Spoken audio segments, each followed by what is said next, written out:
Rhino Broadcasting Company presents The Magnificent Montagues, starring Monty Woolley.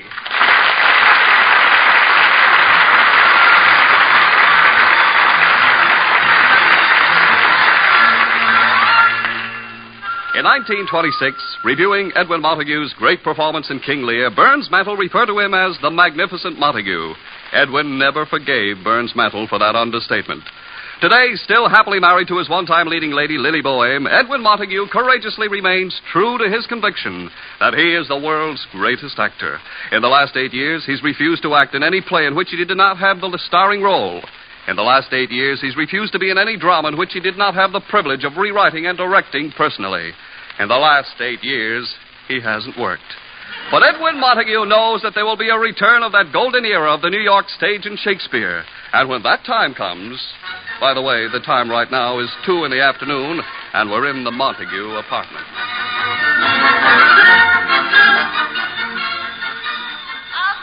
Okay. Take it easy. You'll last longer. The residence of Edwin Montague and Miss Lily Boehm, they ain't up yet. Who knows when? They're actors. It could be 10 minutes. It could be next Tuesday. Who knows? Oh, I'll take it, Agnes. Here, honey. Please get me some coffee. Hello, Charlie? Well, I really haven't asked Edwin yet. You see... Now, wait, Charlie. I promise I'll ask him as soon as he gets up. And what's more, you can tell them he'll take the job. Yes. Goodbye. Here's your coffee, honey. Agnes, what do you think? My husband, Edwin Montague, is going to work. You're kidding. No. This is the end of one of the world's biggest non-profit organizations. Agnes, you'll see. He'll be easier to get along with. He'll be a changed man. Yeah, I guess so. Still, it was kind of fascinating watching him gracefully slide from unemployment insurance into Social Security. So he found a play, huh? Well, it's not a play. He's going into radio. Agnes, my coffee. Oh, leave some dishes for him to smash when I tell him about it. Radio. And he doesn't know yet. Uh-oh. Agnes, a job will snap him out of this dream he has that he's still the foundation of the American theater. Otherwise, he'll spend the rest of his life sitting around the proscenium club with those broken-down hams. You mean the rest of the broken-down hams? Agnes, that'll be quite enough. The big matinee idol. The Sinatra of the 20s. The way he lords it around this house. Agnes, stop. The great Montague. The great windbag. Stop. The big actor. And all the time it was you who had more acting talent than he ever hoped to have. Go on. You know what, honey? What? You're a bigger ham than he is. I never doubted it. Oh, now, please, Agnes, no fights with him this morning. Everything's got to go right. Did you get his imported kippers? I could only get the domestic kippers. Oh, well. They're the same, aren't they? Identical. They taste the same, smell the same, feel the same. Good. But he'll know the difference. I never seen such a lowlife who lives so high. Agnes, please. English kippers, British clothes, imported shoes. What's he trying to do, single-handedly pull England out of the red? Agnes, just this morning, don't say anything that will irritate him. He's up. Get his breakfast ready. He's doing his morning vocal exercises already. That means he's finished combing his beard. Oh, brother, he takes care of that beard like a chorus girl with her first mink.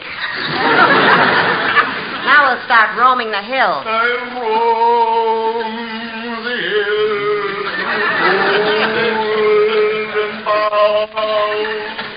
Quick, Agnes, here he comes. Good morning, Edwin. Sit down. I roam the hills. Good morning, Lily. He made it. Good morning, Agnes. I see you got here this morning. I suppose you arrived by your usual means of transportation, a broom. Edwin, please.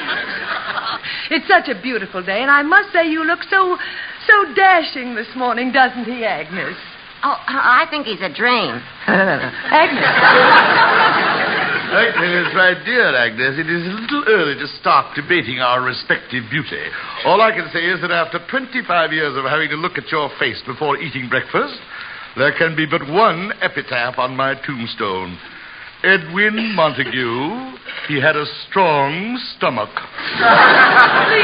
Please, no quarrels. Look, Edwin, Agnes fixed your breakfast just the way you like it. Well, there must be a first time. Here, Edwin, your raw egg and Worcestershire sauce, kippered herring, a broiled veal kidney, 2 mutton chops rare, and au gratin potatoes. The breakfast of champions. Excellent.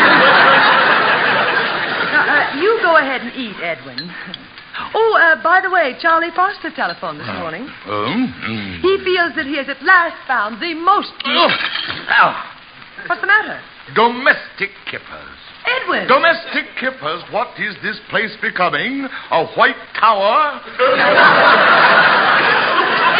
This is another of Agnes's attempts to poison me. Look at that kipper. It looks awful. What do you think the kipper's thinking about, looking up at you? Now, listen, Miss Housemaid's knee of 19 or 2. If you... Edwin, we couldn't get imported kippers this morning. Now, will you please let me go on? Sorry, dear. Go on.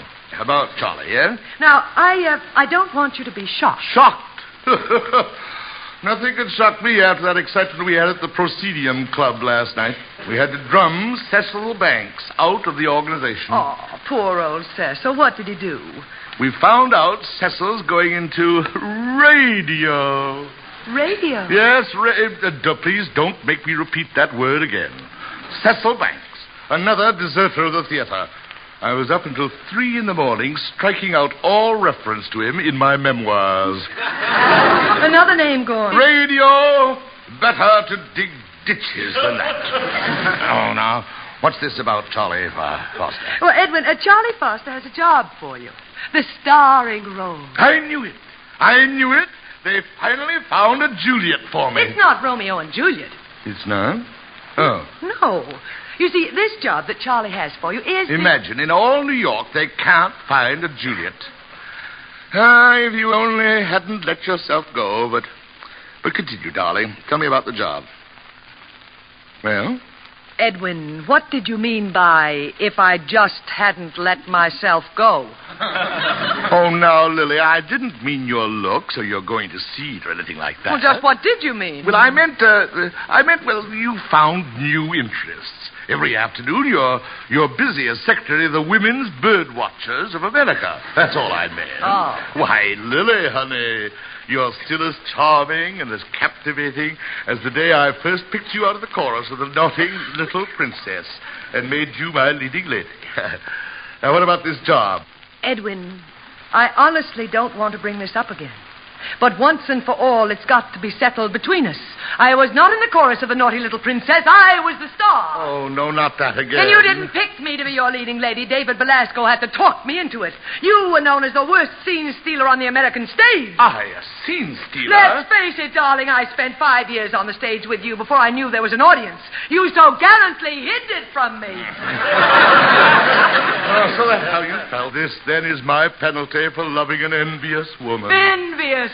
I never envied you, Edwin. I stood aside as you took your bows. I was content and happy. But in all decency, allow me the memory of the little success that I did have.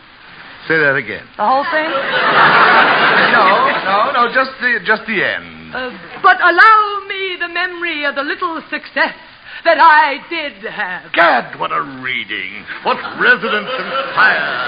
Oh, Lily, you've still got it, old girl. You've still got it. Bravo, bravo. Stop it, both of them. Go ahead, darling. Anything you want me to do. Just anything? Yes. Strike while the iron's hot. Edwin, this job Charlie has for you is, of course, the starring role. Yes.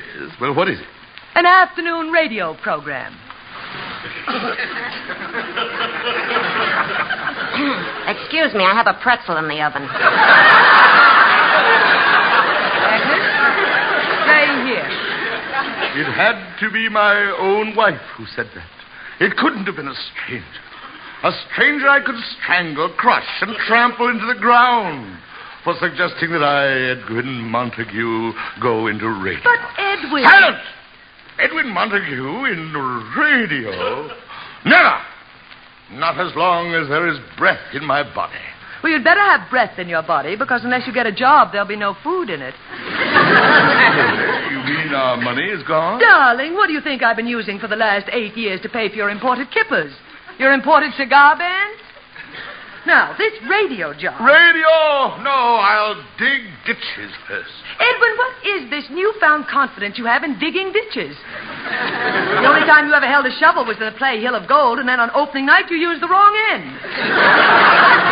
Oh, Lily, anything but radio. My friends at the Presidian Club will stone me. The Shalimar Soap Company will pay $200 a week. No one will know it's you. There will be absolutely no publicity. Oh, no, Lily, I can't. Not radio.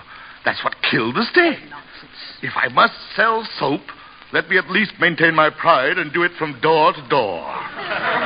Edwin, are you going to take the job? To be or not to be, that is the problem. That is the question. That is the question. Whether... Edwin, yes or no? Well? No one will know it's me? Nobody. Of course, you know, if the news leaks out that I'm in radio, I shall automatically commit suicide. Naturally. Well, Edwin? Oh, that this too solid flesh would melt and resolve itself. Thaw and resolve itself. Thaw and... Edwin, are you going to take the job? To be or not to be. Edwin, it pays $200 a week. The starring role? You play a character called Uncle Goodheart. Uncle... Death, where is thy sting? Well, Edwin, yes or no? I must bow to the fates. Yes. Edwin, I'm proud of you. I'll call Charlie. Please. And now, if you'll excuse me, I'll retire to my study where I'm going to make the final revision on my memoirs. I am going to strike my own name out of it.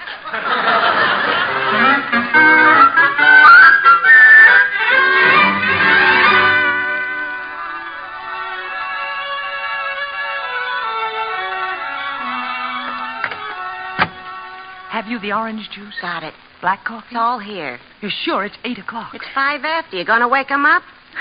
Here goes. Edwin, darling, time to get up and go to the radio station for your first program. Try again. Put some beef in it. Edwin, darling, it's time to get up. Help me out, Agnes. Okay, you take one ear, I'll take the other. Let's go. Edwin, darling, it's time to get up. Wait. He's stirring. What's happened? What is it? Time to get up, darling. It's 8 o'clock. 8 o'clock. 8 o'clock? Gad, I've overslept. No, dear, you don't understand. It's 8 o'clock in the morning. Morning? Well, that's ridiculous. Look, it's dark. The sun shines in the morning. I read that in a book somewhere. Now, sit up, sweetheart. Agnes, the black coffee. Right. I hope it's still hot. It is here. All right. Now, Edwin, this coffee... Edwin? Edwin? Come on, Agnes. Edwin, darling, it's time to get up. Oh, Lily, this is ridiculous. Why, even as a baby, I never got up until noon. Now, just drink this coffee, sweet. Lily, I can't be seen at this hour. They'll think I'm a burglar.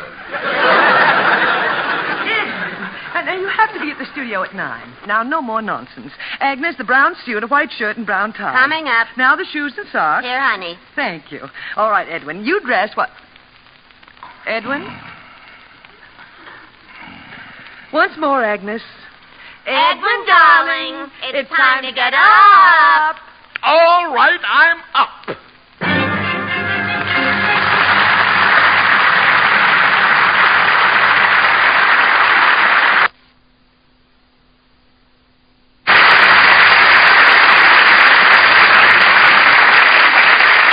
Ladies and gentlemen, tonight is the night for the return of Duffy's Tavern. Your host will be the ungrammatical Archie, played by Ed Gardner.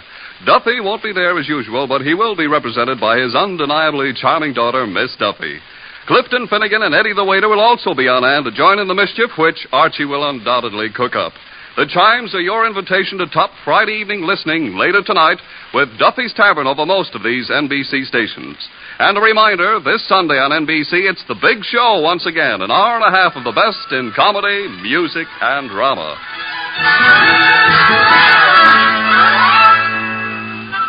And now let's listen to the magnificent Montague at his first radio rehearsal. Hold it, cast.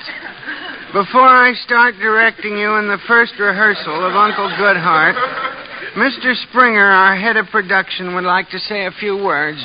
Mr. Springer. Thank you, Mr. Zinzer. Ladies and gentlemen, I will be brief. Our sponsor is the Shalimar Soap Company. We go on the air directly opposite our biggest competitor's program, Aunt Agatha. Our program, Uncle Goodhart, must be a weapon. A weapon that will strike so hard, so true, that it'll wipe Aunt Agatha off the air lanes. It's up to you. Carry on. Okay, cast. Let's rehearse it right from the... Excuse me, but isn't this all a waste of time? A waste of time, Mr. Yes, Montague? before rehearsal, I'd like to take a few weeks to work out the character and sit with the writers and develop A few weeks to... Mr. Montague, this program goes on the air in half an hour. Half an hour? You mean every week I have... Every week. 5 times a week. 5 times? Oh, not with me, you don't. What am I, a jukebox? Mr. Montague, this is radio. What's up? Any trouble? Nothing, Mr. Springer. This is Mr. Edwin Montague, our Uncle Goodhart. How do you do? I was explaining certain things to Mr. Montague. He's new in radio. What? You in radio?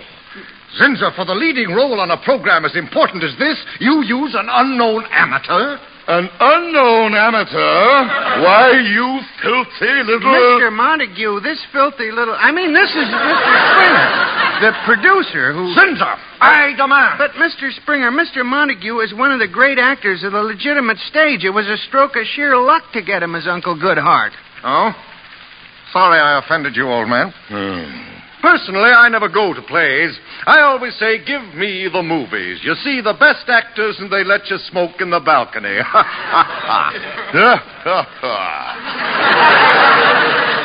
The movies.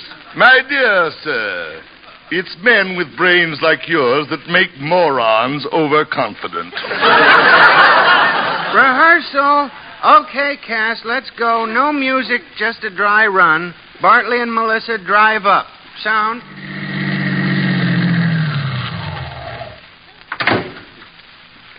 That must be the cottage over there, Bartley. Do you think he's home? Oh, he's got to be. It's our only hope. Oh, look. That must be he coming to meet us. Hello, Uncle Goodhart. Hello, and bless you. Hold it. Mr. Montague, you were off mic. Off mic? Yes. Please speak into the microphone. Thank you, but I don't use a microphone. Yes. Let's take it from... I beg your pardon, Mr. Montague? I said I don't use a microphone. You don't use a microphone? My good man, this may seem strange to you, but I come from an era of the theater where an actor's voice did not need the aid of these artificial doodads in order to be heard. My voice projection is famous, you know. But, Mr... Never! The voice that has shaken the very last Rosemary Theater in New York refuses to be party to this mechanical subterfuge. Mr. Montague, radio... Never. Now. What's the trouble? Oh, nothing, Mr. Springer. It's just that Mr. Montague doesn't want to use the microphone. Now, if he doesn't want to use the... He doesn't want to use the microphone. He doesn't want to use the microphone. I assure you I can be heard without a microphone. How about the people in Denver? Zinzer, I hold you personally responsible. Please, Mr. Montague, ever since I saw you in Macbeth when I was just a child, you've been my idol. Please trust me when I say, in radio, you have to speak into a microphone. Well, very well. So you saw me in Macbeth, eh? Remember this? I will not yield to kiss the ground before young Malcolm's feet, and be baited with a rabble's curse. I throw my warlike shield. Lay on, Macduff! Huh? Wonderful, wasn't it, Mr. Springer? Zinza, remember when I said without a microphone they wouldn't hear him in Denver? Yeah? I think he could do it. But we'd better get on. Mr. Montague, we'll take it from where Melissa and Bartley approach you. Page 5. Page 5. Here it is. That must be the cottage over there, Bartley. Do you think he's home? Oh, he's got to be. It's our only hope. Oh, look. That must be he coming to meet us. Hello, Uncle Goodhart. Hello, and bless you, my children. Why, as I live and breathe, if it isn't Zeke Chickering's little girl, Melissa. Oh, Uncle Goodhart. And mercy be, child, for the way you're blushing, I'll bet this tall, good-looking fellow with you is your beau. Now, fess up. Fess up. Please, Mr. Montague. Fess up. I should very much like to meet the writer of this epic. I've never seen a 3-year-old operate a typewriter before. Please, Mr. Montague, we're trying to get a timing. Your line, Bartley. I am Bartley Boswell, Uncle Goodhart. Doc Boswell's son. Oh, Uncle Goodhart. Something terrible has happened. Bartley and I can't get married. Now, come, child. We must look at the sunny side. Hold it! Mr. Montague, you'll have to speed that up a little.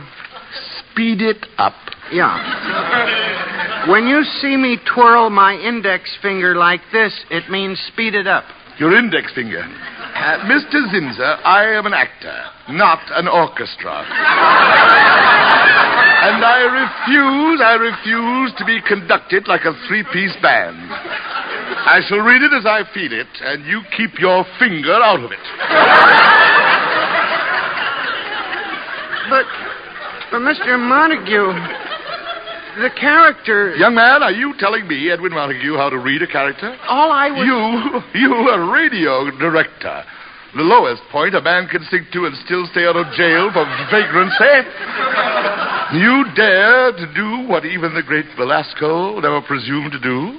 Tell Edwin Montague how to play a character? 1 minute to our time. 1 minute. Mr. Montague, the script is timed for a certain speed. You must fit into it. I fit into this anthology of cliches. It must fit into me. Zinza, get rid of this troublemaker. I'm going. 30 seconds. Where's my hat? Mr. Montague, we're going on the air. It's a gray Homburg with a green feather. Sabotage! That's what it is. Mr. Montague, you can't walk out. I won't. I'll run.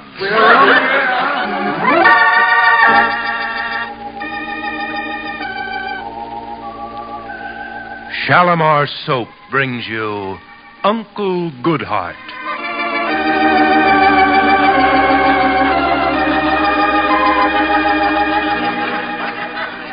He was sent here by Sapperoni Soap. He's a dirty spy. Oh, you swine. I'll pull your nose off and let the air out of your head.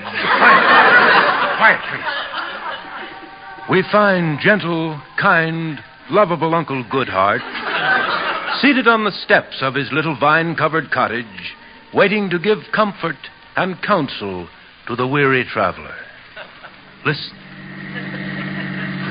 Zinza, the show's begun. Mr. Montague, do the character any way you want to. Anyway? Very well. That must be the cottage over there, Bartley. Do you think he's home? Oh, he's got to be. It's our only hope. Oh, look. That must be he coming to meet us. Hello, Uncle Goodhart. Your cue, Mr. Montague, your cue. Here's your script. Who needs a script? Hello, and bless you, my children, why, as I live and breathe. If it isn't Zeke Chickering's little saber-toothed offspring, Melissa. And without a leash. Oh, no. I'll kill him. I'll shoot him down in cold blood.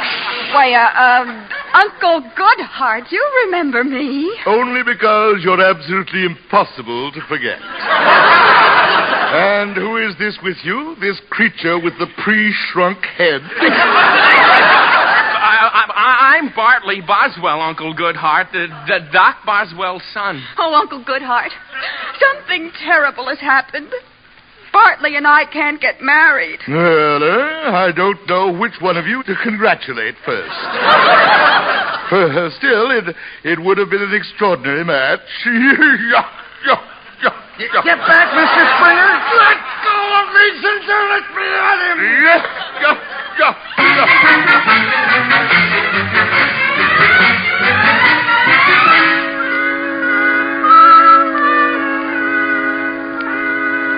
Agnes, that sounds awful. What else did he say on the program? Then he tells us Bartley and this Melissa there's only one solution for their problem.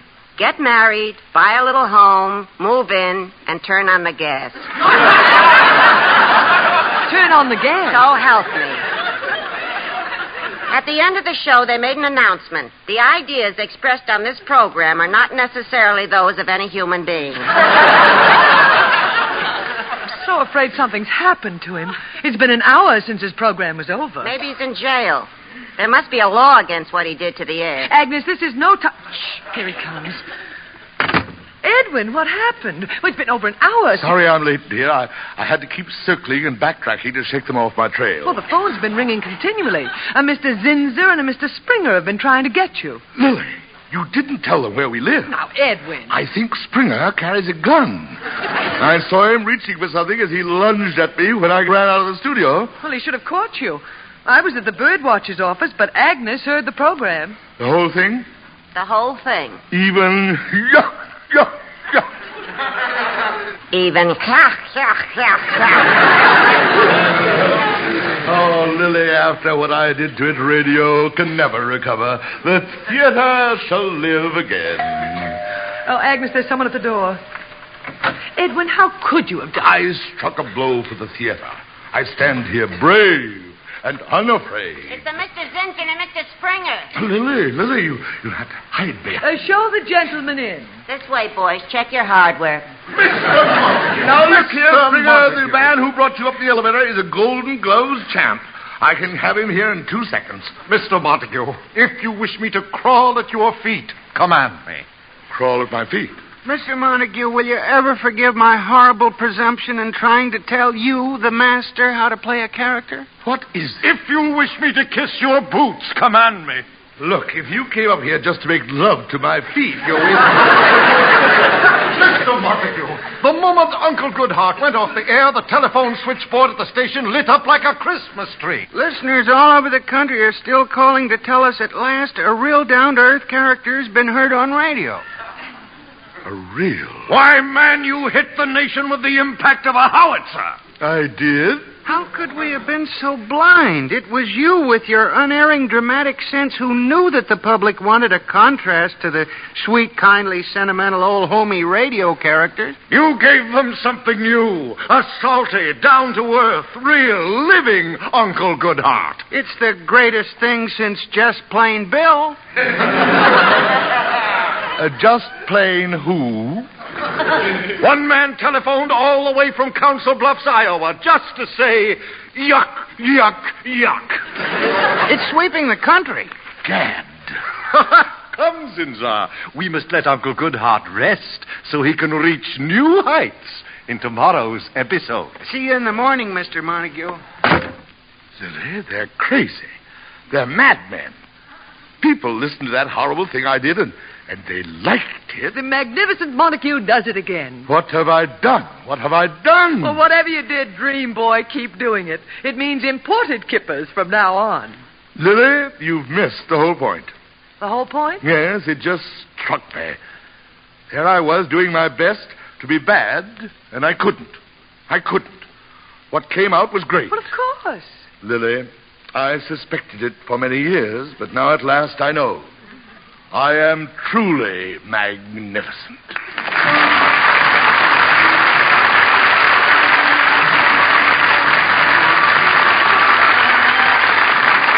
Tune in next week and find out what happens when the magnificent Montague and radio meet head-on. Remember, next week, same time, same station, it's the magnificent Montague starring Monty Woolley, created and written by Nat Hiken.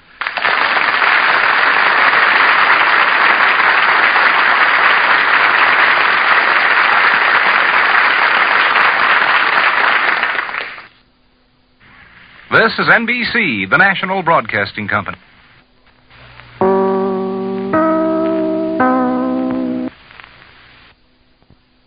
Transcription.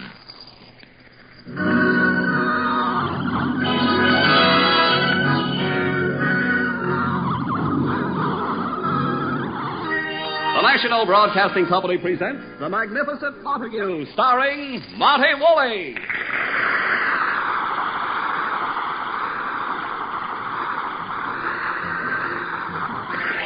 Edwin Montague, the Magnificent Montague, or as he modestly puts it himself, the greatest living Shakespeare actor on the stage, today is a broken man. This paragon of the legitimate theater, this thespian rock who sneered at anything not connected with the theater, this man today is in radio. Thanks to his wife, Lady Boleyn, his one-time leading lady, Montague, the King Lear, the Macbeth of yesteryear, is today Uncle Goodhart, hero of an afternoon radio serial. It is the morning after his first program, and he is sound asleep, happy in the thought that the whole thing was a horrible dream. But his wife, Lily, is up and determined to keep him in radio. The phone is ringing in the Montague apartment. It's Agnes from Lily. Okay. Don't blow your top. The residence of Edwin Montague, Miss Lily Boleyn. Huh? Mr. Montague? He's asleep. Huh? Wake him up. Me with no accident insurance? Who? Oh, sure, come on over. Some publicity men from the radio station to see your husband. They're coming right over. Agnes, I just got him up. He's got another program today. Can you see Montague having breakfast with strangers looking on? If they can stomach it, he can. Now, Agnes, we've got to help Edward through this crucial period. He's doing something entirely new. He's working. The Magnificent Montague working. This is going to throw the Unemployment Insurance Act out the window. The whole thing was built around him. Agnes, I'm so proud of him. It's unbelievable. Edwin Montague up at 8 o'clock. A working man. A working man. Labor needs him like they need the 7-day week. Agnes, you'd better get his breakfast ready. He should be ready soon. What stage is he at? His calisthenics. What a routine. Every morning he gets up. Half hour later, his eyes open. Then a slow shower. Combs his beard, calisthenics, warms up his voice. It's like King Tut coming back to life. They're off at Rockingham. Hurry, Agnes. He's exercising his throat. Here we go, roaming the hills again. I roam the hills through golden boughs. Hurry, here he comes. Good morning, darling. I roam the Good morning, Lily. Well, darling, how is our radio star this morning? Lily, don't be revolting. Here comes Agnes with your breakfast. Good morning, Uncle. You're here. And this morning I had the most wonderful lingering dream. I dreamt that on your way to work you were struck by a Steinway concert grand piano dropped from the 14th floor of Carnegie Hall. You're sweet. No. No arguments at breakfast. Oh, just imagine, Edwin. You having breakfast in the morning just like everybody else. Here, drink this. Edwin. What is this dank, insipid liquid? It's orange juice. Orange juice? I never heard of it. It's the juice of oranges squeezed into a glass. Why must you always be the first to try out every new-fangled concoction on me? What am I, a guinea pig? No, but you're getting warm. Lily, will you order the domestic back to the scullery? Agnes, take it away. Bring his cornflakes. My what? Cornflakes. Corn. Wouldn't it be simpler just to turn me out into a pasture to graze? Corn. What am I, a swine? Edwin. Let me answer that. I had my hand up first. Agnes, please. Life has become simple for me. I live but for one thing. Her day off. Agnes, bring Edwin's coffee. Okay, honey. Lily, you've got to do something about Agnes. The moment I open my eyes in the morning, I'm involved in guerrilla warfare. Lily, Agnes has to go. Oh, don't be silly, Edwin. Agnes has been with us for 25 years. Well, wouldn't it be wise to get rid of her while she has some trade-in value? I've never seen you so irritable. There's something on your mind. Now, out with it. Lily, I didn't sleep a wink all night thinking about it. I'm not going back on that radio program. Oh, now, Edwin. Lily, don't make me do it. Think of the theater lovers of tomorrow when they read about me in Who's Who. Edwin Montague played Othello for David Velasco, Macbeth for Daniel Froben, Richard III for Charles Dillingham, and Uncle Goodhart for NBC. Edwin. It's like asking Arturo Toscanini to play Goodnight Irene. Edwin, we've gone through this already. You're going to stay in radio. Radio. Oh, what a rogue and peasant fool am I. Peasant slave. Peasant slave am I. Edwin. Lily, sweetheart, I wanted to keep this from you, but... Well, what is it? Lily, I am not a well man. You're not? I went to see Dr. Caldwell yesterday. I know. He phoned me. Did he mention anything? Yes, he was furious.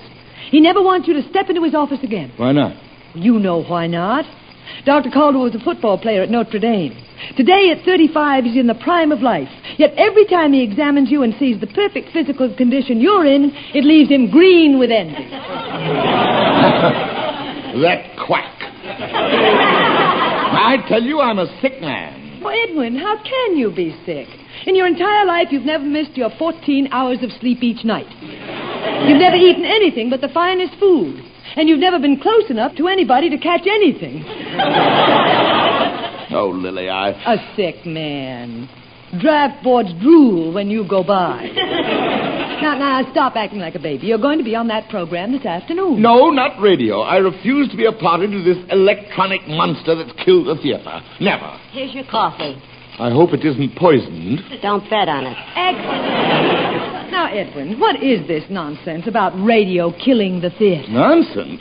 I read in the Theater Arts magazine where one afternoon radio program has 5 million listeners. It's called Aunt Agatha or something. Aunt Agatha, 3 to 3:30, Monday through Friday, sponsored by Sapperoni Soap, the soap that takes the guesswork out of romance. You see what I mean? It's the idiot's delight. Are these people rushing to the theater to see the plays of Shakespeare, Chekhov, and Ibsen? No. It's Aunt Agatha. Aunt Agatha. Now, you listen to me, Edwin Montague. I'm going to be frank. The last time you worked was 8 years ago in King Lear. The play lasted 2 performances, but for you, the curtain never came down. You're still taking bows. Oh, Lily, anything but radio. I know. I'll try talking pictures. I understand they're perfecting them. You have a contract for 8 weeks. The sponsor likes you. They're giving you $200 a week. You know what that means? Yes, that I'm selling my soul for 30 pieces of silver. Compared to me, Judas Iscariot was a little pussy cat. I can't do it. Edwin, you have to. I refuse to stand by and watch you waste the rest of your life, dozing in your leather chair with those dreary hams in the proscenium club. Now it's my theatrical club. Go ahead, Lily. You've plunged the knife into my back. Now twist it. I don't mind your proscenium club, Edwin, but must you spend all your time there? And with whom shall I spend an intellectual evening? Milton Berle? Darling, I know they're your old friends. Friends, comrades in arms, fellow soldiers.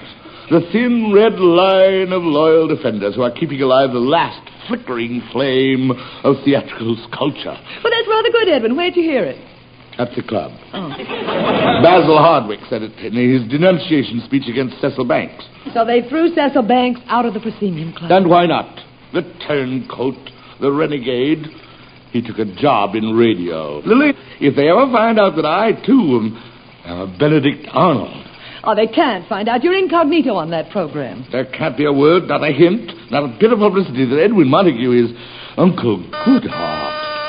The publicity men are here. Well, don't stand there. Show the publicity, man. Now, Edwin. This way, boys. Okay. There he is, your friend and mine, Uncle Goodhart. Hi, my name's Malone. If you want any cheesecake pictures, I'll be in the kitchen. May I ask... I'll be with you in a minute, Mr. Montague. Okay, Harry, set the camera up in that corner. You mind if he moves the statue of that woman? That woman is Mr. David Garrick. That's cute. Okay, Harry, get it set up. Then go down to the car and bring up the live turkey. Turkey? May I inquire of you gentlemen just what you intend to do? Sure. Here's the pitch. First, a few quick shots of you sitting at the table with the turkey. Surefire breaks and papers for Thanksgiving. Get your name and face around. Yes? Then we go after the big spreads. Wednesday, we got you booked to judge a most beautiful baby contest. You know, pictures of kids sprawling all over you. A little messy, but great for the out-of-town papers. Shows how Edwin Montague puts the heart in Uncle Goodheart. You get it? Yes. Then we hack out a few stories for the columns. How radio took Edwin Montague, a little-known actor, out of obscurity and put him in the public eye. Stuff like that. Yes. Then we take you around so you're seeing at all the best places. The roller derby, hockey games, the fights at St. Nick's. Maybe referee a little wrestling. Yes. Then we hit the fan magazines. Mr. and Mrs. Uncle Goodheart show marriage can be fun. Then hobby stuff. Pictures of you ski jumping, building a boat in a bottle. Yes. Then, after that, some gag pictures, you know, down at Stillman's gym, going a few rounds with Rocky Graziano, horsing around with the showgirls at the Latin Quarter.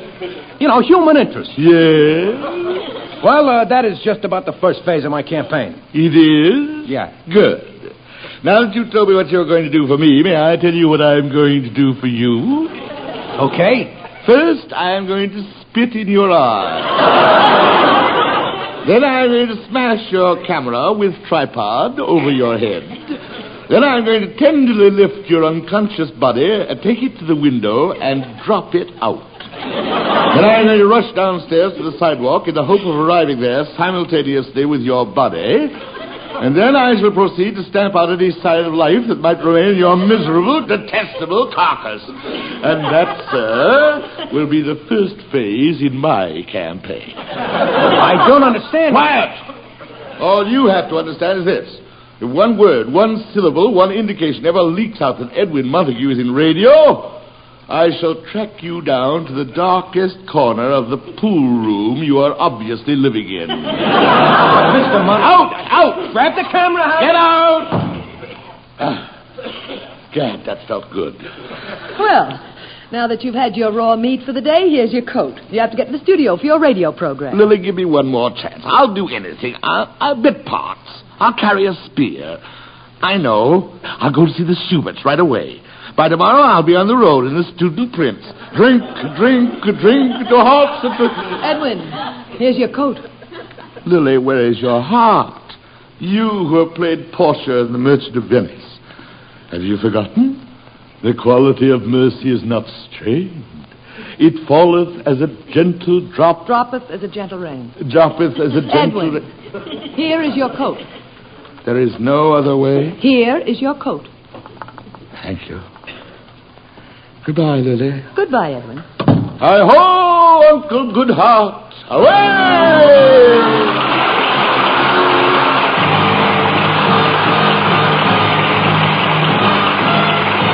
Tonight is the night for Duffy's Tavern. The welcome mat is out at Duffy's Tavern, and your host will be the ungrammatical Archie, played by Ed Gardner. Duffy won't be there as usual, but he will be represented by his undeniably charming daughter, Miss Duffy. Clifton Finnegan and Eddie the waiter will also be on hand to join in the mischief which Archie will undoubtedly cook up. Yes, the chimes are your invitation to top Friday evening listening later tonight with Duffy's Tavern over most of these NBC stations. And a reminder, this Sunday on NBC, it's the big show once again. An hour and a half of the best in comedy, music, and drama.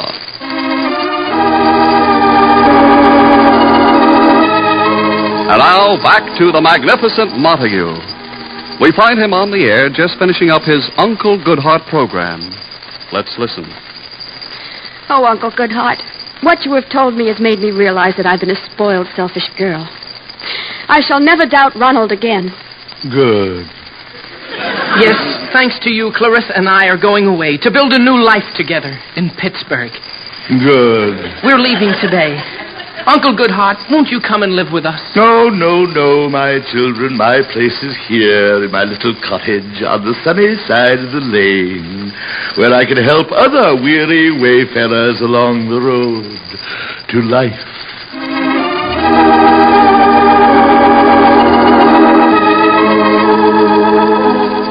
So ends another episode of Uncle Goodhart, brought to you by Shalimar Soap. And here is Uncle Goodhart with his thought for the day. When the waves are high and the rain is hard and the wintry breezes blow and a stranger stands in the teeth of the gale, won't you step up and say, hello?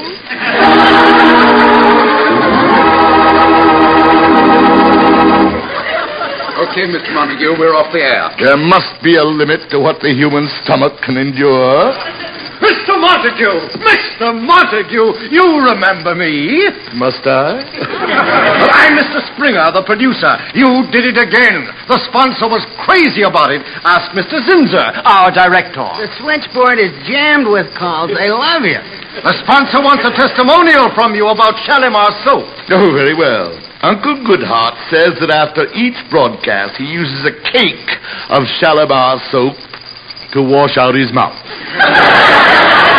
Oh, Mr. Montague, you don't understand what you've done. You're a sensation. I am? Do you know what you've done to Aunt Agatha? I warn you, I will deny it. Listen to him, Mr. Zinser. Here you are on only the second program, and you've already stolen 1 million listeners away from Aunt Agatha. She's on the air directly opposite you. 1 million listeners? 1 million? You have 4 million listeners. 4 million listeners? You mean when I talked into that perforated little box, 4 million? It'll be 10 million before we're through. We'll drive Aunt Agatha off the air. 10 million listeners? My entire stage career playing a standing room only, I have never been heard by even 1 million, and here in 15 minutes, 10 million people. Amazing. Amazing.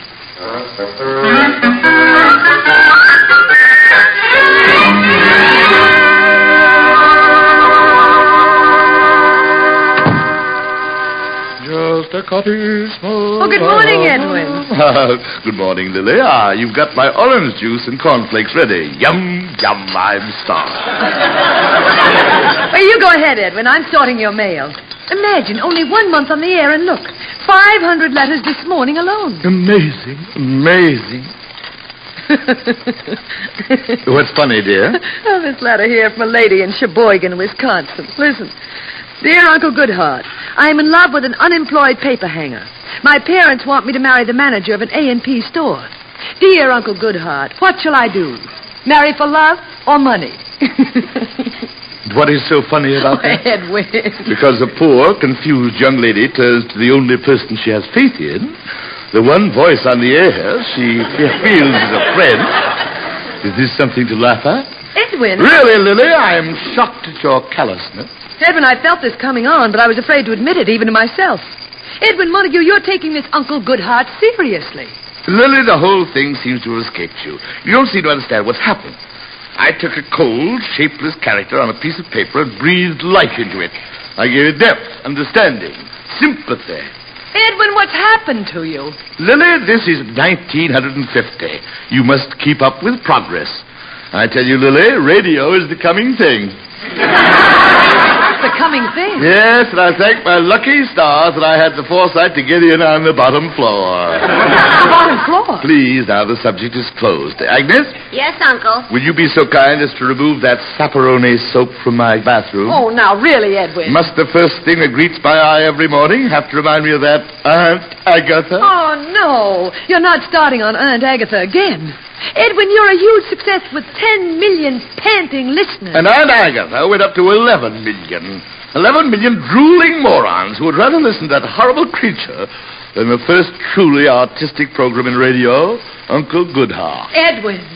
Lily, I never hated anyone before, but this Harriton, this slattern, this tear-jerking female imbecile, she's corrupting the nation. Edwin, I can't understand you. Of course you can't, Lily. But it's not your fault. You're cooped up in your office at the Women Bird Watchers of America. You're out of touch with modern living. Edwin, when I retired from the stage, joining the Women Bird Watchers of America gave me a new interest in life. You have your work, I have mine. I know. But if you could only see how radio works, can't you take just this one afternoon off from your bird watchers and see one of my broadcasts? I can't, dear, especially not now. The office is in an uproar. The starlings are leaving for the south. Well, let somebody else wave goodbye to them. I'm sorry, Edwin. Oh, I'll get it. Hello? One moment. It's for you, Edwin. It's Malone, the publicity man. Give me that phone. Malone, you lying, despicable worm. Why wasn't Uncle Goodhart mentioned in Winchell's column this week? And where were those big newspaper breaks you said I'd get yesterday? 4 o'clock in the morning. I dragged myself down to the Fulton Fish Market to crown Miss Soft-Shell Crab. All I see in the papers are mentions of Aunt Agatha. Malone, get on the ball. Let's see some action. Not one line in the morning papers. Oh, Edwin, all this publicity. What if the Proscenium Club finds out? Oh, not a chance. It's all in the name of Uncle Goodhart. No pictures. I've taken every precaution. At Radio City, I used the freight elevator. Well, Edwin, I might as well show this letter to you now. It's from Jarvis, president of the Proscenium Club. Where is it? Oh, no. He wants to see me today. Lily, they couldn't have found out. They couldn't have found out.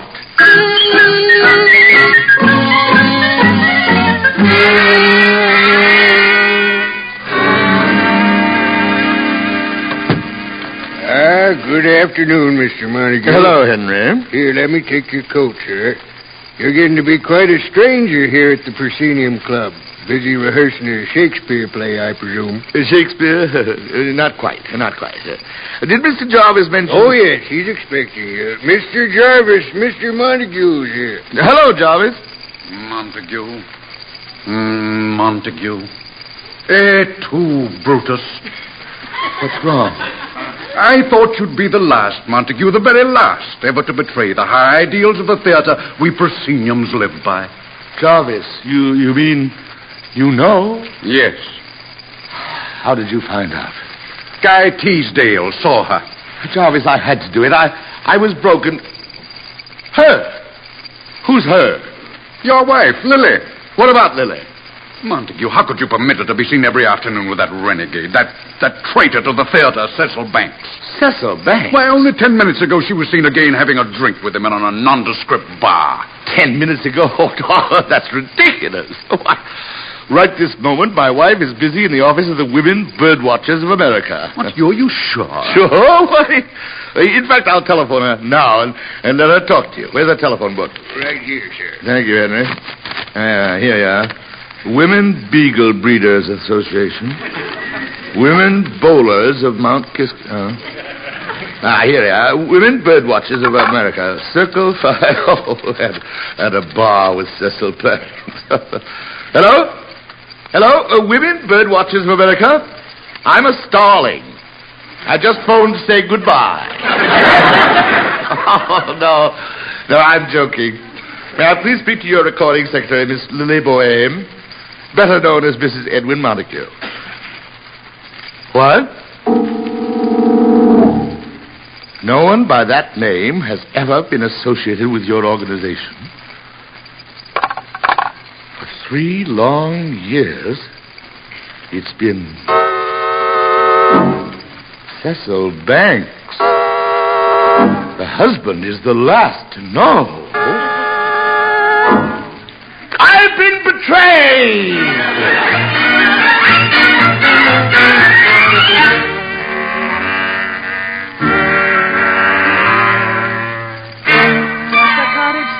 By a waterfall. Oh, it is kind of catchy, isn't it, Agnes? Oh, it's real gone. Say, for a woman whose husband didn't come home last night, you seem in a cheerful mood. Well, Henry called. Edwin stayed at the club last night. Oh, it's good to see him take an interest in the theater again. He was going overboard on Uncle Goodhart. I'll get the door. Here's Uncle now. Good morning, Agnes. Lily. Good morning, darling. She sings. Did you have a good night's sleep, sweetheart? Sleep. Agnes, will you make some more coffee? Coffee. All right, Edwin, what's made you so depressed? Were you snubbed by young Widow Brown? What's wrong? Wrong? Oh, nothing at all. You must have had a big day at the office yesterday, what with the starlings and all that. Oh, yes, I couldn't even get out for luncheon. Oh, frailty, thy name is woman. Edwin, for heaven's sake, what's upsetting you? Sorry, my dear. It is rather old-fashioned to be in these modern times to show such emotion. Just because my wife has found another man. Another man? Edwin, are you mad? Mad. Oh, that these ears would fall off rather than hear her galling lies. These same ears that heard the real recording secretary of the Women Birdwatchers say that Mrs. Edwin Montague was never a member of their organization. Oh, that. Well, you see, at the Birdwatchers, I go under the name of Lily Boheme. Lily Boheme. Oh, grave, where is thy victory? Lily, stop lying. You've never been in that office. But, Edwin. And for 3 years, it's been another man. Another man? Edwin. Silence. Did you or did you not meet clandestinely yesterday in a cheap little bar with Cecil Banks? It wasn't a cheap little bar. Oh, the brazenness. The mean, tawdry aspect of it all. Edwin Montague, how dare you intimate a thing like that? Because I happened to meet Cecil on the street and he bought me a drink. Quiet! Do you deny that for the last 3 years you've been lying to me about where you were every afternoon? No. And you deny there's another man? Yes. Then explain those 3 years to me. Edwin, don't ask me to. I want the truth. Lily, for heaven's sake, what were you doing every afternoon for the last 3 years? Well, all right, Edwin. You asked for it. Well? I'm Aunt Agatha. Oh, no. Lily, not that. Yes. Please. Oh, say you've been seeing another man. Say Cecil Banks. Any man. Anything but Aunt Agatha. Oh, please. Oh, not that. Yes, Edwin, I'm Aunt Agatha. But just for another 2 weeks. Oh, that thing's... What do you mean, just another 2 weeks? Aunt Agatha's going off the air. It is? Yes. Oh, what a shame. Why, it's a good little program. And you did a wonderful job on it, sweetheart. But I don't understand giving up such a successful radio program. Oh, they're not giving it up. We're going on television. Oh, a smart move. Yes, I think so, too. Yes, great idea. I know. Well, dear, that will leave you king of the afternoon air lanes. So what? The main thing, darling, is that we're still together. Sweetheart? Sweetheart. That's my little Lily. Say, I'm hungry. Agnes, cornflakes for 2. Oh, by the way, Lily. Yes? Could you explain one thing to me? Yes, Edwin? Just what is television?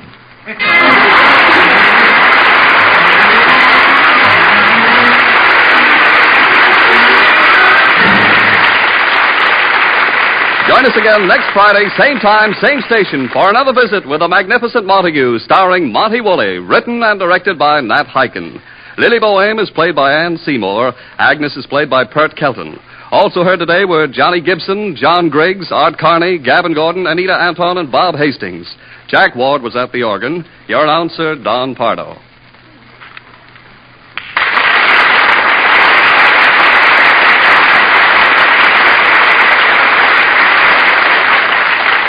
Three chimes mean good times on NBC. There's fun and laughs with the chimes tonight when Duffy's Tavern goes on the air. As usual, Duffy won't be there, but Archie, played by Ed Gardner, will definitely be on hand to spread his doubtful advice where it does the most damage. And, of course, Archie's colleagues in comedy, Miss Duffy, Clifton Finnegan, and Eddie the waiter, will all be around to bewilder poor Archie. And a reminder for mystery, it's The Man Called X on Saturday nights. The preceding was transcribed. Now join the gang at Duffy's Tavern on NBC.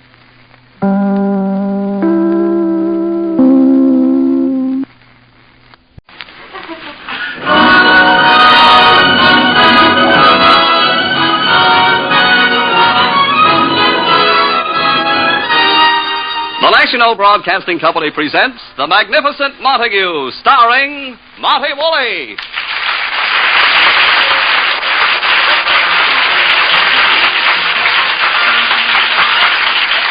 This is an age that shall be marked by the achievements of women, Madame Curie, Florence Nightingale, Carrie Nation.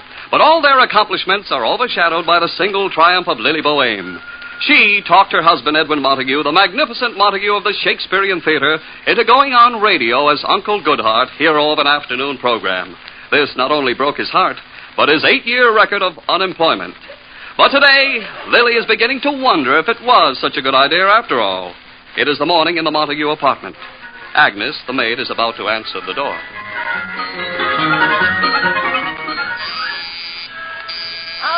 Okay.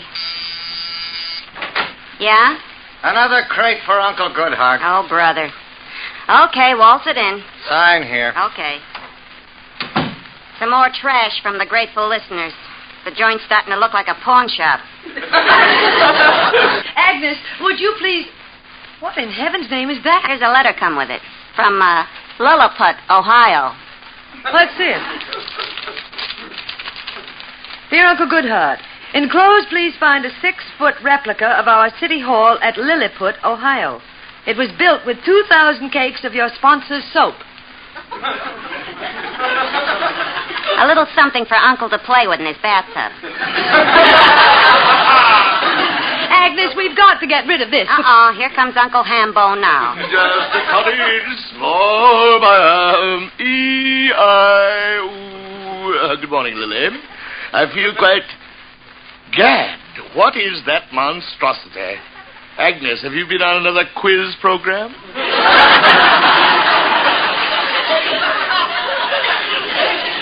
Edwin, sit down at the table. Your breakfast is here. What's this letter? Well, it came with the monstrosity. Dear Uncle Goodhart, enclosed replica. So that's what it is. It was built... Agnes, call up and have them take it away. Wait, listen to this. It's rather touching. Every family in Lilliput donated their year's supply of Shalimar soap in order to make this model possible. Really, Lily, the least we can do is to keep it in the living room for a while. Now, Edwin. Imagine they gave up their year's supply of soap for me. You know, I'd like to visit Lilliput sometime. Better wait till next year when they get some more soap. Nonsense. I'll bet it's a pretty little place. When the wind's right. My dear Agnes, you could easily be replaced by a cocker spaniel. Edwin, your breakfast. Now, you have to go to your broadcast. Agnes. Okay, I'll bring in the grub. The grub. Really, Lily, don't you think that after 25 years with us, Agnes might have discovered that this is a home and not a lumber camp? Here, do you want the newspaper? Just the radio section. Listen to this in the dramas news. Max Garland. Lily, must you mention that name? Me with an empty stomach. Oh, please listen.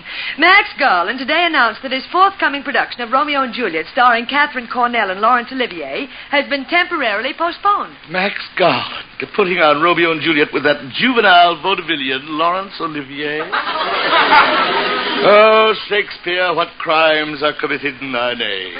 Oh, now, Edwin, just because Larry Olivier did Hamlet for the movies. Hamlet for the movies? It's like playing Beethoven's Moonlight Sonata on a kazoo. Let me finish. Read on, Macduff. Mr. Olivier cannot leave England due to previous commitments.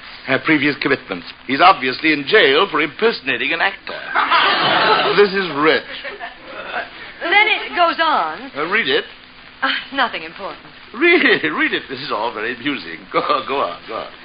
Theater-goers of yesteryear will remember Mr. Garland's great Shakespearean revival, starring the old-time favorite, Edwin the Magnificent Montague. The old-time favorite. What am I, a horse car? A bicycle built for two? Is a man an old-time favorite at the age of 43? 43? 43, and the subject is closed.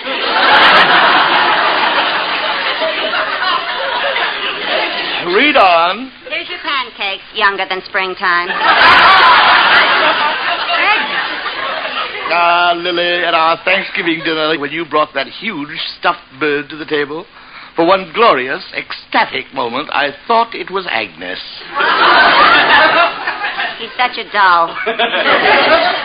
Edwin, there's more in the article about the 15 years you and Max were associated. 15 years. For each and every minute of those 15 years, there's a gray hair in my beard.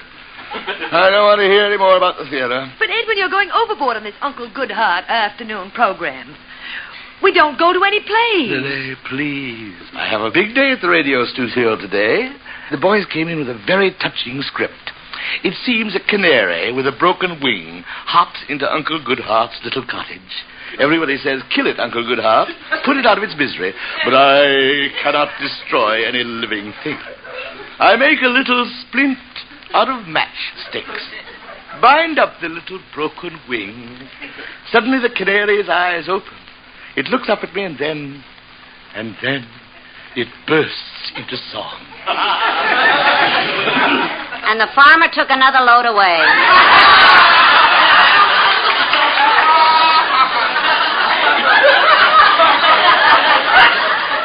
And I do mean corn. Lily, I was thinking about dear Agnes's Christmas present. Last year, for her room, we got her a chair. This Christmas, can't we have it electrified?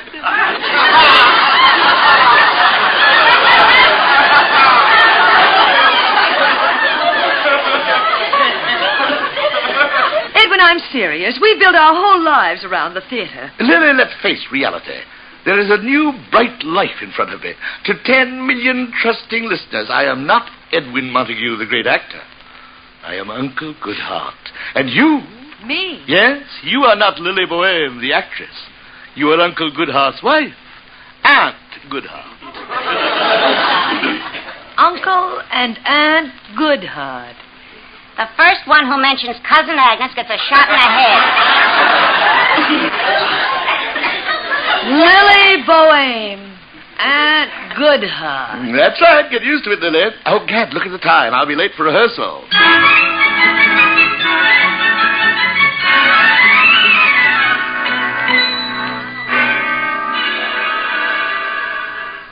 Lily Boheme is here to see you, Mr. Garland. Lily, send her right in, Miss Cooper. Lily, sweetheart. Max. Lily, how do you do it? You look wonderful. How's the monster? Edwin's fine. Max, you look so healthy. Very simple. No Montague, no ulcers. Oh, Lily, I'm serious. It was 8 years ago on a Thursday night when your husband and I had that final battle and we parted after 15 years. I remember that day, walking back to my office a broken, bitter man. And then it hit me. No more Montague. It was like the finale of Blossom Time. Suddenly birds were singing, bells began ringing, and everything was sunshine and light. No more Montague. Oh, now, Max, it wasn't that Lily, bad. it was a new world. I found out what people do at night. Do you know what people do at night, Lily? They sleep. They don't pace the floor all night wondering if Montague is going to show up opening night with his own additional dialogue for Hamlet's soliloquy. They sleep. Oh, come on, I Max. found out that a man does not live on bromo seltzer alone. For 15 years, I was on a liquid diet. Nothing but bromo seltzer. Do you know I haven't had one bromo seltzer since that Thursday night 8 years ago? No more Montague. It's a gateway to life. Oh, Max, I believe you. Here you are happy, even though you can't put on your Romeo and Juliet because Larry Olivier can't make it. So what? Max, if I asked you for a favor, something that's very important to me. Lily, anything you want. You just ask for it and it's yours. All right, Max, here it is. I want you to give Edwin the part of Romeo. Miss Cooper, Yes, Mr. Garland. will you send down for some bromo seltzer, please? Montague again. Lily, have mercy. Max, you have to do this for me. I can't do it, Lily. I can't. Now, Max, wait, Max. What time is it? About 3:25. Oh, good. May I turn on this radio? Sure, why? Now, just sit back, Max. Listen to this. Oh, Uncle Goodhart, you fixed the little Dicky bird's wing. And we wanted you to destroy the canary. Oh, how could we have been so cruel, so blind? Look at this little canary. Remember this canary as you go through life. Oh, Uncle Goodhart, look. The canary's opened his eyes. He's stirring. Golly. This is the crisis. It's opening its mouth. It sings. It sings. Yes, my children, it sings. Remember this, you, Melissa, worrying because your father's business went bankrupt and your home burned down. You, Ronald, fretting because Melissa's father is peeved at you for stealing all his cash out of his business in order to raise bail for your mother. Think how small and insignificant these things are. Think how small and insignificant these things are alongside of this little bird with a broken wing. It sings, just as you must sing as you walk out into the sunshine and life.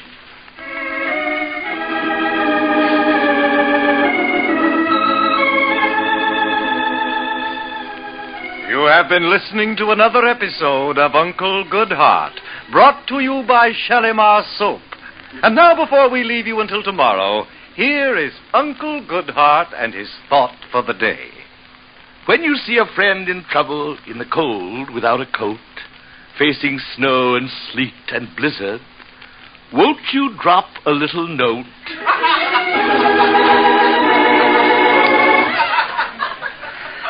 What's this all about? Max, that was Edwin Montague. Yes, sir. Miss Cooper, make that a double bromo. Well, Max? Lily, I can't believe Edwin Montague, Uncle Goodheart. Well, Max, the horrible part of it all is that he likes it.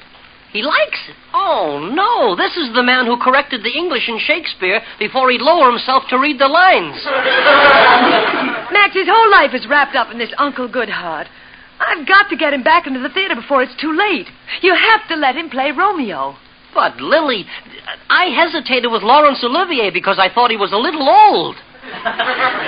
Now Montague is Romeo. Oh, Lily, I'm putting this on with my own money. Give me a fighting chance.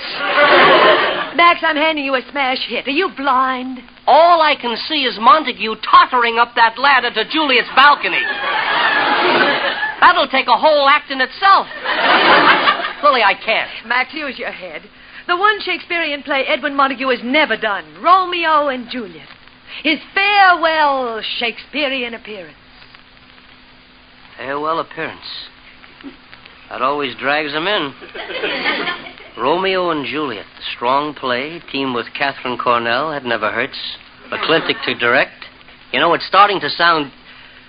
But Edwin Montague is Romeo. Oh, no! Max, he'll be wonderful. You always said he had the magic. Once he's on that stage, he'll be 18 again. Oh, Max, for me, for yourself, for the theater. Well, Max? Okay, Lily, you got me. He's Romeo. Oh, Max! Please, back with Montague. That means I'll have to dig up his old makeup man, the one I hate, and the valet, the one who steals. And I have to break this to Catherine Cornell. Oh, hello there. Hello there. What was that? Nothing. I was just welcoming back my ulcer.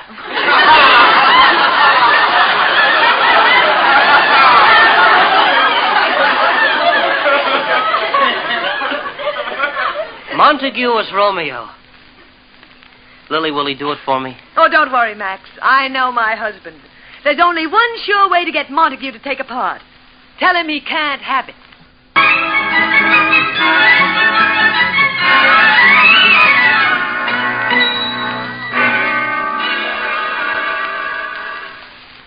I tell you, Agnes, I don't like to talk about radio and Uncle Goodheart, but when I put that little splint on the canary's broken wing... Well, all I can tell you is that when I looked in the control room, the engineers were just sitting there with tears streaming down their faces. It's silly, but I myself choked up. Here's your tea. I better dunk the tea bag for you. You're shattered. I tell you, Agnes, the impact of that little dicky bird, broken in body, suddenly bursting into song. Did you hear Uncle Goodheart today? No. I heard it yesterday without getting sick. I didn't want to press my luck. Well, what can you expect from a just plain bill listener? Agnes, you have all the charm and understanding of a bucket of chicken feet. Thank you, dear Uncle Goodheart. For the first time in my life, I feel that I'm close to humanity, close to the people. Oh, it's wonderful. You've never been in a subway at 6 o'clock. Agnes, my dear, it is only this insane loyalty my wife has for you that stands between you being in our home and back setting up pins in a bowling alley. Hello, Edwin. Hello, Agnes. Hi, honey. Lily. Tea. Sit down. I was just about to pour some for your husband over his head. Oh, Edwin, isn't Agnes refreshing? Firstly, I'll take a cup of hot lard. Coming right up. Oh, now. Oh, Edwin, I'm proud of you. I heard Uncle Goodheart today. You did, Lily? Really? Edwin, it was simply magnificent. The canary scene, eh? Oh, it only made me cry, that's all. And that ending. When it burst into song. Yes, some dramatic wallop, huh?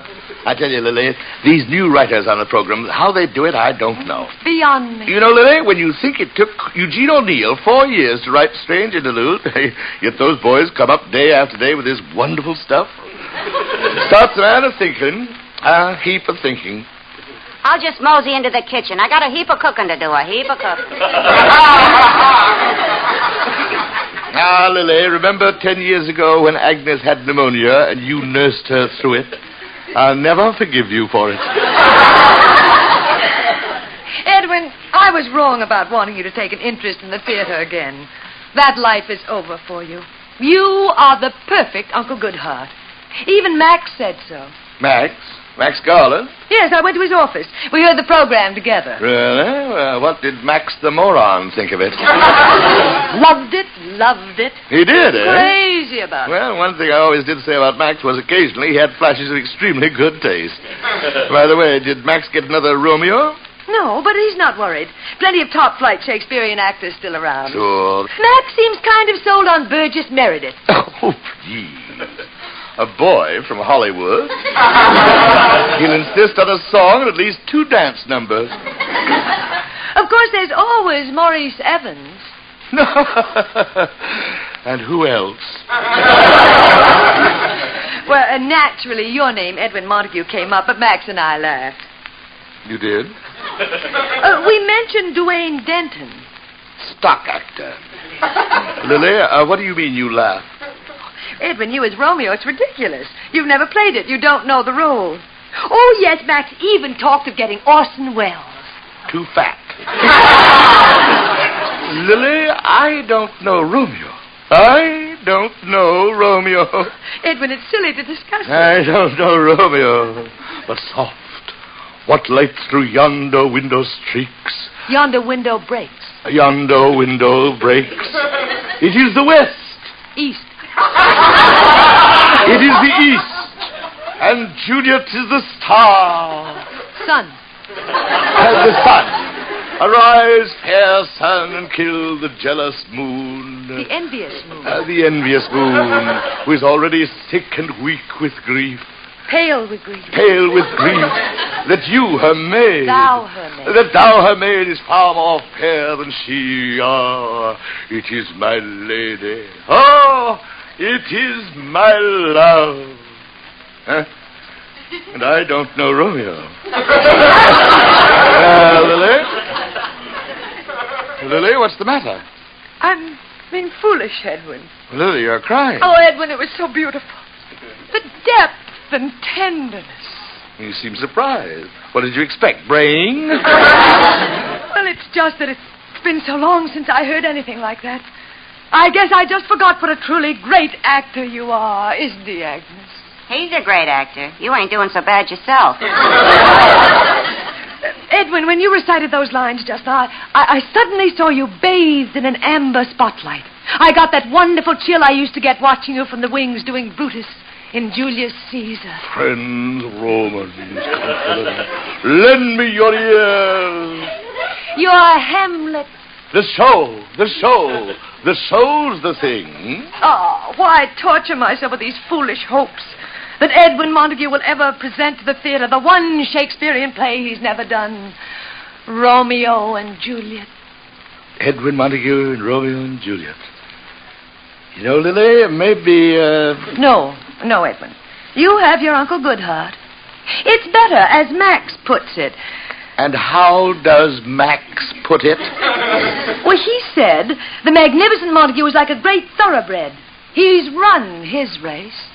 I've run my race. And now, with his glorious victories behind him, he's earned his right to be put out in the pasture of radio to graze. Put out to graze. Why, that stupid, insignificant, wretched little man. Edwin! So he thinks I'm through, eh? Max didn't He thinks I can't play Romeo, eh? Edwin, I'll give him a Romeo. I'll give him a Romeo that will send Evans, Olivier, Gielgud, and the rest of those frauds scurrying back to their little dramatic schools. You can't. What about your Uncle Goodhart program? Oh, that illiterate, drooling poppycock. I'll toss it off in the afternoon. But at night, Lily, Kit Cornell and I will give them a Romeo and Juliet that'll make the theater ring with glory once again. Oh, Edwin, I can't wait for that curtain. What a performance it'll be, won't it, Agnes? Honey, there's only one performance I don't want to miss. The magnificent Montague trying to get into the tights he wore 8 years ago.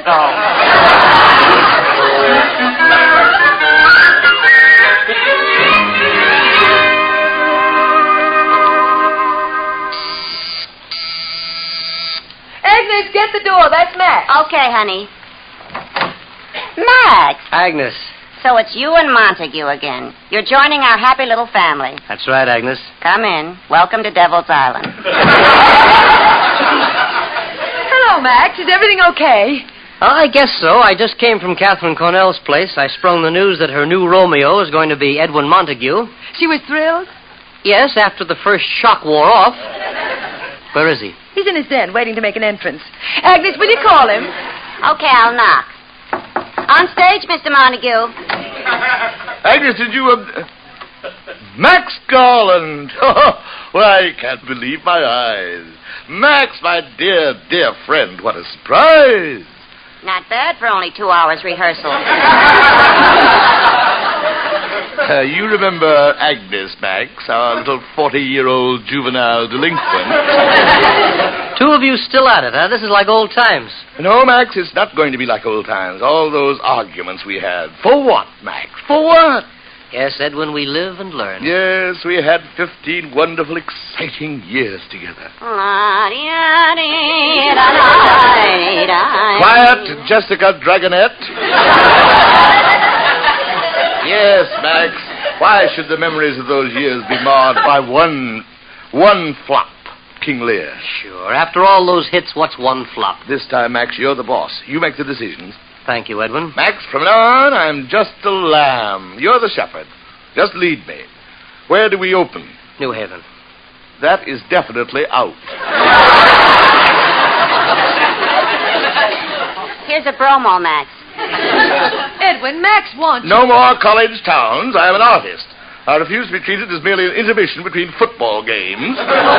All right, Edwin. We'll open in Philly. Now, about the billing. I spoke to Catherine Cornell. The billing. My name in lights again. Oh, how it was. Edwin Montague in Hamlet with Lily Boheme. Edwin Montague in Julius Caesar with Lily Boheme. Now it's all changed. It's going to be Edwin Montague in Romeo and Juliet with Catherine Cornell. Max, what's the matter? Let me pound you on the back, old man. Don't touch me. But, Max. Edwin Montague in Romeo and Juliet with Catherine Cornell. Are you crazy? Catherine Cornell getting second billing? Yes, Edwin, be reasonable. Reasonable? I'm a star. In my entire career, my name has always stood out alone. Mostly on unemployment insurance checks. Agnes, when the script calls for animal noises, we'll let you know. Montague, Catherine Cornell is going to give you equal billing. It's the most gracious gesture you could ask for. Edwin, she's a great star. What am I? Hoot Gibson? Look, Edwin, we'll settle all this at the first rehearsal. First rehearsal? Say, when is this first rehearsal? Why? You ought to notify the governor so he can declare martial law. Agnes, by some fantastic miracle, the American theater has managed to survive so far without your advice. When the subject of our conversation turns to the cleaning of a chicken, we will solicit your opinion. You're sweet. Edwin, this is a big chance. Romeo and Juliet. And with Catherine Cornell. She told me how she admires you. She does? Yes. In fact, she wondered why the handsome, dashing Montague had never done Romeo. She did? Yes, in fact, her exact words were, "He'll be the perfect Romeo for me. All he has to do is to shave off that beard."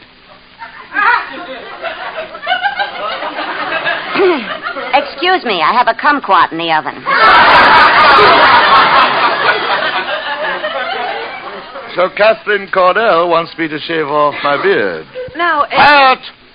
There's a tradition to the American stage being so little to Catherine Cornell that with one word she is willing to cut off one of the few remaining landmarks of the theater. Edwin. Silence! To become just another blank face in this world of blank faces? Never! Never! Oh, that ends it. I tried, Lily. Wait, Max. Edwin. No! It means Uncle Goodheart for the rest of your life. Oh, Lily, stop it. Mending a canary's broken wing. Lily, for heaven's sake, take pity. Next week it may be an Airedale with a sliver in his paw. Lily, you're a fiend. Edwin, is it going to be Uncle Goodheart or this from Romeo and Juliet? Oh, Romeo, Romeo, wherefore art thou Romeo? Say it, Edwin, say it. Shall I hear more, or shall I speak at this? 'Tis but thy name that is my enemy. What's Montague? It is nor hand, nor feet, nor arm, nor face. Nor beard. Nor beard. Nor beard. Oh, that's what it says in the play. It does? Shakespeare said that? Yes. Well, Edwin. Nor beard. Is it coming off, Edwin? If that's the way Shakespeare wanted it, so shall it be. Oh, Edwin. I'll call Catherine and tell her. Please. Now, if you'd excuse me, I'd like to be left alone. Alone to spend these last few remaining hours with it. Edwin, we understand. Thank you.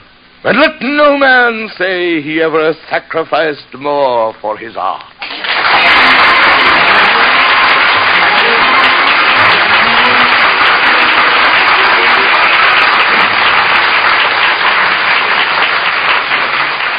Is the magnificent beard coming off of the magnificent Montague? Join us again next Friday at the same time and find out what happens to the magnificent Montague, starring Monty Woolley, directed by Nat Hiken and written by Nat Hiken and Billy Friedberg.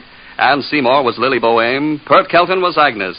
Included in tonight's cast were Anita Anton, Bob Hastings, John Griggs, and Bob Sweeney. Jack Ward at the organ, your announcer, Don Pardo.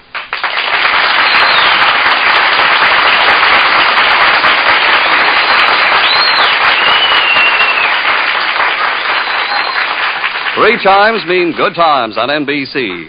There's fun and laughs next when Ed Gardner stars as Archie the manager in Duffy's Tavern. Duffy won't be there as usual, but Archie and his remarkable friends are all on hand to provide customers with their own whimsical brand of humor. There's no cover charge at Duffy's Tavern. Just leave your dial right here on NBC. And for top listening this Sunday, NBC brings you another broadcast of The Big Show.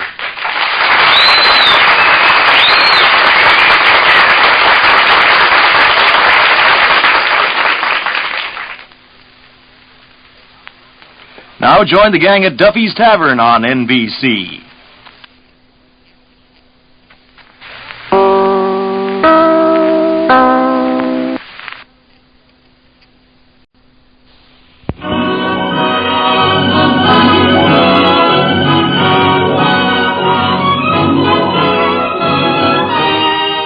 The National Broadcasting Company presents transcribed The Magnificent Montague, starring Monty Woolley.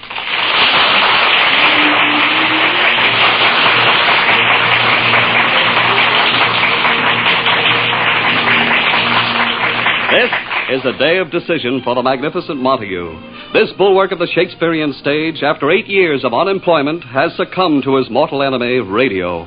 He is Uncle Goodheart, hero of an afternoon program.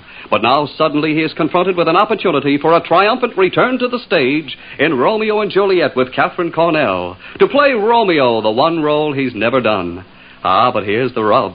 To play Romeo, he would have to shed his crowning adornment, his beard. If he doesn't, it means back to Uncle Goodheart.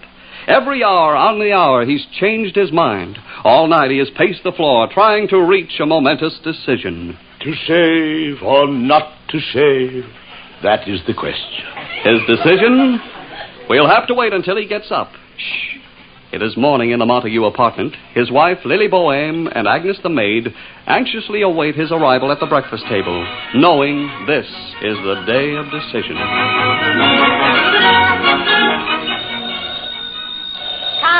Coming. Take it easy, Mr. Amici. The residence of Edwin Montague and Miss Lily Boheme. Oh, hello, Max. No, the beard ain't off yet. Thanks. When he went to bed last night, it was still on. Is that Max? Yeah, here. Max? Lily. No, it's still on. Well, first rehearsal tonight, he knows. Max, you've produced enough plays with Edwin to know this isn't a once-over likely proposition.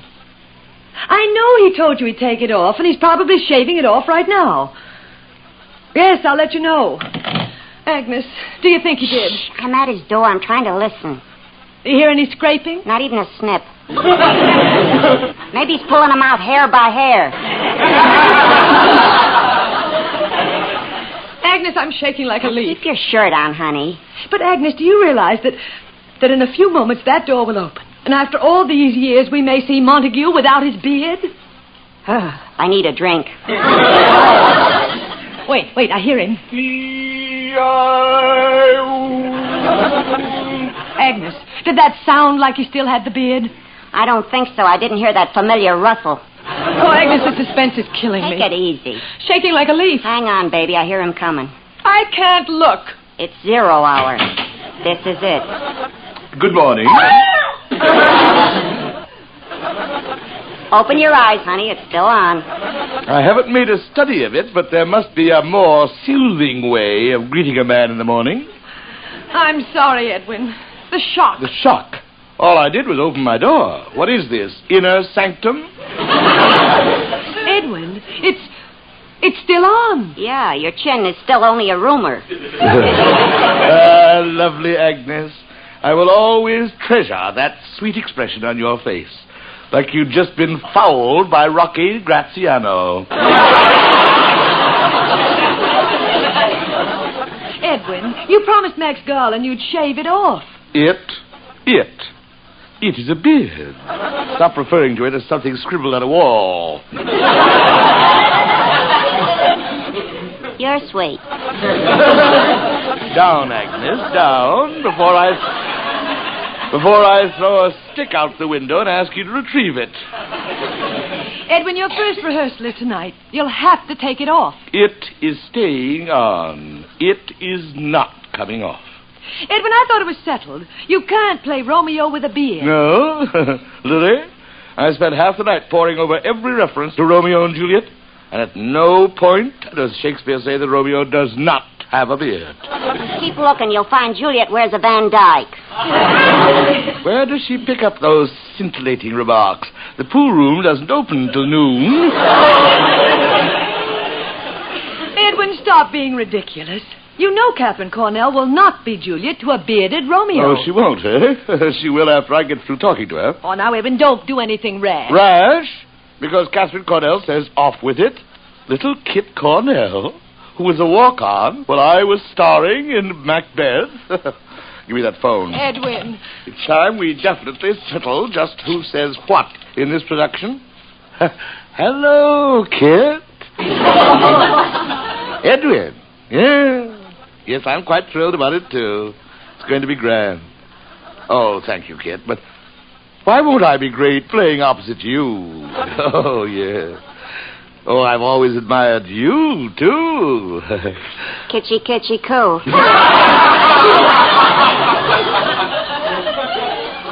Excuse me, Kit. Lily, would you put something in Agnes's mouth? I believe the sofa will just fit. Kit. Oh, yes, Edwin again. Kit, dear, Max mentioned something you said about not wanting Romeo to have a beard. What? Oh. Uh-huh. Uh-huh. Oh, yes, of course, I understand. But I just hadn't looked at it from your side. Of course, I see your point. I just hadn't thought of that. Oh, it's perfectly clear. It's perfectly clear. Goodbye, Kit. Well, Edwin? I didn't realize there was so much kissing in the play.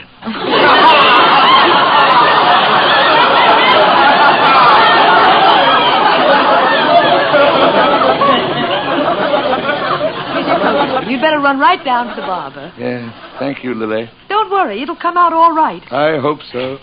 Good luck, Mr. Montague. Thank you, Agnes. Goodbye, Edwin.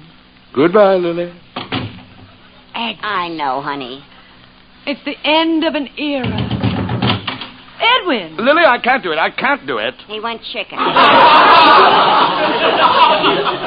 Lily, I won't do it. Don't look at me that way. This means no Romeo and Juliet. I don't care. Oh, that's just fine. After I convinced Max you'd play the part. Lily, anything but that. Ask me to cut my throat from ear to ear. No, Edwin. Do you mind if I ask him to?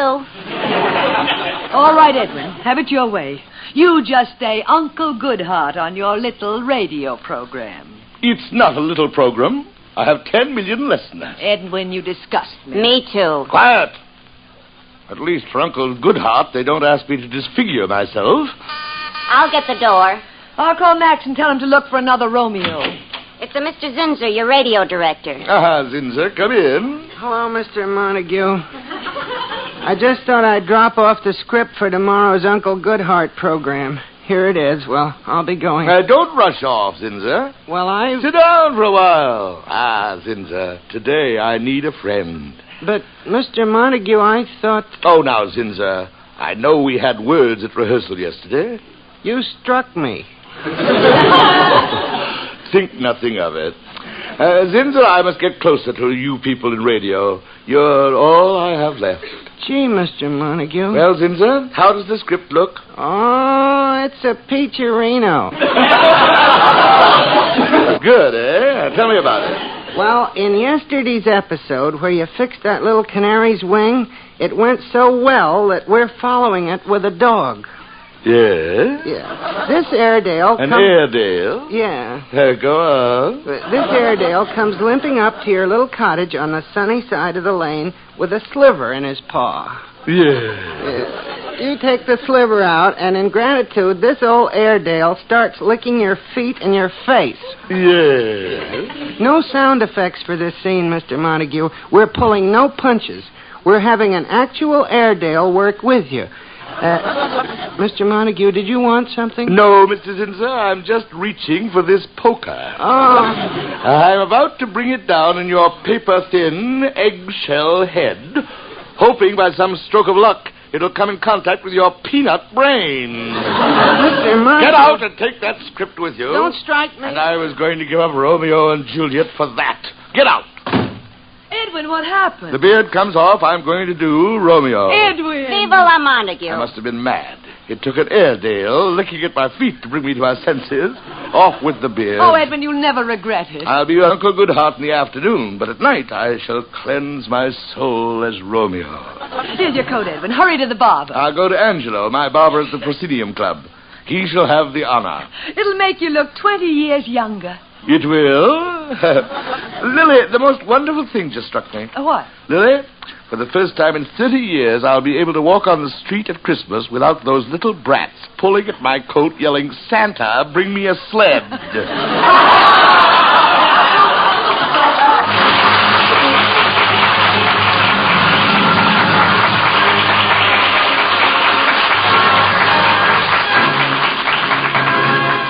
We'll be back with the magnificent Montague in just a moment.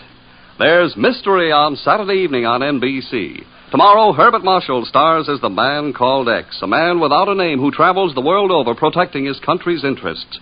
He's the man called X. Tomorrow over most of these NBC stations. For top Sunday listening, it's another broadcast of The Big Show. Tallulah will be your hostess again, presiding over an hour and a half of the very best in comedy, music, and drama, with a collection of the greatest stars of stage, screen, and radio. Yes, the chimes are your invitation this Sunday and every Sunday to The Big Show. And now back to the magnificent Montague. His decision has been made. His beard will come off. He enters the barber shop of the Proscenium Club. Angelo is waiting.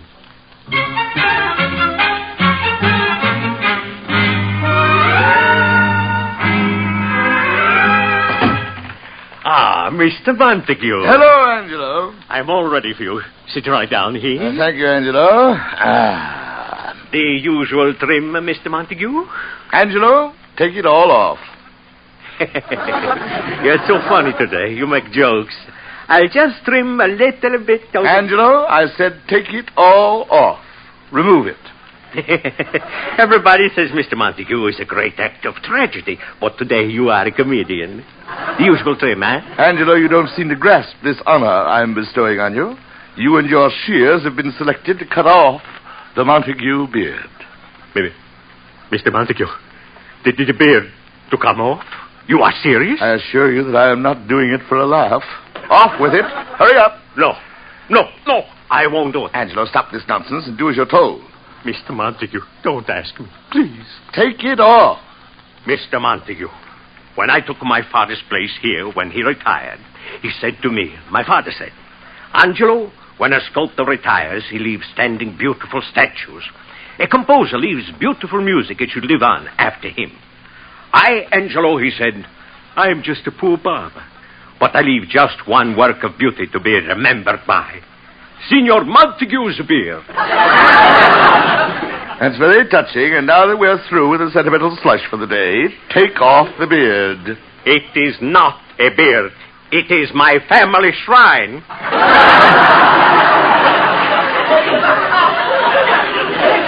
Angelo, your scissors. No, Mr. Montague. I grew up with your beard. I trimmed it. I cared for it like it was my own little garden. Angelo, enough of your yap-yapping. Start snip-snipping. Mr. Montague, don't ask me to. I remember I used to sit way up in the balcony and watch you make those wonderful speeches. Julius Caesar, Hamlet.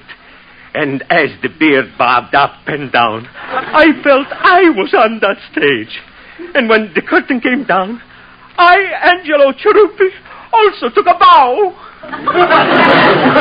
Yeah, it is most fortunate for you that I never caught you at it. Now, Angelo, it's a little early in the day for melodrama. I'm telling you to cut off my beard. No, it is not your beard. It does not belong to you. It doesn't? No, it belongs to my father. It belongs to the people. The people in whose memory the great Montague shall always live. It is not for you to say, cut it off. It is not your beard. Must I carry around a bill of sale? Angelo, will you... No. You had your chance. I will go to Harry's Broadway barbershop where sentimentality and shaving do not mix. Next.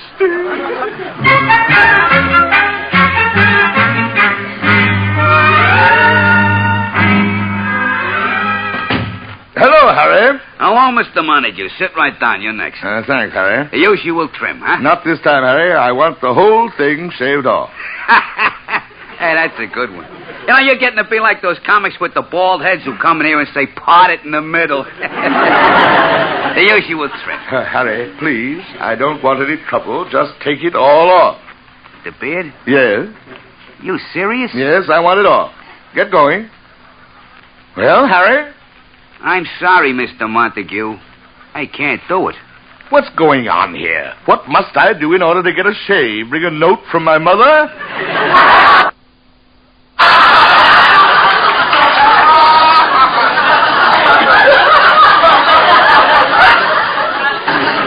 Mr. Montague, believe me, if I could see my way to do it. Harry, what can my beard mean to you? You've never seen me in Shakespeare. It means nothing to you.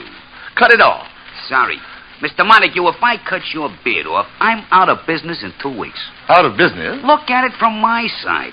My biggest customers are guys with beards. Jose Ferrer, the actor. Rex Stout, the writer. Al Hirschfeld, the artist. Why do they come to me for trims? They trust me. So how... Listen. So I cut off your beard. Right away, it's all over Broadway. Harry the barber cut off Montague's beard. So the next time I see my customers with affidavits on bended knee, can I convince them it wasn't an accident?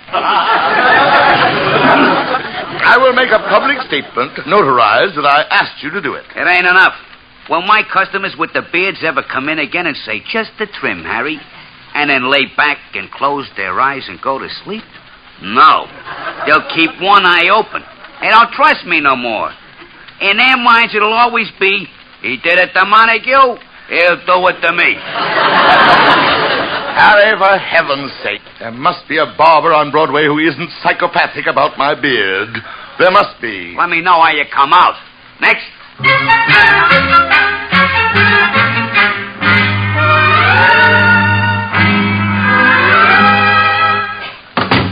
Hello, Walter. What do you want? Come now, Walter. It's been a long time since I've been in your barber shop. About 10 years. 11 years next month. Well, Walter, I'm in a hurry. Just take the beard off. Oh, no, you don't. Now, look, Walter. So you want me to take the whole beard off, eh? Walter. 11 years ago you were in here. See, I still got the scar on my forehead. That was just for trimming off a little too much. Oh, Walter, let bygones be bygones. Not me. I'm not the kind of individual who likes to live dangerously. Not a chance. Thanks. I remember when barbers used to drool when I went by. I'll find a barber who doesn't know me if I have to comb the city.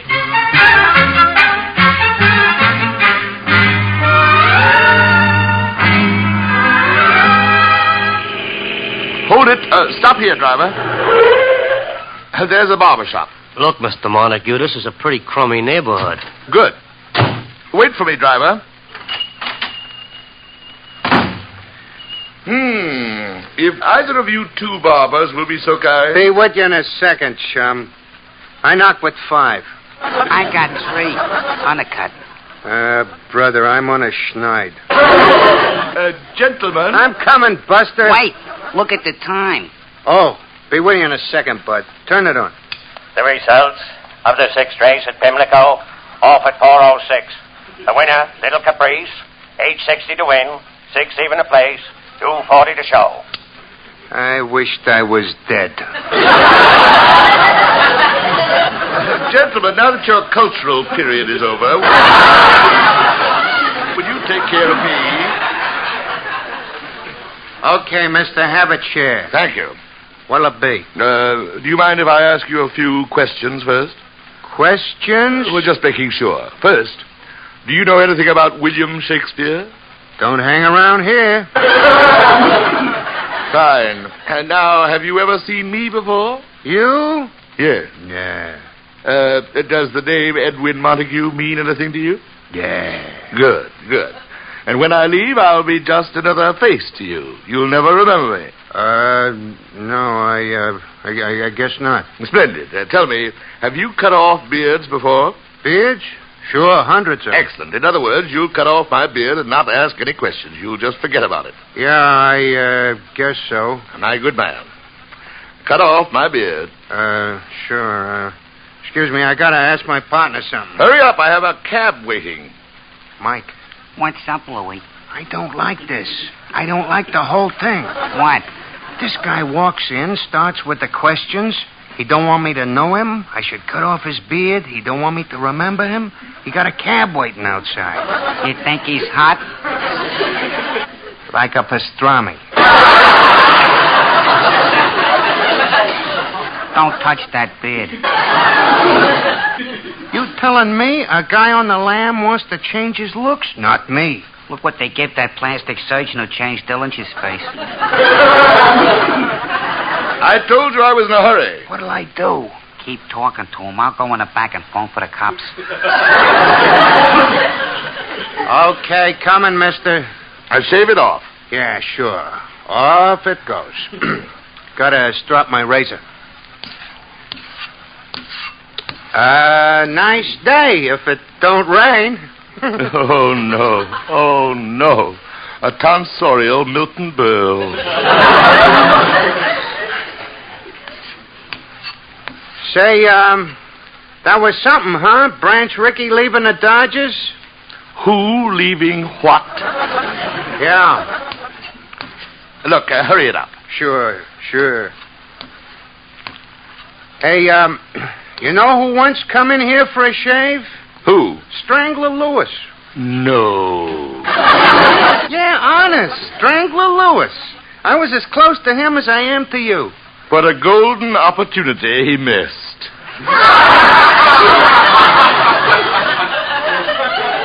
You stop sharpening the razor and start? This the guy? Yeah, officer. He's the one. Are you dead-end characters referring to me? Okay, Whiskers, on your feet. Let me warn you, you flat-footed boob. If you lay one clammy hand on me, you will be the center of a police investigation that'll make the last one look like a quilting bee. look, mister, I'm just trying to do my duty. Is there so little crime in this city that your duty is now restricted to peeping under hot towels in barber shops?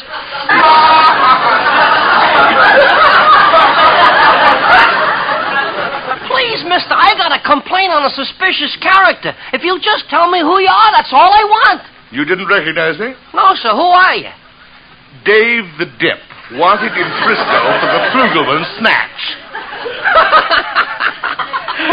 If you just give me your right name, that's all. I'm Edwin Montague, alias the Magnificent Montague. Wait a minute. Your voice, I recognize it. You're Uncle Goodheart. Gosh, wait till I tell the missus. Uncle Goodheart. Now may I go about the business of being shaved? But, officer, Shut up. If I hear any more complaints that you guys have been operating a horseroom and back, I'll throw the book at you. Bye, Uncle. And now, gentlemen, shall we commence with the disposal of my beard? Look, mister, just go away. Now, look here. We're closed for alterations. Alterations?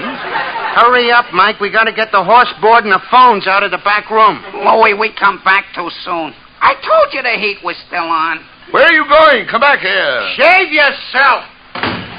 Shave myself. It's the only way. Where's the drugstore?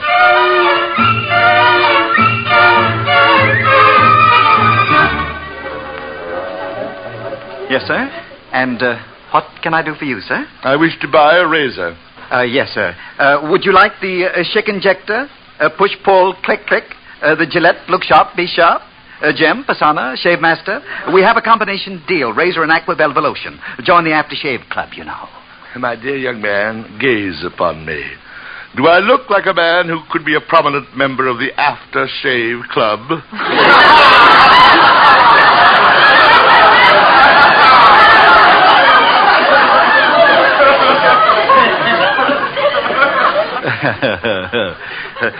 Sir, you look like a modern man. How about... Now, listen, you. I just want a razor. No push-click. I don't want it to look sharp. Just shave. Yes, sir. I'll get one. Every American man has to go through what I'm going through just to get it shaved. I predict a triumphant return of the beard.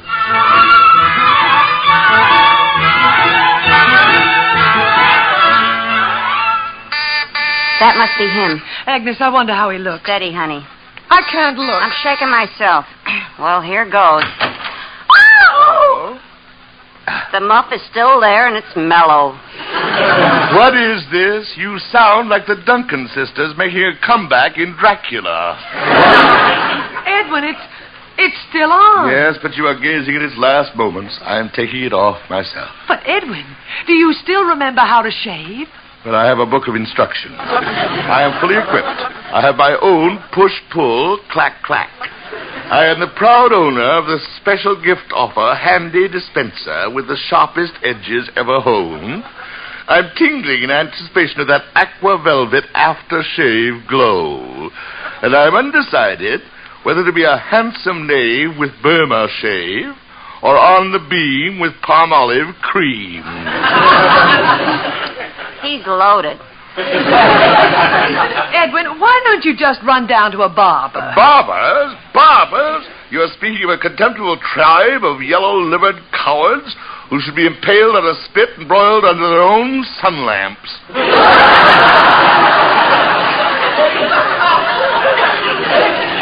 Edwin, you've had no experience with razors. Nonsense. This operation should be performed by my own two hands. Dr. Montague wanted a surgery. Really, Lily, wouldn't it be patriotic if we released Agnes for active duty? Edwin, your Romeo and Juliet rehearsal. You'd better take it off. Well, it's off to the wash bowl. And when I come through this door again, it'll be without my beard. Lily, you will behold a new, young, dashing Montague. Agnes, Montague without his beard. What'll he look like? Can you visualize it? I don't know. All I can see is the end of a plucked chicken. Oh, Agnes, this is torture. Oh, last night I couldn't sleep because of this one horrible thought. What is it, honey? Agnes, do you think Edwin has a chin? He must have something to rest that nasty tongue of his on. Agnes, please. It's off by now. Oh, the telephone. Who could that be? Probably the first bid from a mattress company. Hello? Max? Yes, Max. It's off. What? What? Romeo and Juliet's been called off. I don't know about you, but I'm grabbing the first freight out of town.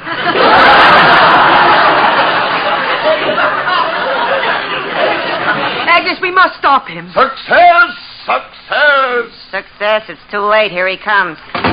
Success! Success? Yes, I finally got the top off the shaving cream.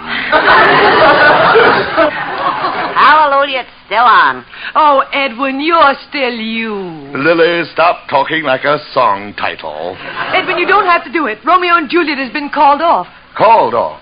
Called off? Max couldn't get a theater. That incompetent excuse of a theatrical producer. Oh, Edwin. But Lily, it would have made me so much younger. No, Edwin, it's better this way. I still have you and it. I still have it. Yes, Lily, it's better this way. The immortal Shakespeare said all there was to say on the subject. Shakespeare? Act 2, Scene 1, in Much Ado About Nothing.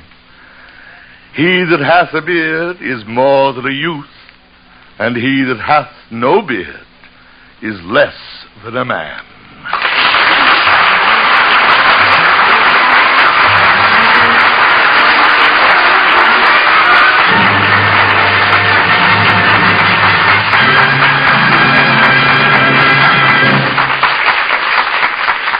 Join us again next Friday, same time, same station, for another transcribed adventure in the life of the magnificent Montague, starring Monty Woolley. Created and directed by Nat Hiken and written by Nat Hiken and Billy Friedberg. Lily Boehm was played by Ann Seymour. Agnes was played by Pert Kelton. Also included in tonight's cast were Johnny Gibson, Jackson Beck, Danny Yocco, Bob Sweeney, and Santos Ortega. This is Don Pardo speaking.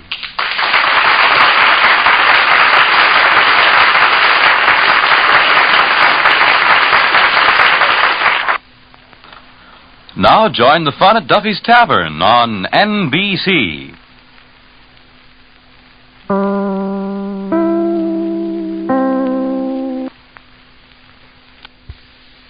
following program is transcribed.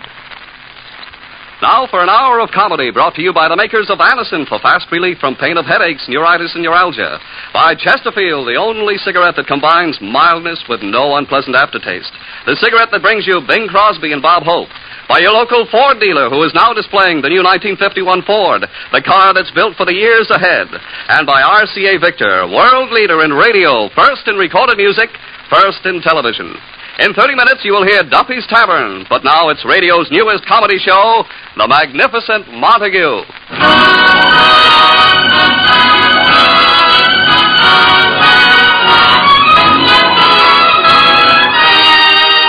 The Magnificent Montague, starring Monty Woolley.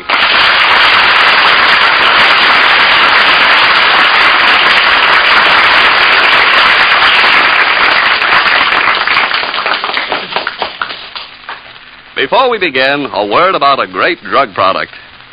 If you suffer from pains of headaches, neuritis, and neuralgia, you should discover what many thousands have known for years, that Anacin brings incredibly fast, effective relief. Anacin is like a doctor's prescription. That is, Anacin contains not just one, but a combination of medically proven active ingredients in easy-to-take tablet form. Probably at some time you've received an envelope containing Anacin tablets from your physician or dentist. Thousands of people have been introduced to Anacin this way. Try Anacin yourself the next time you suffer from the pains of a headache, neuritis, or neuralgia. You'll be delighted at how quickly relief can come. Anacin is spelled A-N-A-C-I-N. Your druggist has Anacin in handy boxes of 12 and 30 tablets and economical family-sized bottles of 50 and 100 for your medicine cabinet. Ask for Anacin today. And now for the magnificent Montague, this former monarch of the Shakespearean stage, who has now sunk to radio as Uncle Goodhart of an afternoon program.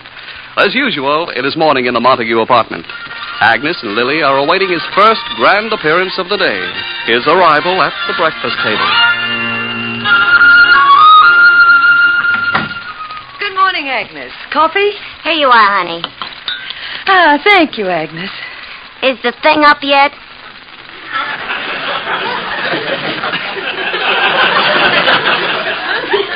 You mean Edwin? I don't mean Guy Lombardo. Really, Agnes, can't you refer to my husband in any other way but the thing? Honey, I've spent 25 years trying to figure out a way to describe him. He always comes out the thing. Agnes, that's silly. Silly? Is he a stage actor? No, he's in radio. Is he in radio? No, he won't admit he sunk that low. Is he human? No, he's a beast. Is he a beast? No, he's a jerk. Agnes, please, remember he's my husband. There must be some way of getting you a Purple Heart. Agnes, for me, will you please make an effort to get along with Edwin? Get along? Honey, you're looking at a broad who's fighting for her life.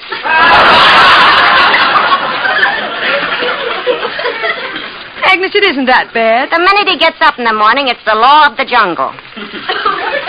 But, Agnes, if you're a little more tolerant with him, I'm sure he'll unbend. Honey, for 10 years I've been wearing pointed shoes just waiting for him to bend.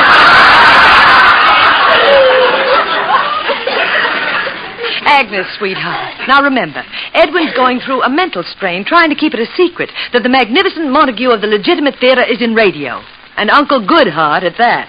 Now try and get along with him. Just once, will you say good morning to him? Good morning? Okay, honey, for you. Oh, good. He'll be out any minute. It's almost time for his morning vocal exercises. E-I-O. Here we go, roaming the hills. I roam the hills, I roam the E-I... Ooh. Lo, hear the gentle lark. Agnes, go ahead. Oh. Good morning, Mr. Montague. What was that? Edwin, Agnes was saying good morning. Is that what that sound was? I thought the city was widening the street. Edwin, Agnes, bring his breakfast. See what I mean, honey? It's dog eat dog. Dog? Good. What a welcome change from her usual breakfast. Edwin, this can't go on. Agnes is making an effort to get along with you. Agnes, serve him his breakfast. Here it comes, my morning bout with Lucretia Borgia. How do you want your eggs, sunny side up or in your face? All right, Miss Tomaine, scat, back to your garbage can. Edwin, don't. She's trying to be nice. Here's your eggs, Mr. Montague. See, Edwin? She called you Mr. Montague. Must she make it sound like a dirty word? Here, Edwin, eat your eggs. Gad, what a messy sight. Just because the eggs were laid by a Plymouth Rock, must they look as if a pilgrim just pulled his foot out of them? Look, they're just eggs. I buy them, fry them, and serve them. From there on, take it up with the chicken. Edwin, eat your eggs. Oh. What's wrong now? Nothing, Agnes. Congratulations. You've discovered a new plastic. Wait till he gets a load of the toast. Agnes. Here's your toast, Mr. Montague. Stand back, honey. Yum, yum. Mammy's little baby loves buttered shingles. You take these clinkers away. Now, they're just a little brown. Brown? This toast is so badly burnt, I'm sure I can collect insurance on it. All right, Agnes. His coffee. Here. I'm afraid it's still hot. Thank you. Well, Edwin, what's the matter? Lily, don't touch that coffee. Have it analyzed. Oh, Edwin, stop being so picky. So what if the coffee happens to be a mite strong? Lily, I don't mind strong coffee, but I do not like it when it comes out of the cup swinging. I don't know what he's beefing about. He lost the coffee yesterday, and it's the same grounds. Now, Edwin, you have a broadcast today. You can't go hungry. Hungry? The minute I look at that dirty apron she's wearing, my appetite's gone. Dirty apron? My dear Agnes, let's face it. There are more nutritious vitamins on your apron than I've had all month.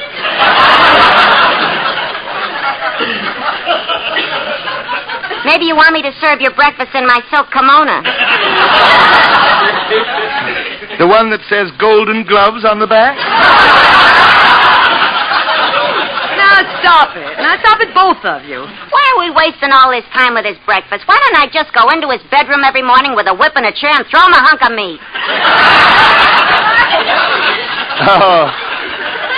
Oh, please, spare me the sight of you when I first open my eyes. With those hair curlers on that flat head, you look like a roof full of television aerials. Why, you thing. Thing? You heard me. Be it ever so humble, there is no place like Iwo Jima. Edwin, these fights every morning can't go on. Well, I'm glad you come to realize it. Agnes has to go. Oh, let's not go through that again. Silly Agnes is a maid. She's supposed to cook and clean. Now, Edwin, Agnes is very neat. Very neat. Have you been in my den recently? I'm not asking you to take that dirt away, but if she'd only plow it once in a while. Edwin, you know how you are. She's afraid to go into your den. So am I. It's becoming a game preserve.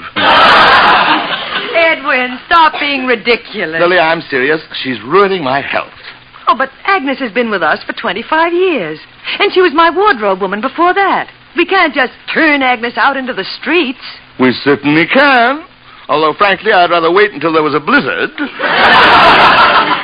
No, Edwin, I won't permit it. Why, Agnes is our good luck piece. All right. Then let's nail her over the door like a horseshoe. Lily, I can't stand it anymore. Either she goes or I go. Edwin, maybe we can work it out. No, that's my decision. Get rid of her. After all these years, how can I do this? Give her a year's salary. Anything. I'm going into my den, and when I return, I want this apartment to be Agnes-less. Agnes. Yes, honey. Agnes, sit down. I'd like to talk to you. Is Bluebeard gone? No, he's in the den. Agnes, we've been together a long time, haven't we? Yeah. We had a lot of laughs, too, before you went and fell for Count Dracula. Remember that stock company in Cincinnati? That guy playing Hamlet making a play for you. He sure was a pest. Until I put itching powder in his tights. And remember what happened to the scenery in Omaha. Please, honey, no more. You're just making it tougher for me. Tougher for you? Yeah. I've been trying to put it off, but I can't. Well, Agnes, what is it? Honey, don't try and talk me out of it. I'm quitting. Yeah. I'm leaving before I become another notch in his cane. A notch in his cane? Yeah, didn't you ever notice them 4 notches in his cane? One for every person he's given a nervous breakdown to. I'm getting while the getting's good. But, Agnes, where will you go? Any place where I can relax, like a snake pit. I'm all packed. I'm leaving before I can change my mind. Right away? Yeah, honey. You know, I wish I had one more chance to fix a meal for him. I got an idea for a casserole that'd make you a free woman. Oh, Agnes. I'll miss you so. Oh, don't worry. I'll keep in touch with you. So long, honey. Goodbye, Agnes. Did I hear the front door slam? Was that wonderful, wonderful sound Agnes making her final exit from my life? Yes, Edwin. Agnes is gone. She went of her own accord. That's too bad. I was hoping we'd have to use force. Edwin, how can you say things like that? Lily, Agnes is gone. Look, the sun is shining through the dirty windows. Listen, my heart is singing I'm a boy again. Kiss me, Lily. Oh, Edwin, Agnes has gone. All it took was getting Agnes out of the house, and I'm a new man. Here's your coat, little sunbeam. You have to get to your radio broadcast. Now for a wonderful afternoon with my good friends and colleagues at the radio station. Lily, I never like to mention my competitors, but life can be beautiful.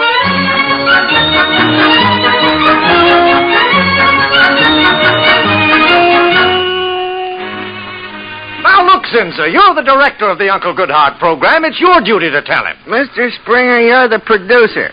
It's up to you to tell Mr. Montague. Now, Zinzer, just come out and tell him that in today's program, Uncle Goodhart befriends a homeless Airedale, and the sponsor insists he work with a live dog. A live dog? He doesn't even like to work with live people. Mr. Springer, I have a wife and 4 children. You tell him. Now, look, just tell him the Airedale licks his face a few times and he kisses it back. Oh, no. Zinzer, you're a coward. Mr. Springer, I've never denied that. Please, you tell him. I'd do it, Zinzer, but I'd just get into another argument with him. He never argues with you. I know. He just hits me. Now, look, Zinzer. Shh. Here he comes. Now, you tell him about the dog. Mr. Zinzer, good afternoon. Don't hit me. Hit you? Zinzer, my friend, I'm only holding out my hand to shake yours. Oh, you are? And my dear friend, Mr. Springer, how are you? Fine, a little busy. Mr. Zinzer will explain a few minor points about today's Uncle Goodhart program. Don't rush off, Springer. Well, Zinzer, what have you imps devised for your old uncle to do this afternoon? Well... Tell him. Mr. Montague, it's the sponsor's idea. A friendless Airedale comes to your cottage and you take him in. But naturally, Uncle Goodhart and man's best friend. Beautiful thought. We're using a live dog. Excellent. He licks your face and you kiss him back. What a theme. Stark realism. Oh, Zinzer, we're going to give our listeners both barrels today. A live dog. I tried to get the sponsor to use an animal imitator. Oh, Springer, that's where you're wrong. Where is your imagination, your sense of the dramatic? But I'll forgive you if you will give me the name of your tailor.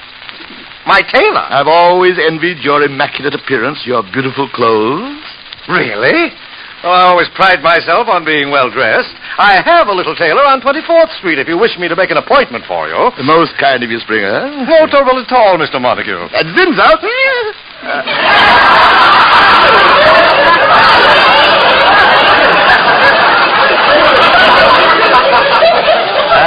Zinzer, I was only saying to Mrs. Montague this morning, why don't we see more of Mr. Zinzer? You want to see more of me, sir? Oh, I'm peeved at you, Mr. Zinzer. You are, sir? You never asked us out to your home. I've never met your family. We live in the Bronx. Aha, the Bronx. Haven't been there since a boy. My uncle had a farm there.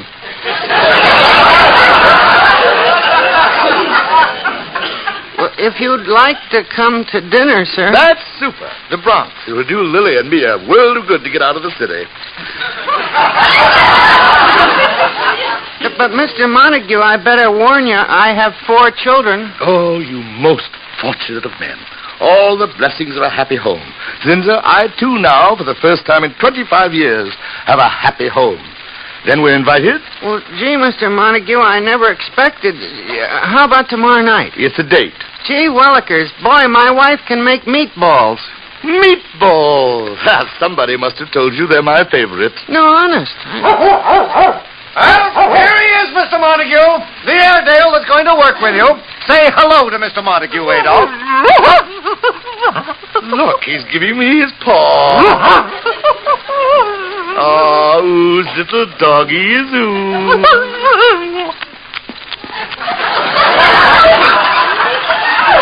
Oh, my, isn't that the cutest thing? Adolf is licking Mr. Montague's face. Oh, it tickles. Happy days ahead for all of us.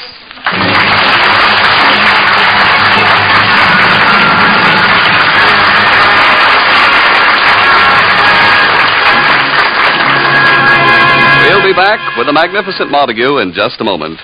Now let's hear from a very good friend of yours. This is Bob Hope. Can we steal a second? Say, Bob, did you notice there's a new Chesterfield poster of you around town? Yeah, I saw one in a drugstore the other day. I'm dressed up as Santa Claus. Yeah, and you're holding a carton of Chesterfields with a picture of Bing you-know-who dressed up as Santa Claus. And you're saying, for Christmas gifts, here's the answer. Yep, Crosby for Christmas. Bob, seriously, why did they make Crosby Papa Santa Claus on the Christmas carton instead of you? Well, by tradition, Santa Claus is an old man. Yes. Always carrying a sack full. Well, in all fairness to Bing, Bob, I must say it's a very attractive gift. And it's packed with 200 of those always milder Chesterfields, which make as fine a gift as anyone could give or anyone could get. And, folks, if you want to prove that just for yourself, make that Chesterfield mildness test. Open them, smell them, compare them, and smoke them. Chesterfield, Chesterfield always wins first place.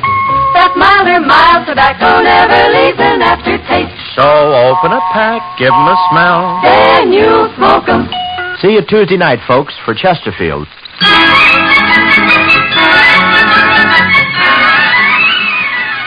And now back to the magnificent Montague. It is the next morning in the now happy, happy Montague apartment. Lily and the new maid are ready for Montague's first breakfast under the new regime. Oh, by the way, Sarah. Yes, Mrs. Montague? My husband and I are going to the Bronx for dinner tonight. The Zinzes. So don't cook tonight. Yes, ma'am. Oh, Mrs. Montague, do you think Mr. Montague will like me? Oh, now don't be nervous. Oh, you're shaking. Working for Uncle Goodheart. I'm one of his biggest fans. That will do it. On his program yesterday, when he took the sliver out of that dog's paw, and he bandaged the little paw, and then the dog licked his face. He's such a good man. Now, Sarah. Oh, your nose is getting red. I'm sorry. I think he's coming. He's sick. I'll call a doctor. No, Sarah, come back. He's just vocalizing. He's an actor. Lily? Who is this angel in white? Well, Edwin, this is our new maid, Sarah. Sarah, the divine Sarah. Oh, Uncle! Lily, call her off before she leaks through to the apartment downstairs. Edwin, she's overcome with happiness. She's one of your listeners. Good. Come now, Sarah. We must be brave. Bring my breakfast. Yes, Uncle. Oh, Edwin, she is sweet. Naturally. After Agnes, Lizzie Borden, the axe killer of Fall River, would be sweet. I'm hungry. I've been waiting 25 years to have one breakfast not prepared by Agnes. Here's your orange juice, sir. Thank you, Sarah. Edwin, what's the matter with it? What kind of orange juice is this? Agnes never made it like this. There are no seeds in it. Oh. Quiet. Sarah, he's not used to orange juice like that. Now take it back to the kitchen, put some seeds in it, and warm it up. Yes, ma'am. Here are your eggs, sir. Let's see. Eggs? This wet mass of goo are eggs? Will you shut up? Edwin! Oh, Edwin, shame on you. This is our new maid. The new maid? This is Rudolph, the red-nosed reindeer. A red-nosed reindeer? I quit. Now, Sarah. Uncle Goodheart, I'll never believe another thing I hear on the radio again. Not even the weather report. Another one gone. And who have you next on the list, Lily? Typhoid Mary? Edwin, what's come over you? I'm just getting smart, Lily. I catch on. Catch on? Lily, I'm on to your little plan. You hand-picked that white-aproned monstrosity to make life miserable for me. Miserable for You're taking revenge for my getting rid of Agnes. Edwin, you're getting impossible. Yes, impossible to fool with your snide little tricks. Snide little tricks. Oh, Edwin, what's happened? We're having our first fight. Good. Let's bring it all out into the open. I took you out of those musicals and made you a dramatic actress. For what? So you could steal scenes from me. Edwin Montague, you were, you are, you always will be a hand. Lily, that is one word I forbid in my home. You're home. I have a broadcast to do. Where's my hat?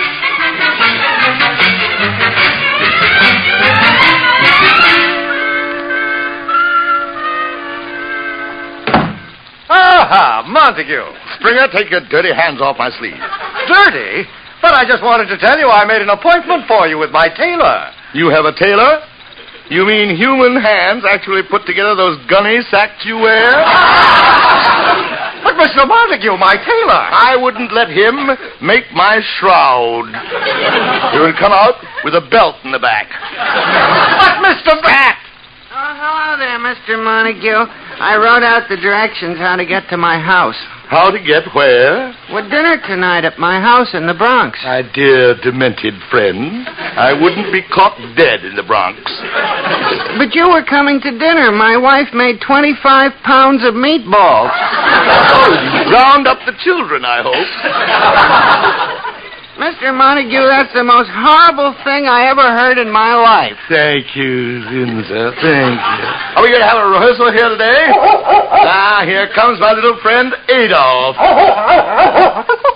Take this. Is everybody happy?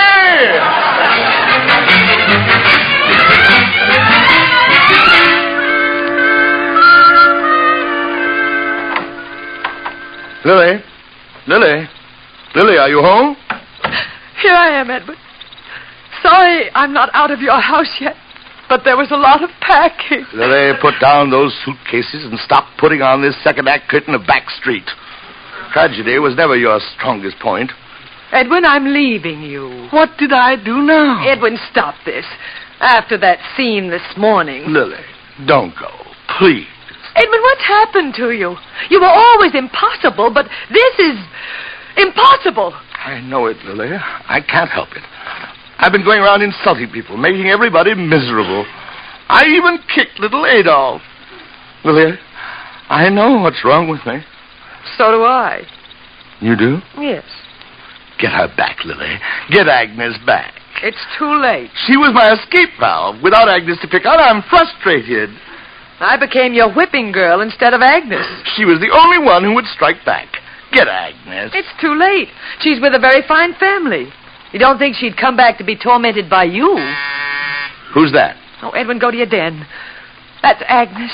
Agnes? She called. She still has some clothes to take away. I'll go. Lily, plead with her. Get her to come back. I wouldn't do that to her, Edwin. You go to your den. You've caused her enough trouble. Come in. Hello, honey. Agnes, how's the new job? The people are wonderful. Beautiful room with a television set. It's Agnes, can we give you this? Agnes, can we bring you that? This morning I sneezed. They brought me breakfast in bed. Really? Honey, it's driving me nuts. Agnes. Nobody insults me. I got nobody to yell back at. Ain't I got a right to be human? I'm like a piece of furniture there. I got no status. At least with Montague, I had a place. I was his enemy. Oh, but you... After 25 years with Montague, who can stand quiet? Those smiles and affection they give me, it makes me sick. Honey, let me come back here. Oh, Agnes, welcome home. Edwin! Lily, did you call? Oh. Hello, Agnes. Hello, Mr. Montague. Edwin, Agnes has come back to us. She has? Yes.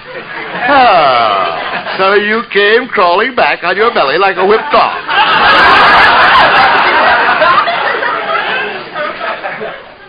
It was you that drew me back here, like a fly to a garbage dump.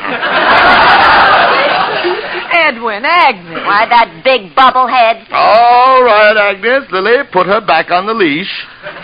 Edwin, please. If Miss Dutch Cleanser thinks she's going to start throwing her weight around here again, she's, Gad, Lily, look at the time. The time? Yes, we're due at the Zinzers for dinner. Home, sweet home.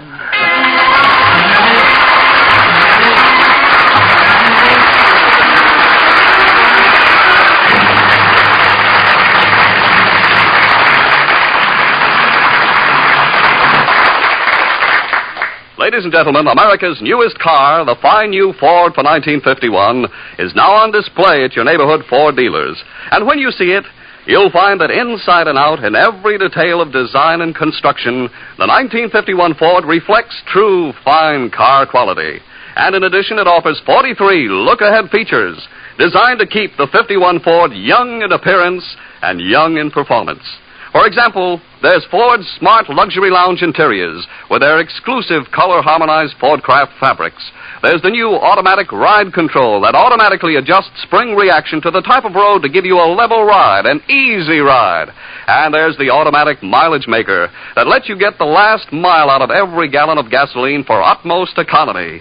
Visit your Ford dealer soon and see the 1951 Ford yourself. You'll agree. You can pay more, but you can't buy better. Join us again next Friday for another transcribed visit with a magnificent Montague starring Monty Woolley. Created and directed by Nat Hiken, written by Nat Hiken and Billy Friedberg. Ann Seymour was Lily Boehm. Pert Kelton was Agnes. Also heard on tonight's program were Johnny Gibson, Art Carney, John Griggs, Pat Hosley, and Frank Milano. This is Don Pardo saying stay tuned for Duffy's Tavern, which follows immediately.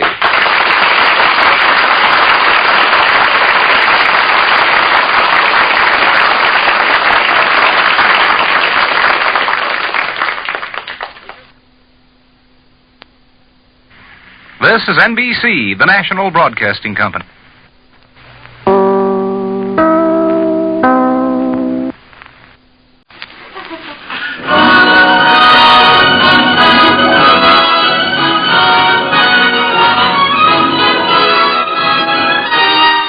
The National Broadcasting Company presents The Magnificent Montague, starring Monty Woolley.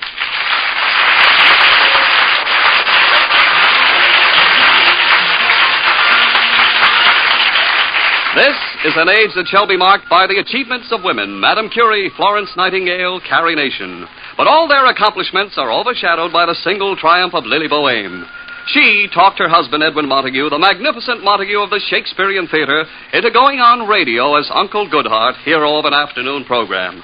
This not only broke his heart, but his 8-year record of unemployment. But today, Lily is beginning to wonder if it was such a good idea after all. It is the morning in the Montague apartment. Agnes, the maid, is about to answer the door.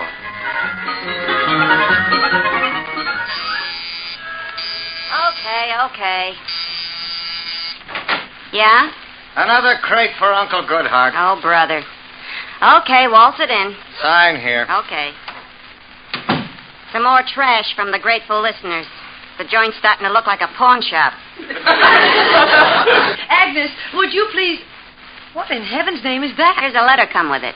From, Lilliput, Ohio. Let's see it. Dear Uncle Goodhart, enclosed, please find a 6-foot replica of our city hall at Lilliput, Ohio. It was built with 2,000 cakes of your sponsor's soap. A little something for Uncle to play with in his bathtub. Agnes, we've got to get rid of this. Here comes Uncle Hambone now. Just a cottage, small by E-I-O. Good morning, Lily. I feel quite gagged. What is that monstrosity? Agnes, have you been on another quiz program?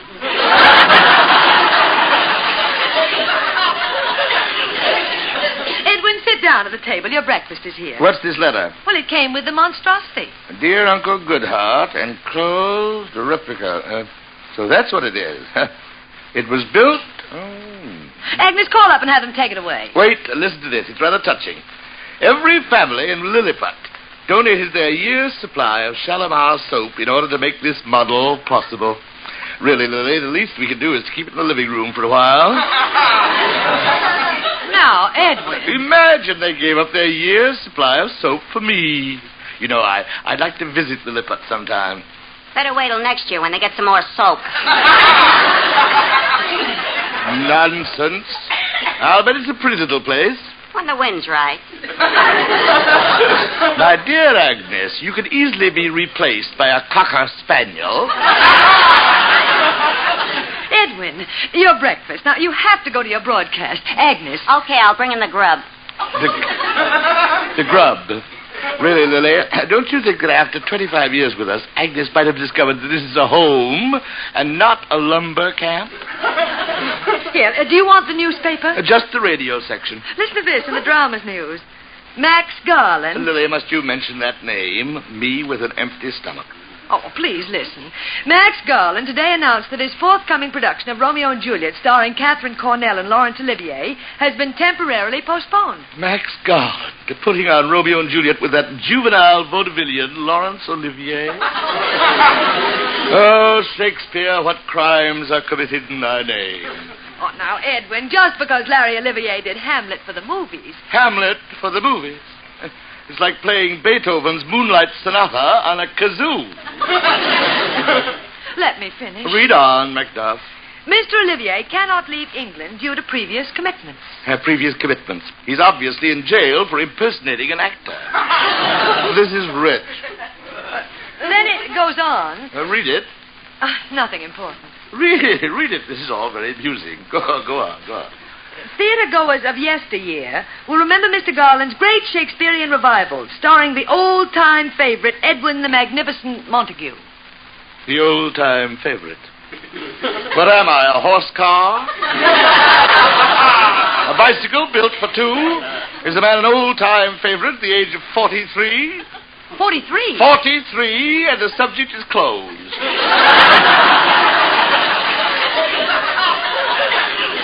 Read on. Here's your pancakes, younger than springtime. Lily, at our Thanksgiving dinner, when you brought that huge stuffed bird to the table, for one glorious, ecstatic moment, I thought it was Agnes. He's such a doll. Edwin, there's more in the article about the 15 years you and Max were associated. 15 years. For each and every minute of those 15 years, there's a gray hair in my beard. I don't want to hear any more about the theater. But, Edwin, you're going overboard on this Uncle Goodhart afternoon program. We don't go to any plays. Lily, please. I have a big day at the radio studio today. The boys came in with a very touching script. It seems a canary with a broken wing hops into Uncle Goodhart's little cottage. Everybody says, kill it, Uncle Goodhart. Put it out of its misery. But I cannot destroy any living thing. I make a little splint out of matchsticks.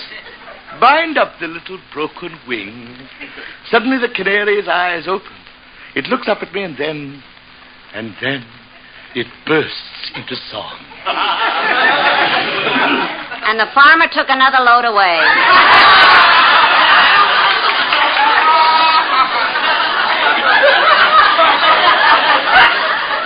And I do mean corn. Lily, I was thinking about dear Agnes's Christmas present. Last year, for her room, we got her a chair. This Christmas, can't we have it electrified?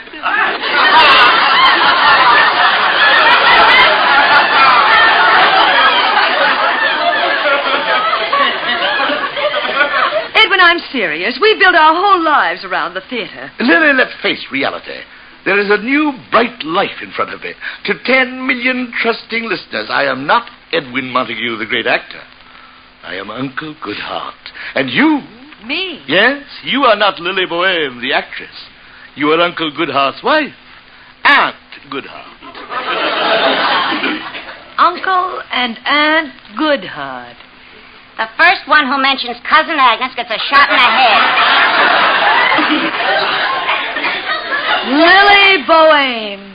Aunt Goodhart. That's right. Get used to it, Lily. Oh, Gad, look at the time. I'll be late for rehearsal.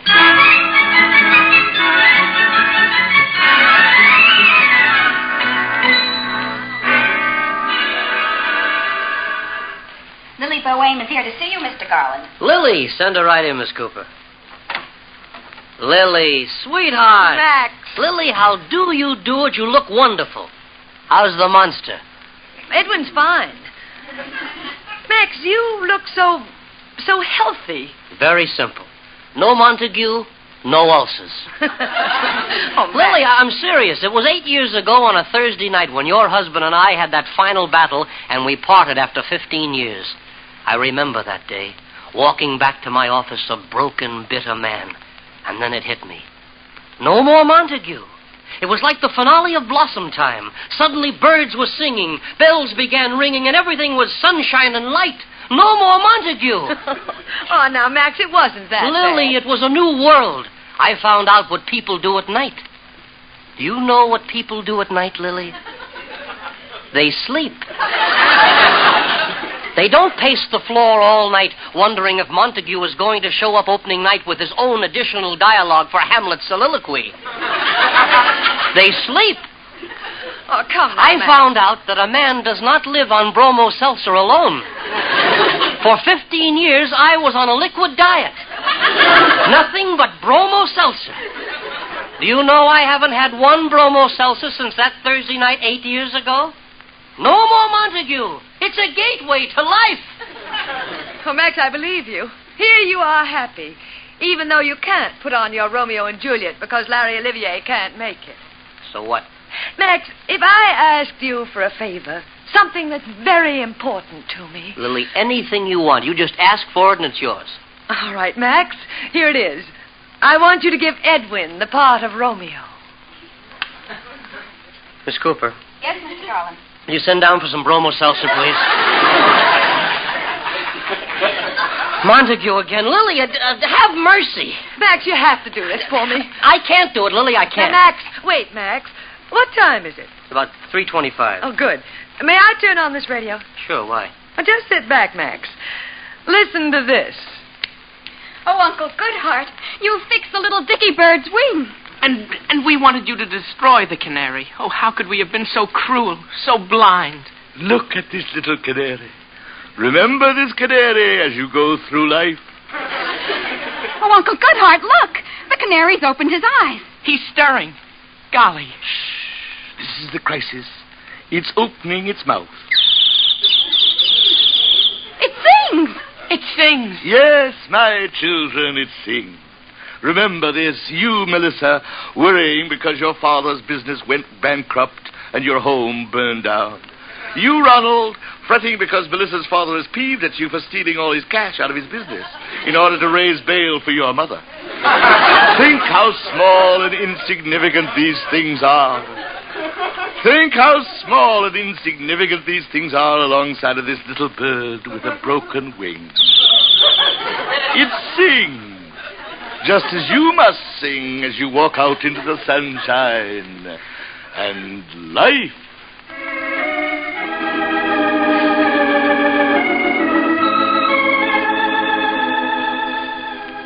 You have been listening to another episode of Uncle Goodhart, brought to you by Shalimar Soap.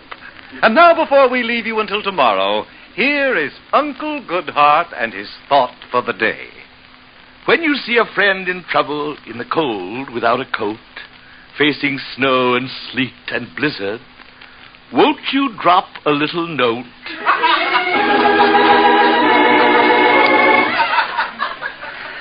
What's this all about? Max, that was Edwin Montague. Yes, sir. Miss Cooper, make that a double bromo. Well, Max? Lily, I can't believe Edwin Montague, Uncle Goodhart. Well, Max, the horrible part of it all is that he likes it. He likes it? Oh, no. This is the man who corrected the English in Shakespeare before he'd lower himself to read the lines.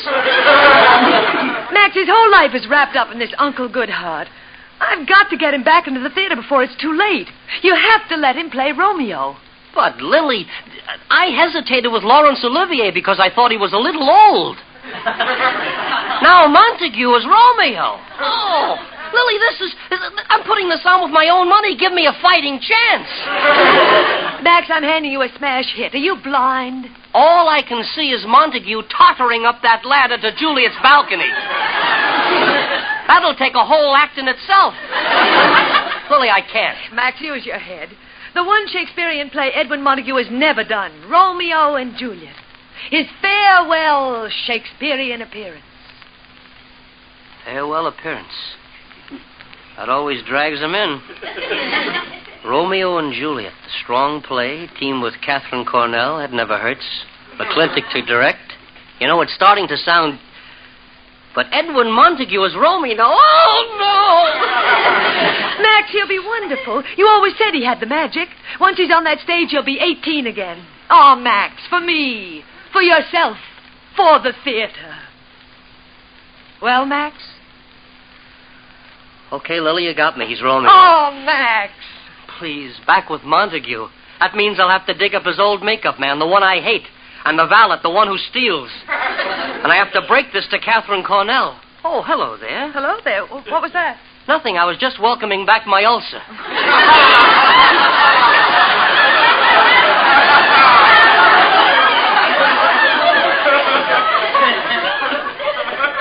Montague as Romeo. Lily, will he do it for me? Oh, don't worry, Max. I know my husband. There's only one sure way to get Montague to take a part. Tell him he can't have it.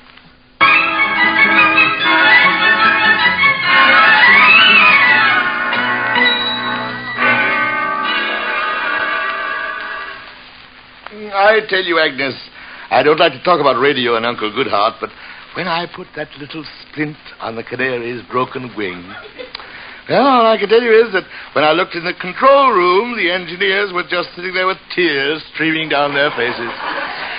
It's silly, but I myself choked up. Here's your tea. I better dunk the tea bag for you. You're shattered. I tell you, Agnes, the impact of that little dicky bird, broken in body, suddenly bursting into song. Did you hear Uncle Goodhart today? No. I heard it yesterday without getting sick. I didn't want to press my luck. Well, what can you expect from a just plain Bill listener? Agnes, you have all the charm and understanding of a bucket of chicken feet. Thank you, dear Uncle Goodhart. For the first time in my life, I feel that I'm close to humanity, close to the people. Oh, it's wonderful. You've never been in a subway at 6 o'clock. Agnes, my dear, it is only this insane loyalty my wife has for you that stands between you being in our home and back setting up pins in a bowling alley. Hello, Edwin. Hello, Agnes. Hi, honey. Lily? Tea. Sit down. I was just about to pour some for your husband, over his head. Oh, Edwin, isn't Agnes refreshing? Personally, I'll take a cup of hot lard. Coming right up. Oh, now. Oh, Edwin, I'm proud of you. I heard Uncle Goodhart today. You did, Lily? Really? Edwin, it was simply magnificent. The canary scene, eh? Oh, it only made me cry, that's all. And that ending. When it burst into song. It's some dramatic wallop, huh? I tell you, Lily, these new writers on the program, how they do it, I don't know. Beyond me. You know, Lily, when you think it took Eugene O'Neill 4 years to write Strange Interlude, yet those boys come up day after day with this wonderful stuff. Starts a man a-thinking, a heap of thinking. I'll just mosey into the kitchen. I got a heap of cooking to do, a heap of cooking. Ah, Lily, remember 10 years ago when Agnes had pneumonia and you nursed her through it? I'll never forgive you for it. Edwin, I was wrong about wanting you to take an interest in the theater again. That life is over for you. You are the perfect Uncle Goodhart. Even Max said so. Max? Max Garland? Yes, I went to his office. We heard the program together. Really? Well, what did Max the moron think of it? Loved it. He did, eh? Crazy about it. Well, one thing I always did say about Max was occasionally he had flashes of extremely good taste. By the way, did Max get another Romeo? No, but he's not worried. Plenty of top-flight Shakespearean actors still around. Sure. Max seems kind of sold on Burgess Meredith. Oh, please. A boy from Hollywood. He'll insist on a song and at least 2 dance numbers. Of course, there's always Maurice Evans. And who else? Well, naturally, your name, Edwin Montague, came up, but Max and I laughed. You did? We mentioned Dwayne Denton. Stock actor. Lily, what do you mean you laugh? Edwin, you as Romeo, it's ridiculous. You've never played it. You don't know the role. Oh, yes, Max even talked of getting Orson Welles. Too fat. Lily, I don't know Romeo. I don't know Romeo. Edwin, it's silly to discuss it. I don't know Romeo. But soft, What light through yonder window streaks? Yonder window breaks. Yonder window breaks. It is the west. East. It is the east. And Juliet is the star. Sun. And the sun. Arise, fair sun, and kill the jealous moon. The envious moon. The envious moon, who is already sick and weak with grief. Pale with grief. Pale with grief. That you, her maid. Thou, her maid. That thou, her maid, is far more fair than she. Ah, it is my lady. Oh, it is my love. Huh? And I don't know Romeo. Lily? Lily, what's the matter? I'm being foolish, Edwin. Lily, you're crying. Oh, Edwin, it was so beautiful. The depth and tenderness. You seem surprised. What did you expect, brain? Well, it's just that it's been so long since I heard anything like that. I guess I just forgot what a truly great actor you are, isn't he, Agnes? He's a great actor. You ain't doing so bad yourself. Edwin, when you recited those lines just now, I suddenly saw you bathed in an amber spotlight. I got that wonderful chill I used to get watching you from the wings doing Brutus in Julius Caesar. Friends, Romans, lend me your ears. You're Hamlet. The soul. The soul's the thing. Oh, why torture myself with these foolish hopes that Edwin Montague will ever present to the theater the one Shakespearean play he's never done, Romeo and Juliet. Edwin Montague and Romeo and Juliet. You know, Lily, maybe, No, Edwin. You have your Uncle Goodhart. It's better, as Max puts it. And how does Max put it? Well, he said the magnificent Montague is like a great thoroughbred. He's run his race. I've run my race. And now, with his glorious victories behind him, he's earned his right to be put out in the pasture of radio to graze. Put out to graze. Why, that stupid, insignificant, wretched little man. Edwin! So he thinks I'm through, eh? Well, Max didn't He thinks I can't play Romeo, eh? Edwin, I'll give him a Romeo. I'll give him a Romeo that will send Evans, Olivier, Gielgud, and the rest of those frauds scurrying back to their little dramatic schools. You can't. What about your Uncle Goodhart program? Oh, that illiterate, drooling poppycock. I'll toss it off in the afternoon. But at night, Lily, Kit Cornell and I will give them a Romeo and Juliet that'll make the theater ring with glory once again. Oh, Edwin, I can't wait for that curtain. What a performance it'll be, won't it, Agnes? Honey, there's only one performance I don't want to miss. The magnificent Montague trying to get into the tights he wore 8 years ago.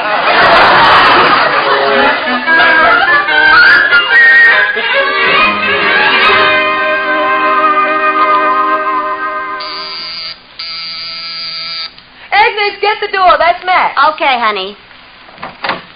Max! Agnes. So it's you and Montague again. You're joining our happy little family. That's right, Agnes. Come in. Welcome to Devil's Island. Hello, Max. Is everything okay? I guess so. I just came from Catherine Cornell's place. I sprung the news that her new Romeo is going to be Edwin Montague. She was thrilled? Yes, after the first shock wore off. Where is he? He's in his den, waiting to make an entrance. Agnes, will you call him? Okay, I'll knock. On stage, Mr. Montague. Agnes, did you... Max Garland. Well, I can't believe my eyes. Max, my dear, dear friend, what a surprise. Not bad for only 2 hours rehearsal. You remember Agnes, Max, our little 40-year-old juvenile delinquent. Two of you still at it, huh? This is like old times. No, Max, it's not going to be like old times. All those arguments we had. For what, Max? For what? Yes, Edwin, we live and learn. Yes, we had 15 wonderful, exciting years together. Quiet, Jessica Dragonette. Yes, Max. Why should the memories of those years be marred by one flop, King Lear? Sure. After all those hits, what's one flop? This time, Max, you're the boss. You make the decisions. Thank you, Edwin. Max, from now on, I'm just a lamb. You're the shepherd. Just lead me. Where do we open? New Haven. That is definitely out. Here's a bromo, Max. Edwin, Max wants No more college towns. I am an artist. I refuse to be treated as merely an intermission between football games. All right, Edwin. We'll open in Philly. Now, about the billing. I spoke to Catherine Cornell. The Billy. My name in lights again. Oh, how it was. Edwin Montague in Hamlet with Lily Boheme. Edwin Montague in Julius Caesar with Lily Boheme. Now it's all changed. It's going to be Edwin Montague in Romeo and Juliet with Catherine Cornell. Max, what's the matter? Let me pound you on the back, old man. Don't touch me. But, Max. Edwin Montague in Romeo and Juliet with Catherine Cornell. Are you crazy? Catherine Cornell getting second billing? Yes, Edwin, be reasonable. Reasonable? I'm a star. In my entire career, my name has always stood out alone. Mostly on unemployment insurance checks. Agnes, when the script calls for animal noises, we'll let you know. Montague, Catherine Cornell is going to give you equal billing. It's the most gracious gesture you could ask for. Edwin, she's a great star. What am I? Hoot Gibson? Look, Edwin, we'll settle all this at the first rehearsal. First rehearsal? Say, when is this first rehearsal? Why? You ought to notify the governor so he can declare martial law. Agnes, by some fantastic miracle, the American theater has managed to survive so far without your advice. When the subject of our conversation turns to the cleaning of a chicken, we will solicit your opinion. You're sweet. Edwin, this is a big chance. Romeo and Juliet. And with Catherine Cornell. She told me how she admires you. She does? Yes. In fact, she wondered why the handsome, dashing Montague had never done Romeo. She did? Yes, in fact, her exact words were, "He'll be the perfect Romeo for me. All he has to do is to shave off that beard." Excuse me, I have a kumquat in the oven. So Catherine Cornell wants me to shave off my beard. Now, Quiet! There's a tradition to the American stage being so little to Catherine Cornell that with one word she is willing to cut off one of the few remaining landmarks of the theater. Edwin. Silence! To become just another blank face in this world of blank faces? Never! Never! Oh, that ends it. I tried, Lily. Wait, Max. Edwin. No! It means Uncle Goodheart for the rest of your life. Oh, Lily, stop it. Mending a canary's broken wing. Lily, for heaven's sake, take pity. Next week it may be an Airedale with a sliver in his paw. Lily, you're a fiend. Edwin, is it going to be Uncle Goodheart or this from Romeo and Juliet? Oh, Romeo, Romeo, wherefore art thou Romeo? Say it, Edwin, say it. Shall I hear more, or shall I speak at this? 'Tis but thy name that is my enemy. What's Montague? It is nor hand, nor feet, nor arm, nor face. Nor beard. Nor beard. Nor beard. Oh, that's what it says in the play. It does? Shakespeare said that? Yes. Well, Edwin. Nor beard. Is it coming off, Edwin? If that's the way Shakespeare wanted it, so shall it be. Oh, Edwin. I'll call Catherine and tell her. Please. Now, if you'd excuse me, I'd like to be left alone. Alone to spend these last few remaining hours with it. Edwin, we understand. Thank you. And let no man say he ever sacrificed more for his art.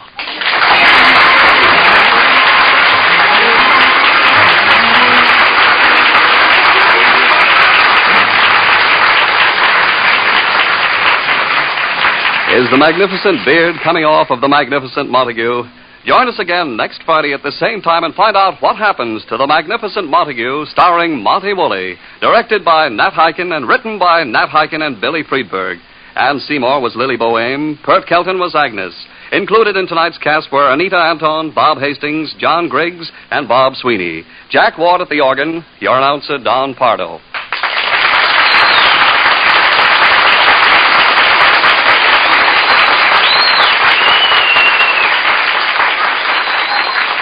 Three chimes mean good times on NBC. There's fun and laughs next when Ed Gardner stars as Archie the manager in Duffy's Tavern. Duffy won't be there as usual, but Archie and his remarkable friends are all on hand to provide customers with their own whimsical brand of humor. There's no cover charge at Duffy's Tavern. Just leave your dial right here on NBC. And for top listening this Sunday, NBC brings you another broadcast of The Big Show.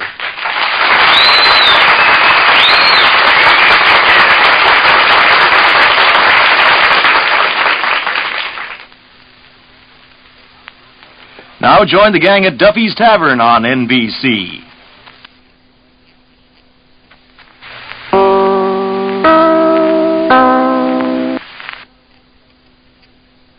Now for an hour of comedy, brought to you by RCA Victor, world leader in radio, first in recorded music, first in television. By Chesterfield, the only cigarette that combines mildness with no unpleasant aftertaste. The cigarette that brings you Bing Crosby and Bob Hope. And by the makers of Anacin for fast relief from the pains of headaches, neuritis, and neuralgia. In 30 minutes, you'll hear Duffy's Tavern. But now it's radio's newest transcribed comedy show, The Magnificent Montague.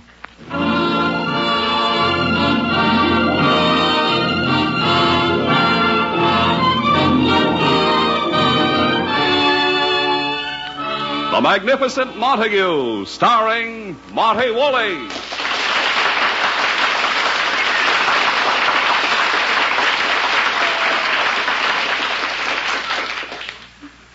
To an actor like Edwin Montague, the magnificent Montague of the Shakespearean Theater, Christmas was just another day backstage. But today, as Uncle Goodhart, hero of an afternoon radio program, Christmas has become a major event, much to his disgust. The Montague apartment is flooded with gifts from his grateful listeners. Lily Boehm, his wife, and Agnes, the maid, have spent the entire morning trying to break a path through the jam-packed living room. Somewhere in the living room, the phone rings.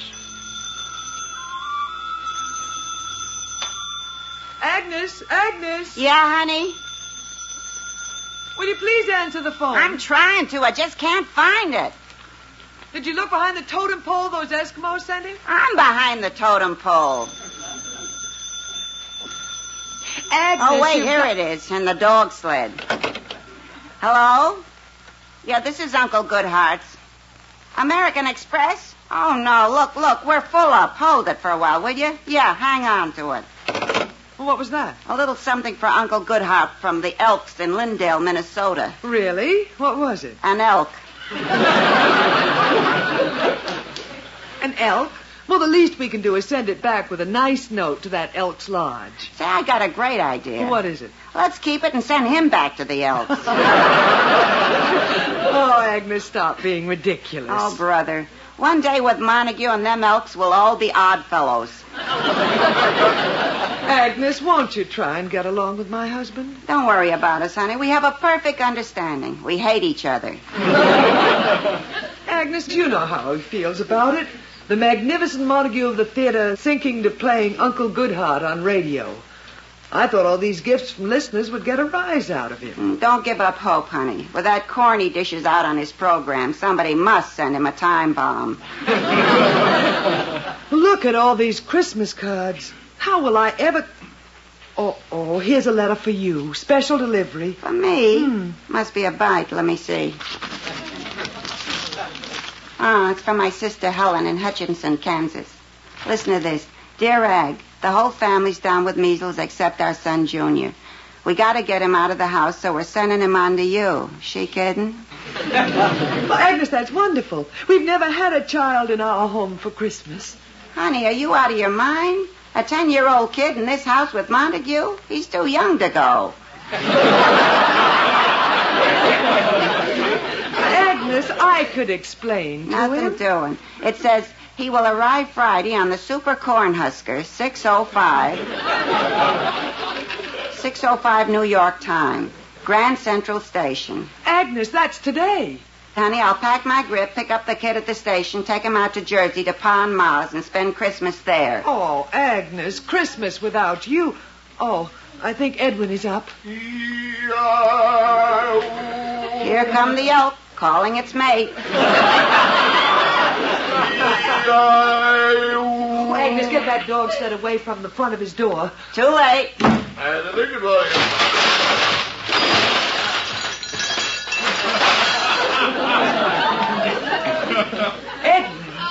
Edwin, are you all right?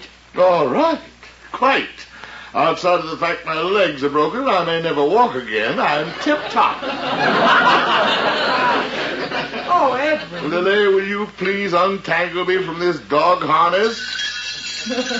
Somebody do something. Mush.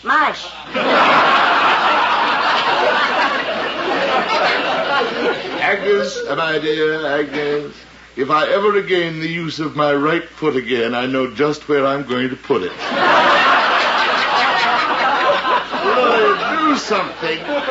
Now, Edwin, don't act like a baby. A baby? Edwin, eat your breakfast. Lily, I have no appetite. Anyway, I've got to get to the radio station for my broadcast. Oh, did you look over today's Uncle Goodhart script? What do you think killed my appetite? All you hear on the radio is jingle bells, jingle bells. You mean they have Uncle Goodhart involved in Christmas already? Already. They've had me dashing through the snow since April.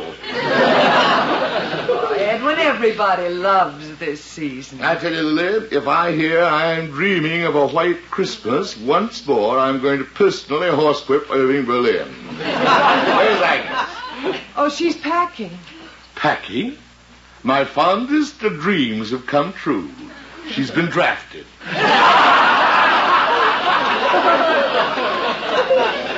No, Edwin. She's just leaving for the holidays. She won't be with us. This Christmas without Agnes. Ah, there is a Santa Claus. Oh, here she comes to say goodbye.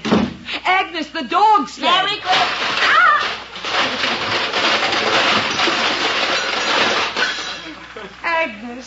Agnes, are you all right? Oh, my ankle. Edwin, do something. Did poor illy Agnes fall down and go boom? Let me see your little footy. Keep your distance, you monster. Here, honey, let me lift you. Oh, Edwin, she may be hurt. She may? Jingle bell.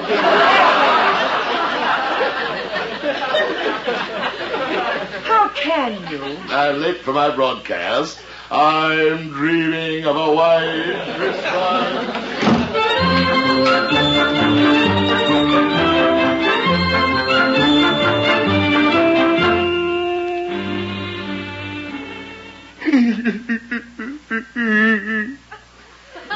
Oh, Uncle Goodhart, how can I ever thank you? No, Rocco. You talked to police and let me open up my pool room again. Your tops, Uncle Goodhart. Oh, Rocco, my boy, now you must work to win back the respect of the families whose kids you let hang around your pool room. Naturally, they're a little peeved. After all, you did teach the little tykes how to steal cars. You encouraged them to rob candy stores. You taught them how to roll drunks. Rocco, parents are funny that way. Oh, Uncle Goodhart, it was my only way out. I guess I'm just no good. No, Rocco. Oh, no, Rocco, no. There's a wide streak of goodness in you if you do what you tell me you're going to do. Scout's honor, Uncle Goodhart. This Christmas, there's going to be a Christmas tree on the snooker table. And I'm hanging holly on the slot machines. And free pool for the kids all day Christmas. Oh, Rocco, here are the keys back to your pool room. Oh, Uncle. Go out into the sun and life.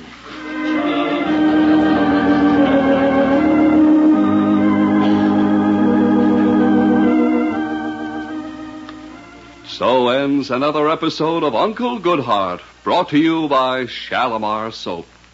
And here is Uncle Goodhart with his thought for the day. When your Christmas tree sets your house on fire and no fire trucks answer the bell, when the firemen do come 5 hours late, won't you step up and say, Noel?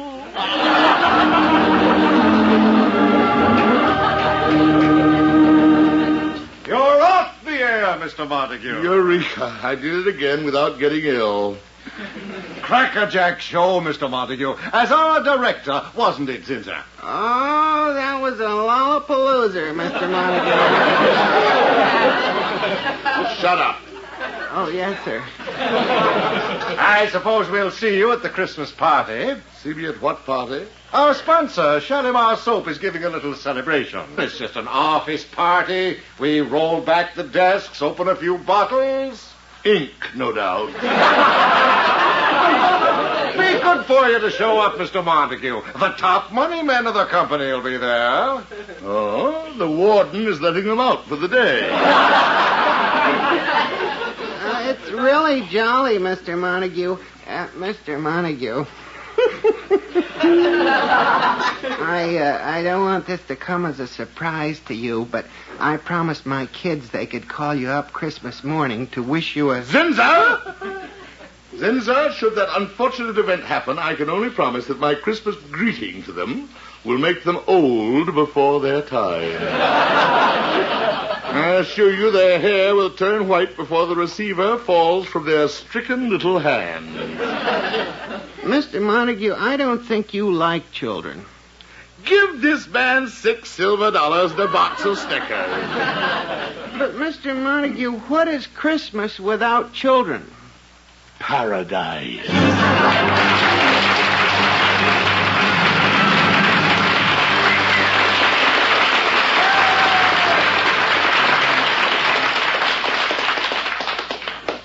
We'll be back with the magnificent Montague in just a moment. Now, here's a word from RCA Victor. Can you imagine what it would cost if for Christmas this year you were to buy your family season tickets to 100 sports events, 100 musical concerts, 1,000 shows? That would be mighty expensive. But there is a simple and inexpensive way to give your family season tickets to all this fine entertainment for this year and the years to come. Give them the finest possible Christmas present. A beautiful new RCA Victor television, radio, and phonograph combination. When you do, you'll be giving ringside orchestra tickets. For RCA Victor, million-proof television is matchless. Its excellence has been proven in over 1 million homes. And for music and radio listening, your family will hear the best through the finest tone system in RCA Victor history, the famous Golden Throat. This Christmas, give your family the surprise of their lives and the fun of a lifetime. Give a handsome RCA Victor million-proof combination. See them tomorrow at your RCA Victor dealers. And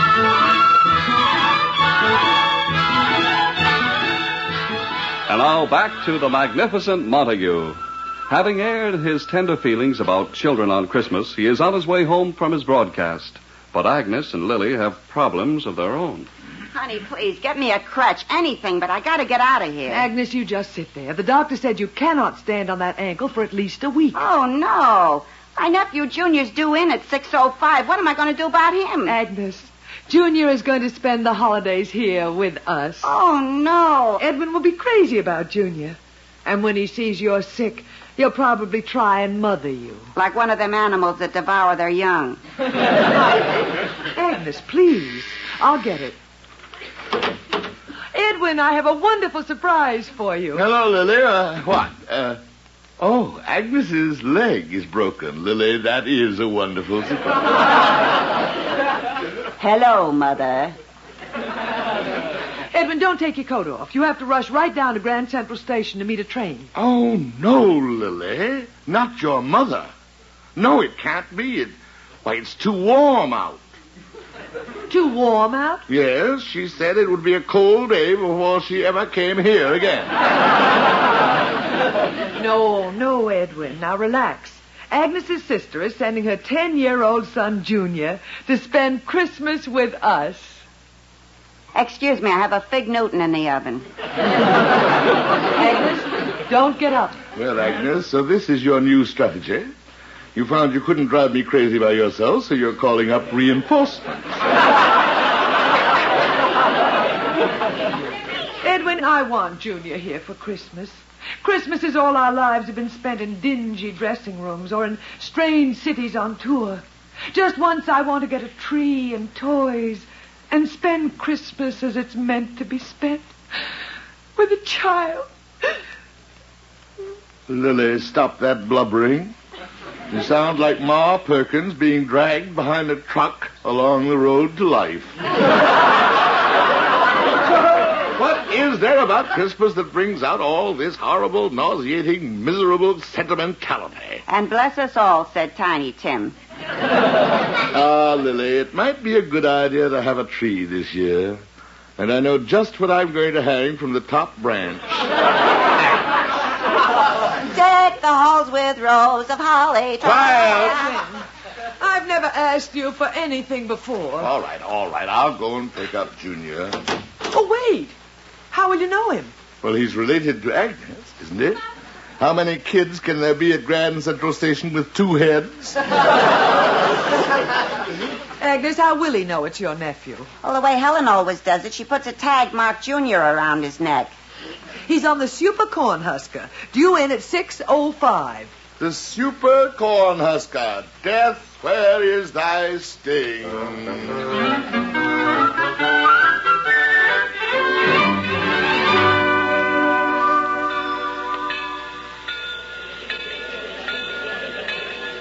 Attention, please. Arriving on track, Fresno, the Schilbenborg from Nest, Stovenblatt, Forbes, Smileblatt, Carver, Scavely, Grotfield, and Fallsburg. Now, that's a big help. A good course in diction would probably put the railroads back on their feet again. Oh, there's the information desk. Pardon me. Yes, sir? Can you give me some information about a train? Well, if I can't, the railroad's been paying me for nothing for 37 years.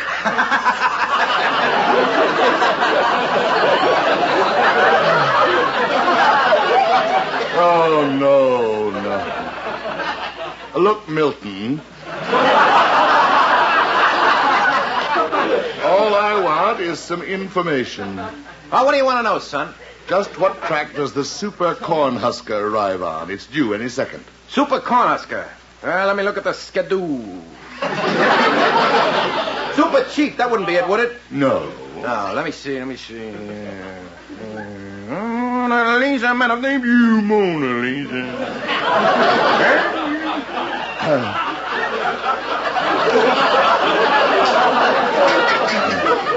Look, Bing. Any other time, I'd be panting for more. The train is due. Ah, here we are, lad. Super Cornhusker. Oh, that. Come in about an hour ago. An hour ago? Attention, please. A young boy has been found. His tag around neck, Junior. He is being held at the Traveler's Aid desk. Junior? Where's that Traveler's Aid? Yes, sir. Can I help you? I've come to claim Junior. Thank heavens. Junior! Here he comes. Junior! Yeah? This gentleman here has come for you. You're kidding.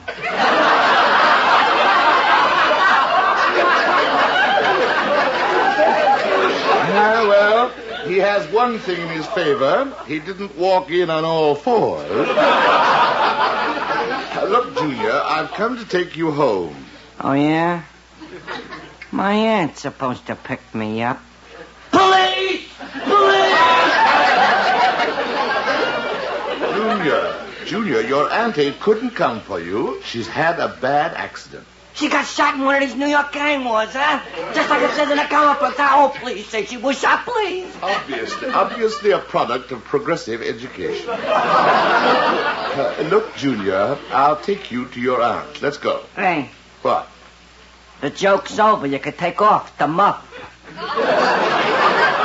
The what? The bush, the whiskers, the ear bay. Look, Junior, my little man, if you make one more reference to my beard, I will twist the features of your little face back into human form. Now, come along. Chip, ain't we touchy today? Let's go. Let's go and stay close to me so they won't notice you're not on a leash. Touche. That's French, you know. I read that in a book my father had hidden in his desk. Just a typical healthy American boy. Hurry up. Okay, here we are. Where? At the newsstand. Get me a comic book. Never mind. Never mind? I run out of comic books on the train. It's been over 30 minutes since I seen a comic book. I'm getting stale, do you hear me? Stale, stale, stale! My dear little man, I am not going to buy you any comic books. You're kidding. I am not kidding. I am not going to buy you any comic books. You ain't? I ain't. Okay, you asked for it. Here it comes. I'll kill myself, that's what I'll do! I'm gonna kill myself, and I'll put it on you! Where's the gas pipe? Where's the gas pipe? Where's the gas pipe? Quiet. Now push the eyeballs back in your head. I'll get you a comic book. Gee, you're a nice man. What crimes I must have perpetrated in my lifetime to deserve this. All right, Junior. What comic book do you want? Anything with blood and girls on the cover. Here are some real gory ones, eh? We'll take these. Hey, hold it just a minute. How did this Peter Rabbit book get in here? It scares me. Keeps me up at night. Well, throw it into the ash can, but don't let go of it. Now, let's do a cab. Okay, but first get me some candy to eat on the way over. No candy. No candy? No candy, and that's final. Okay, stand back. Now, wait. I'll kill myself! All right. Pick out some candy. I find candy very relaxing. And it clears up my complexion. Hurry up. Pick up a candy bar. Okay. Take your candy. Here's the money. Big spender. Let's find a cab and get home. Home? I finally get to New York and you're going to coop me up in some tenement. No siree, Bob. We are going home. But I want to see all them famous sights in New York. I don't want to waste a minute. We'll pass the Empire State Building. You can see the Statue of Liberty. Nah. I want to see the real landmarks. The places I dreamed about all my life. This is what New York means to me. I want to see that cigar store where they bumped off Dutch Schultz. The little house with the picket fence where Murder Incorporated hung out. The barber shop where they got Legs Diamond. I want to sit in the same chair. My dear boy, if I am sure of nothing else, I am sure of this. You will sit someday in a chair. And it is my fervent hope that this good right hand of mine will be the one that pulls the switch. Okay, so no sightseeing. I'll settle for Roseland. I was walking along on my... Ow! The ear! Let go my ear! Let go my ear! Taxi!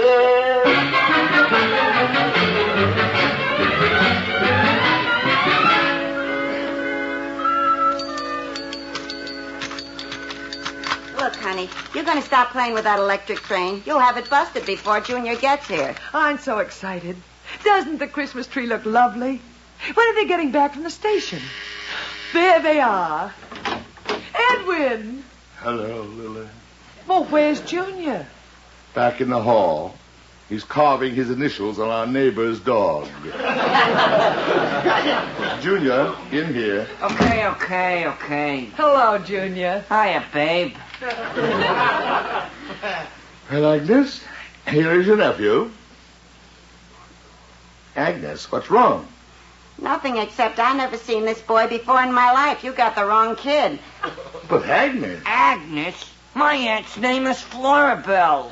Edwin, what have you done? Hey, hot dog, I've been snatched. Now, wait a minute. Now, wait. Let's not lose our head. What a smooth job, Whiskers. I gotta hand it to you. You pulled it off like clockwork. Quiet. I'm taking you right back to the station. Ooh, are you a chump? I'm worth 10 G's. Shut up. My Aunt Florabelle's probably got New York crawling with cops looking for you. And with that chin shrubbery, you ain't hard to describe.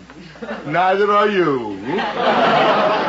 Edwin, do something. Take him back. Easy, honey. Please, let me think. Now, quiet. Now, here's how we work it. You keep me holed up here till the heat's off, see? Then you send the ransom note. No handwriting. You cut the letters out of the newspapers. What is this creature? He makes Dillinger look like a choir boy. What about my nephew? He's probably standing... The telephone. Don't touch it, Edwin. It's probably the police. Well, just put a handkerchief over the mouthpiece and just... Ow! Answer it, Lily. Hello? Who? Oh, Agnes, she's hurt her ankle. She can't come to the phone. What? Yes, I'll tell her. Thank you. What is it? Your sister, it wasn't the measles. They took your nephew off the train in time. Well, that takes care of one. I'm taking Wolf Boy back to the station. Edwin, the police. Lily, it may mean jail. It may even mean the chair. But anything, rather than have this thing in the same house with me. Come on, Scarface, let's go. I tell you, Whiskers, we could pull this off. Ow! Let go my ear! The ear!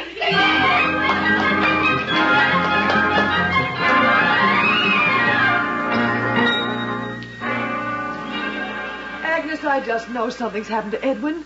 I'll bet he's in jail. Honey, any minute I'm expecting a phone from the police begging us to take him off their hands.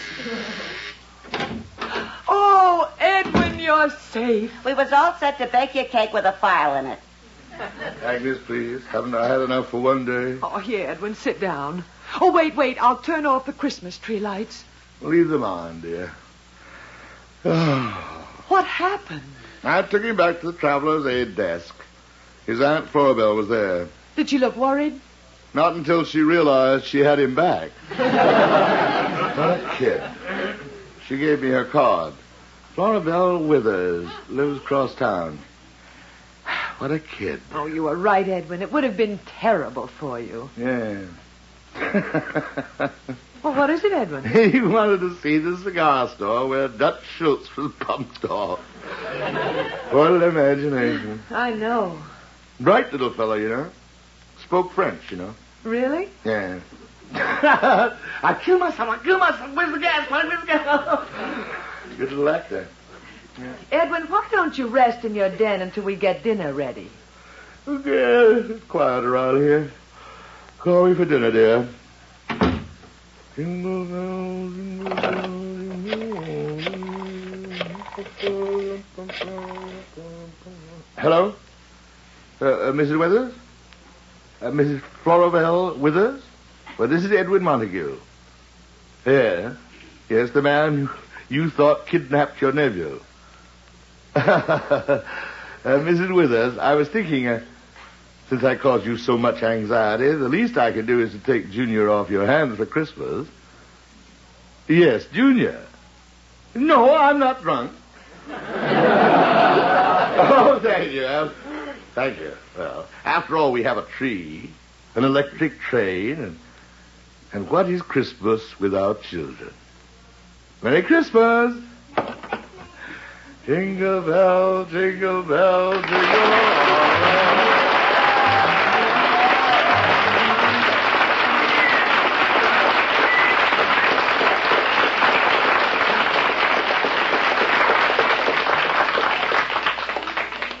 Now, here's a word from a very good friend of yours.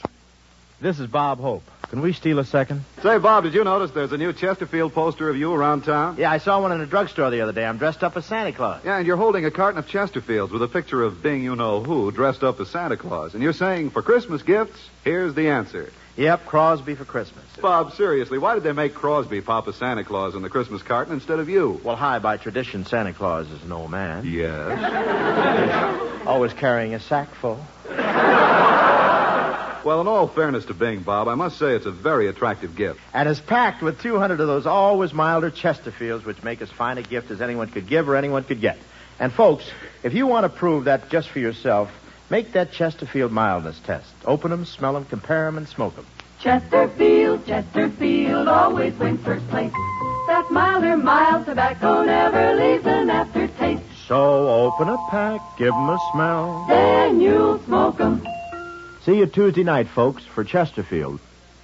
Join us again next Friday, same time, same station, for another transcribed visit with the magnificent Montague, starring Monty Woolley. Created and directed by Nat Hiken. Written by Nat Hiken and Billy Friedberg. Ann Seymour was Lily Boehm. Kurt Kelton was Agnes. Also heard in tonight's cast were Arnold Stang, Johnny Gibson, Art Carney, and John Griggs. Now this is Don Pardo saying stay tuned for Duffy's Tavern, which follows immediately.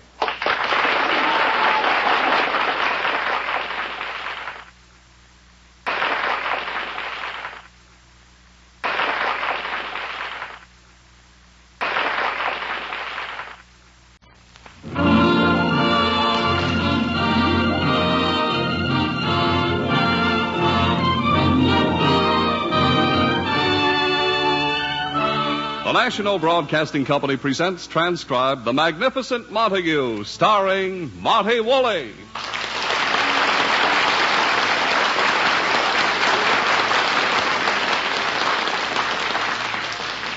Edwin the Magnificent Montague, for the first time in his swashbuckling career, is living in fear.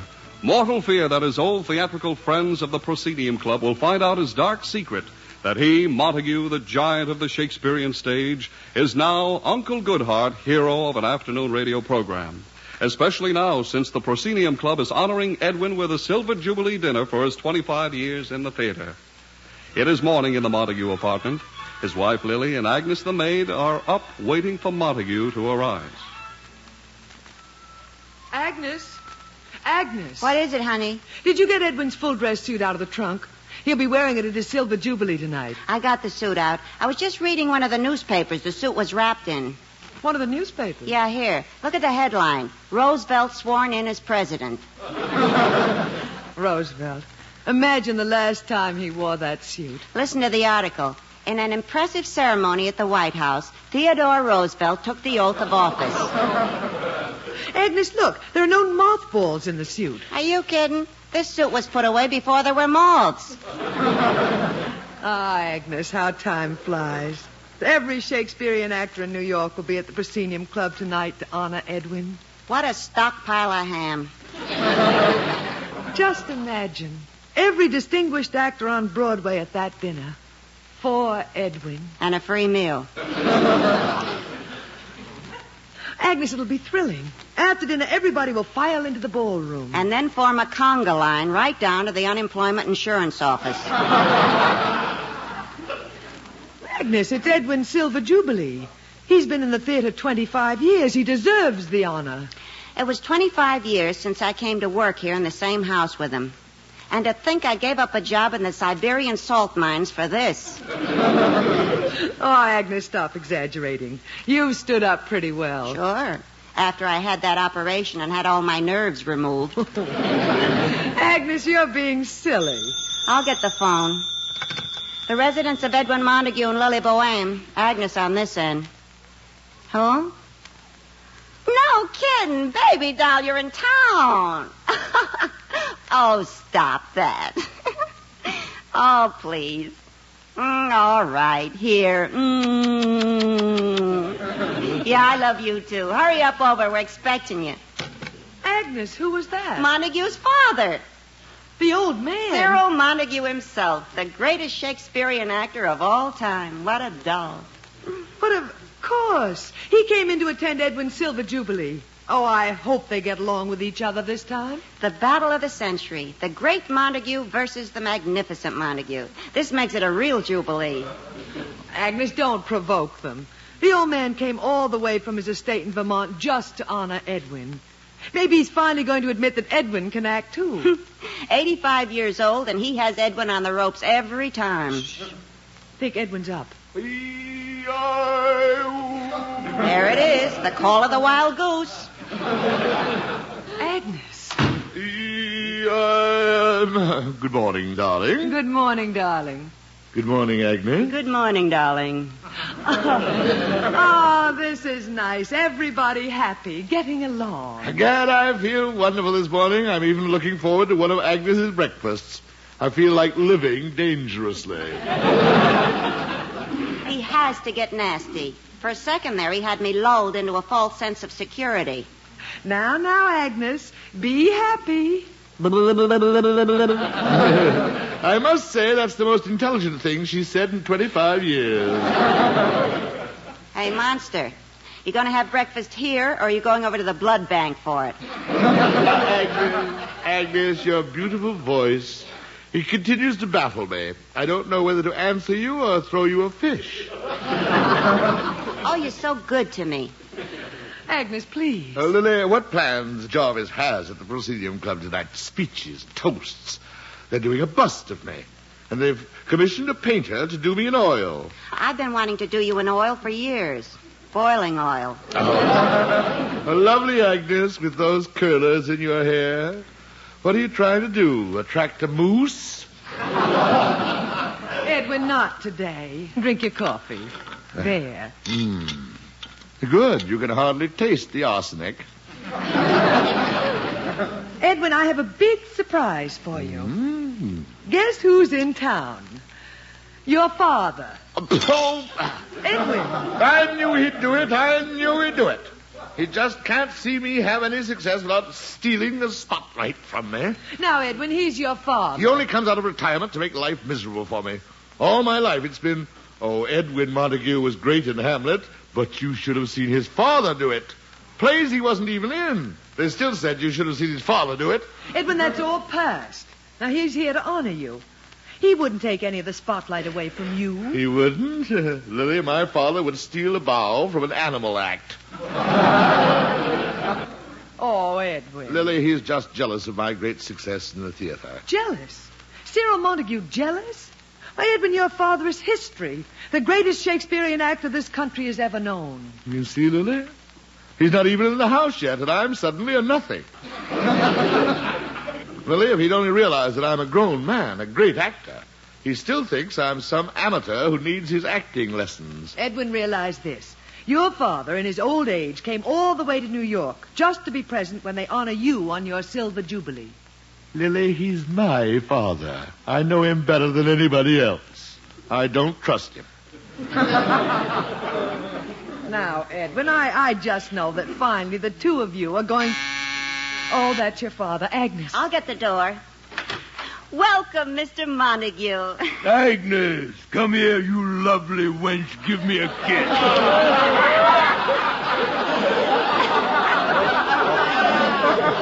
Let me go. Let me go. Ow! He pinched me.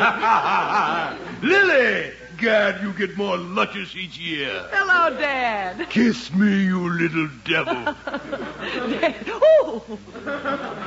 Watch yourself, honey. He's a pincher.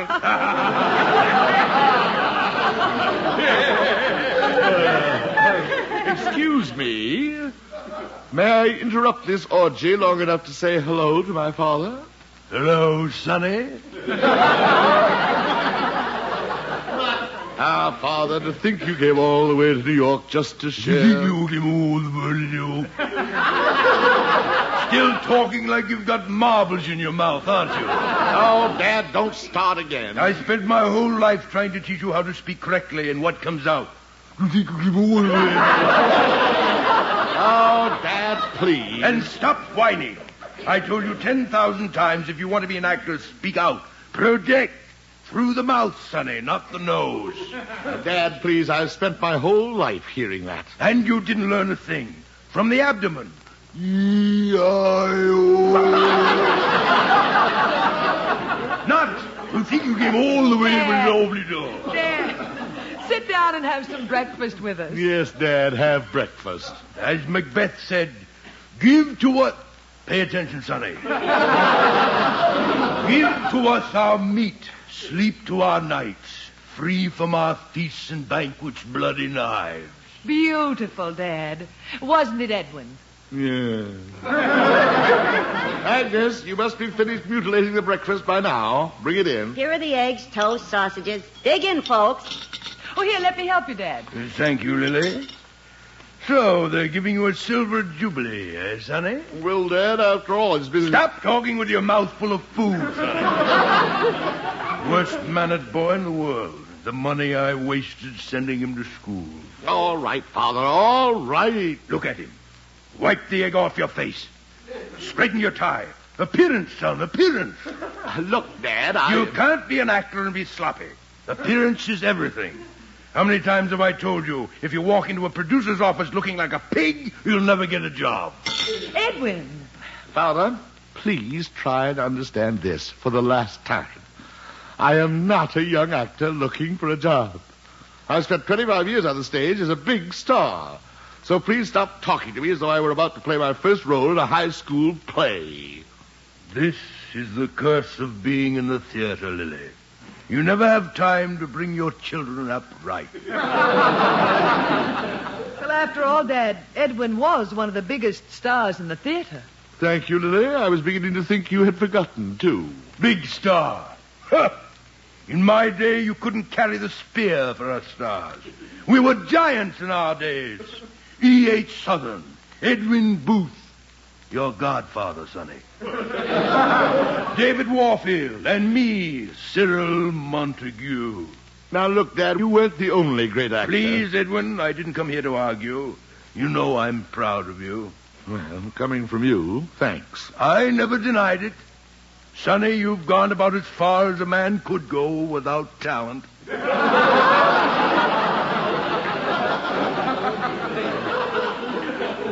Oh, how I love this man. I'm not going to sit here and listen to this. Edwin, stay here. Ah, Lily, I'll never forgive myself.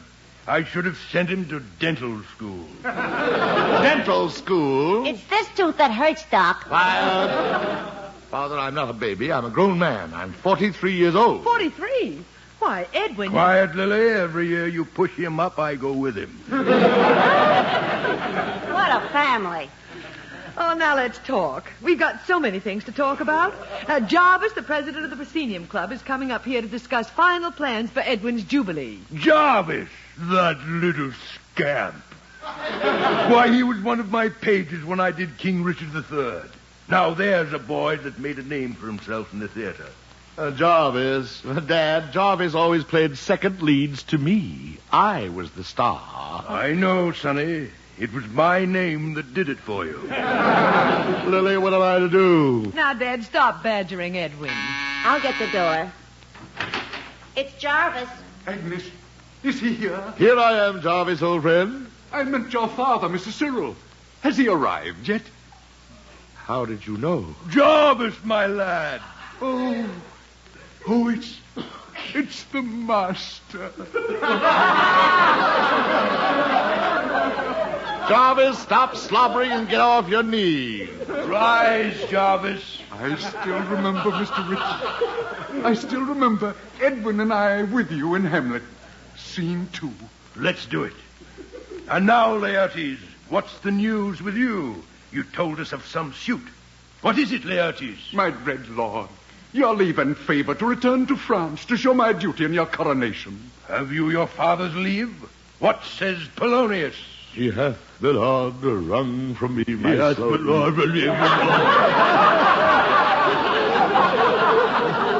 Old Mr. Marble's in the mouth, ruining the scene as he always did. I ruined the scene. I ruined the scene. Edwin. No, Lily, I've got to tell him. You, Father, ruined those scenes for me. You were always afraid that I would outshine you. Edwin, go to your room. I ruined the scene. In my New York debut, Macbeth, playing opposite you, in the middle of my one big scene, you held a shield in front of my face. Edwin, not in front of Jarvis. Yes, and in Hamlet. When I came running down the staircase with the news of Ophelia's death, it was loving Father who tripped me. I wound up in the orchestra's pit. Edwin, little boys should be seen and not heard. Away with this false pretense. Father, the play is over. Let's face facts. I was a greater star than you ever were. Edwin. Montague. Your father was the master. Forgive him, Mr. Cyril. You see, Jarvis, little minds, little people. Edwin Montague, apologize to your father. Oh, Dad, I don't know what got into me. I've been on edge for some time. I'm sorry. That's all right, son. I said the same thing to my father when he stepped on my toga as I was exiting in Julius Caesar. Father, I'm really thrilled that you came to be with me tonight. Well, Jarvis, are the plans all ready? Oh, yes. Thank heavens your father's telegram arrived in time. My father's telegram? Yes, we had time to change everything. change everything about my silver jubilee? Montague, it's going to be a golden jubilee. Golden? Yes, in the nick of time, your father let us know that this was his 50th year in the theater. Tonight, Montague, we're celebrating his golden jubilee. No, I won't stand for it. It was supposed to be my silver jubilee. Edwin. Stop that whining. Montague, how could you think of being honored when it's the Master's golden jubilee? Jarvis, would you please go? But Montague. Go, faithful Jarvis. I go. Good night, sweet prince. Now look, Sonny. If the Proscenium Club changes its mind... Take him away. Take him away. Now look, my little son. I own flesh and blood. This is the man I call Daddy. Sonny, respect your elders. Oh, why didn't you send me to a dental school? Now, Edwin. Please, Lily, I want to be alone. Oh, Agnes, get the door. Okay. It's Mr. Zinzer. Zinzer? Oh, hello there, Mr. Montague. Never mind, Zinzer. Never mind. See you later. Yeah, but I just came from the radio station. No, Mr. Zinzer. We changed our mind. We don't want to buy any radio. Radio? I brought you the script for your radio program. No. Radio program? Look, Dad. Let me see that script, young man. Oh, it's a Jim Dandy. Uncle Goodhart saves a little old... Never mind, Zinzer. Wait. Uncle Goodhart? Well, sure. Mr. Montague's Uncle Goodhart on the radio. My son? A Montague? On radio? Oh. Quick, Edwin, he's fainted. Agnes, water. I'll get smelling salts. Gosh, he must be a real fan of yours, Mr. Montague. Zinzer, get out. Don't hit me. Out. Oh, dear, what did I do now? Here, Dad, drink this. Never mind. Please. I want to speak to my son. Alone. Come, Agnes. Coming. Father, Quiet. Radio, is it?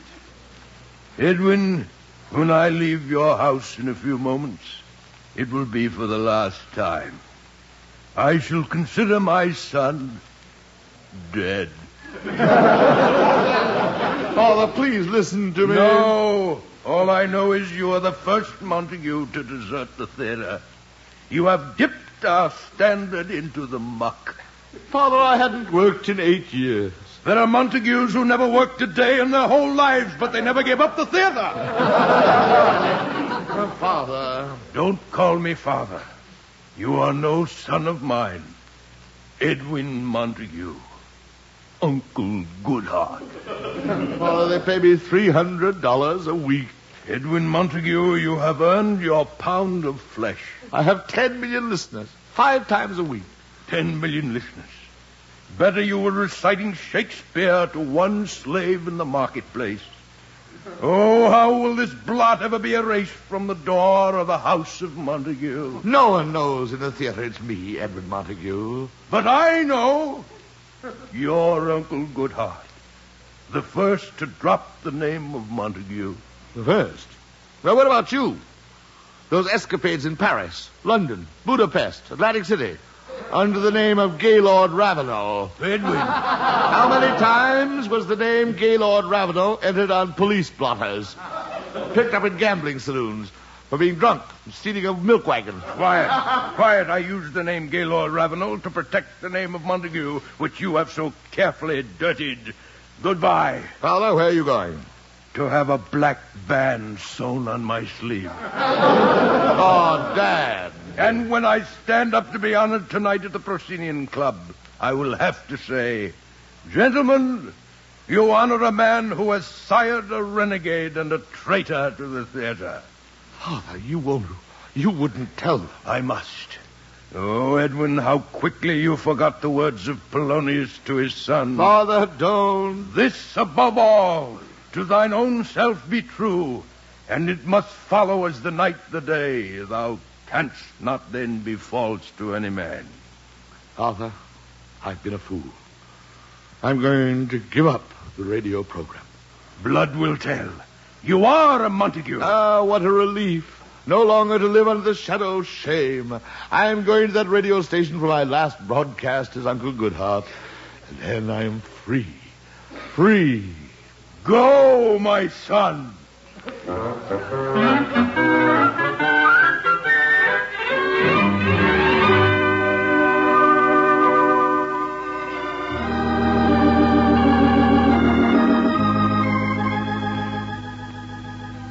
And so, dear listeners, we leave Melissa looking at Ronald as the prison gates close behind him, not to reopen for 55 years.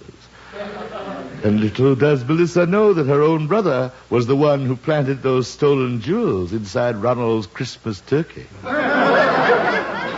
So much for Ronald and Melissa until tomorrow. Tomorrow, dear listeners, your Uncle Goodhart may not be here in his little cottage on the sunny side of the lane. Yes, your Uncle Goodhart may go broke, but he has found that money cannot buy a clean conscience. And so goodbye, dear housewives. No matter who is your Uncle Goodhart tomorrow, remember, always keep your eye high into the sun and light.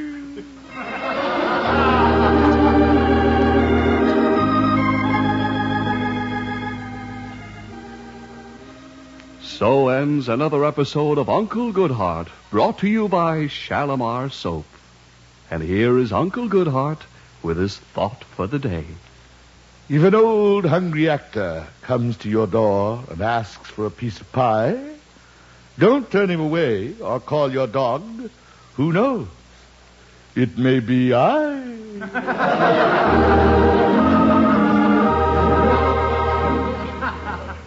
Okay, Mr. Montague, you're off the air. For the last time. God, I can breathe again. Mr. Montague, what was that you said at the end of the program, that you weren't coming back on the air? You shouldn't scare people like that. Gentlemen, I am through. I am quitting. Quitting? Did you say quitting? Zinzer, did he say quitting? I heard him say quitting. Did you say quitting, Mr. Montague? Yes, I said quitting. Through. Finished. Is it something Zinzer did? Zinzer, did you do something? Did I do something? I didn't do anything. Quiet! Mr. Montague, what will Shalimar Soap do without you?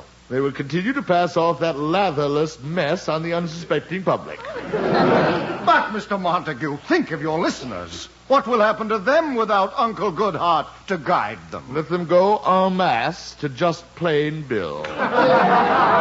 Mr. Montague. Oh, no. Mr. Montague, we were going to surprise you. The sponsor wanted me to give you this new contract. He'd double your salary. $600 a week. 600? Death, where is thy sting? Well, Mr. Montague? The name of Montague.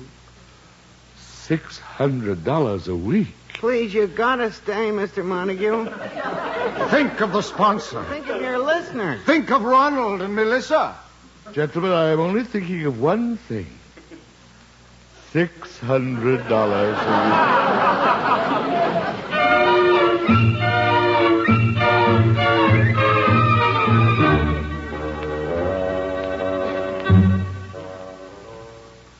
Agnes, are you sure that's what they said at the radio station when you called? That's it. They said he left over 3 hours ago, mumbling something. Well, what could have happened to him? He has to dress for Dad's Golden Jubilee. Oh, that must be Edwin. Come in. Oh, it's you, Dad. Yes, it is. Spent all afternoon wanting to go into a theater to see a play. Nothing to see. Young pups like Maurice Evans, John Gielgud, Cedric Hardwick. Egad, the theater has become a refuge for chorus boys. Where's Sonny? I'm worried. I'm worried. He should have been home hours ago. Oh, come in. It's him. Thank heavens. Hello, Edwin. Hello, 600... I mean, hello, Lily, Agnes, Dad. Well, Edwin, do you come to me with clean hands, son? Well, Father... Did you quit, my boy? Well, not exactly. My boy is dead. No, Father, I was tempted by money. I couldn't tell them then, but they will be up here any minute. I asked them to come for an answer. I've been walking around all day thinking of the answer. And that answer, my son? No. I'm through with radio. I shall remain true to my heritage, the theater.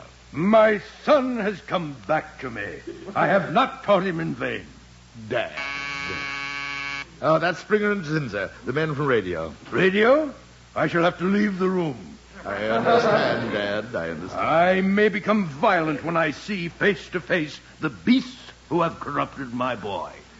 Come, Dad, we'll wait in the den. Come in. Aha, Mr. Montague. Oh, there, Mr. Montague. 600. Oh, hello, Springer, Zinzer. Well, here we are, Mr. Montague. Have you decided? Yes, gentlemen, I'm quitting. That's final. Well, I guess that's that. Yeah? Well, it's lots of fun, Mr. Montague. Sure. Well, let's go, Zinzer. Now, wait, gentlemen. You don't seem to be upset. I hope you understand. I'm quitting. I'm not going to be Uncle Goodhart. You're stuck with no Uncle Goodhart. Well, Mr. Montague, the greatest stroke of luck hit us. We have a new Uncle Goodhart. Yeah? Just the right voice, the right age, perfect. Yeah? And, confidentially, we've already signed into a contract. He's working for only $400 a week. Yes, and who is this new paragon of radio? What was his name again, Zinzer? Gaylord Ravenel.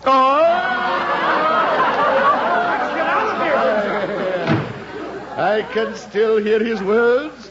This above all to thine own self-betrothal. Father?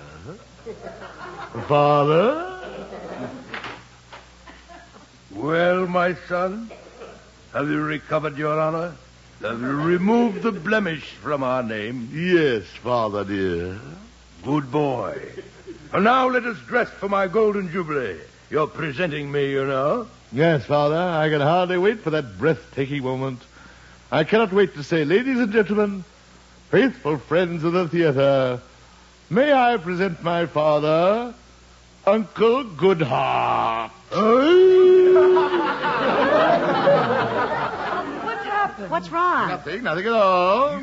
You wouldn't do that to your old father, your old flesh and blood. Whatever it is, he will. Very well. I'll tear up the contract. Is that what you want? And a promise in writing. In writing. Notarized. A promise that you will never mention the fact that you know that I am, and always will be, the original Uncle Goodhart. Very well. Thank you, Daddy, dear. Edwin, what is all this? Nothing, Lily, but when I think what my own father almost did to me... It's your own fault, son. My own fault? Yes. No matter how many times I've tried to teach you, you just will not remember the golden rule of the theater. Never turn your back to another actor, especially if it's your own father. That's my pop.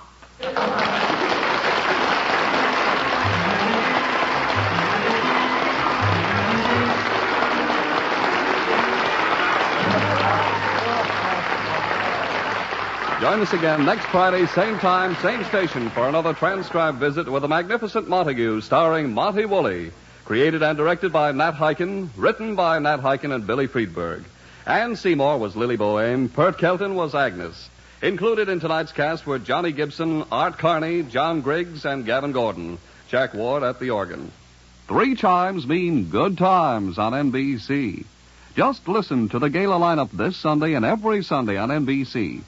Tallulah Bankhead brings you the 90-minute Big Show.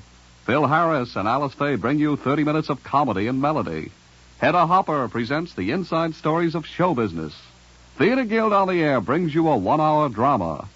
Joel McRae stars in Tales of the Texas Rangers. And Quizmaster Jack Parr asks the $64 question. That's on Sunday on NBC. Now this is Don Pardo saying, stay tuned for Duffy's Tavern, which follows immediately.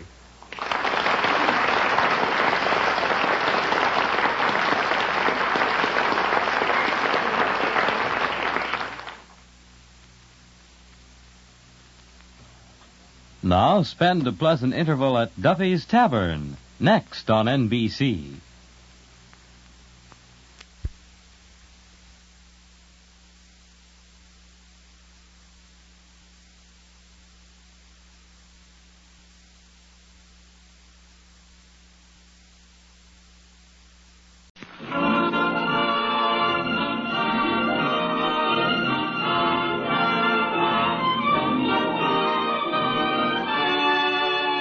National Broadcasting Company presents transcribed The Magnificent Montague, starring Monty Woolley.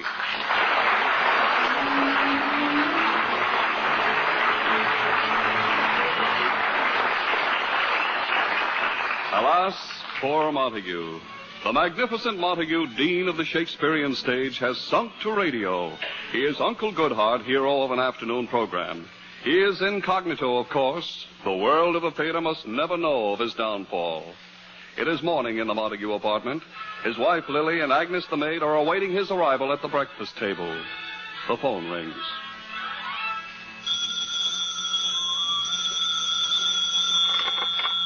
Agnes, the phone. Got it, honey. The residence of Edwin Montague and Lily Boheme. Agnes on this end. You who? Mr. Manick of Empire Pictures, Hollywood? You want Montague? You got the wrong boy. I'm sure you got the wrong one. This one's never even seen a movie. Who knows why? Maybe he hates popcorn. Sorry. Who was it, Agnes? Somebody from a Hollywood motion picture company. Wanted Montague. I told him he had the wrong Montague. Edwin? Hollywood? We better not even tell him I spoke to someone from Hollywood over that phone. He'll have it taken out and sterilized. Oh, imagine Edwin and... I'll get it. The residence of Edwin Montague... What? Oh, you again. Look, Buster, you got the wrong Montague. You obviously want one of them Hollywood stars like Montague Clift or Robert Montague. So lay off, huh? Same man? Yeah. Sounded like he was on the make. Kept calling me darling. Why does that only happen to me on the phone? Agnes, you know how those Hollywood people talk. I'll take it this time. Hello? No, I'm Mrs. Montague. But I'm sure you have the wrong Montague. My husband is a famous Shakespearean actor. Well, he hates Hollywood, and after the many public statements he's made concerning movies, I'm sure the feeling is mutual. Now, please stop ringing this number. Same guy, huh? Mm-hmm. I hope the phone didn't waken Edwin. Heaven forbid he shouldn't get his 17 hours of sleep. Well, he was at a celebration at his proscenium club last night. What for? Did their youngest member collect his first Social Security check? This means the club's now 100% on the government. Now, Agnes, those actors in the club are not that old. You kidding? They still talk of how they entertained the soldiers during the war at Valley Forge. I hear him stirring. The monster's up. Now, Agnes, please. When he shows up, it may be 9 o'clock to you, but to me, it's the end of a perfect day. Have you his breakfast? Almost. I got his oatmeal ready. All I have to do is grind up the glass to put in it. Agnes, try and get along with Edwin. Now, this morning, why don't you greet him with a cheery hello? I'd rather do it with a howitzer. Must you always fight? No, I could always just stand by and watch myself get killed. Now, really, you know Edwin. A barking dog never bites. Are you kidding? What do you think these scars on my legs are? Beauty spots? Oh, now, stop exaggerating. Try and understand him. You know, honey, for 25 years, I've been trying to understand your husband. Then one day, like a bolt out of the blue, it hit me. I suddenly knew. What? He's a jerk. Agnes, if you... Uh-oh, Edwin's up. The call of the wild. Good morning, Lily. Where's Agnes? Here I am, making toast. Oh, for one brief, ecstatic moment, I thought she wasn't here. Edwin. Somehow, I keep dreaming of Agnes being hit by a truck. And what was that other dream? Why don't you hang around sometime when I'm making a cake? I'd like to get your beard caught in the mixmaster. Seriously, Agnes? Why did you come to work for us and plague my life? Weren't you happy wrestling on television? Oh, please stop it. Edwin, why don't you bury the hatchet? Bury the hatchet. Ah, that was my other dream about Agnes.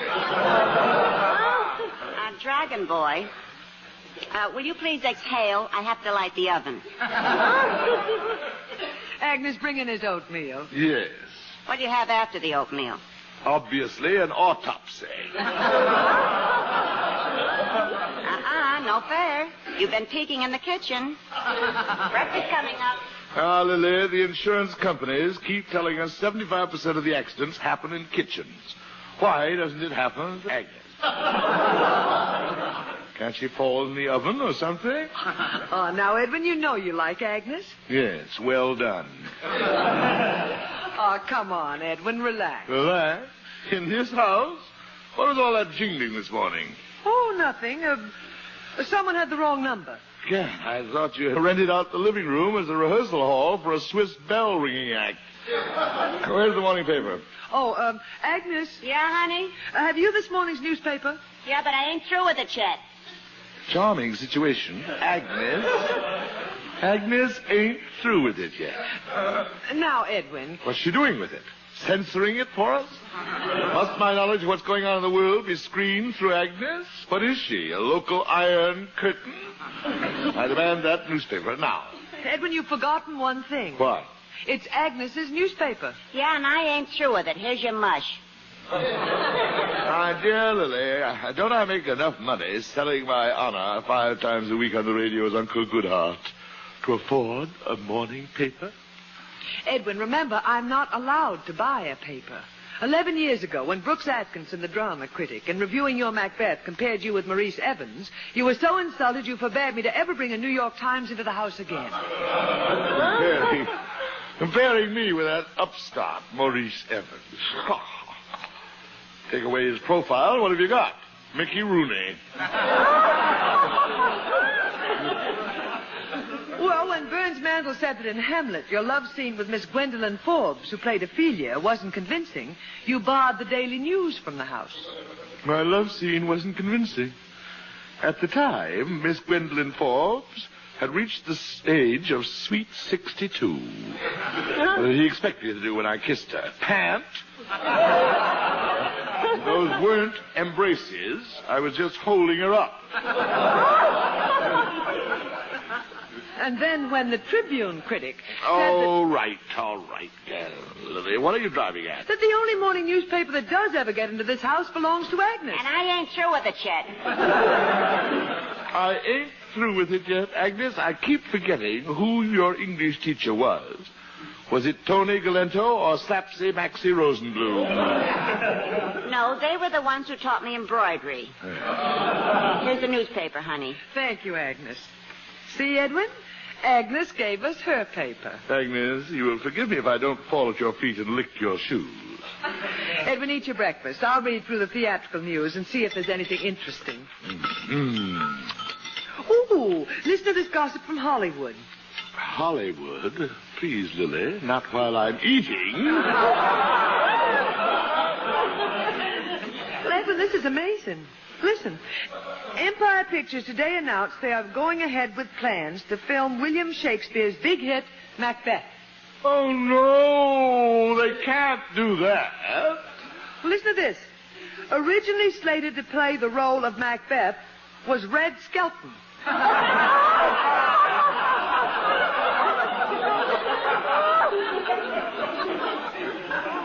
Esther Williams is set as Lady Macbeth.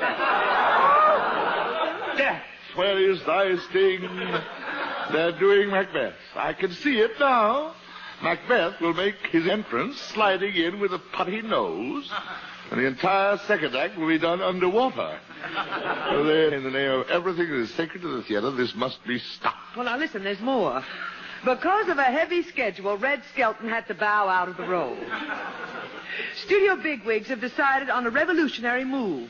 They are going to cast a Shakespearean actor in the role of Macbeth. What a novelty. Shakespearean actor to play Macbeth.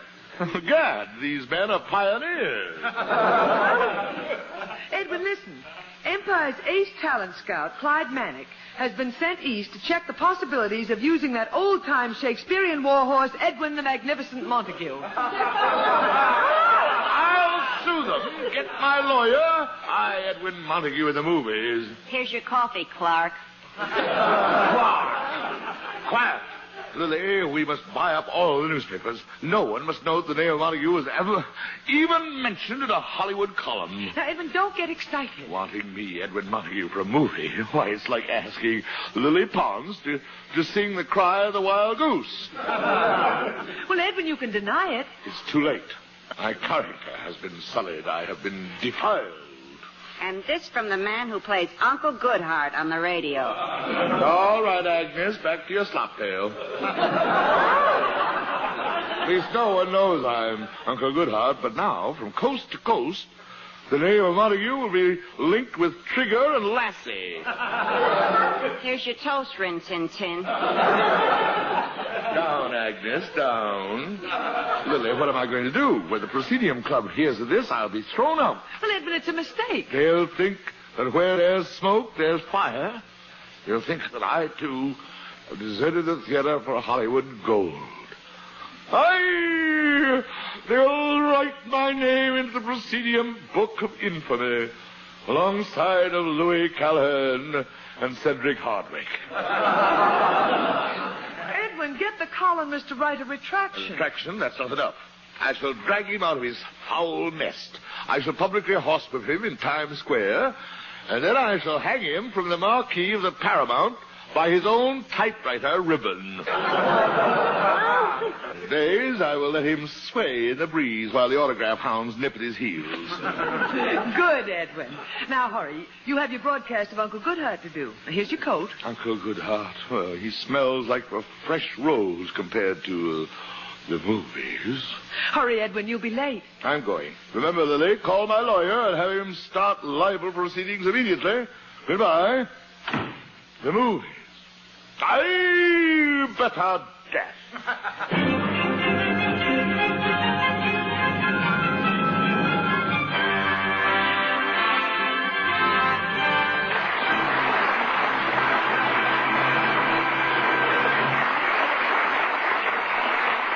We'll be back with the magnificent Montague in just a moment.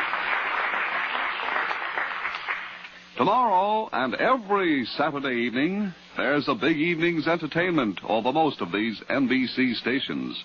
First, for mystery, Brian Donlevy stars in Dangerous Assignment as Soldier of Fortune Steve Mitchell.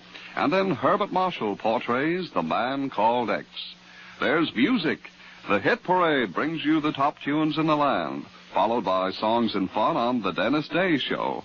Then Judy Canova gets together with her gang for 30 minutes of Canova-style comedy.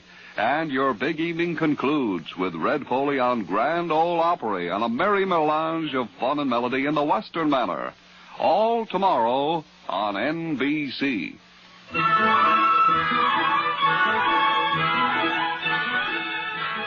And now back to the magnificent Montague.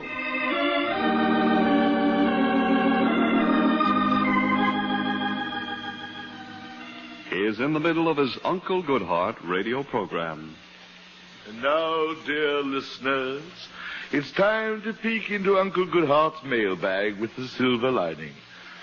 I have a letter from a lady who signs herself Melancholy Baby. It reads, Dear Uncle Goodhart, I am a bride of 15 years. The first 2 days of our marriage were divine. Then I began noticing little things about my husband. Every night he would sneak out and set things on fire. Houses, factories, stores. At first I tried to overlook these things because they made him laugh. And easy to get along with.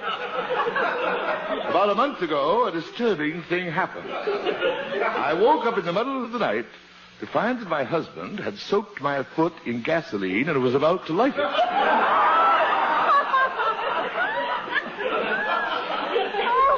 I kidded him out of it. However, now, for some unknown reason, I cannot sleep as well as I used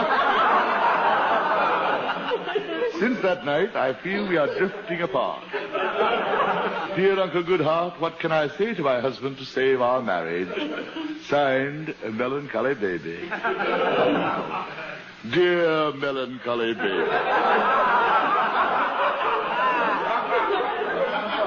You say you and your husband are drifting apart. Now admit it. Isn't it you who are drifting away from him? Fess up.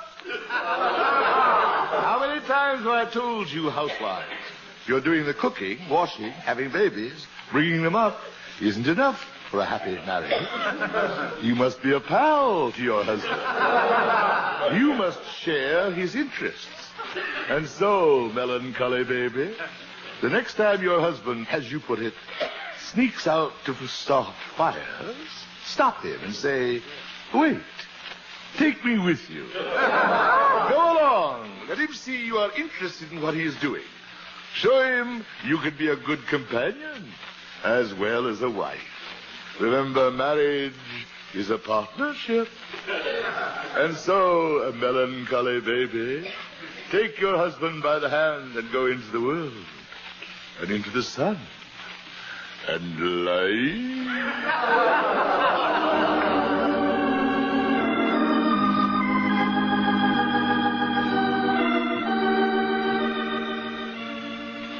So ends another episode of Uncle Goodheart, brought to you by Shalimar Soap. And now, before we leave you until tomorrow, here is Uncle Goodheart with his thought for the day. When you see a burglar robbing your house, taking the silver left by your pa, as he has one leg out of the window to leave, don't forget to say, ta-ta!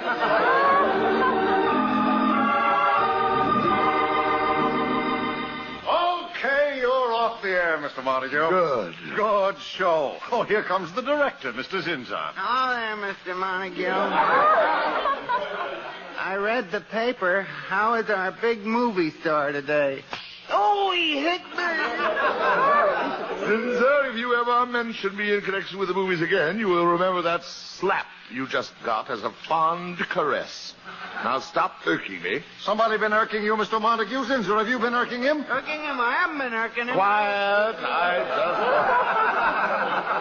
just don't want any mention of movies or Hollywood. Put that item in the column. We're making plans to have your Uncle Goodheart programs broadcast from Hollywood. What must I do to get it through your armor-plated skulls that I am not going to Hollywood? Oh, I'm so sorry, old man. Sorry? So Red Skelton got you a part after all. But gee whiz, Mr. Montague, I'll bet you could play the part as good as Red Skelton any old day. Oh, Thespis, God of the theater, deliver me from these morons. I am not going to Hollywood, now or ever. Subject is closed. But Mr. Quiet! Edwin Montague may have sunk to the depths of human depravity, where he has to associate with radio people like you, but Hollywood, never! Never!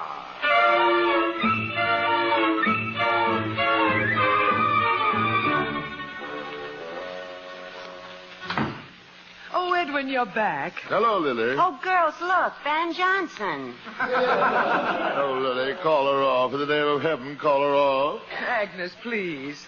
Edwin, the place has been a madhouse. Your lawyer says you cannot sue. That guy, Clyde Manick from Hollywood's been calling every minute on the minute. And Edwin Jarvis, president of the Proscenium Club, called. Oh, no, Lily, did you explain to him? I couldn't. He's coming up to see you. They're throwing me out. Lily, it's the final curtain. Oh, if I could get my hand. I'll get the door. It must be Jarvis. Yes? Hello there, darling. Montague here. Yes? Hello there, Eddie, old boy. I'm Clyde Manick, Empire Pictures. Have a cigar. No, thank you. Oh, of course, the beard. Gotta watch out for the fire, huh? Excuse me, I've got a pot roast on the fire. My dear Mr. Manick. Oh, come on, Eddie. Let's stop stalling. Sloughing me off on the telephone. I know the bit. The bit? It happens every time. The minute one of you old boys think Hollywood wants you, you play hard to get in order to raise the price. Okay, we'll make you a good deal. Now let's get to business. Yeah? The execs at Empire got big plans for you. Now, we had this play, Macbeth, by William Shakespeare, kicking around the studio for years. The author's dead, you know. Yeah? Yeah. Well, read the play. Looks like nothing on paper, but get this. Can you see it as a musical? Yes. Of course, we got to rewrite it a little. We do the whole second act underwater. Got to get Esther Williams in a bathing suit, you know. It's not going to be bad for you, huh? Yes. Well, now, here's what we do for you, Eddie. First, we got to change your name. Edwin Montague. It's nothing. No appeal, and no one knows it. Yeah.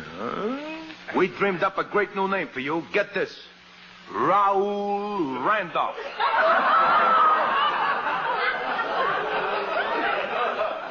Raoul Randolph. Hits you, doesn't it? Kind of sexy, get what I mean? Yes. Now, we get you to Hollywood early so you can spend a little time learning how to act. We're getting you the best dramatic coach in Hollywood, Buzzy Andrews. Buzzy Andrews. He only taught Lauren Bacall everything she knows about acting, that's all.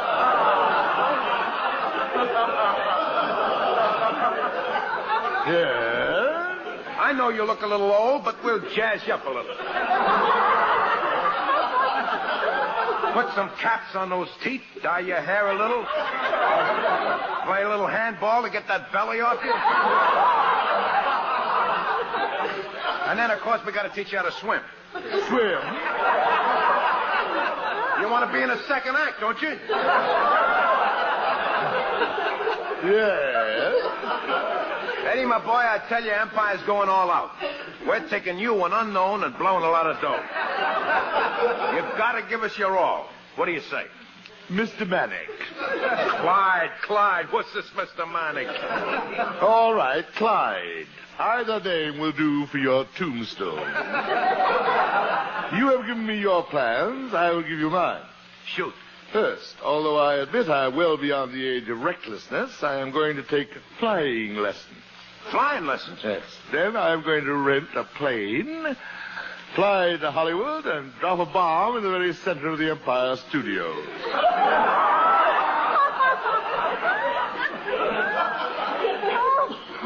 Then I shall circle and strafe any surviving executives who may be crawling out of the rubble. Oh, wait, Eddie. Get out of my sight. Okay, if you change your mind. Out! I'm staying at the Plaza. Agnes, open the windows. I need clean, fresh air. Okay, Tarzan. Edwin, you were truly magnificent. Lily, I didn't yield. I remained true to the theater. I held the line. Now you'll have to make Jarvis believe that. That's Jarvis. I'll let him in. Lily, you'll have to help me convince him that I had nothing to do with the movie. Here's Jarvis. Jarvis? Montague. But you are not Montague to me. Not Montague? No. You are still Lord Hamlet, as you were in our first play together. I was your father's ghost, remember? Alas, poor ghost. Oh, speak. I am thy father's spirit, doomed to walk the night. List, oh list, if thou didst ever thy dear father love. Aye, my prophetic soul. It was my uncle who murdered you. Aye, revenge this foul and most unnatural murder. Aye, revenge. Aye, my pot roast is burning. Jarvis, I know what you're going to say. That item about me in that Hollywood column. Montague, the Proscenium Club Board of Directors met in an emergency session. Oh, Jarvis, think of my many years of service. Hear my side. I had nothing to do with it. I turned it down. I threw them out. Montague, you didn't. Right out of the door. Oh, Montague, it was decided you must do that motion picture of Macbeth. I what? Montague, you are our most trusted soldier in the fight to keep the theater of Shakespeare alive. Only you can keep them from destroying the great work, Macbeth.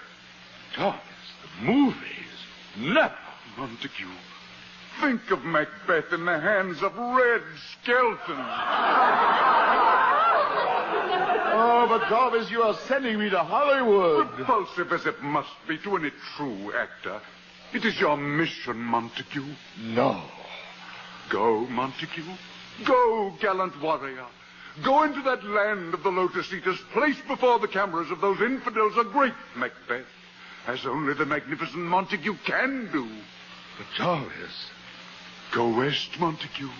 Go west. Wrest the honor of the immortal bard from the hands of the Philistines. Edwin Montague as Macbeth. You remember it well, Montague. You remember it well. The battle scene. It is Macbeth. Hold on to your hats, kids. Here we go again. My voice is in my sword. Accursed be that tongue that tells me so. Yield thee, I will not yield to kiss the ground before young Malcolm's feet. And be baited with the rabble's curse, I throw my warlike shield. Leon, Macbeth. Wonderful, Edwin, wonderful. Montague, that is the way the world must know Macbeth. Go to Hollywood, not as an actor, but as the voice of culture who saved the memory of Shakespeare. I will go. Edwin, you mean we're going to Hollywood? Hot diggity dog. Gregory Peck, here comes your Agnes. Agnes, quiet. Lily, telephone Mr. Manick at the plaza. Yes, Edwin. Montague, the world will long remember this sacrifice. Thank you, good friend. Mr. Manick, one moment, please. Here's the phone, Edwin. Is this a dagger which I see before me? The handle toward my hand. Edwin, tell him. Mr. Manick, this is Raoul.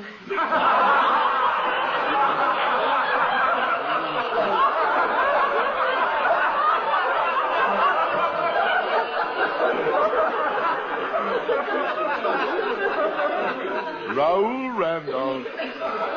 I shall come to Hollywood to do Macbeth. Thank you. We will be at the railroad station tomorrow.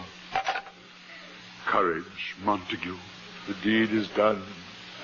So ends the gallant name and the sharp sword of treachery. Pack our bags, Lily. Yes, Edwin. Our hearts will be with you in Hollywood, Lord Macbeth. I go, and it is done. The bell invites me.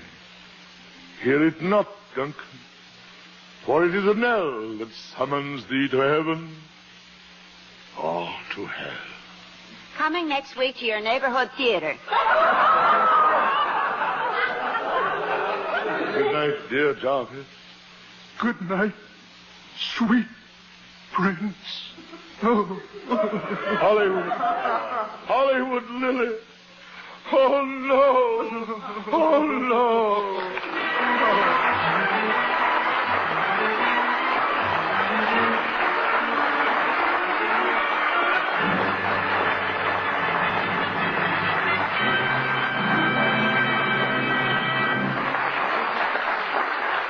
What will happen when the magnificent Montague reaches Hollywood? Join us again next Friday at the same time for the answer and another transcribed visit with the magnificent Montague, starring Monty Woolley, created and directed by Nat Hiken. Written by Nat Hiken and Billy Friedberg. Ann Seymour was Lily, Pert Kelton was Agnes. Included in tonight's cast were Johnny Gibson, John Griggs, Gavin Gordon, and Art Carney. Jack Ward at the organ. 3 chimes mean good times on NBC. Just listen to the gala lineup this Sunday and every Sunday on NBC. Tallulah Bankhead brings you the 90-minute Big Show. Phil Harris and Alice Faye bring you 30 minutes of comedy and melody. Hedda Hopper presents the inside stories of show business. Theater Guild on the Air brings you a 1-hour drama. Joel McRae stars in Tales of the Texas Rangers. And Quizmaster Jack Parr asks the $64 question. That's on Sunday on NBC.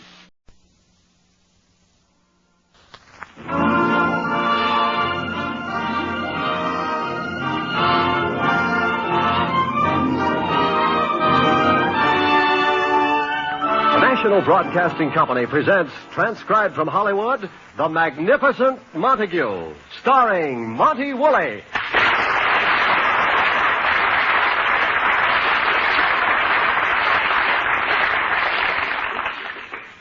It was not too long ago that Edwin Montague, the magnificent Montague of Shakespearean theater fame, would have preferred death rather than sink artistically into the depths of radio or the movies. Today, he is involved in both.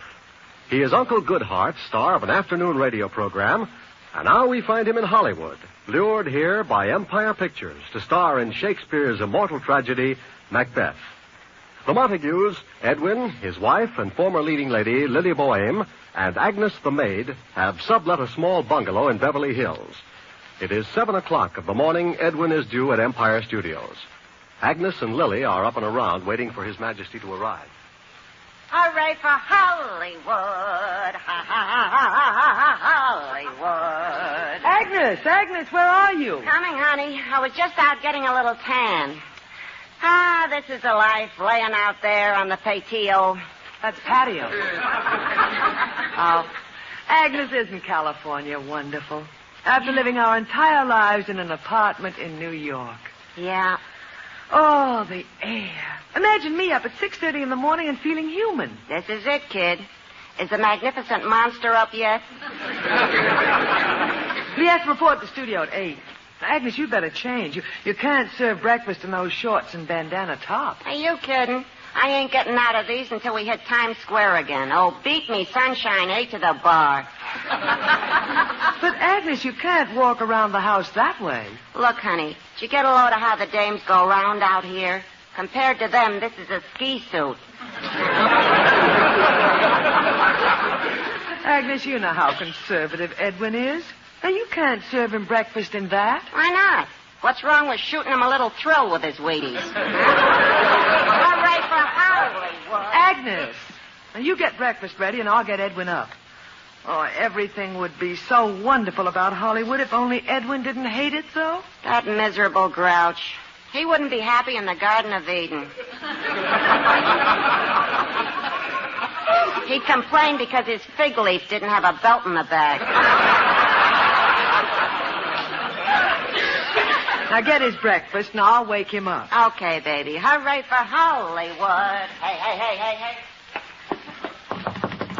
Edwin. Edwin. Edwin. Time to get up and go to the studio.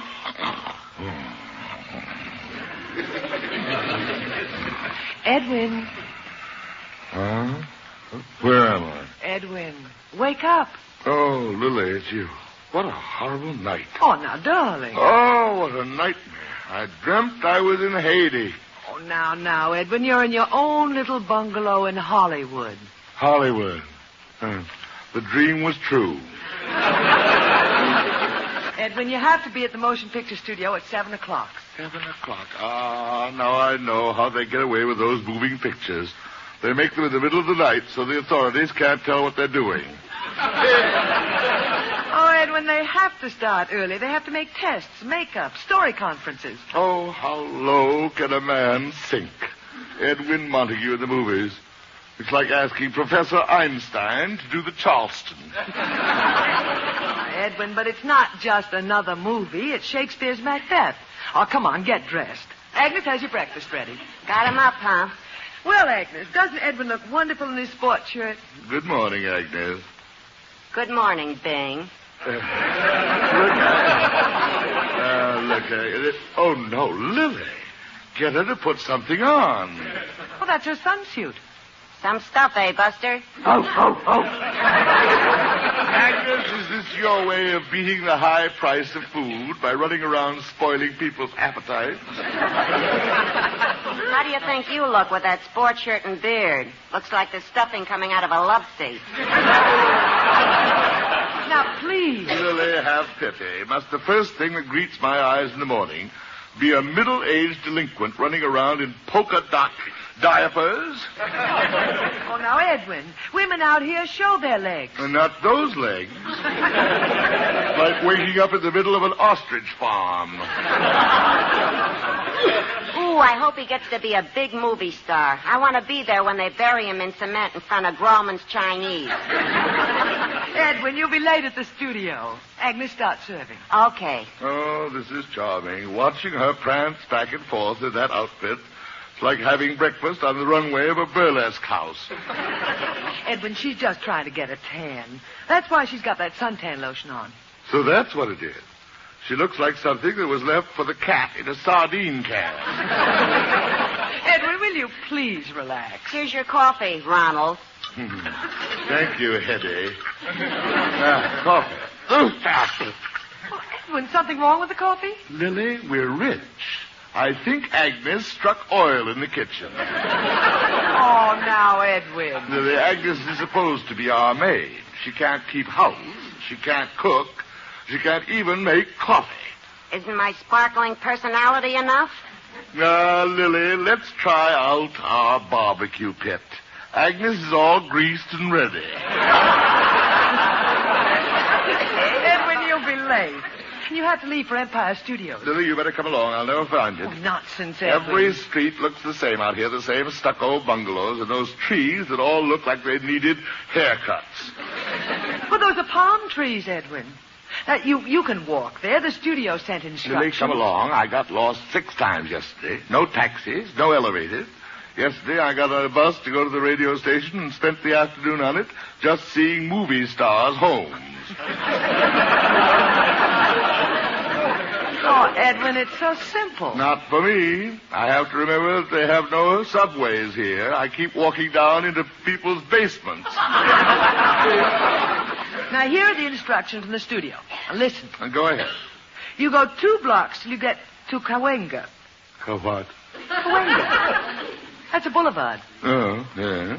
Then you go south to Alta Vista until you reach Los Feliz Boulevard. Left on Los Feliz till you get to Graciosa Drive. Then 2 blocks as you pass Estrada Street, El Centro, Figueroa, San Benito, Loma Vista, Puerto Alco, until you get to 8th Street. 8th Street? Yes.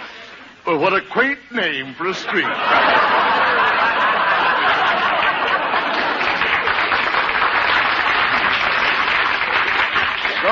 Go on. Now, stay on 8th till you get to Sepulveda.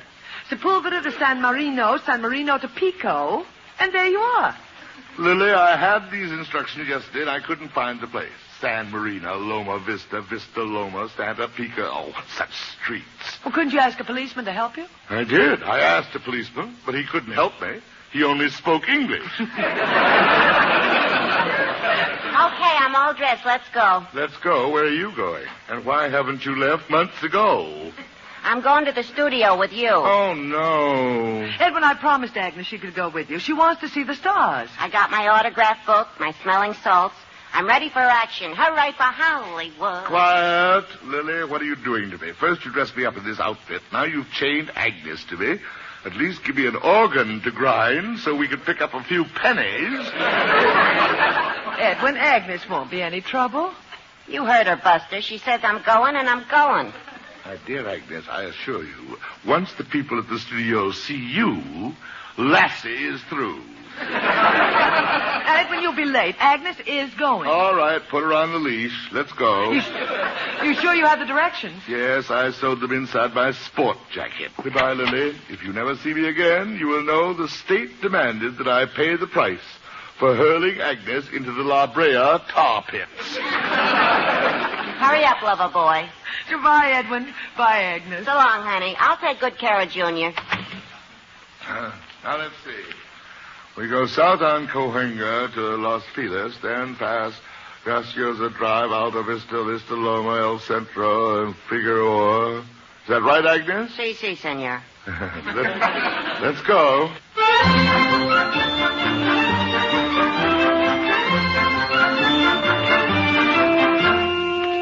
Edwin and Agnes have been walking for an hour, carefully following the instructions to the studio.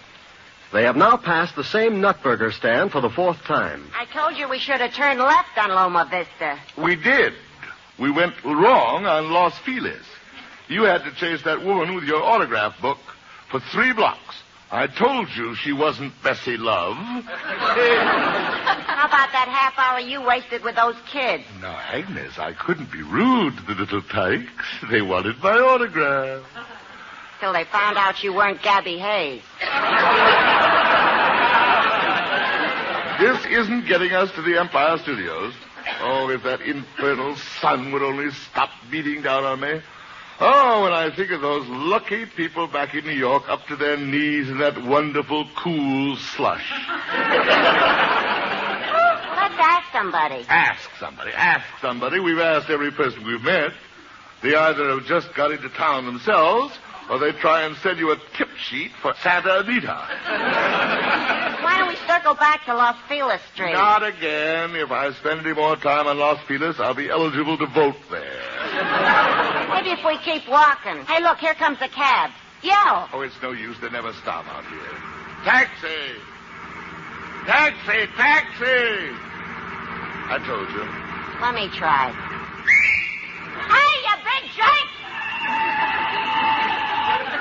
Come on, he stopped. Where to, folks? Get in, Agnes, before he changes his mind. He does, and he gets a rock through the windshield. Oh, good to sit down. Well, where'll it be, folks? Driver, do you know where the Empire Motion Picture Company hides its studios? Empire, yeah, let's see. That's in the valley, isn't it? Now, judging from the few pictures I've seen of theirs, I would say yes. Death Valley. Hey, Barney Oldfield, let's go, huh? We got instructions. According to the instructions, we should wind up around Pico and Sepulveda. Sepulveda. Gotta learn those names if you want to get around out here. All French, you know. Local joke. Look, driver, I have to get to Empire Studios. Well, I'll get you there, folks. You just sit back, relax, and enjoy the ride. You, folks from the East? Yeah, Manhattan, New York. Well, you're in God's country now. I know. I don't know what all that shouting is about New York. I was there once. Not a bad little place, but nothing to do at night. Give me a town that has some action, like out here. There's always something to do. If a man wants to bowl, he can bowl. Good. Not like some towns, when the sun goes down, they pull in the sidewalks. Out here, they got bowling alleys that don't close down till 9 or 10 at night. Gad, it's another Barbary coast. You take me, for instance. I'd rather bowl than eat. Even got my own bowling ball. Well, I hope the two of you will be very happy. Now, don't get the idea that that's all you can do out here at night is bowl. No, sirree, Bob.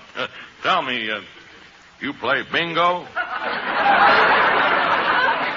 No, I've led a very sheltered life. Now, you talk about excitement. Who was talking about excitement? Well, about 6 years from come April, a fellow and his wife rushed into my cab, see, and he yelled, Santa Monica Maternity Hospital, quick. Never made it. Halfway there, it happened. Baby was born right in this cab, right where you're sitting. 8-pound boy. Well, sir, a year later to the day, another husband and wife hailed me. Seen her living in hospital, he yells. Never made it. 6-pound girl right here in the cab. Right where you're sitting. Good. Say, you two married? My dear man, I assure you have nothing to worry about. Please, I've got to get to Empire Studios. Hurry, will you? Yeah, you people from the East every time. Hurry, hurry, hurry, hurry. We folks out here take it easy. We have a saying, Hasta Manana. Hasta Manana. Yeah, Hasta Manana means tomorrow you may die. From boredom. Yeah. Right here in this cab. Right where I'm sitting.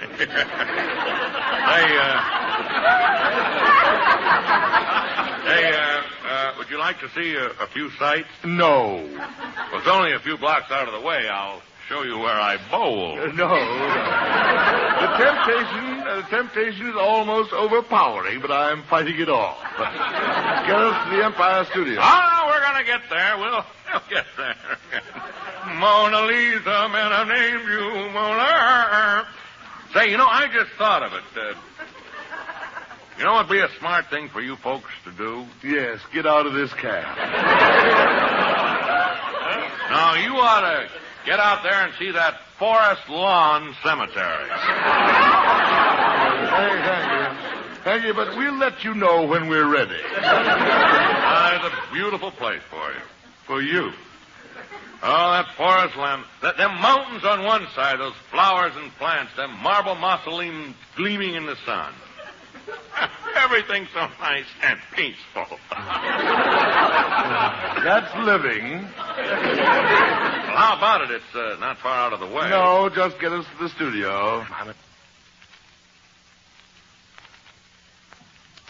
An hour late already. Hey, hold it. Stop. Agnes. There's the movie star's home. Wow, isn't it gorgeous?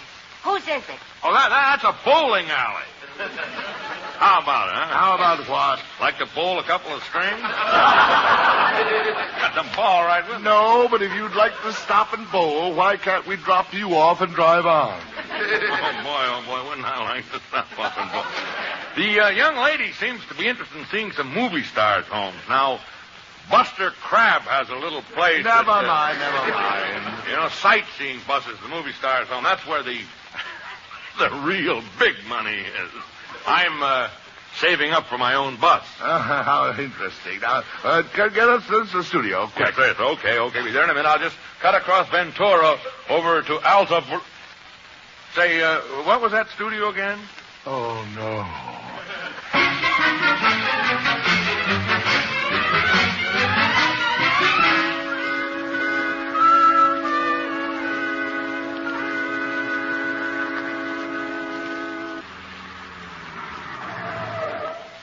Well, now, there's your studio, Pico and Sepulveda.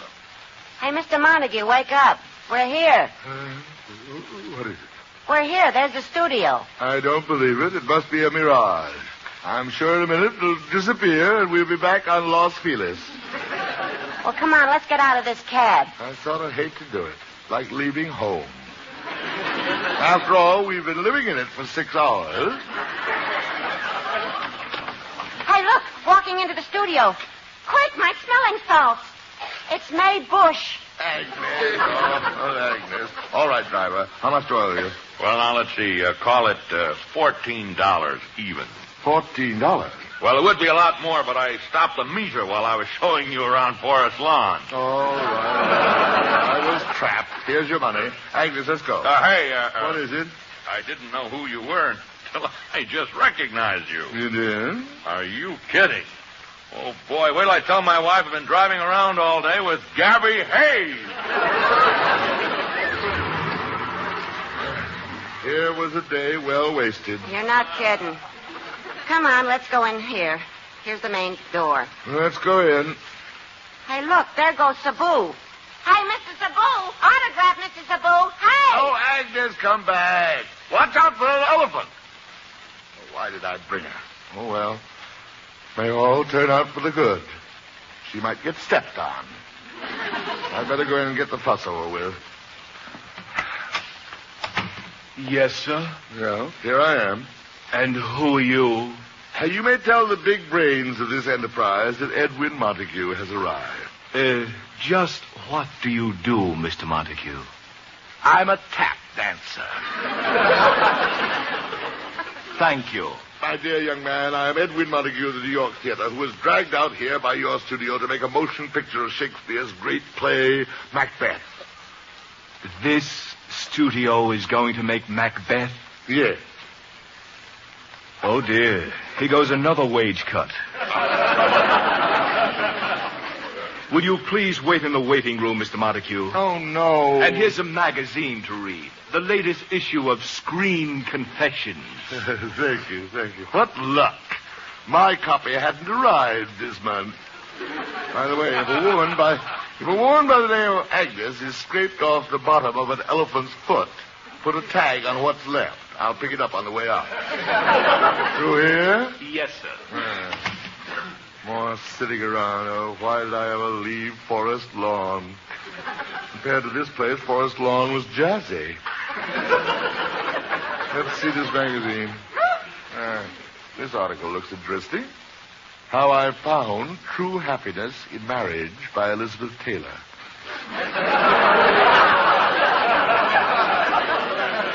I wonder who she is.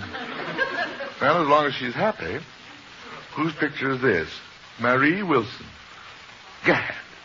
It says, recently divorced Mary Wilson declares I am now looking for a man who will love me only for my mind. That'll be a search. What's this? Pardon me. Yeah? Mr. Montague, you won't remember me, but when you did Hamlet back in 1935, I was the third assistant stage manager. My name is Walter Lott. Oh, a pleasure, Mr. Lott. I never expected to meet anyone who was even minutely exposed to culture in Hollywood. Visiting? Well, no. You see, I'm with this studio. I'm a director. Shame on you. Gosh, Mr. Montague, I'm so sorry to see you like this. Like what? Well, the magnificent Montague of the theater, hanging around looking for extra work. Extra work? Oh, it's unfair. It's a dirty, rotten shame. You gave your life to the theater, and now you have to come begging for a day's work. I assure you I am doing very well. This studio practically shanghaied me out here. They're starring me in Macbeth. Macbeth? This studio? Oh, Mr. Montague, you must be hungry. Let me buy you a meal. No. No, thanks. I had a cheeseburger at Forest Lawn. I tell you, I'm out here to do Macbeth. Take me to someone in charge of this asylum. Mr. Montague, are you serious? I assure you I didn't drag my body 3,000 miles as the super chief flies just for the orange juice. Now you're going to take me to the head of this studio, or must I wait for visiting day? Macbeth. Mr. Montague, you come with me. I'm taking you right to B.B. himself. Thank you. Through this door, Thank you. This way. Here's his private office. Let's go in. Hello, B.B. I want Hold you it, to Walt. Yes, BB? Where's Congo? He's in New York. New York? What's he doing in New York? You sent him out this morning. Well, get him back here right away. Columbia's cleaning up with Bourne yesterday. We're starting shooting tomorrow on a new picture. Bourne the day before yesterday. Okay, BB. What's up, Walt? B.B., I want you to meet one of the greatest actors of the American theater. Walt, you delivered him. You got him here. Oh, wait till Republic Pictures wakes up tomorrow and finds out we got Gabby Hayes. Oh, no. What's with the oh, no? We'll double what you got at Republic. Walt, talk to him. B.B., you see, this isn't Gabby Hayes. This is the greatest actor in the world, the famous Edwin Montague. You've heard of the magnificent Montague. Yeah. I always thought it was a horse. A horse? My dear man, I have an overwhelming desire to puncture your eardrum and let the air out of that balloon head. Mr. Montague. And all the insufferable, stupid fools. Walter, I like this boy. I like his spirit. Buy him. Buy me that boy. I must have that boy. But, B.B., this... He's a natural for the comedy bellhop and ladies' night at the YMCA. A bellhop. I am reaching new heights. But, B.B., Quiet. BB? Where's Corngold? Just left New York for Hollywood. Well, catch him in Chicago and send him back to New York to buy that ladies' night story. Tell him we're desperate. The sky's the limit. Up to $200. Check, BB. B.B., Mr. Montague came here from Macbeth. I don't care. We'll pay him double what Macbeth is willing to pay him. Buy me that boy. I want that boy. But Macbeth is Mr. Montague, show B.B., show him Macbeth. Macbeth, Act 5, Scene 8. I will not yield to kiss the ground before young Malcolm's feet. I throw my warlike shield, Leon Macduff. Ho-ho! BB? Where's Corngold? He's on his way back to New York. What is he doing, chasing dames? I want him on the lot tomorrow. We're finally going ahead with Way Down in the Ozarks. We've found a hog caller. Look, B.B., listen. Mr. Montague came out here to do Macbeth. It's a play by William Shakespeare. Well, get it for him. Buy it. I like this boy. When I like someone, anything they want, they can have. You want Macbeth? Buy it for him. I want my boy to be happy. Buy it. BB? Where's Corngold? Just landed in Chicago. He's always in Chicago. Tell him to get hold of a writer called Bill Shakespeare. Bring him to Hollywood. I'd like to see this Shakespeare in my office tomorrow morning. So would I. Like the way I work, huh? Anything for my boy, and you're my boy. Petey, for heaven's sakes, look, Shakespeare is dead. BB?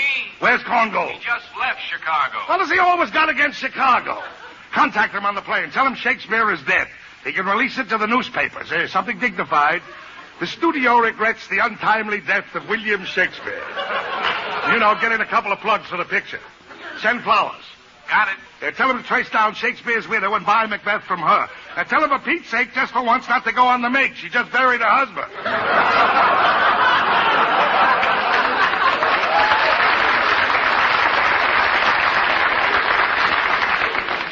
Check, BB. There it is. You asked for it, Montague. You got your Macbeth. You're my boy, and for my boy, anything. BB, listen.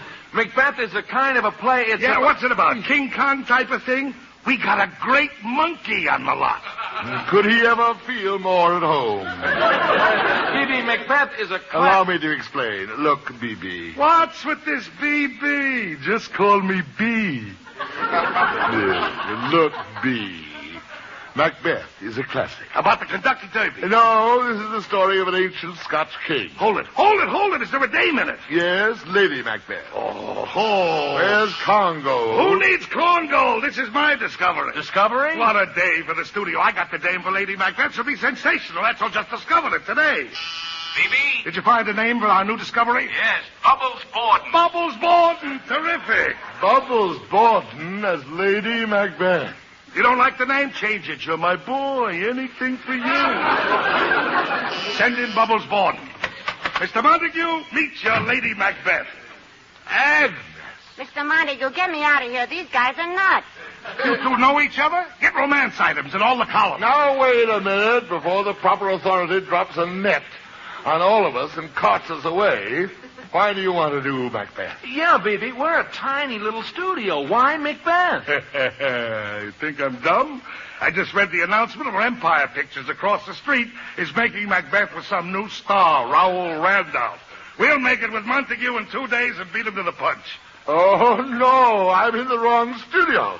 Let's get out of here, Agnes. Coming. Wait a minute. Wait, my boy. Way out, Agnes. I'm with you. How did you ever get involved? Who knows? I was halfway up the elephant to get Sabu's autograph when some guy yelled, "Buy me that girl," and slam bam, alakazam, I was Bubbles Borden at $25 a week. What an outfit. They offered me $50. You going to check into Empire? Not today. I don't want to hear another word about Hollywood, stars, or pictures as long as I live. Let's get home. There's a cab. So no cabs. Here, get on this bus. Okay. And now, folks, the first movie star's home that you're going to see on this sightseeing bus is the home of Buster Crabbe. Oh, no! My money. He bought the bus. And as an added treat, I'm taking you all to Forest Lawn, the most beautiful cemetery in the world. Will you talk to me, Bubbles? Yes, Raoul. Hooray All right, for Hollywood.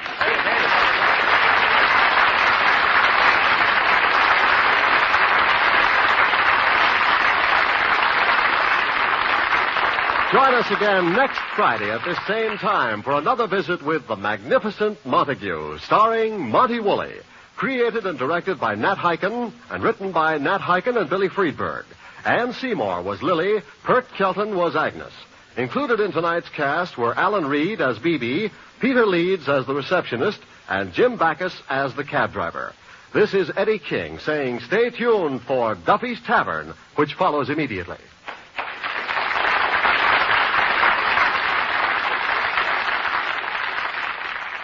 Preceding was transcribed. Spend a pleasant half hour at Duffy's Tavern next on NBC.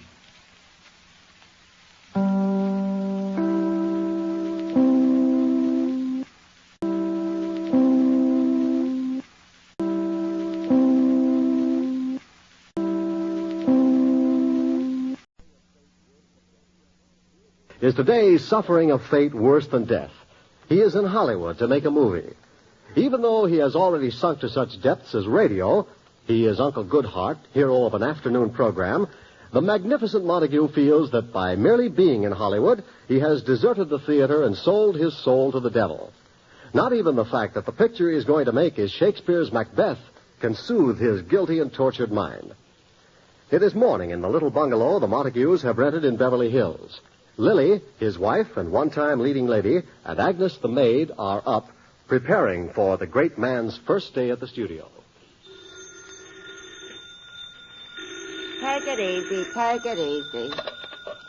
The Hollywood residence of Edwin Montague and Lily Boehm of East 61st Street, New York. Agnes the maid on this end. What do you want? Oh, Empire Studios? No, Montague ain't up yet. What? You want me to wake him up? At 7 in the morning? Are you kidding? I'm too young to die. Does he like California? He's nuts about it. He hides under the bed all day until the sun goes down, then he gets up, screams, and goes back under the bed. Huh? Okay. Who is that, Agnes? The studio. They say your husband's due for his makeup and test at 8 o'clock. They're sending a car for him. Oh, I hope he gets there this time. He's been stalling them off all week. Oh, Edwin is so miserable. He certainly is. Now, Agnes, they talked him into doing the picture, and he feels he's committing treason to the New York stage. That ham. Agnes, remember, he's my husband. Okay, Mr. Ham. Please, we must help him through this mental crisis. Edwin's never forgiven the movies. He thinks when they came in, it was goodbye theater. And here he is making a movie. Goodbye movies. Why, Agnes, Edwin will be wonderful in the movies. Why do you think the picture companies were so anxious to sign him? Because their backs are to the wall. That big loud mouth of his. The only voice left in the country that can be heard in the movie theaters above the crackling of the popcorn. Oh, now, Agnes, think. What can we do to make Edwin happy here in Hollywood? I know. Let's sneak out tonight and burn the city to the ground. Agnes, dear, if I tell you something, will you promise on your honor never to breathe a word of it to Edwin? If he finds out, he'll be furious. What is it, honey? I like Hollywood. So do I.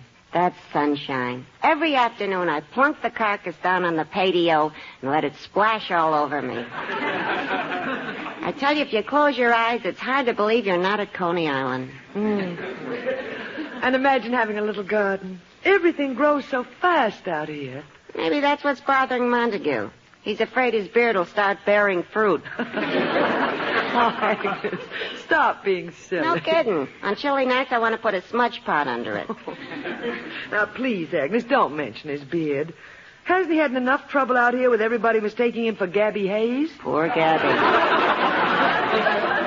Poor Gabby. I wonder when Edwin... Oh, no. Edwin's up. Every morning the same thing. He opens his eyes and then he realizes he's in Hollywood. You'd better get him his breakfast. The studio car will be here for him. Oh, hurry. He's doing his morning vocal exercises already. The voice of the turtle. Good morning, Lily. Good morning, Agnes. Good morning, Gabby. Down, Agnes, down. Be good, Agnes, or I'll go out in the backyard and dig up all those bones you buried. Edwin, isn't it a lovely morning? The sun is shining, the birds are singing. My nerves are screaming. Edwin, look out of the window. It's midwinter, and the flowers are in bloom. A warm breeze is blowing. The trees are waving. Ah, yes. All nature seems to have blended into one glorious symphony and is whispering to me, "Hey, stupid, what are you doing out here? Get back to New York." Boy of the Golden West. Agnes, why don't you go down to the railroad station and meet a train? Head on.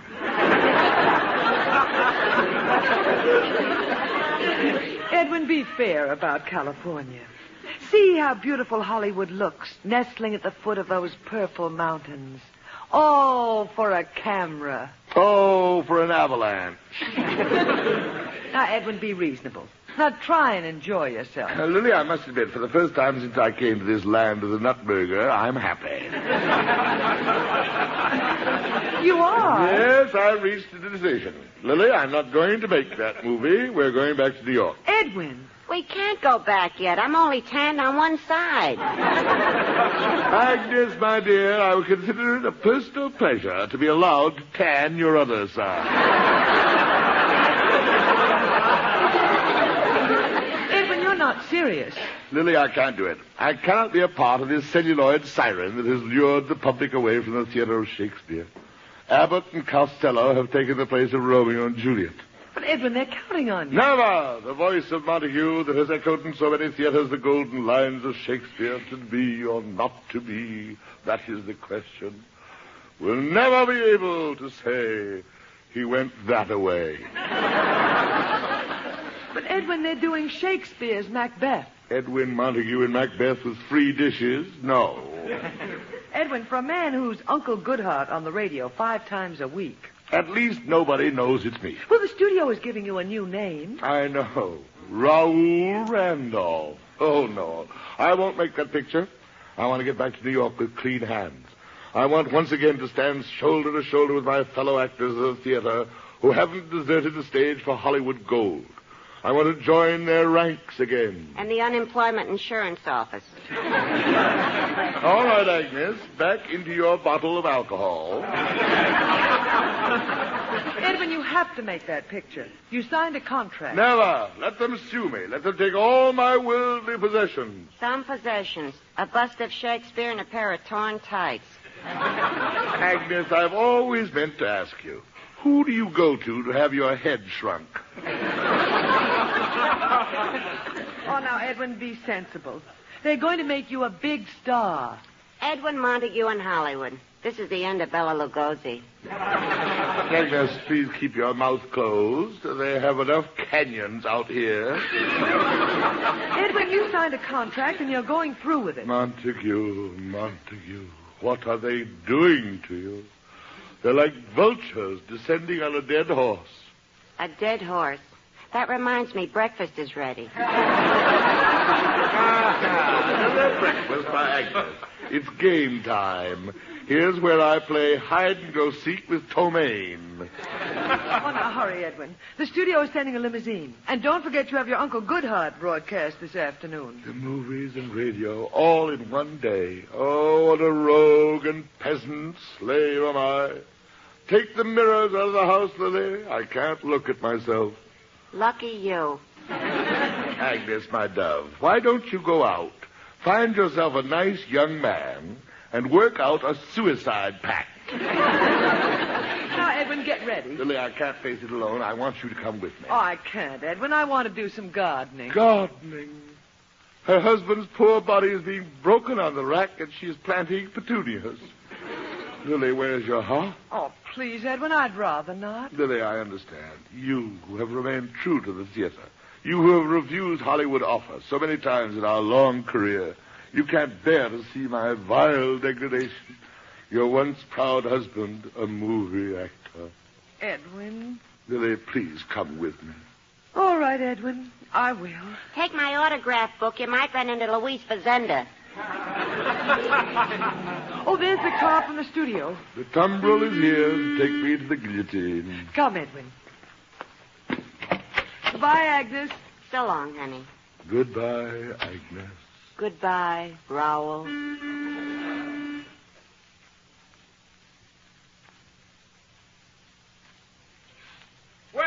Well, Raoul Randolph, you're here. Welcome to Empire Pictures. Thank you. I'm Speed Cochran of Publicity. This is my wife. I'm glad to know you, Mrs. Randolph. Well, I'm not Mr. Stiles Fenton, Mr. Big himself. He wants me to bring you right in to see him. This way, please. Lily? You go in. I'll wait here, Edwin. Right this way. We'll barge right in.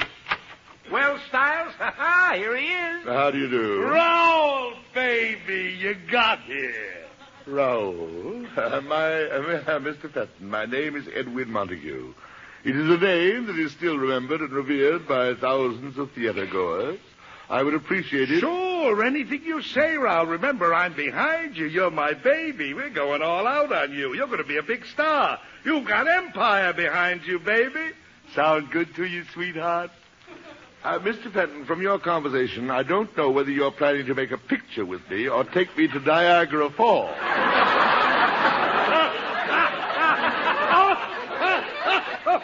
Oh, did you get that speed, Niagara Falls? Phone it in to Hedda Hopper. Now, look, Raoul, baby, I want you and Steve to get together on the publicity build-up. Ever have your name in the papers? For the last 25 years, my name has been a byword in the drama sections of the New York press. Oh, local stuff, huh? Speed here is going to make the name of Raoul Randolph a household word. We'll make him forget does. Take over, Speed. Well, we got to get an angle, see? An angle. Of course, you are a little older than we thought. I've aged considerably since entering this room. I got it. Raoul Randolph. Older than Pinza, but he's still got that springtime in his heart. Great. That's it. Put that on the teletype. Rush it right over to Luella.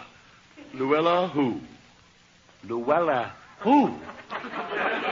Look, baby, don't even say that in a joke around here. Oh, what I said. Are you married, Raoul? That was my wife I introduced you to. She happens to be the famous Lily Boheme of the New York stage. Oh, you're married, huh? Well, we'll hush it up. Hush it up. Sure, baby. We got to make the housewives feel you're available. Look, sweetheart. Is this a motion picture studio or a Lonely Hearts Club? Lonely Hearts Club. Speed, punch that up a little and shoot at the windshield. You might blow it up into a whole column. Things I never knew until now about Raoul Randolph. We got to get a romantic angle. I got it. We'll cook up a hot romance between you and Marjorie Main. Me and Marjorie Main? I'm dying to see the stove that's going to be cooked up on. Now we got to get moving on some pictures, see? Did you bring your bathing suit with you? My bathing suit? Yeah. I'll take you out on the back lot for some stills for the fan magazines. You know, human interest stuff. Chasing some bathing beauties around the pool. Maybe one of them trick pictures, your head on a girl's body. Shows you're human, not one of them stuffy highbrow actors. We want to get you down to the public level. Down? I'm practically dragging. My dear Speed, if any picture of me in a boy bathing suit or my head on a girl's body appears in the daily paper, I assure you the next edition of that paper will feature a picture of your head on a spike over the main gate of Empire Studios, and it won't be strict photography. Oh, now, wait a minute, sweetheart. You listen to me, baby. I came out here to appear in Shakespeare's immortal Macbeth. I only considered to do it in order to protect Macbeth from being played by Red Skelton. The picture will have all the dignity and beauty it deserves. Raoul, what do you think we are, barbarians?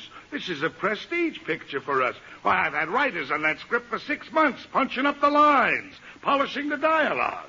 Polishing Shakespeare's dialogue. Punching up the line.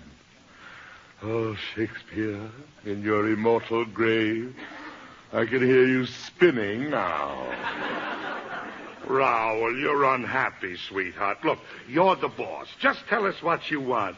You're my baby. Now, are you happy? Yes, Daddy. Isn't he a doll? Well, come on, let's get going with the test. Test? Yeah, we got to get you in front of a camera, see what kind of makeup to use, how you look. We got to find out. You know, from certain angles, you could look 20 years younger. I can? Sure, who knows? With a little luck, we might have another George Raft on our hands. George Raft, my boyhood idol. Come on, let's get going. This test is going to be great. You'll be wonderful in it. Of course, I'm a little unfamiliar with the technique. Oh, you'll be in great hands. We have Mr. Maynard Fitch, best dramatic teacher in Hollywood. Dramatic teacher? Yeah, this way. Maynard's waiting on the soundstage. Through here. Dramatic teacher. Mr. Fenton, I'm sorry, a baby. I hope you're acquainted with the fact that I've spent 25 years as the country's leading Shakespearean actor. Just leave everything to Maynard. Through this door. Okay, Mr. Fitch, we can go ahead. He's here. Hello, Mr. Fenton. And this is Ray Randolph? The name is Raoul. Okay, sweethearts, get rolling on that screen test. I want to see this by this afternoon. Yes. Well, now, any acting experience, Mr. Randolph? A little. I understand the lead in your high school play, PTA minstrel shows, that sort of thing. That sort of thing. Well, I'll be frank with you, Mr. Randolph. This thing they're putting you in... Macbeth. Macbeth, of course. Yes, indeed, that's right. It's by Shakespeare. Very difficult, and I won't be able to do a thing for you unless I have your absolute attention and you... Mr. Fitch. Please don't interrupt. We have so much spade work to do. Mr. Fitch, I'm sorry. I don't want to lead you on. But obviously they haven't told you. I am Edwin Montague. Who? Edwin, or as certain critics insisted on labeling me, the Magnificent Montague. Yes, well, that's all very interesting, Mr. Randolph, but we have too much to get done before I can possibly release you as an actor. You will release me as an actor. Mr. Fitch, you are a follower of the drama, and the name of Edwin Montague means nothing to you? Absolutely nothing, but of course I'm no judge, Mr. Randolph. I haven't been in touch with the little theater movement in years. More interested in professional actors now. Well, shall we get on with it? Let me hear your voice. I want to see if there's anything to start with. Now, say, how now, brown cow? You see, I want resonance, but I'll explain to you what resonance means later. Just now, how now, brown cow? Now, don't be nervous. I won't bite you. Shall we? How now, brown cow? Again. You are a stupid jackass. Mr. Randolph, as long as you continue these schoolboy pranks, I cannot help you on the rocky road to being an actor. Mr. Fitch, you, as low and dismal a specimen of humanity as I've ever seen outside of a snake pit, you are going to make me an actor? Mr. Randolph, it is not my practice to impress students with my theatrical background. I find many times that it overawes them. But in your case, may I acquaint you with the fact that prior to coming to the studio, I had spent 3 solid years with a Pasadena community playhouse. Really? And before that, I was senior dramatic coach at Hollywood High. Oh, master, I will never doubt you again. I should think not. Now we have to make the test. I have selected a scene from Macbeth. You see, it's Macbeth with Lady Macbeth. Now, where Macbeth has just murdered the king and his conscience starts bothering him. Now, you see, in this scene... You mean... Methinks I heard a voice cry, sleep no more. Macbeth... No, Ralph. No? No, this way. Methinks I heard a voice cry, sleep no more. Ta-ta-ta-ta, ta-dee-ta-ta, ta-ta-ta-ta. Rhythm. Ta-ta-ta-ta-ta-ta. That's exactly it. You got it. Now, let's do the test and get it over with. Get the cameras ready. Lights. We're ready, Mr. Randolph. I shall take Lady Macbeth's part. Oh, no, you won't. No. Where's the door? Rowell! Lily, will you please step into the studio? Lily? My Lady Macbeth, Lily Boheme, who happens to have played the role opposite to me for 2 solid years in the Belasco Theater on Broadway, where we set a new record to the wild acclaim of all the New York critics. Well, what is it, Edwin? Lily, we're doing the murder scene, Act 2, Scene 2. Oh, no, Edwin, please, don't ask me to do it. Lily, I know how strongly you feel about movies, but, Lily, this is just a test. You must do it for me. Oh, Edwin. Well, all right. All right. On your toes, Lily. This is an event. We, who have performed Macbeth before the most critical audiences in the world, must today rise to new and glorious heights. Today, Lily, we are performing before Mr. Maynard Fitch of the Pasadena Community Playhouse. And Hollywood High. Let the camera roll, Mr. Fitch. We are ready. Very well. Here are the scripts. Scripts? Pox on your scripts. Do I, Edwin Montague, who spent 25 years steeped in the immortal Macbeth, need a script? Take it away. Get ready to roll. We'll take it right after where I, Macbeth, have killed the king and come to you conscience-stricken. We're ready. Cameras, roll them. Go ahead, Lily. These deeds must not be thought after these ways. So It will make us mad. Methought I heard a voice cry, sleep no more. Macbeth does kill sleep. Murder sleep, Edwin. A murder sleep. Sleep that ravels up the knitted sleeve. Knits up the raveled sleeve. And knits up the raveled sleeve of woe. Of care. Of care. The life of each day's death. The death of each day's The life. death of each day's life. That's it, Mr. Randolph. Thank you. And he wanted me to use a script. Thank you, Lily. Thank you. I'll wait for you out in the hall, Edwin. Well, Mr. Maylord Fitch, did that come up to the high and lofty standards of drama of Hollywood High? Well, that was quite an interesting interpretation of Shakespeare, Mr. Montague. However, I personally... I know. Ta-ta, ta-ta, ta-ti, ta-ta, ta-ti. Well, Raoul, baby, did Mr. Fitch show you how we do things here? Oh, yes, he gave me an excellent idea of how you do things here. Good man, isn't he? He was with the Pasadena Community Playhouse, you know. They had to fight like tigers to get him. Who was after him? Compton Junior College? Compton Junior College. Where's Speed? I'll have to have him shoot it over to Sidney Skalski.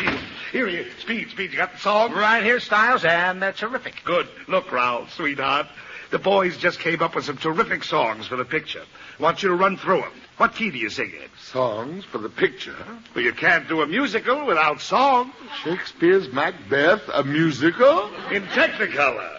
I told you we're going all out. Get these songs. Wait till they hit the jukeboxes. Hoo-ha! What's that one, Styles? The one I like? From the battle scene. Yeah. You mean... I will not yield to kiss the ground before young Malcolm's foot. Before my body I throw my warlike shield. Leon Macbeth. That's it. Macduff, isn't that it? Yeah, Leon Macduff, yeah. That's it. Now, here's what you sing. Hit it, Speed. Go on. Dum-tiddy-dum-dum-dum. Baby, I like your style. Baby, I like your stuff. But if you want that love from me, lay off Macduff. Oh. That's you right between the eyes, didn't it, Raoul? Not quite there. Oh, get this one. You know, the whole play, Macbeth, takes place in Scotland. So I had been led to believe. It's that thing about Birnam Wood. The immortal line.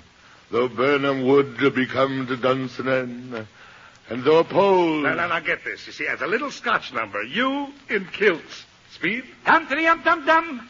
Though Birnam Wood come to Dunsinane with my lassie by my side, it's a brobrach moonlight. Oh, no, stop. I know, Raoul. You don't have to tell me. You want to know if we have a ballad for you. Yes, my ballad. Where's my ballad? Wait till he hears this. That's Pete, the dagger scene. You mean, is this a dagger that I see before me? The handle toward my hand? Come, let me clutch the... That's it. Now get the picture. You standing there with Lady Macbeth on the veranda in the moonlight. And then you sing your ballad. Take it, Speed. Dum-tiddy-dum-dum-dum. Is this a dagger that I see before me, or is it you? Oh, Lady Macbeth, come let me clutch you in my arms. Oh, stop. Are you gentlemen serious? Surprised, aren't you, sweetheart? Thought this was going to be just another one of those little bee pictures, huh? We're going all out for my baby. Now, for the title of the picture, we're leaving it all up to you. The title for Macbeth? Yeah, we boiled it down to two. Do you like this one? Lady Macbeth was a lady. Lady Macbeth was a lady. Yeah, personally, I like it. It has dignity. But if you've got a dirty mind, you can make your own meaning. Fine. Let me throw this one at you. Lady Macbeth has her fling. Lady Macbeth has her fling. Yeah, you know, Scotland, Highland fling. It's too subtle, I guess. It'll go over their heads. Cross that one out, Speed. You see how we do things out here? God. Something bothering you, baby? Oh, no, I'm fascinated. Go on. Oh, wait till we deck you out in that costume, that Texas Ranger outfit. A Texas Ranger in Scotland? Yeah, you see, in the first reel, you and Lady Macbeth, we're getting Esther Williams, you know. Yeah. Now, the both of you come over to America, fleeing from persecution by the Tsar. Yeah. Now, you go west to the covered wagon. A couple of Indian fights, never misses in Technicolor. You hit Dodge City, and you stake out a ranch. Yeah. Then along comes Macduff. Yeah. A cattle rustler. Yeah. You and Lady Macbeth are trapped by him in the middle of the desert. And then Then comes the climax. Lady Macbeth swims for help. Yeah, in the desert. Well, how else are you going to get Esther Williams in a bathing suit? Get with it, sweetheart. Get with it. Well, that's what we're planning to do, baby. Speed? Yeah, that's it. Good. Now, may I acquaint you with my plan? Shoot.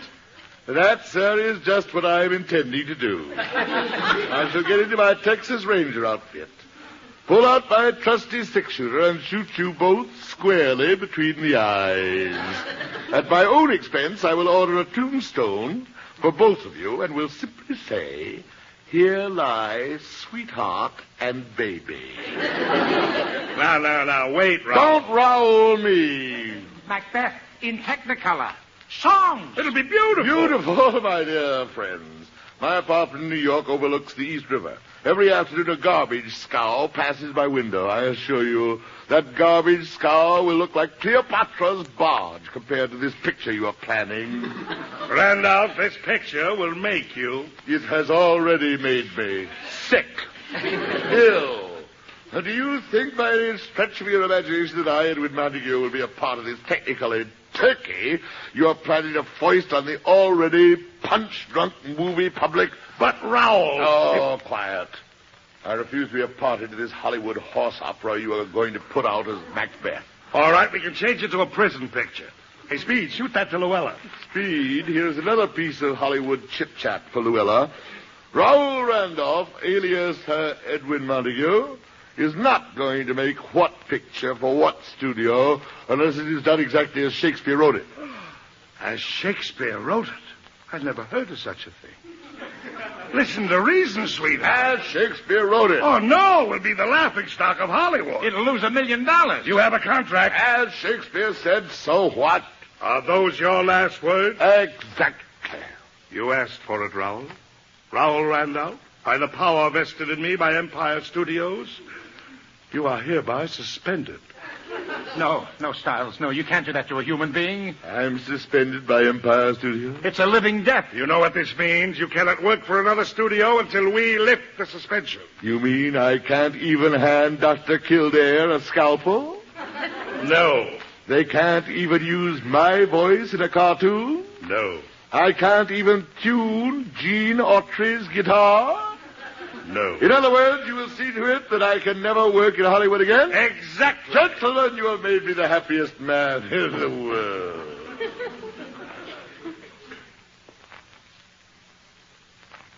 East side, west side, all right. Lily, I've got my shirts all packed.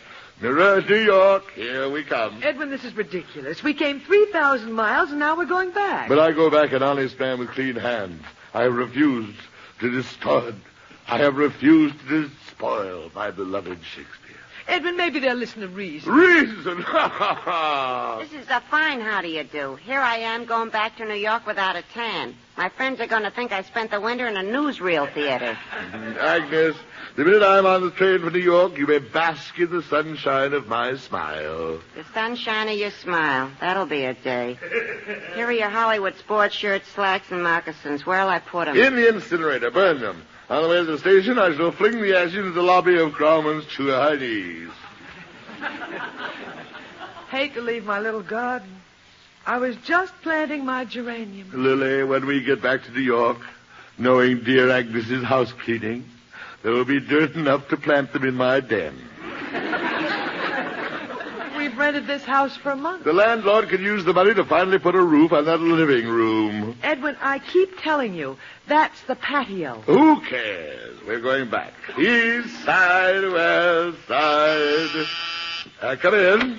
Raoul, baby, you're still here. We got here in time. Gentlemen, don't tell me you came all the way here to tell me that you have a new jump tune called Stompin' with Macbeth. Mr. Randolph, I come with great news. Tell him, Stiles, tell him. Mr. Randolph, brace yourself. Here it comes. The suspension has been lifted. Oh, no, you can't do that to me. We were fools, Raoul. We hadn't seen that screen test you made with your wife. With my wife? It's dynamite. We want you two together. What a team. We are not going to do that song and dance version of Macbeth. What, Macbeth? You were right on that. We're not doing it. You're not? We've got something greater than Macbeth. We have plans for you and your wife that'll make you the greatest acting team in history. Oh, Edwin. Lily, acting together again. I'm so excited I can't see straight. Our studio has $1 million property. For 20 years we've been trying to get the perfect couple for it. You're it to a T. They're perfect. What is it, Romeo and Juliet? Bigger than that. Caesar and Cleopatra? Don't make me laugh. It's bigger than that. God. Wait till this announcement hits the world. Empire Pictures proudly presents Mr. and Mrs. Edwin Montague in... What is it? Jiggs and Maggie.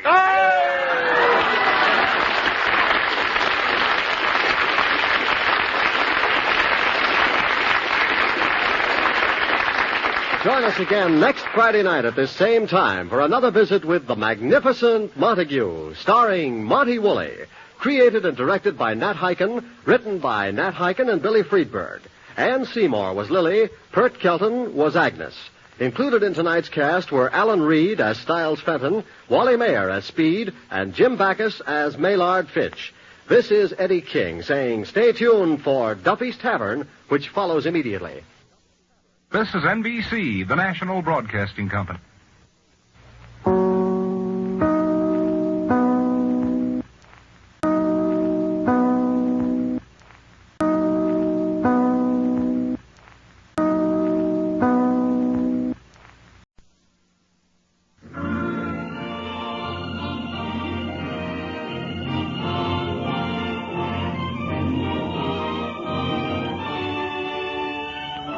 National Broadcasting Company presents, transcribed from Hollywood, The Magnificent Montague, starring Monty Woolley.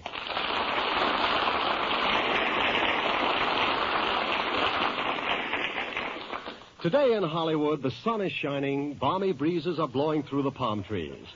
But to Edwin, the Magnificent Montague, waiting in his rented bungalow for Empire Studios to start starring him in Macbeth, this is the winter of his discontent. It is bad enough that this giant of the Shakespearean stage has already sunk to radio, where he is Uncle Goodhart, hero of an afternoon program, but now he has succumbed to movies, his pet hate. On the other hand, his wife Lily and Agnes the maid are entranced by this tropical paradise, far from the cold and sleet of their native New York.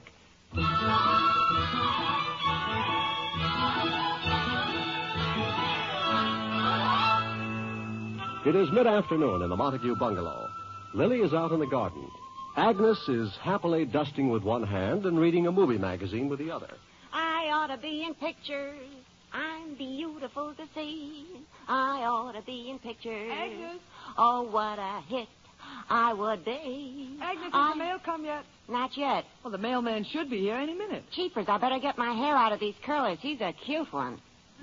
Where's Edwin? In his bedroom, as usual. He's got the blankets over the window to keep the sun out. He's got it full of smoke and all the fans going to make it drafty. He's trying to pretend he's back home in New York.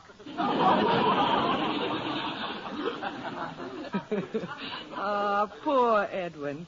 Having to wait around with nothing to do while they make up their minds about making the picture. I can't even get him out in the sun. He's been out here a month and his face still looks like a bowl of farina. Get a load of my tan. Oh, Agnes, you're as brown as a berry. Yeah. Boy, when I get back to New York, am I going to put on the dog in front of those stuck-up elevator boys? I'm going to tell them I was in Florida. What Edwin is doing in the bedroom. Very quiet in there. Maybe a ray of sunshine got through the blankets and killed him.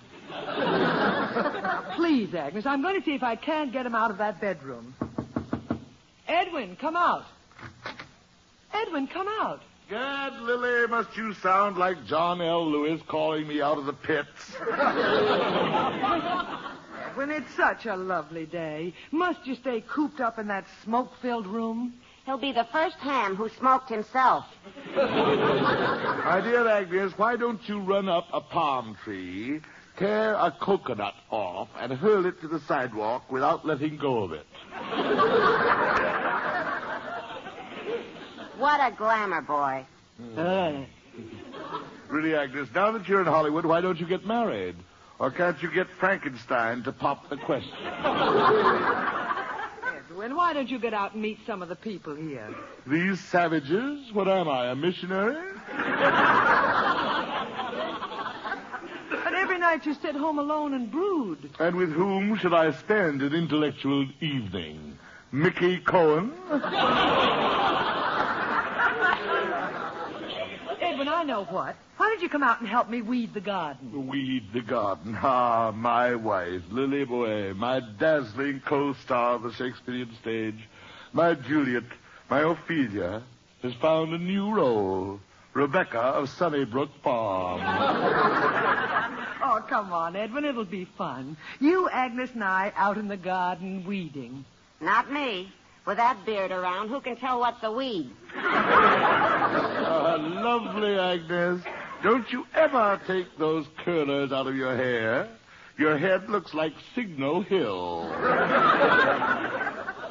Edwin, let's be serious. What are you doing all day in that room? I am finishing an article on Hollywood. I've been asked to write for the New York Times drama section. An article about Hollywood? Yes, and I assure you that when it appears, there will be a spontaneous movement to throw California out of the Union. Oh, Edwin, that's terrible. Lily, when this article hits New York, the statue of Horace Greeley, who said, "Go west, young man," will be pulled down by howling mobs. It'll then be melted down into a giant crowbar to derail any train going west of Jersey City. Well, what's the name of the article? Beautiful California, or to think we fought Mexico for this. Edwin Montague, don't you dare mail that article to New York. Mail it? This article would never get through the United States mail. I'm entrusting it to a former New York actor I know who is going over the wall. He is escaping from Warner Brothers, disguised as a nutburger. Edwin, you're being dreadfully unfair to Hollywood. I'm being unfair. They lure me out here to do Macbeth. They changed my name to Raoul Randolph. They are forcing me to take acting lessons from a paragon of the drama whose reputation in the theater was made when he staged a minstrel show for the Shriners. They give me an actress to play opposite me as Lady Macbeth, whose previous title was Miss Four-Way Cold Tablet. They've kept me here for a month because they say the script isn't ready. The script for Macbeth isn't ready. Shakespeare only wrote it in 1592, and I'm being unfair. Oh, Edwin, please. You've been grousing from the minute we got here. Now you're here, get used to it. He's already made a name for himself. He's replaced the Black Widow spider as California's #1 pest. Lily, it looks like a hot day. Shall we take Agnes for a dip in the La Brea tar pit? Oh, Edwin, you better get dressed. You know, you have your Uncle Goodhart broadcast to do this afternoon. My Uncle Goodhart broadcast. And to think, when I went into radio, I thought I had hit the cultural depths. Compared to the movies, radio is the Harvard classics. There's my mailman. I'll get the mail. Hello there. Hey! Look at him run. There's something about Agnes that brings out the sea biscuit in a man. Bring in the mail, Agnes. Here it is, honey. Thank you. Oh, Agnes, here's a picture postcard for you. No kidding. Quick, let me see. Oh, that. Who's it from? Me. I sent it to myself from Clifton's cafeteria. Listen, dear Agnes, wish you were here. Love, Agnes. Agnes has friends all over the country. Lily, any mail for me? Ah, here's an invitation for us, Edwin. An invitation? Fancy. Parchment and engraving. Gad, look at the crest and the wax seal. Read it. Mr. and Mrs. Edwin Montague, you are cordially invited to attend the ceremonies in connection with the grand opening of Blucher's. Blucher's? Blucher's, your neighborhood butcher. Formal. Formal? Huh. You know, Lily, I'm tempted to attend. I've never seen pig's feet in spats. Give me some of the mail. Here. Now, here's something. The Owl Drugstore out here has a big sale on used cars. Gad, what an intellectual jungle. Oh, Edwin, look, an airmail letter from New York, from your proscenium club. You mean those broken-down old fogies finally found out there are airplanes? Oh, from my comrades. Let me have it. Well, open it. Wait. Let me hold the envelope in my hand for a moment in reverie. Imagine, only yesterday this letter was in New York. It's from Jarvis, president of the Proscenium Club, the only refuge left for the legitimate Shakespearean actor. I got a buck that says it's a touch. All right, Agnes, back into your cage. Read old Jarvis's letter, Edwin. Listen, beloved Montague, our hearts are with you far from New York, in the wilderness of California. We hope and pray that your delicate health is equal to the hardships of frontier life. Those old hams. When they go west of Times Square, they wear money belts. Quiet, Agnes. Read on, Edwin. Dear Montague, knowing your daring spirit, we beg of you not to venture outside the stockade at night.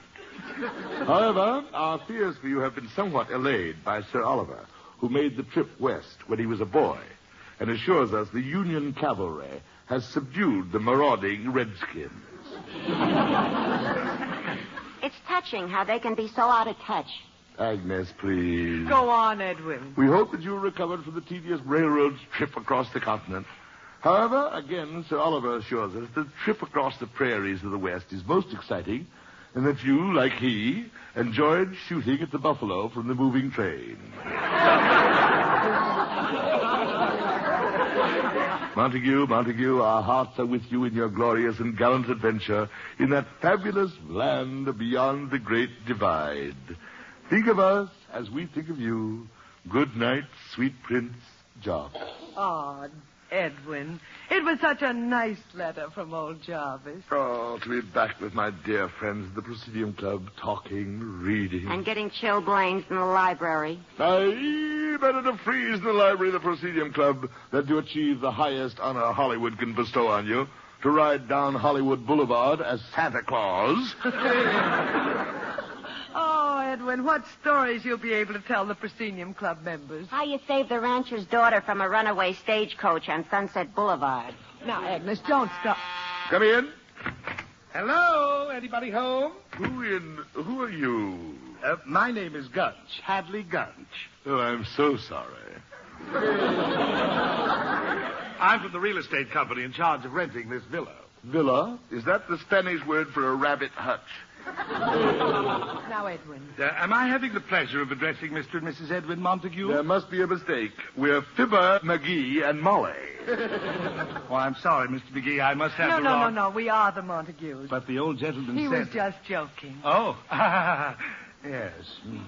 My dear Mr. Crunch. Gunch. May I inquire as to what we owe the dubious honor of this visit? Well, just thought I might be of some service to you in helping you move out. Move out? You mean the local authorities have finally used some good judgment and condemned this hole? Condemned? Mr. Gunch, my husband's joking. Oh. Yes. Mr. Gunch, there must be some mistake. Oh, no. You only rented Sweetheart's Nest for 1 month. Sweetheart's Nest? That's the name of this villa. Didn't you see the sign on the fence? The sign? That's the thing you kicked into the gutter the day we moved in. Mr. Gunch, we originally planned on only being out here a month. However, my husband's motion picture has been delayed, so we'll have to take it for another month. Oh, well, that will be impossible. Impossible? We've already rented Sweetheart's Nest to another couple. Well, let them find another nest. No, that's out of the question, Mr. Montague. For the last 15 years, for the month of February, this cottage has been rented to Mr. and Mrs. Inglebutt. What? But lovely people from the East. Mr. Gunch. Oh, Mr. Gunch. You must realize that it's quite impossible for us to leave. Well, I'm afraid you'll have to. It so happens I have the necessary papers to legally see to it that this villa is vacated. Oh, no. How low can a man sink, evicted from Sweetheart's Nest? But there are so many things we have to do before we can leave. We have to pack, get Agnes crated, and of course, I was planning on burning this stucco doghouse to the ground. Burning Sweetheart's Nest? No, please. My husband is joking. Oh. Mr. Gunch, have you another villa available? Let me check with my notebook. Mm-hmm. Oh, here's something. A cute little mink ranch. You can get it cheap. The people couldn't make a go of it. Just didn't get along with the mink, eh?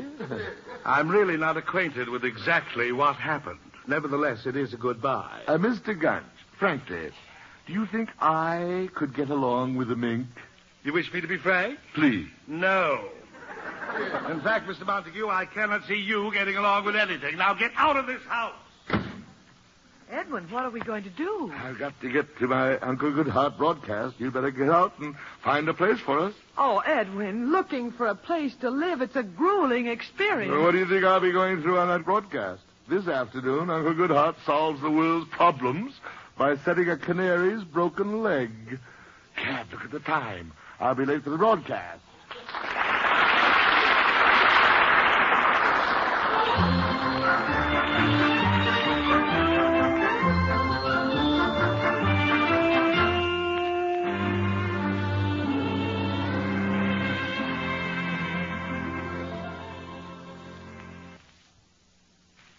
And now back to the magnificent Montague.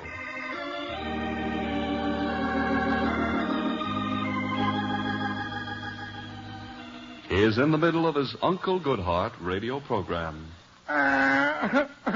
Oh, Uncle Goodhart, you make me so ashamed of myself for shooting this little canary with the shotgun you gave me for Christmas.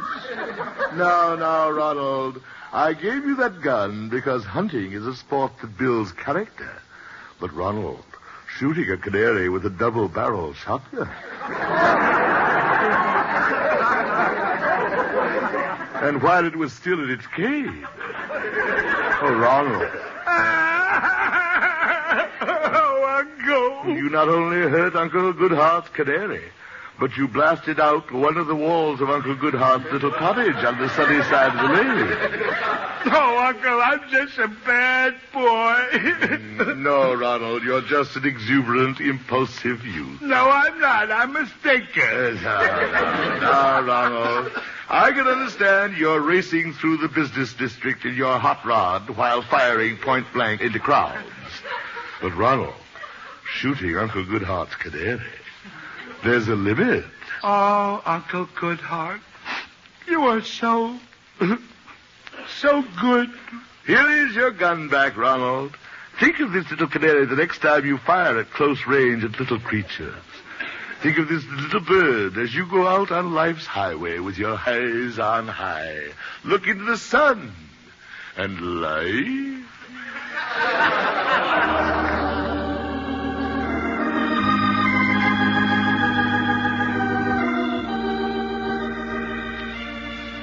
So ends another episode of Uncle Goodhart, brought to you by Shalimar Soap. And now, before we leave you until tomorrow, here is Uncle Goodhart with his thought for the day.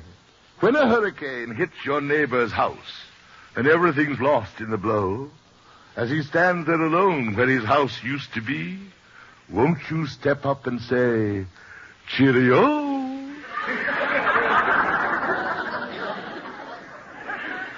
You're off the air, Mr. Montague. Step up and say cheerio.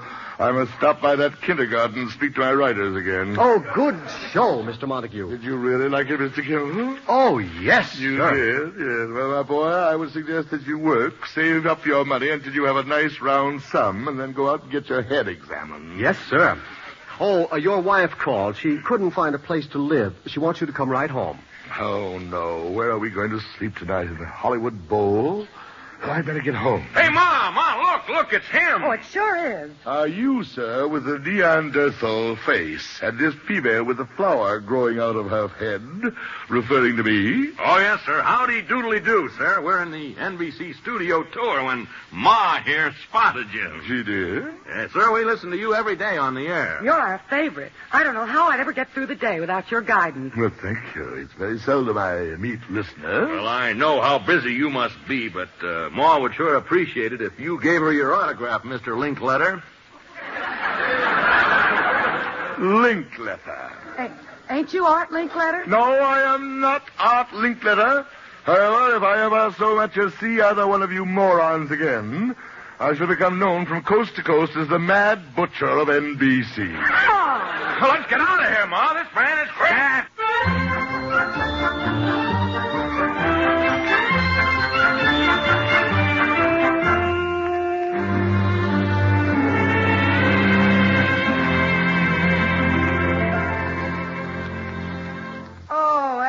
let me sit down. I'm exhausted. Walking all afternoon looking for a place to live. I'm beat to the socks. Oh, brother, we covered Los Angeles like the smog. Well, thank goodness Mr. and Mrs. Engelbart are such nice people. Are you sure when they phoned they said we could stay here with them? Yes, they said there were 2 bedrooms and they're only going to use 1. Oh, that's Edwin, home from his broadcast. Lily, what are you going to do? Out here, there aren't even subway stations where a gentleman can spend the night. Now, don't get excited, Edwin. I have wonderful news. Found a place for us? Well, Edwin, there's nothing available. There are 10 hardware conventions in town. And that's good news. Lily, are you planning on buying a flush valve? No. We don't have to leave this house. Something happened to the Engelbutts. Nothing minor, I hope. No, Edwin. The Engelbutts are moving in today, but they said we could stay and share the house.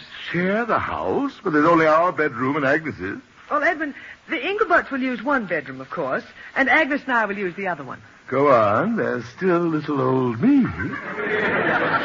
Well, we thought we could fix up the garage for you. The garage? What am I, an old Essex? Me in a damp garage with my post-nasal drip? Edwin, you know Agnes can't sleep in a garage, not with her sinus condition. I'd keep the country up all night. They'd think the Hollywood Dam gave way. I dragged my body 3,000 miles over mountains, rivers, and prairies to sleep in a garage. Now, Edwin, we're putting the daybed in there, and a rug, a little table, and a lamp. How charming. We must have it photographed for House Beautiful. It's only because the Engelbutts are such nice people that we're not out on the street. All right. The only reason they're letting us stay is because we're fellow Easterners. Fellow Easterners? They're from New York, too? Gad, that's someone to talk to. Imagine meeting out here. It's like Stanley meeting Livingston in darkest Africa. It's getting late. They should be here. There they are. I'll get the door. Now, remember, Edwin, be nice to them. Nice? I'll charm them, Lily. They'll love me. Come in, Mr. and Mrs. Engelbart. Well, howdy doodle do. Well, come right in, Mr. and Mrs. Engelbart. This is my husband. Well, howdy doodle. Oops. Hey, Pa, ain't he that crazy fella from NBC? My husband, Edwin. Me? NBC? Sir, I've never been so insulted in my life. Are you sure you ain't from NBC? My dear Mr. Engelbart, I am Edwin Montague of the stage and Raoul Randolph of the screen. Well, you sure sound like the fellow who roughed us up over at NBC. I do? Yes, there was a nasty-tempered old grouch. To think we mistook him for that nice fella, Art Linkletter. Well, come in. Agnes, take Mr. Engelbart's duffel bag. Oh, here, sit down. This is your home, you know. No, it's all of us is at home, Mrs. Montague. Oh, so sweet of you. Oh, come, Mrs. Engelbart. Agnes and I will help you fix up your bedroom. Mighty nice of you. I understand you're from the East. Oh, yes, indeed. Back home, we're probably neighbors. We live on 61st Street in New York. Where do you live? Council Bluffs, Iowa. Council Bluffs, Iowa. Yes, indeed. We people from the East got to stick together. You're out here to make a movie, your wife tells us. Well, hope you don't take offense. We don't have time to come down to the studio to watch you. No. See, Ma and I just come out every year for the quiz show season. The quiz show season? Yeah, we spend a month out here, get on all the quiz shows from Hollywood. March we spend in New York, hit all the quiz shows there, you know. Usually spend spring in Chicago, pick up what we can. Don't you ever get home to Council Bluffs? Just to unload. Sorry, Mr. Engelbart, do you do this for a living? Oh, no, I should say not. I'm retired. Used to be in the junk business. You still are? I mean, you go on all the quiz shows? No, not all. Ma and I ain't as spry as we used to be, but I tell you there's a fortune in it. If I had my life to live over again, that is what I would go in for. Quiz shows. When I hear about the young men of today beefing about there not being any opportunity, it makes my blood boil. It's all there for any young red-blooded American who has to get up and go. Why, if I had a son, I'd put him in quiz shows as soon as he could answer to his own name. I must say, Mr. Engelbert, you certainly built new horizons before my eyes.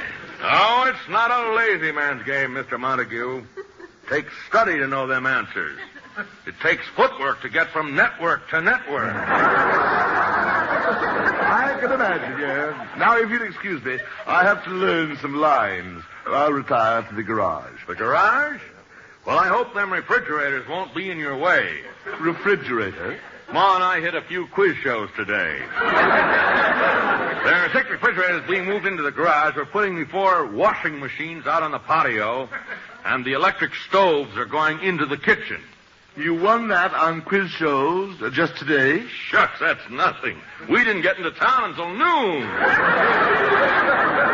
And I work for a living. Well, now, if you have anything to do, you go right ahead and do it here in the living room. Thank you, Mr. Engelbert. It's Macbeth I'm doing. I'll go right ahead. Won't bother us at all. Is this a dagger that I see? I tell you, Horace, that Mrs. Montague is the sweetest woman. Yes, I noticed. Is this a dagger? Say, Mr. Montague. Yes? If the phone rings a lot from now on, don't let it bother you. We sent a lot of cards in with this number to telephone quizzes. There's no use just sitting around at night, you know. No, of course. Is this a dagger that I... Hold it! Yes, this is Hollywood 4563. What's the question? Oh, Abraham Lincoln. Horace Engelbut, Sweetheart's Nest, Yucca Drive, Hollywood. Thank you. Sorry, Mr. Montague, there's going to be another refrigerator in the garage. Go right ahead with your work, though. Is this a refrigerator that I see before? Is this a dagger that I see before me? Horace, we better start studying. Yeah, that's right, Elsie. Yeah. Excuse me, study? Yes. We got a big day tomorrow. Hollywood jackpot, name your game, what do you know, quick as a flash, and 10 or 11 others.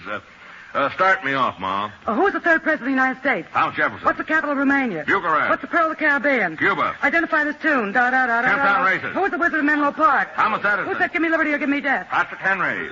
Hold it! What? He played 3rd base for the Baltimore Orioles, 1901. Horace Engelbut, Sweetheart's Nest, Yucca Drive, thank you. Well? Washing machine. Is this a dagger that I see before me? Who made the first American flag? Betsy Ross. What was Fulton's Folly? Steamboat. What was the name of the... Stop. Lily, get them out of here. Edwin, what are you saying? This is the Engelbut's house. Lily, how can I learn Macbeth? We'll go in the garage. The garage? Where shall I study? In a deep freeze unit? Now, look here, Montague. We were nice enough to... Hold it. This one's on me. Hello? Yes, this is Hollywood 4563. What? Yes, I'm listening to the program. What's the name of it? What? Who wrote the Frank Merriwell books? Well, who cares? Bert L. Standish. Bert L. Standish. What? I now have $100. Sure, go ahead. Who built the Panama Canal? Which Panama Canal? De Lesseps. Oh, De Lesseps. What? I have $200. Sure, go ahead. Now, watch out for a trick question. Here's where they always try to throw you. What? On what day is Thanksgiving Day celebrated in Canada?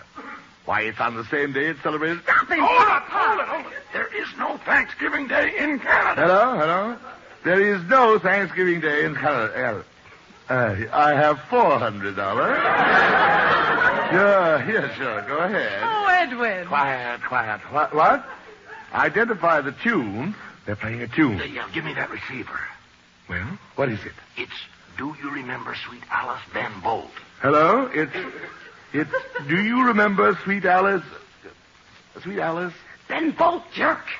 Ben Bolt, jerk. What? I won the jackpot? He won the jackpot. I won the jackpot. What? The name? Mr. Horace Engelbut. Why, Montague. Yes, that's right. Sweetheart's Nest, Yucca Drive, Hollywood, California. And thank you, too. Well, what was the jackpot we won, Mr. Montague? Yeah. Mr. Engelbut, have you ever been to Hawaii? You mean? A 3-month cruise, all expenses paid, and the boat leaves tonight. Hurry up and pack, Mom. I'll get you something. Hooray! The Inglebuts are leaving us for Hawaii. Now, all together. Aloha! Aloha!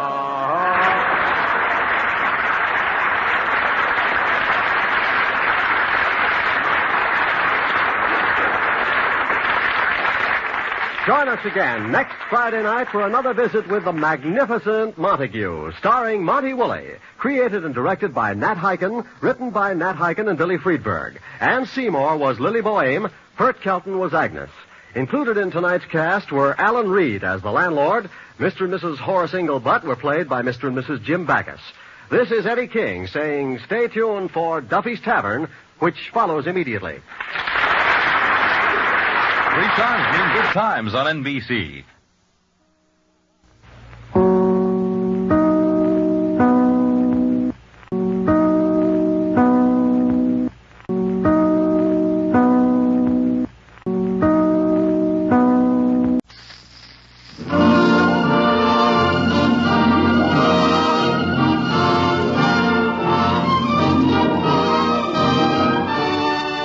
The Magnificent Montague, starring Monty Woolley.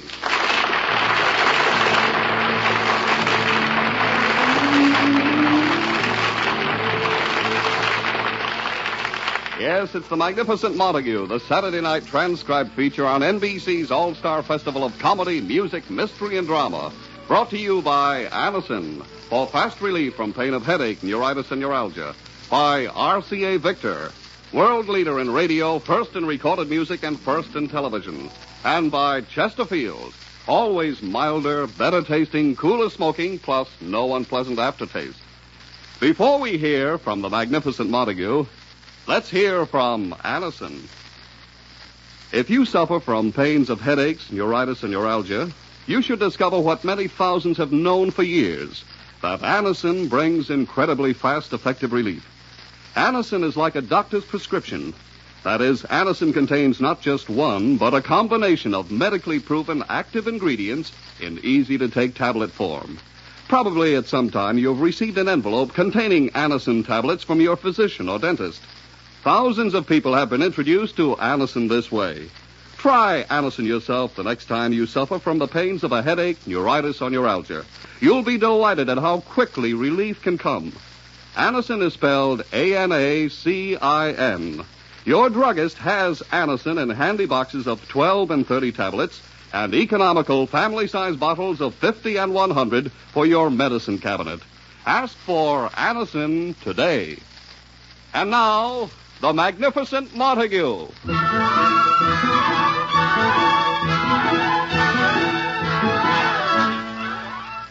Life goes on in the Montague household. Edwin, the Magnificent Montague of Shakespearean stage fame, today, thanks to his great shame of having to make a living in radio as Uncle Goodhart, is just a shadow of his former self. And it's the loudest shadow you'll ever hear. It is morning. Lily, his wife, is just getting up. Agnes, the Montague maid, is singing as she sets the breakfast table. Oh, I was meant to wander and I was meant to roam, but Mr. and Mrs. Montague never makes me feel at home. Oh, I was meant to wander and hold it, honey. If I stop now, I'll never get the right key again. Agnes. What's eating you, honey? Edwin will be up soon. You better close the window. Okay. Heaven forbid he should get a little fresh air in his lungs and come down with fresh air poisoning. There. Now it's the way he likes it. No air. He must have been raised in a subway station. Agnes, you know Edwin and his fantastic ideas. He thinks sunshine and fresh air are unhealthy. But you gotta have a little air in this apartment just to circulate the dirt. I'm tired of kicking it around myself. Oh, Agnes, be serious. I'm a little worried about Edwin. He hasn't been looking well for the past few days. His face is pale. Have you noticed it? No, I haven't looked in his beard lately. Oh, I'm worried. I haven't told Edwin, but I'm having Dr. Henshaw come by and look at him this morning. I also called the radio station to be prepared in case he can't do his Uncle Goodhart program. I hate to say it, but it'll be all right. Say, talking about looks, notice anything different about me this morning? Different? My hair. Oh, Agnes, it is different. You went to the beauty parlor yesterday. Yeah, I went down there with my club, the Unattached Girls of East 37th Street. Where do you go? It's a little beauty saloon on 2nd Avenue. They're wonderful. It's called Pierre and Maurice's. Pierre and Maurice's? Yeah, but with my luck, I always get Irving. Let me see. Looks something like a feather cut, but I think he took off a little too much. I had the same feeling when on the way home a guy whistled at me. Oh, that's good. I thought so, too, until he came up to me and said, "Hey, mister, how about a dime for a cup of coffee?" Agnes, dear, no matter how you wear your hair, you still look wonderful. You know, honey, on top of being a wonderful actress and a wonderful woman, you're a wonderful liar. Agnes. I certainly hope Edwin feels better this morning. Someone's looking for you, Chloe. Get the table ready. Good morning, Lily. Well, good morning, Edwin. You feel all right? Of course I do. Your face looks a little drawn. And I'd hate to be the one who drew it. Oh, Lily, have we melon for breakfast, or is that Agnes's head? Please, Edwin, I'm worried. I don't like the way you look. After 25 years, this is a fine time to notice it. Now, Agnes, stop badgering him. Get the thermometer. Coming up. Now, Lily, let's not start that again. One cough, and you become Florence Nightingale. Edwin, you look flushed, and you tossed and turned all night. Well, it was probably Agnes's cooking. That tongue she served last night. Ooh, I can still hear it. Oh, Edwin, let's not go through the usual routine. First, you fight and rant about not being sick. And then when you realize you are sick, you get frightened and refuse to get out of bed. Oh, nonsense. I never felt better in my life. Here's the thermometer. Oh, thank you. Now, Edwin, open your mouth. Has it ever been closed? Edwin, open your mouth. Oh, all right. This is silly. Now, hold it under your tongue and keep your mouth closed. That's right. Gee, it's nice and quiet. We should do this more often. Agnes, you don't Edwin, stop... keep your mouth closed. Just a little longer, Edwin. And I'll take out the thermometer. How are you ever going to find it again in that beard? It's like a needle in a haystack. Quiet, Edwin. Yeah, quiet, Edwin. Oh, this is fun. That's enough, Agnes. All right, Edwin, you can open your mouth. Agnes, one more crack out of you. The tunnel is open for traffic again. Billy, call up one of the elevator boys. It's time to walk, Agnes. Edwin, quiet. Look at the thermometer. You're not normal. Was there ever a question? Agnes, be quiet. He has 101 temperature. His eyes are red. Now, wait, if everyone will stop treating this sniffle like an epidemic. Edwin, there's no sense in taking chances when you could... Oh, Agnes, will you get the door? Okay. That's Dr. Henshaw. Dr. Henshaw, that butcher, Lily? Give me a fighting chance. Edwin, don't you dare start with him again. Come in, Doc. Oh, hello, Agnes. Well, quack, quack, quack if it isn't Dr. Henshaw. Doctor. Lily, why do you do this to me? There are thousands of doctors in New York who haven't had nervous breakdowns from him yet. Give them a chance. Doctor, Edwin isn't well. Lily, call someone else. Now, Edwin, admit it. Dr. Henshaw's always fixed you up. Yes, I have to give him credit. Doctors with licenses couldn't do better. Edwin, now, Dr. Henshaw's been our doctor for 20 years. He's one of the most famous diagnosticians in New York. Oh, he's famous. You know, they don't let him operate anymore. He keeps sewing himself to the patient. Now, listen, Montague. Every time I treat you, you're up and out of bed in a week. I spend the next 2 months in a sanitarium. Will you kindly shut up and let me examine your miserable carcass? Edwin, be quiet and let the doctor examine you. Oh, very well. Why we allow this animal vet to be our family doctor? Edwin. Let me see your tongue. Shall I say ah or bow wow like the rest of your patients? For heaven's sakes, will you ask him to stick out his tongue? Please hold me back. I may be tempted to tear it out. All right, young Dr. Malone. Here. Ah. Get that tongue. I've seen shorter ski slides. Agnes? Now, Edwin, Edwin, relax. Unbutton his shirt. I'll get my stethoscope. Lily, this is silly. Unbutton your shirt. There. Well, now, here we are. Put these in my ears. I'll just put this end on your chest. There. Ooh, don't you ever warm those things up. Quiet. I want to listen to your heart. You'll have to find one first. All right, Agnes, back to your slop pail. Edwin, be quiet. Now I'll look into this ear. Hey, Doc, I'll look into his other ear. At the same time, we'll wink at each other. Can't you give me some anti-Agnes injections? Montague, you have to get right to bed. Bed? I have a radio broadcast this afternoon. Edwin, get to bed. Doctor, am I really sick? No, Montague, let's not start getting panicky like you always do. Well, Doctor, don't be afraid to... Into the bedroom, Edwin. Lily, don't go away. Montague, don't fall apart on me now. I want to finish examining you. Wait outside, Lily. Lily! I'll be right outside the door. Be brave, Edwin. How is he, honey? Oh, I don't know, Agnes. Edwin is so rarely sick that when he does get something, he just goes to pieces. He looked pretty bad, even for him. Oh, please, Agnes, don't kid. Might be serious. I'm sorry, honey. Whatever it is, I'm sure he'll be over it in a hurry. What germ could stand being around him very long? Agnes, if I didn't know, you were just as worried as I am about him. Don't bet on it. Shh. Here comes the doctor. Doctor, how is he? Has he got anything? Yes. Doctor? Yes. Doctor, what is it? Lily, he has... the magnificent Montague has the measles. The measles? The measles? That's for kids. Nevertheless, he's got them. But, Doctor, is it serious? Oh, he'll be over it in a few days. Here are some prescriptions for Agnes, him. have them filled. Yeah, he's asking for you. I'll drop by this afternoon. Goodbye, Lily. Goodbye, Doctor. Montague has the measles. The measles? He's sure heading for second childhood fast. Agnes. Before you know it, after every meal, we'll have to burp him. Now, please, let's go into the bedroom and see him. Yeah, I don't want to miss his usual deathbed scene. Edwin. Lily, is it you? Yes, Edwin.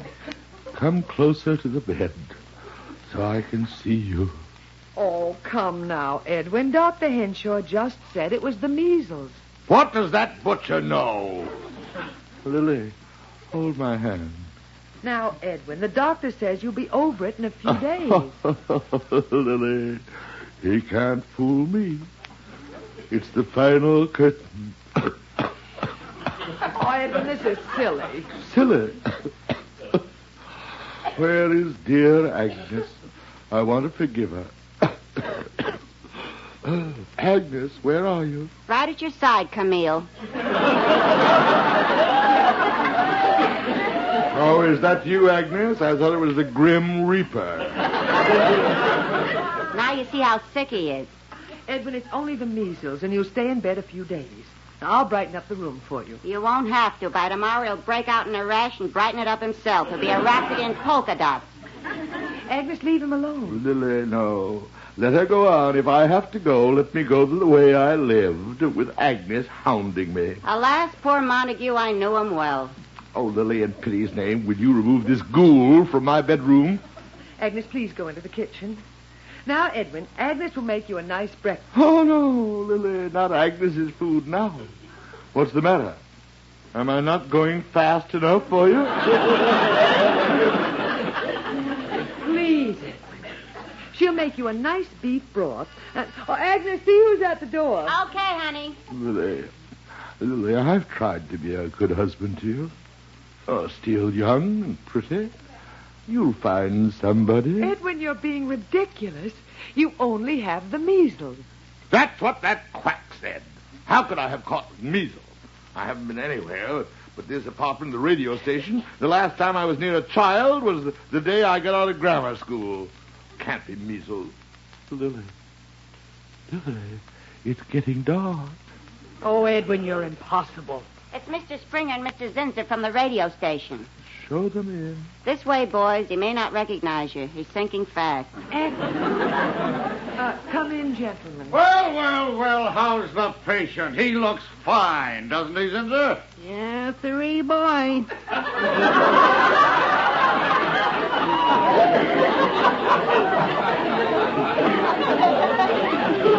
Full of vim, vigor, and the old pepperoo. Boys, it's just a brave front that masks a shattered body on a bed of pain. What is it you've got? Well, it's only Never mind, Agnes. Hey, now that you mention it, he does look a little blotchy, doesn't he, Zinzer? Yeah, he looks blotchy, all right. Thank you, boys. It looks like the liver to me. Now, I'll tell you what you do. Mr. Springer, the doctor's been here. Ha! Doctors. Gee, Mr. Montague, didn't the doctor tell you what you've got? I know what I've got. I just want to find out where I got it. Poor Uncle Goodhart. Nothing gets you down like being sick, I always say. Thanks. Thank you, Zinzer. Thank you. At least somebody around here has a little sympathy for me. I can sympathize with you, all right, all righty. My house is like a hospital. Really, Zinzer? I've been working like a dog, getting meals, marketing. My wife has it. My 10 kids have it. Have what? The measles. The measles? Hey, Zinzer, you moron, you idiot. You were hanging around me all week coming directly from a measles-infested house. I got the measles from you. But, Mr. Montague, I haven't got the measles. I know, but you're a carrier. I am? You are. How about that?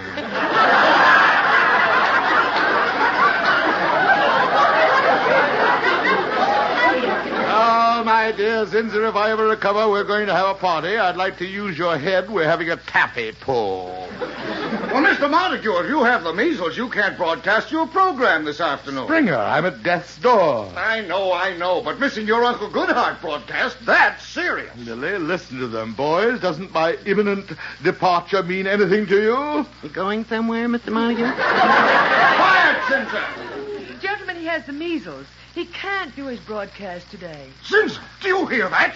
He can't do the broadcast. 10 million listeners are waiting to hear Uncle Goodhart, and he won't be there. Zinzer, why are you laughing? Laughing? It's just hysteria. Wait till the sponsor finds out. He'll go nuts. He'll pop his top. Boys, there's nothing to be done. Oh, but we have to do something on the program. We just can't have 15 minutes of silence. Why not? It may get us an award. Edmund, these men are in a spot. Now, we must try and help. Say, honey. What is it, Agnes? Why don't you go on the air for him? Me? Oh. That's it. I'll buy that. That's Peacherino. Now, wait a minute. Lily,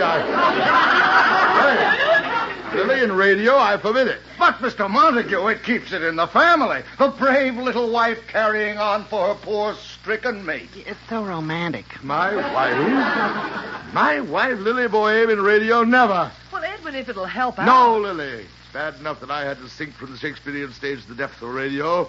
When I think of you being contaminated, no. I'm afraid. But she'll be great. That's what he's afraid of. Lily, it will ruin you. You don't know anything about radio. You'll sound terrible. But, Edwin, when you first went on the air, you didn't know anything about it. And you sounded wonderful. Naturally. But, Lily, I have talent. That does it. Gentlemen, to the radio station. Let's go. Yeah, we haven't much time. Lily, you're deserting your sick husband. My hours are numbered. Agnes will take care of you. Aye, now my minutes are numbered. Agnes, I'll be back right after the broadcast. Now rest, and you'll be ready to do your broadcast tomorrow. Hurry, we've got to get to the station. Here's your coat, honey. We have to get to the subway. Subway? We better take a cab. A taxi cab? Whoopee. Goodbye. Goodbye, Agnes. Good luck, honey. Wait, Lily. Let me look at you for the last time before you are ruined by radio. Goodbye. Hurry, Mrs. Montague. Goodbye, Mr. Montague. Ta-ta. Well, Mr. Montague, here we are alone together at last. Make one wrong move toward me and I'll scream. Please, Agnes, I'm sick enough. My Lily, gone. Lost in the quicksand of NBC. Say, I'll bring the radio from my room in here and we can listen to her. Very well. Poor Lily. This will break her heart. It's breaking yours. Yes, Agnes, my heart is broken. Lily, my wife and leading lady, my Ophelia, my Juliet, my Portia, is now... Auntie Goodheart. Oh, no!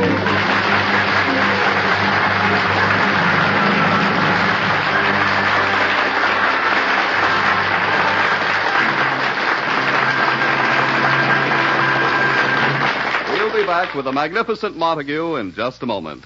But first, Hugo Winterhalter and his orchestra for RCA Victor.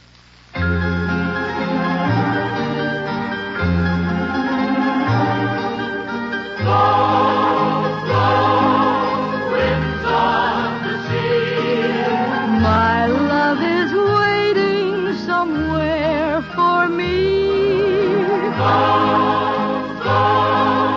Winds of the sea. Bring back my loved one to me. Hugo Winterhalter steps into the RCA Victor spotlight with this new release, Blow, Blow, Winds of the Sea. The folk tune flavor of his latest hit is reminiscent of Hugo's best-selling Wide Missouri. And the flip side is a slow-tempo ballad, Make Believe Land. One record, 2 hits. Now available at record dealers everywhere. Ask for Blow, Blow, Winds of the Sea and Make Believe Land, Hugo Winterhalter's newest recording for RCA Victor. And now, the magnificent Montague.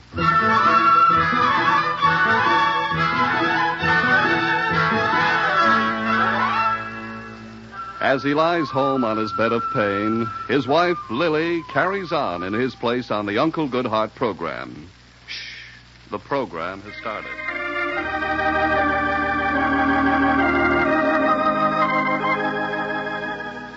Dear listeners, there is sadness in Uncle Goodhart's little cottage on the sunny side of the lane. Uncle Goodheart is sick, and like the sweet, kindly soul that she is, Uncle Goodhart's wife, Auntie Goodheart, is going to carry on for our dear uncle. And here she is, brave, gallant little Auntie Goodheart.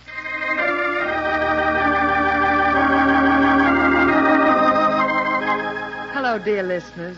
This is Auntie Goodheart, trying in my own small way to give you that precious guidance and homey philosophy that only my husband, Uncle Goodheart, can give. In looking through Uncle's mailbag with a silver lining, I find a letter from a man complaining about his mother-in-law. It is signed Suicide Sam. In answer, I can only say we must be tolerant. In the words of Portia, in Shakespeare's Merchant of Venice, the quality of mercy is not strained. It droppeth as the gentle rain from heaven upon the place beneath. It is twice blessed. It blesseth him that gives and him that takes. 'Tis mightiest in the mightiest. It becomes the throned monarch better than his crown. His scepter shows the force of temporal power.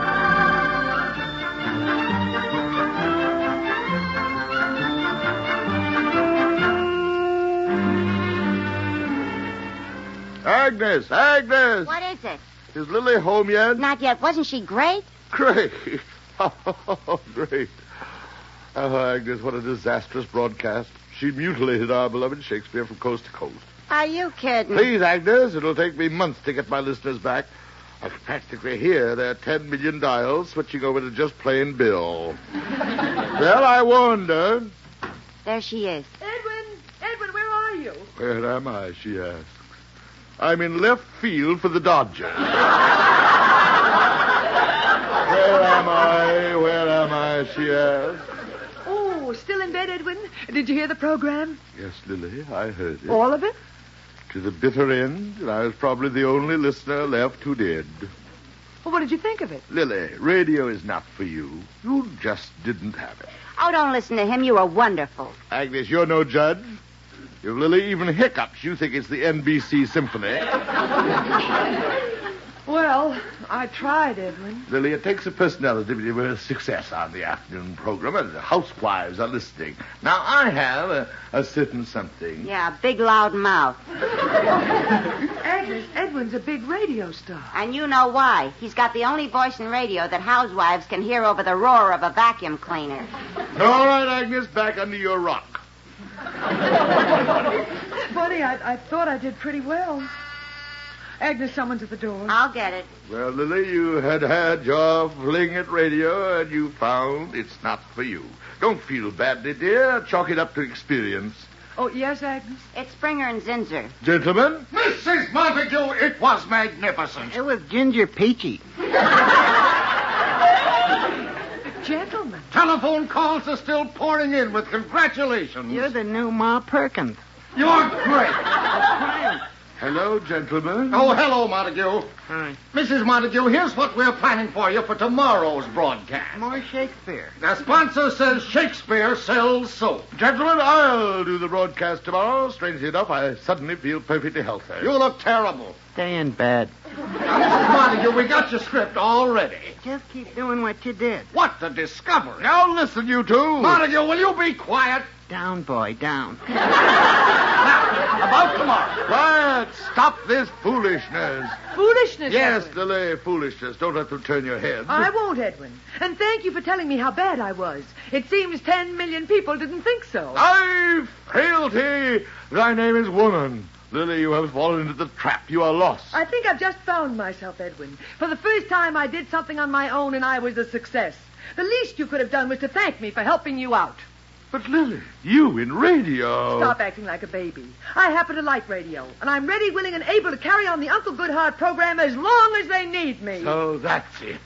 Answer the door, Agnes. Okay, but don't start the next round till I get back. What a threat. Edwin, don't start up. You're a sick man. Sick? My dear Auntie Goodhart, your career in radio is over. Gentlemen, Uncle Goodhart is well. Uncle Goodhart resumes his rightful place at the microphone tomorrow. Edwin, don't get up. Here's Dr. Henshaw. Montague, get back into that bed. But I'm perfectly well. Get back into bed and don't you dare let me catch you out of that bed for 2 more weeks. 2 weeks? It's a plot. I see it all. 2 weeks. In 2 weeks, Auntie Goodhart will be a household word. You can say that again. Lily, don't do it. But, Edwin, I'm just doing it for you. For me, she says. Oh, don't be ridiculous. Edwin, you're jealous. Jealous? I, the magnificent Montague, jealous of you, Lily. I taught you everything you know about acting. Yes, Edwin, and the most important thing I learned from you was never stop when you're going good. And as Auntie Goodhart, I'm plenty good. Villainy, I have built a female Frankenstein in my own home. And you said I was no good. I'm going to be Auntie Goodhart for the next 2 weeks, and I'm going to enjoy every minute of it. Here's tomorrow's script, Mrs. Montague. You'll be terrific. I can't wait. Aye, treachery. Lily, you won't. I will. Now, please, Edwin, I have a headache. Let me look at my script. No, wait, Lily. What is it, Doctor? Let me look at you. You're flushed. Well, it's just the excitement. Oh. Lily, get right into bed. Bed? What's wrong, Doctor? She has the measles. The measles? No, not poor Aunt Goodhart. Edwin, you're impossible. Quiet. Now, everybody out. Neither of them can leave this house for the next 2 weeks. 2 weeks? But the program, we have no Uncle Goodhart. And we have no Auntie Goodhart. Gentlemen, give me that script. Agnes. Where are you going? Starting tomorrow, 5 times a week, listen to your new radio favorite, Cousin Agnes. Oh, no!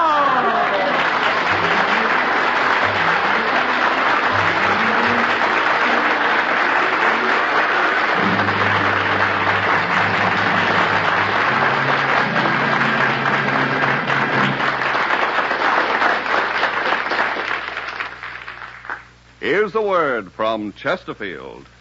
Science discovered it. You can prove it. No unpleasant aftertaste when you smoke Chesterfields. The biggest plus in cigarette history. Added to Chesterfield's world-famous ABCs. Always milder, better tasting, cooler smoking. Only Chesterfield gives you all that, plus the added pleasure of no unpleasant aftertaste. Science discovered it. The country's first and only cigarette taste panel reported that of all brands tested, only Chesterfield leaves no unpleasant aftertaste. You can prove it. Smoke a pack of Chesterfields. You'll find Chesterfields taste better while you smoke them. And after smoking, no unpleasant aftertaste. The biggest plus in cigarette history. Buy Chesterfields today. Listen again next week, friends, to The Magnificent Montague, starring Monty Woolley, the Saturday night transcribed feature on NBC's All-Star Festival of Comedy, Music, Mystery, and Drama. Brought to you by Anacin, for fast relief from pain of headache, neuritis, and neuralgia. By RCA Victor, world leader in radio, first in recorded music, and first in television. And by Chesterfield, always milder, better tasting, cooler smoking, plus no unpleasant aftertaste. The Magnificent Montague was created and directed by Nat Hiken and written by Nat Hiken and Billy Friedberg. Ann Seymour was Lily. Pert Kelton was Agnes. Also heard on tonight's broadcast were Kenny Delmar, Johnny Gibson, and John Griggs. Tomorrow, hear New Theater and the NBC Symphony on NBC.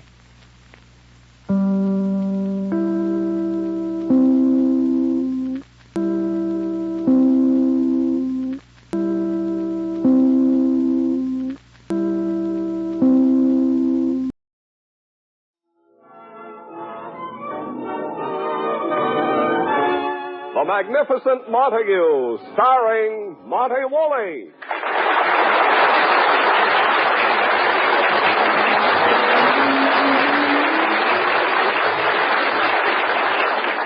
Yes, it's The Magnificent Montague, the Saturday night transcribed feature on NBC's All-Star Festival of Comedy, Music, Mystery, and Drama. Brought to you by Anacin, for fast relief from pain of headache, neuritis, and neuralgia. By RCA Victor, world leader in radio, first in recorded music, and first in television. And by Extra Mild Fatima, best of all king-size cigarettes. In Fatima, the difference is quality. Before we join the Magnificent Montague, here's a word from Anacin. When we ask you to try Anacin for the relief of pain due to a headache, neuritis, or neuralgia, we are not asking you to try a new or unproved method. For there are many people listening in now who have been introduced to Anacin tablets by their own dentist or physician. You who have received Anacin this way know the effective, incredibly fast relief these tablets bring. Anacin is like a doctor's prescription. That is, Anacin contains not just one, but a combination of medically proven active ingredients in easy-to-take tablet form. People by the thousands are using modern Anacin today instead of other ways.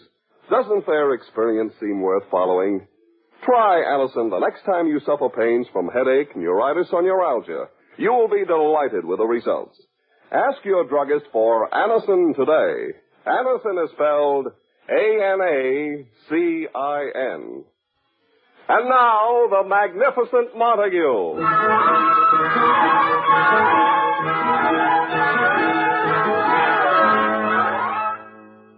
In the world of the theater, dotted by divorces and marital strife, the marriage of Edwin the Magnificent Montague and his former leading lady Lily Boheme 25 years ago is an enviable one.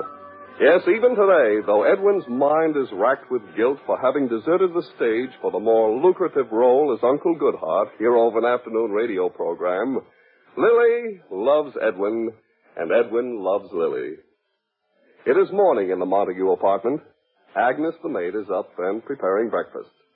The telephone rings. Okay.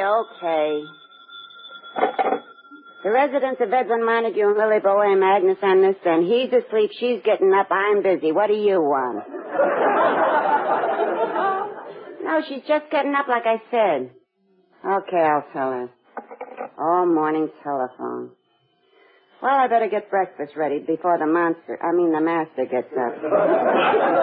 Yeah. Truly, truly fair, he gets in my hair. Oh, good morning, honey. Good morning, Agnes. Who is that on the phone? Celia Taylor. Your friends have been calling all morning. What is it, honey? Did they catch you fixing a canasta game? I guess it's just a juicy piece of gossip about somebody. You know the girls. Girls, she said. You mean the Floridora girls? I'd hate to own the cornfield those crows were headed for. Agnes, they're old friends of mine. We were on the stage together before I married Edwin. They're still on the stage. The last stage. They're always sniping at you. Well, they're just a little jealous of me because I have a happy marriage. And they've each had 4 happy marriages. Oh, don't exaggerate. Exaggerate. Look at that Celia Taylor. And what about that Gloria Gable? What a record. 6 husbands in 3 years. She didn't have time to take off her wedding gown. Was it 6? I think you're right. Sure it was 6. She has a charge account at the Marriage Bureau.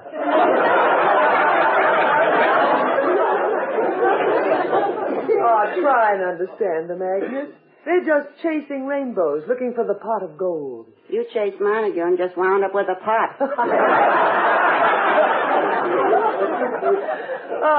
Oh, they all envy me, Agnes. 25 years with Edwin. Oh, never mind, Agnes. I'll get the phone. Must be one of the hags. Hello? Gloria? Oh, I'm fine. What? No, I haven't read Winchell's column yet. Why? Oh, what does it say about Edwin? Gloria, will you please stop snickering and tell me? Oh, very well. I'll find out for myself. Agnes? Here's the paper. Wait, here's Winchell's column. Does it mention Edwin's name? Let me look. Here. What's it say? Uh-uh. Well, what is it? Listen to this. The raised eyebrow department. Friends of the Eddie Montagues hope the missus doesn't find out. He made a fool of himself last night with what Copacabana cutie? Agnes, Eddie Montague?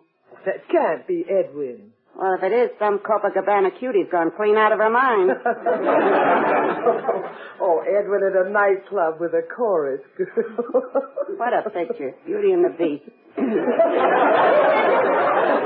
Edwin was home last night. Like he's been every night in the last 25 years. Oh, of all things to say about Edwin. Don't laugh, honey. He's at that awkward age. Too old for yo-yos and too young for Social Security. Agnes, can you picture Edwin at the Copacabana carrying on? Carrying on? One rumbin', they carry him out. We'd better find out who this Eddie Montague is. There it is, the voice of Firestone. Agnes, let me break it to him. Good morning, Lily darling. Good morning, Ed. What's the joke? Something funny? Nothing, Edwin. It's nothing. Good morning, Agnes.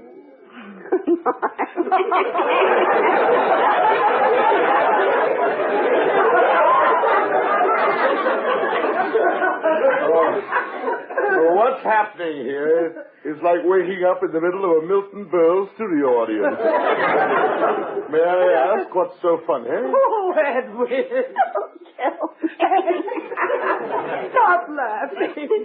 I'd better before my girdle starts snapping all over the place. Agnes, now pour his coffee. Edwin, sit down. Let me in on it. What is so funny? Here's Winchell's column. Oh, is my name mentioned? Read it. Oh, yeah. Eddie Montague making a fool of himself with what Copacabana cutie when his wife finds a... Edwin Montague! What have they done to the proud name of Montague? Edwin, it's a different Montague. But the world will think it's me. Oh, Edwin, stop being ridiculous. No one who knows you will ever believe you're running around with a chorus girl. Then why not?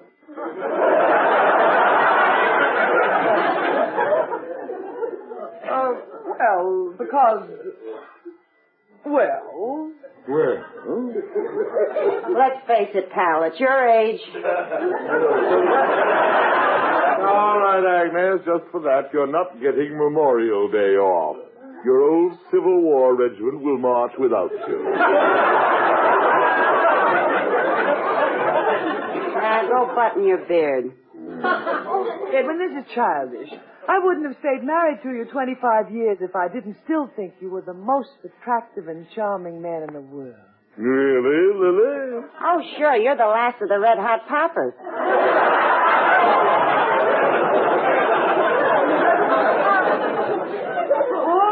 All right. Now let's have breakfast. Lily, me and a Copacabana cutie.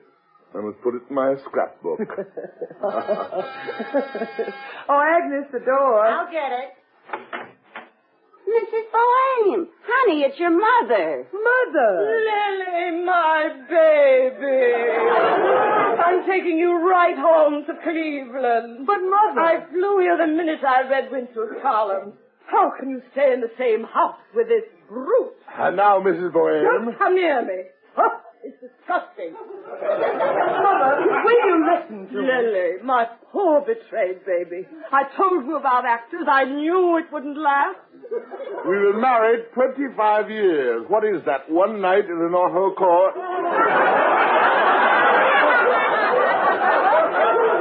Quiet, you old wolf. Mother. Lily, I told you about men like him. Oh, this is ridiculous. Ridiculous? Is it ridiculous for a mother to try and save her baby from an old reprobate who spends every night in speakeasies with chorus girls? Mother. Lily, I'm taking you home. Your old room is ready. Uncle Charlie fixed your dollhouse. Oh, goody, goody. Let's all play spin the bottle. Edwin. Lily, I refuse to be treated like a jazz-mad Romeo out of a toot. Oh, you slimy sheep. Thank heavens I got here in time. Mother, Edwin and I have been married for 25 years. We'll have it annulled. Annulled? What are you going to tell them? We're underage? Now, Edwin, let me explain it to her. Mother, Edwin and I are one of the happiest couples in New York. He's even taught you to lie. Oh, to think that but for this beast you broke your engagement to Charlie Hotchkiss. Mother, will you listen? Who's Charlie Hotchkiss? Lily, I warned you about the big city. But, Who's Mother... Charlie Hotchkiss? I knew no good would ever come of it. We're happy. Who's Charlie? Your father hated him from the first. Mother! Don't mother me. Quiet! Forward, Who is Charlie Hotchkiss? A finer man than you'll ever be, Mr. Edwin Montague. A respectable man Lily was engaged to till you came along with your sneaky ways and led her down the road to ruin. Now, really, Mother. Lily, how come you never told me about Charlie Hotchkiss? Edwin, he's a boy I grew up with. Owns his own dry goods store now. Oh, Lily, to think you threw all that away. Mother, stop. Edwin, it's unimportant. Strange you never told me about this Charlie Dry Goods. Now, Edwin, don't start. I'll tell you about Charlie Hotchkiss. He's a decent, hard-working businessman. But he must sound dull to you, Mr. Sugar Daddy. His name is never in the gossip columns linked with chorus girls. Will you shut up? Oh, Edwin, how dare you speak to my mother like that? She just comes here to cause trouble. Well, don't shout at her. Thinks I flew here all the way from Cleveland. Well, get on your broom and fly back.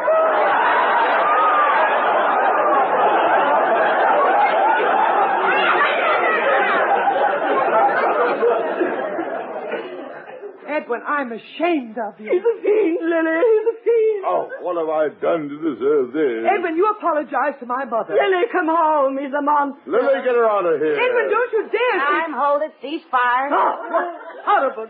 Mother. Oh, what is it, Agnes? Look at the time. He'll be late for his broadcast. Yeah, my broadcast? What broadcast? Never mind. What broadcast? I thought the loafer worked as a Shakespearean actor who never worked. Mother, he has a program. Never mind. Edwin, you may be ashamed of it, but my mother has a right to know what you're doing. Yes, you big bum. What's he up to now? He's Uncle Goodhart. Uncle Goodhart? Mother, Agnes, a glass of water. Coming up. Uncle Goodhart. I listen to him every day. Mother. Oh, Lily, he's such a fine, sweet, kind man.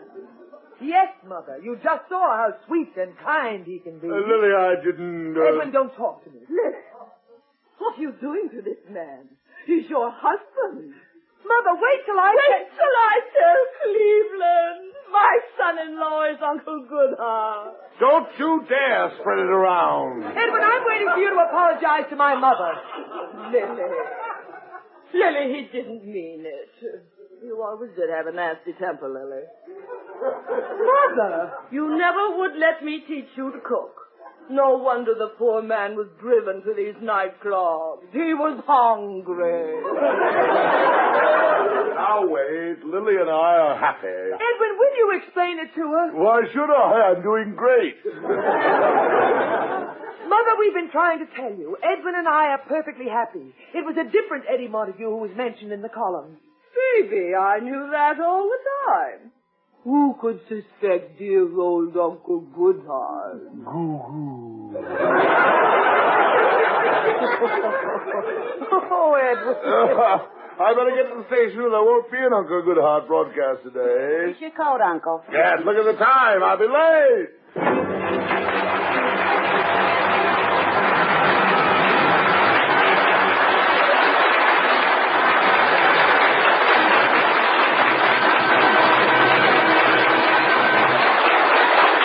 We'll be back with the magnificent Montague in just a moment. But first, here's a word from RCA Victor. The superb quality of RCA Victor television has been proven in millions of homes. RCA Victor is unquestionably America's finest television, and for this reason, it deserves America's finest service, RCA Factory Service. Yes, when you buy RCA Victor television with RCA Factory Service, you get television's greatest combination. A combination that results in top performance and best possible reception all the time. For the best in television service, then, buy one of RCA Service Company's economical protection plans. And speaking of economy, prices on RCA Victor million-proof television sets are now the lowest in history. Million-proof television sets are reduced in price. Buy now at tremendous savings of up to $115. It's for a limited time only. And inquire about RCA Factory Service when you buy RCA Victor television. And now, back to the magnificent Montague.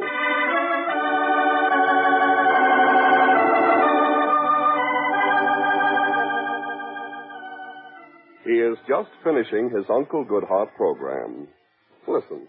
And so, Ronald, once again you're going to hold your head high, looking forward into the sun and light.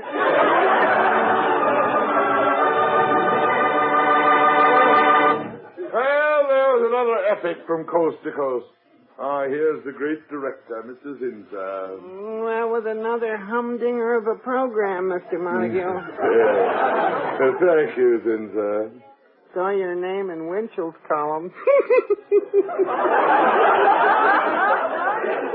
All right, Zinser. A Copacabana cutie. Has she got a friend?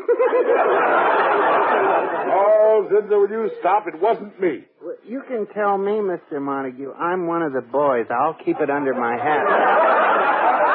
Well, if you do keep it under your hat, it'll be the first time there was anything under there. Now be quiet. When I read it this morning, I said to my wife, there's still life in the old dog. Oops, what I said. Mrs. Zinser, there's a little interest to me what you chattered to your mate as you shared a coconut in that treetop this morning. Oh, no, we had pancakes. Wait, I almost forgot. Mr. Springer has a message for you from the sponsor. The sponsor? Here comes Mr. Springer. Hello, Mr. Montague. I just saw the sponsor. You did? I didn't know it was visiting hour. Mr. Montague, he saw this item that appeared in the newspaper. Now, Mr. Springer, look, Montague, we don't want to dictate your private life, but we can't have stuff like this coming out in the papers. You're Uncle Goodhart, remember? Well, you don't have to remind me. You're the kindly old philosopher. It don't look good to have you boozing around with dames getting stinko in the hot spot. Me? Eddie Montague referred to by Mr. Winchell is not me. Oh, the Winchell item. Oh, I know that wasn't you. That's an Eddie Montague who sings with Hot Lips Lupo's orchestra. Well, what are you talking about? Oh, here, where you're mentioned in Earl Wilson's column. Earl Wilson? You mean you didn't read this? Broadway nightlifers are still laughing at the romantic antics of the famous Shakespearean actor and that beautiful hunk of stuff, Cuddles McClune. Montague, act your age. That's what it says. Montague, act... Cuddles McClune. I don't know how you do it. I think I'm going to grow a beard. Now listen, Springer, it's another mistake. I demand a retraction. Mistake? Famous Shakespearean actor, Montague, act your age. It's all there. Cuddles McClune, I never heard of her. She's a burlesque dancer. Dancer, I say. Dancer, you got a burlesque show? The man isn't made of wood. Cuddles McClune. I have to get home before Lily sees the newspaper. Where is my hat? Oh,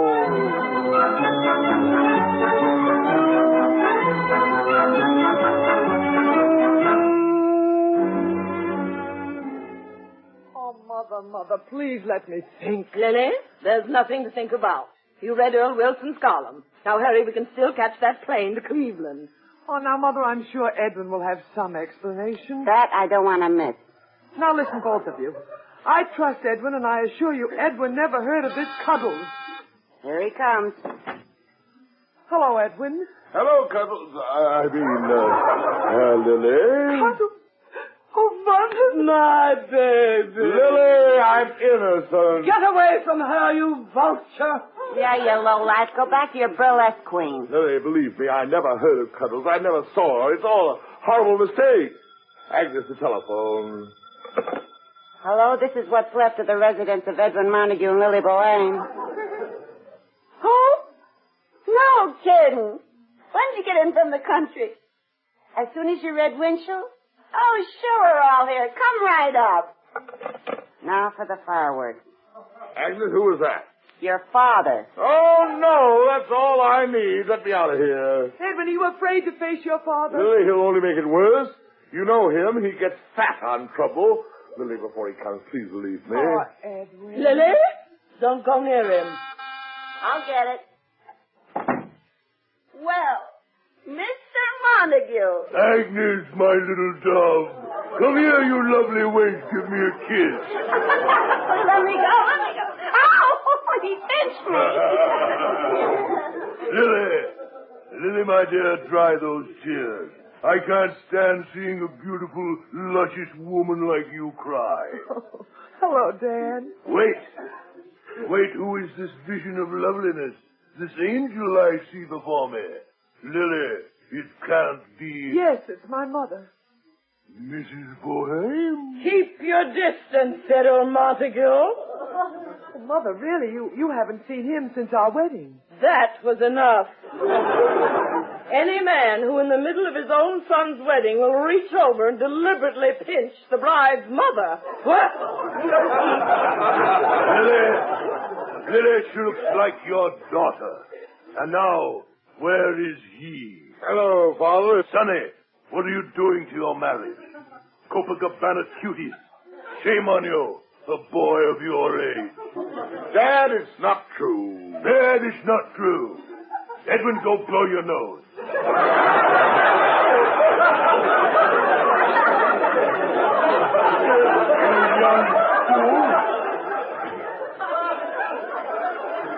Just when it looked as though you and Lily were a good match, you have ruined it. Hooting around with Copacabana cuties. Dad, that article you read in Winchell was another Montague. I knew it. And I had faith in my boy. Faith?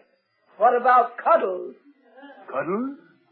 Who's Cuddles? A burlesque dancer. My son? A Montague? With a burlesque? Agnes, the water! Yes, I'm all right. Now, please, I want to talk to my boy alone. Come, Mother. Edwin, sit down. Father, let me explain. Edwin, it's not your fault. It's my fault. Your fault? Yes, it was my duty to tell you about these things long ago. I kept putting it off.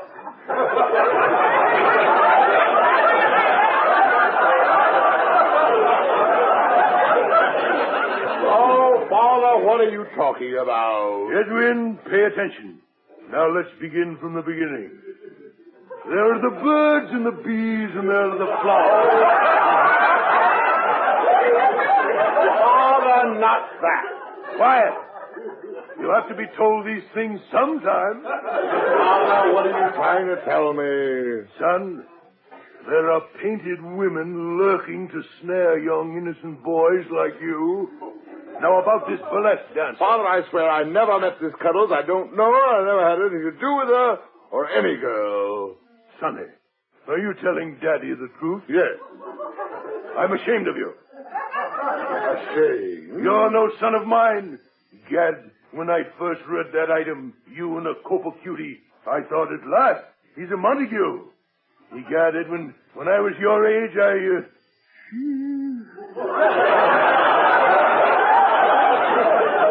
Oh, well, the Montague spirit just never reached you. Lily! Father, help me convince Lily. Daddy will fix it. Gad, what a stupid kid.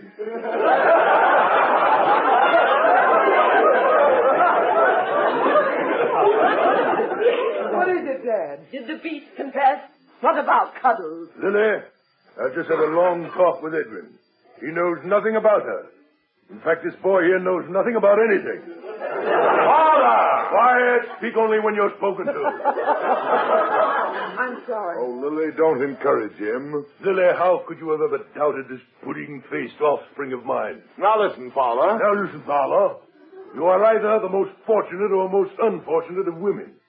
In this spiritless hulk that I have tried to mold into an actor, there burns but one flame, and that flame, Lily, is for you. Oh, Edwin, I've been a fool. You certainly have been. Lily, were you out of your mind? Shame on you, Lily. But Mother... Did you hear what his father said? Burns but one flame. You're a lucky girl to have the son of such a father. My dear Mrs. Bohem, I haven't been through Cleveland in many a year. I had quite forgotten that his greatest charm was the loveliness and beauty of his women. Oh, Mr. Montague. Now, Father, don't start. Go on, Dad. What is it that Shakespeare said about beauty? What I always say about my Lily.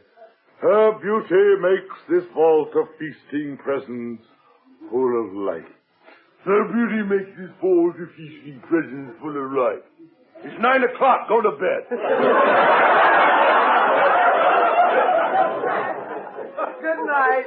Come in. Oh, this is a day I shall not long forget.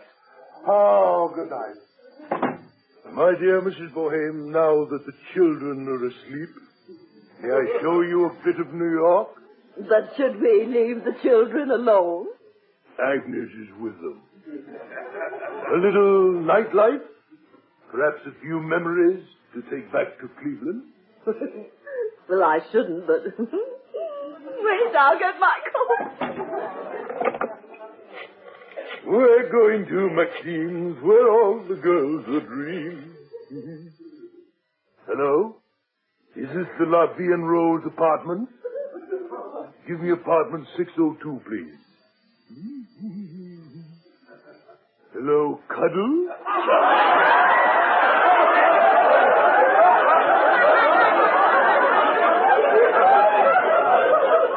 This is Poopsie. I'm busy tonight. Business. Huh? Yes, I saw it. We got in Earl Wilson's column. Tomorrow? Maybe. Good night, my dove. We're going to... Well, I'm ready. My dear, may I take your arm? Yeah. You hit me.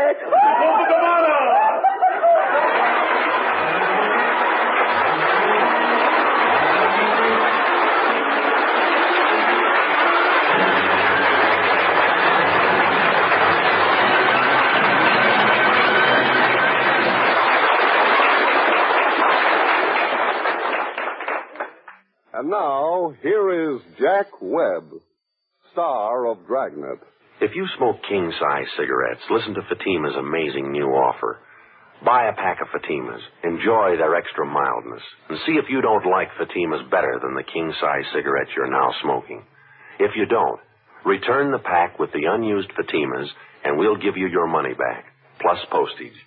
Now, we make this offer because we believe Fatima is the best of all king-size cigarettes. Smokers all over the country are confirming this every day. Listen to this state-by-state report. State 1, Fatima sales up 92%. 2, sales up 56%. 3, sales up 74%. 4, Fatima sales up 107%. Remember, if you're not convinced they're better than your present king-size cigarette, return the pack and the unsmoked Fatimas before December 1st and get your money back, plus postage. That's Fatima, Box 37, New York 1. Buy Fatima today.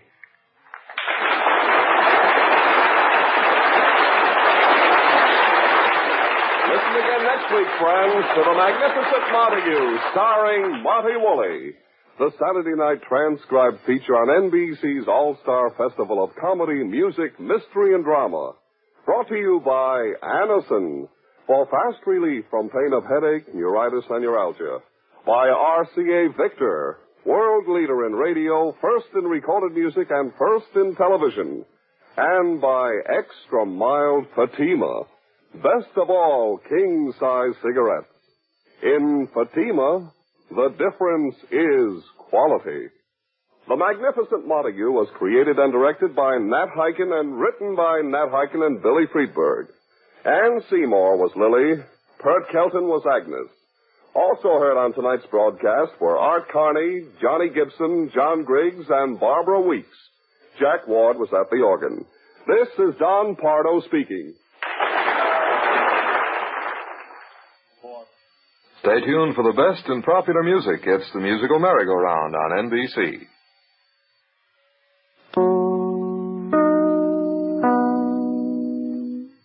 KFI, Los Angeles.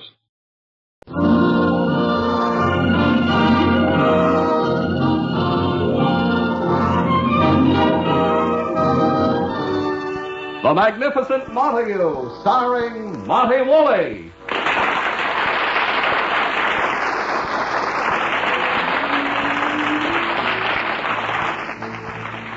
Yes, it's The Magnificent Montague, the Saturday night transcribed feature on NBC's All-Star Festival of Comedy, Music, Mystery, and Drama. Brought to you by RCA Victor, world leader in radio, first in recorded music, and first in television. By Chesterfield, always milder, better tasting, cooler smoking, plus no unpleasant aftertaste. And by Anacin, for fast relief from pain of headache, neuritis, and neuralgia.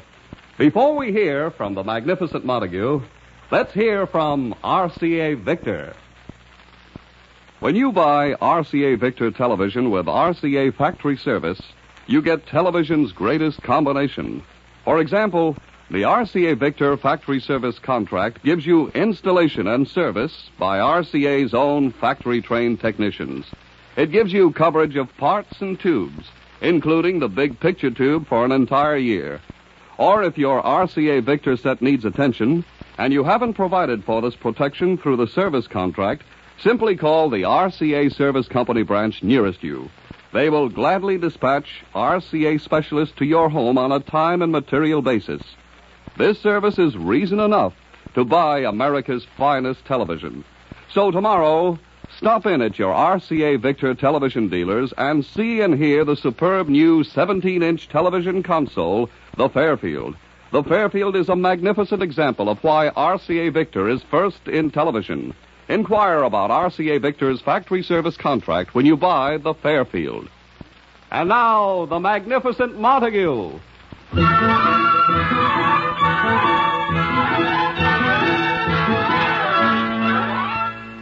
After a glorious career on the Shakespearean stage, Edwin the Magnificent Montague, because of economic necessity, is doing what he hates most, radio. And thanks to radio, he is doing what he loves most, eating. It is morning in the Montague apartment. Lily, his wife, and Agnes, the maid, are up. Agnes, telephone. Got it, honey. The residence of Edwin Montague and Lily Boheme. Who? Oh, Mr. Jarvis. No, Montague ain't up yet. No, he ain't. I can tell when he gets up. The birds stop singing. Children run home and hide under the bed. Oh, Agnes. What, Mr. Jarvis? Okay, I'll tell him. Oh, really, Agnes, the way you answer a phone. I'm really flying today, honey. I'm high as a flag on the 4th of July. Well, what are you so happy about? Why not? I'm in love, I'm in love, I'm in love, I'm in love, I'm in love with a wonderful guy. Agnes, when did this happen? 10 minutes ago in the butcher shop. Agnes, it isn't Mr. Fleischer, our butcher. It ain't, huh? Go take a look at that steak in the icebox. That ain't the result of a casual acquaintance, you know. Oh, you and your romances. But at least we're having steak tonight. Excuse me, honey. Did you say we? But, Agnes. Nothing doing. I didn't get chased around that meat block to get steak for you. Oh, Agnes, if there isn't enough steak, get more. Get more. You go down to that butcher and play footsie with him so he'll sell you some meat. Play footsie? That wolf. That cutlet Casanova. The minute you walk into his butcher shop, he's rushing you into the icebox to see his etchings. That's ridiculous. Our butcher, Mr. Fleischer, always seemed to be such a quiet, bashful man. Honey, times have changed down at the butcher shop. In the old days, if you wanted to buy chicken, he'd let you pinch it first. Now, if you want to buy anything, you got to let him pinch you. All right, Agnes. We'll settle that later. Well, was that Jarvis president of Edwin's Proscenium Club who just called? Yeah, he said he's coming right over. He mentioned something about rehearsing with your husband. Yeah, that's right. The Proscenium Club is having its 100th anniversary. Edwin and Jarvis are doing the battle scene from Macbeth, just as they did it originally. 100 years ago. Oh, Agnes, don't be ridiculous. Edwin isn't that old. Then how come his birth certificate's written on the back of one of George Washington's laundry bills? Oh, no, Agnes. You're still mad about the steak, you needn't be. Edwin isn't having any. He ain't? No, I'm putting him on a diet. All Edwin's having for breakfast is dry toast and black coffee. A diet? That glutton? Oh, brother, life around here is not going to be beautiful. Agnes, yesterday he tried to get into the tights he wore on the battle scene 25 years ago. That's so Montague. Agnes, actually it's hardly noticeable. It's just around the waist. He has a spare tire. And it looks like it's off a Greyhound bus. He's going on a diet whether he likes it or not. For breakfast, he gets just 200 calories. 200 calories? Honey, I can get more food than that just running the vacuum cleaner through his beard. Well, I'm seeing to it. There it is, the voice of America. Get his breakfast. Good morning, Lily. Good morning, Edwin. Where's Agnes? Or has that nearsighted garbage collector hauled her away again? Now, Edwin, here she comes with your breakfast. Here's your breakfast. Stand back, folks. Here it comes. Oh, no. Now, Edwin. Lily, some gambler got to Agnes. She's being bribed to throw our meals. Edwin, I ordered this breakfast for you. You're on a diet. You're getting a tummy. A tummy? Well, all it needs is a little exercise. All that pot needs is a geranium. All right, Agnes, roll over and play dead. Lily, I'm hungry. Edwin, I'm not going to have the Proscenium Club laughing at you when you do that scene from Macbeth in those tights. Yeah, you're supposed to look like Macbeth, not Mac Truck. Agnes, dear, I wouldn't talk about looks if I were you.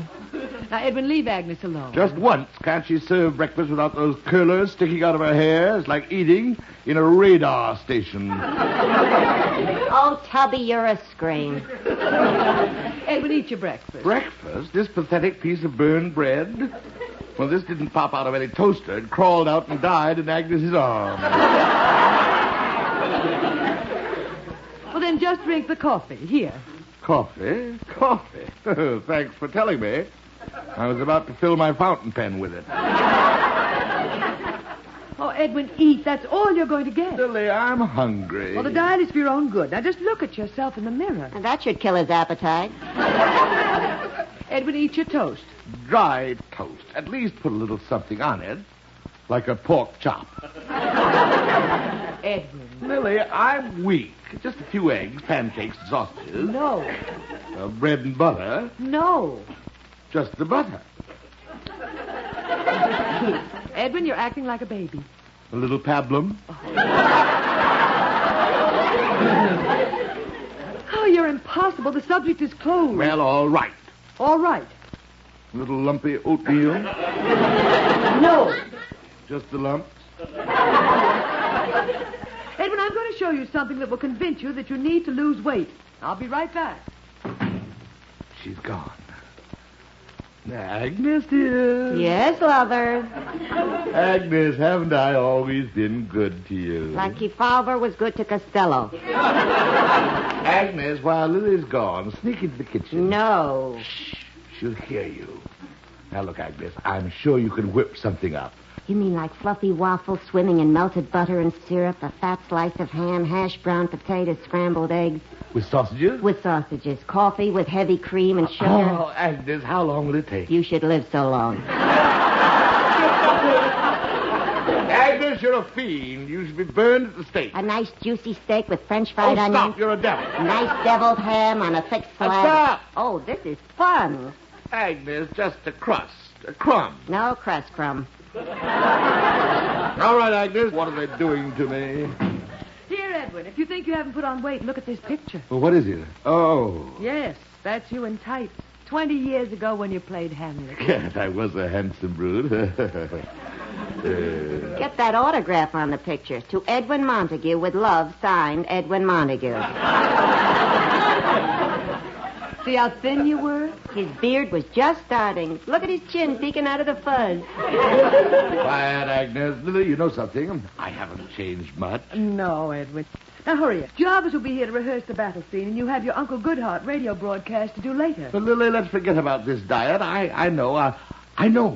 I'll start exercising Edwin, again. you always say that, but you never do. You're going on that diet, and you're going to stick to it until you look presentable in tights. Oh, there's Jarvis. Again, Lily, when it's time for me to leave for my broadcast, don't say anything in front of Jarvis. He's president of the Presidium Club, you know, and you must know that I've deserted the stage for radio. Heaven forbid they should find out one of their members is making a living. Agnes, get the door. And don't mention that Edwin is Uncle Goodhart. I wouldn't mention it if he was Uncle Sam. Answer the door. It's him. Montague. Hello, Jarvis. Good morrow, my Lord Macbeth. Let the trumpet blare, let the welkin ring. Once more, my Lord Macbeth and I don the well-worn cap and buskin. Yea, let the glorious curtain rise, for once again the sun shall shine on Dunsinane. He's trying to say he came to rehearse. Hello, Jarvis. Well, Jarvis, after all these years, back on a stage again. Aye, all the world's a stage and all the men and women merely players. They have their exit. Jarvis, I haven't much time. Let's rehearse the play. The play's the thing wherein I'll catch... Jarvis, are we going to stand quoting or rehearse? Which is it going to be? Aye, to be or not to be, that is the question. Jarvis, simmer down, relax. Oh, I'm sorry, Montague. But the thought of once again treading the board... I understand, Jarvis. Those golden days on the stage. Soldiers of the theater. Wonderful days, weren't they? You, Jarvis, Lily, and myself, the three of us. Aye, when shall we three meet again? In thunder, lightning, or in rain? When the hurly-burly's done. When the battle's lost and won. Old soldiers never die. They Quiet, Agnes. Yes, Jarvis, we'll make the Presidium Club ring. When we take our bow, they'll sit up and take notice. They certainly will when your tights split. All right, Agnes, back to the bread box with the rest of the crumbs. Come, Agnes, they're going to rehearse. Oh, let's get out of here, but fast. I'm sorry, Jarvis, but this will have to be a short rehearsal. I have something to do this afternoon. Montague, you're working? Not really. Well, let's rehearse. It's the battlefield scene. It's Act 5. I'm Macbeth and you're Macduff. We'll draw our swords. You challenge me. Go ahead. Aye, turn, hellhound, turn. Now get me back. Hey, my soul is too much charged with blood of thine already. Aye, my voice is in my sword, thou bloody villain, and terms can give thee out. Accursed be that tongue that tells this horror. Aye, then yield thee, coward. I will not yield. Kiss the ground. Hold it, Jarvis. Lord Macbeth, what's the matter? Lord Macbeth is pooped. Montague, you used to be able to do that scene. I know. Jarvis.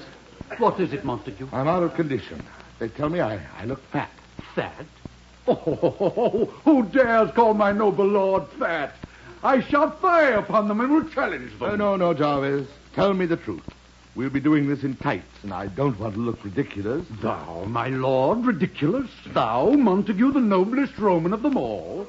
In the words of Shakespeare, a man of classic countenance, a man of parts. Well, those are the parts I'm afraid of. Now, Jarvis, stop horsing around. Tell me, am I getting fat? Montague. Tell me. You have spread a bit. Lily was right. I'll have to go on a diet. Let's try it again. I will not yield to kiss the ground. Hey, boys, let's break it up. Agnes, please get thee to a nunnery. Get thee to NBC. You mean it's time? Remember, Uncle, you know what? Uncle? Montague, what? My uncle. He's in town. I'll call you this afternoon. We'll rehearse. Here's your hat. Goodbye. Aye, Montague, parting is such sweet sorrow.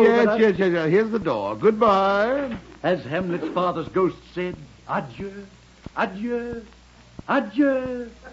Remember me. I'll remember. I'm in a hurry. Please get out. Out, brief tender. Jarvis, my program. I mean, my uncle's waiting. Goodbye. So cracks a noble heart. Good night, sweet prince. I'll be late. You better hurry, sweet prince, before NBC throws Uncle You-Know-Who out on his fat you-know-what. Here's your coat, Edwin. Thanks, Lily. Wait, I made a list of what you can have for lunch on your diet. It's in the pocket. My diet? Either go to a gym and exercise or stay on that diet, Edwin. I want your promise. All right, Lily. Goodbye. Where's the list? Oh, here it is. Lunch. 1 watercress sandwich on whole bran bread. No butter. Dessert, none. Aye, Lily, compared to Shylock, you're a piker. You demand 10 pounds of flesh.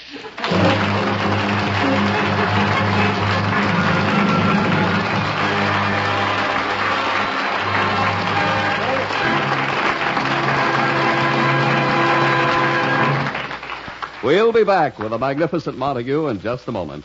First, here's a word from Chesterfield. Science discovered it. You can prove it. No unpleasant aftertaste when you smoke Chesterfields. The biggest plus in cigarette history. Added to Chesterfield's world-famous ABCs. Always milder, better tasting, cooler smoking. Only Chesterfield gives you all that, plus the added pleasure of no unpleasant aftertaste. Science discovered it. The country's first and only cigarette taste panel reported that of all brands tested, only Chesterfield leaves no unpleasant aftertaste. You can prove it. Smoke a pack of Chesterfields.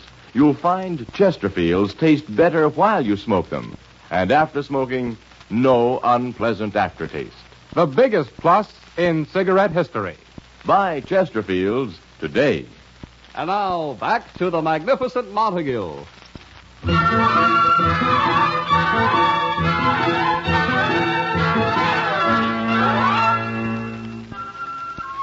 Faint with hunger, thanks to his diet, he is just finishing his Uncle Goodhart radio broadcast. Listen. And now, dear listeners, remember, keep your head high into the sun and live.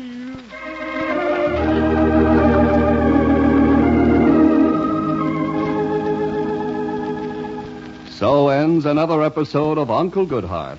And until he meets you again tomorrow in his little cottage on the sunny side of the lane, here is Uncle Goodhart with his thought for the day.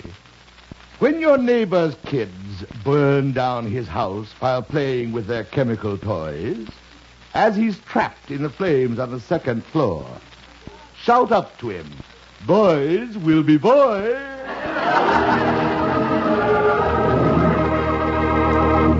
Oh, Gad, off the air at last. I didn't think I'd make it. Anyone mentions food to me. Oh, hello, Mr. Montague. It's a good show. Had a lot of meat in it. Oh, no. The great director, Mr. Zinzer. Oh, thank you. Had lunch yet? Please, Zinzer, let me check again what I have for lunch. Watercress, lettuce, and celery leaves. I thought maybe we could have lunch together. I found a dandy little restaurant. A restaurant? I've got to find a pasture. I guess you're not hungry. Hungry? Zinzer, I'm on a diet. A diet? Why should you go on a diet? Look at me. Oh. You see? My wife is always going on diets. Your wife's a little broad? My wife's a big broad.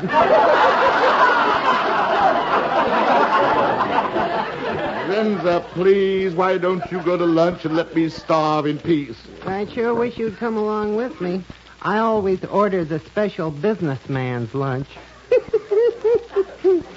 So I put one over on them. Really? Yeah, they don't know I'm not a businessman. Zenza, stop talking about food. Today it's meatballs and spaghetti. Please. Gosh, Mr. Montague, a man who loves food as you do shouldn't diet. You ought to go to a gym and exercise. A gym? I don't know any gym. Now, wait a minute. Where's the phone? Right here. Don't go, Zenza. I'm having spaghetti and meatballs with you. I hope Jarvis remembers. Hello? Meatball? Jarvis? Listen, Jarvis. You remember that little gym we used to go to years ago? The one all of us professional actors used to go to. They called it the Actors Athletic Club. Well, that's it.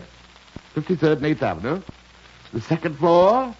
Listen, Jarvis, I'll meet you in front of the place at 4 o'clock. We can rehearse our battle scene there, and I can exercise at the same time. That's right. I'm working it off at the gym. I couldn't take the diet. So see you there, Jarvis. Goodbye. Well, Mr. Montague? Mr. Zenza, lead me to the meatballs.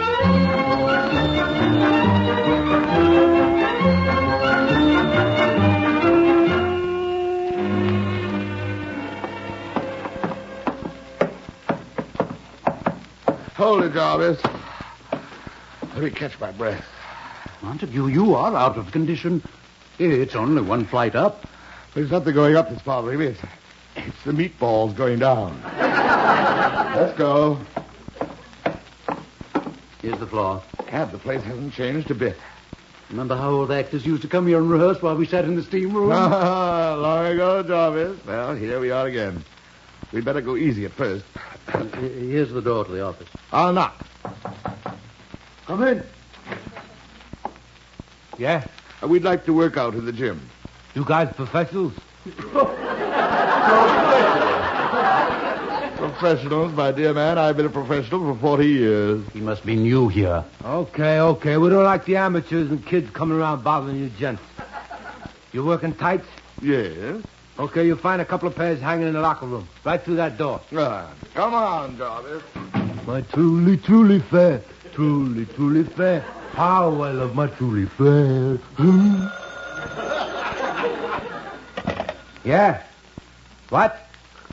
The Actors Athletic Club? That ain't been here in 10 years. I run the joint now. It's a Curly Novak professional wrestling promotion. I'm sorry. The gym's only for professional wrestlers. Try the ride. Truly fair. Truly fair. Hey, gents. You'll find clean towels in the corner, under the dirty ones. Thank you. My truly fair. Truly fair. Yeah. Oh, is that you, Feathers? No, it's quiet. Just a couple of old pros in for workouts. What wrestling matches you got booked at the arena tonight? Wait a minute, I'll write it down. The Hungarian Hog against Slimy Sylvester? Check. Lovely Leslie against Heavenly Harold? Check. The Basque Wood Chopper against Lumber Louie? Sounds like a natural. Well, what's your trouble? Oh, you had the hairy ape set to wrestle a thing, huh? The ape can't make it? What? Oh, the mumps. Oh, I'm sorry, Feathers. My whole stable's booked tonight. If I run into any wrestlers, I'll let you know. Good luck. My truly fair. Truly fair. Why, all fixed up, huh? Yes, where's the gym? Right through this door. Follow me. This way, Jarvis. Here we are. Thanks. Say, I didn't get your name. Montague, Edward Montague. Montague? What name do you work under? You've never heard of the magnificent Montague? Oh, sure, the magnificent Montague. I remember the beard. Did you ever work in Cincinnati? No, many times. I was there with King Lear. King Lear? Good boy. I haven't seen the king around lately. No. No, the public doesn't seem to want the better things anymore. Yeah, you gotta give them new kind of stuff, new blood. Yeah. Yes, the public is truly fickle. You boys got some work lined up? Yes, we're going to put this on at a small club. Sure, you're working up for those small clubs. Who needs big places? But don't let me hold you up. All right, Jarvis. We'll take it right from the beginning of the fight. And with all the action. Go ahead. Aye, turn, hellhound, turn! Jeepers. What happened? Nothing. He's starting the fight. Oh, I just wasn't expecting it. Go on. Start again, Jarvis. Aye, turn, hellhound, turn! Aye, accursed be that tongue that tells me so, for it is cowed my better part of man. I'll not fight with thee. Then yield, thee coward, and live to be the showing gaze of the time. I will not yield to kiss the ground before young Malcolm's feet. Remember, Jarvis, here's where you come rushing at me. Yes, I remember. You step aside, trip in. As I go down, you continue. That's right. I will not be baited by the rabble's curse. Before my body, I throw my warlike shield. Lay on, Macduff! And here's where we fight to the finish. Like it? Jeepers. Well? Holy cow, fellas, what an act. Thank you. Yelling at each other. Hey, what's that you're saying? That's Shakespeare. You yelling Shakespeare? Well, we're fighting. What a new idea. What class? This is what the public's been waiting for. Well, it's no use, my friend. It's no use. The public doesn't want it. Are you kidding? Talking Shakespeare and fighting at the same time? Can't miss. Why, most of the bums you see in the profession today just grunt and groan. Truer words were never spoken. Oh, boy, what a match. And here Feathers is worrying about the hairy ape. The hairy ape? Jarvis, you know the hairy ape. Eugene O'Neill.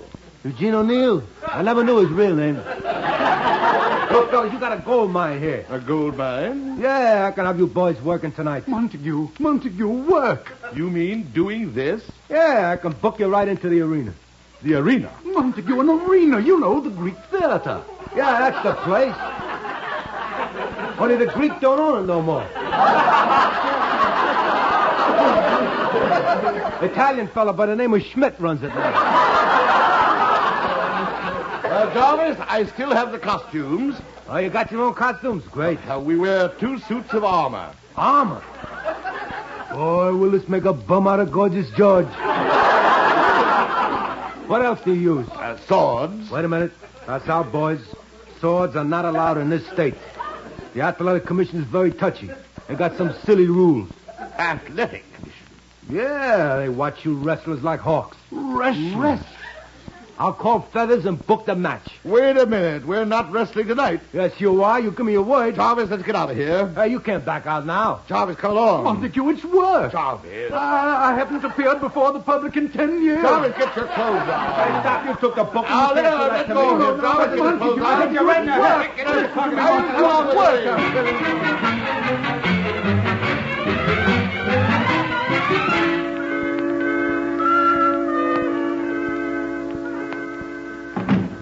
Edwin, you're so late. Hello, Lily. Where have you been? I was at the gym. Never again. I'm going back to the diet. Oh, good.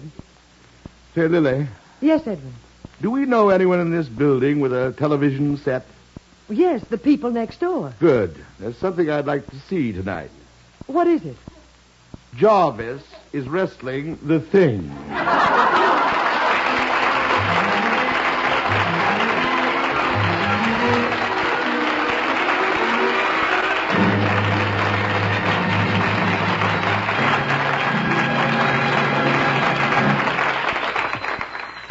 Now a word from Anacin. Here is something you should know if you ever suffer from the sudden pain of headaches, neuritis, or neuralgia. It is a way to ease the pain, often within a few minutes. A way that is incredibly fast and effective. It's Anacin. Anacin is like a doctor's prescription. That is, Anacin contains not just one, but a combination of medically proven, active ingredients in easy-to-take tablet form. Thousands of people were first introduced to Anacin through their own physicians or dentists. But today, these tablets are in such widespread use that all drug counters have them, and anyone may enjoy their benefits. Next time you suffer from the pains of a headache, neuritis, or neuralgia, by all means, try Anacin. You'll like the convenience of Anacin tablets, and you will be delighted with Anacin's incredibly fast action. Anacin. Anacin. Ask for Anacin by name today at your druggist.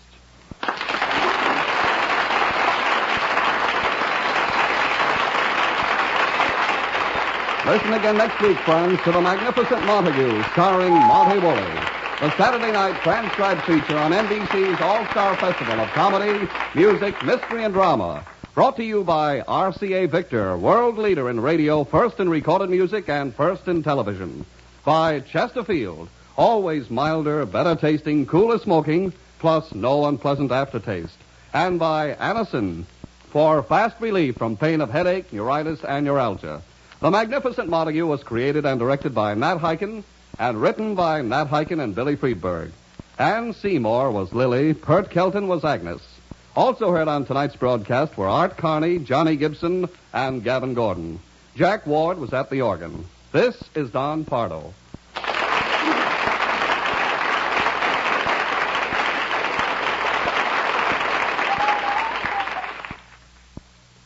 Tomorrow, hear New Theater and the NBC Symphony on NBC.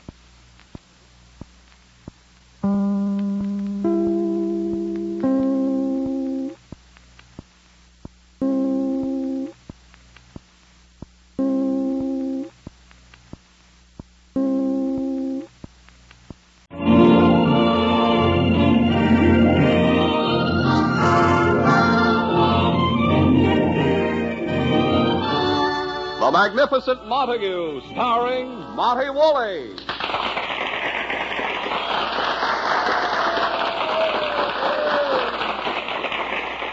Yes, it's The Magnificent Montague, the Saturday night transcribed feature on NBC's All-Star Festival of Comedy, Music, Mystery, and Drama. Brought to you by Anacin for fast relief of headache, neuritis, and neuralgia. And by RCA Victor, world leader in radio, first in recorded music, and first in television. And now, The Magnificent Montague.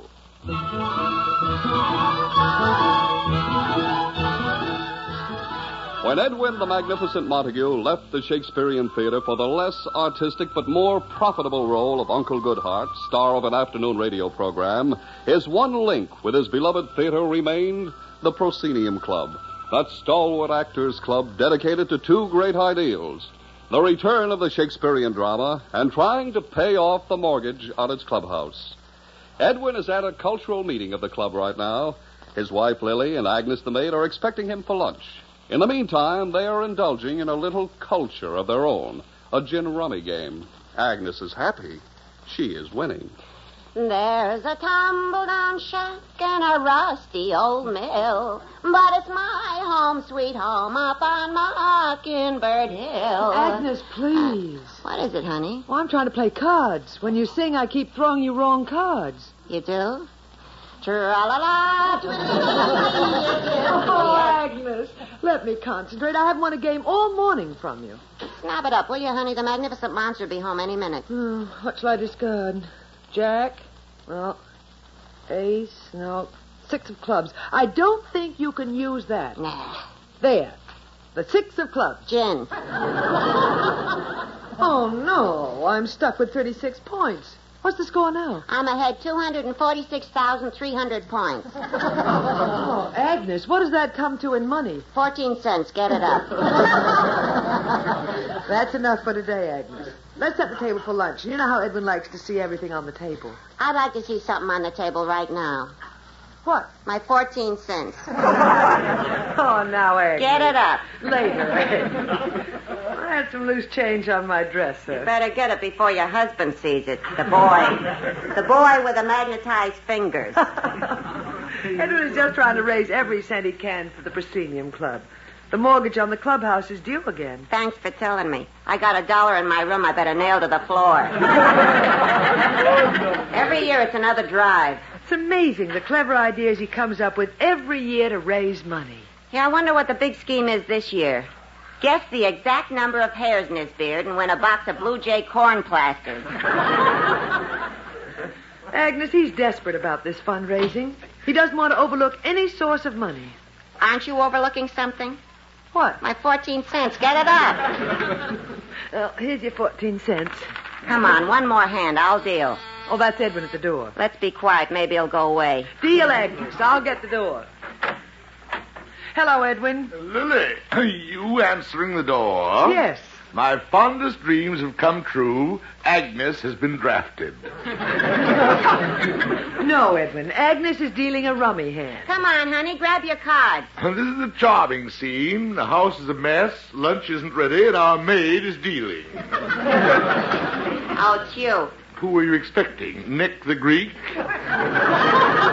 Yeah, sit down, Pigeon. Thank you. I have better things to do with my time.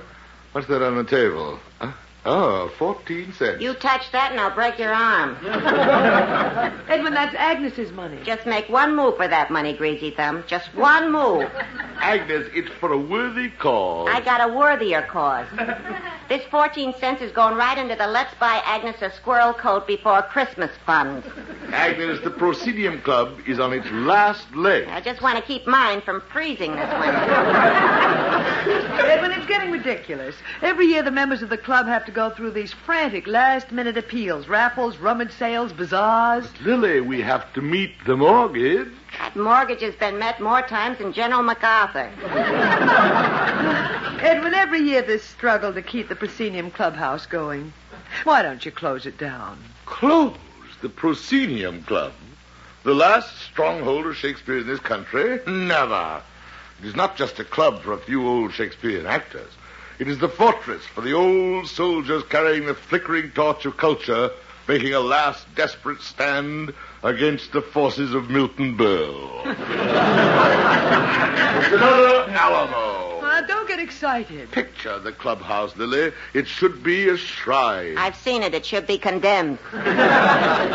Charming, Agnes. You seem to be able to put things so well. See if you can guess where I'm about to put my foot. Edwin! Lily, the Proscenium Club is desperate. Sir Guy Teasdale, our club treasurer, is coming up here with the club's financial statement. Sir Guy's coming up here? Yes, the executive committee wants Sir Guy and myself to put our heads together. Do you think you can raise the money? Well, knock on wood. That's just what it'll sound like when you and Sir Guy put your heads together. Lily, it just came to me. There's Sir Guy. Let him in. Give me a chance to lock the icebox first. No, Agnes. That vulture. He compliments you and you stuff him with food. Get the door. It's Sir Guy. Montague. Sir Guy. Come in, Sir Guy. God, Lily, you look as young and captivating as the day we all toured together in Hamlet. Oh, now. Sir Guy. Agnes, fix some tea for Sir Guy. Okay, I'll go take a look at the tea bag and see if it's good for one more dunk. All right, Agnes. Edwin, leave her alone.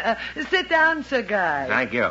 I just can't get over how beautiful you look, Lily. Agnes, fix some sandwiches for Sir Guy. I tell you, it's amazing, Lily. You look like a girl of 18. Oh, Agnes, bring out a few cookies, too. Okay, Sir Guy. Well, you now have tea, sandwiches, and cookies. Would you like to try for steak? Agnes. You and Sir Guy go about your business. Have you all the reports, Guy? Here are the books. Let me put on my glasses. Good. Now, what's the situation? Here we are. Annual financial statement of the Proscenium Club for the fiscal year. Whatever that means. All right, here we are. Yearly income from dues, $26. Only $26? I paid 20 of it myself. Bully for you. Go on now. What other income? Annual Christmas dance to augment the $26 in the treasury. You remember the dance? Jolly affair, wasn't it? Oh, wonderful. What a turnout. How did we do? We lost the $26. Go on. March 5th. The annual Shakespeare Memorial Beefsteak Banquet to defray the losses sustained by the Christmas dance. Well, you couldn't lose on that. There was no expense. The meat was donated, and it was cooked by the ladies' auxiliary. Oh, we did well there, Montague. March the 5th. Profit, $37. Good. Well, what's next? March the 6th. hospital, and stomach pump expenses. For members who attended the Shakespeare Memorial Beefsteak Banquet. $116.38. Sir Guy, we actors in the Presidium Club must face reality once in our lives. We haven't a cent in the treasury, and $1,000 payment on the mortgage is due. Oh, the mortgage. Well, thanks to our emergency committee to save the clubhouse, that's been taken care of. The whole 1,000? Maybe more. God, the emergency committee came through with an idea at last. Well, what is it? Here's yours. My what? Your punch board. My punch board? Oh, no. Last year it was pyramid clubs. Montague, this is so simple. There are 100 punches on the board. At 10 cents a punch, you make $10. But wait. Look what it says on the top of the board. Punch for profit. You may win $10. So, guys, suppose someone punches out the $10 hole. Montague, you're so naive. It says you may win $10. Sir Guy, you mean there is no $10 punch on the whole board? That's the very same question I asked the man who sold the punch boards to us. Well, what did he say? He just winked. It's dishonest. Say you can win $10 when there isn't a chance of winning. Montague, you can't stoop low enough these days. You read the Kapower report? Why, in our own city, there's a gambling king, Big Ed McClune, who takes the public for $1 million a year. Montague, the public wants you to fleece them. They get mad if you don't. Well, you're right, Sir Guy. If the public can pour $1 million in a year into the pocket of Big Ed McClune and let the Presidium Club fall by the wayside, and give me that punch board. Yeah, here. Goodbye, Sir Guy. Goodbye, Montague. In the words of the immortal Shakespeare, keep punching. The magnificent Montague with a punch board. No, I can't. I'm not made that way.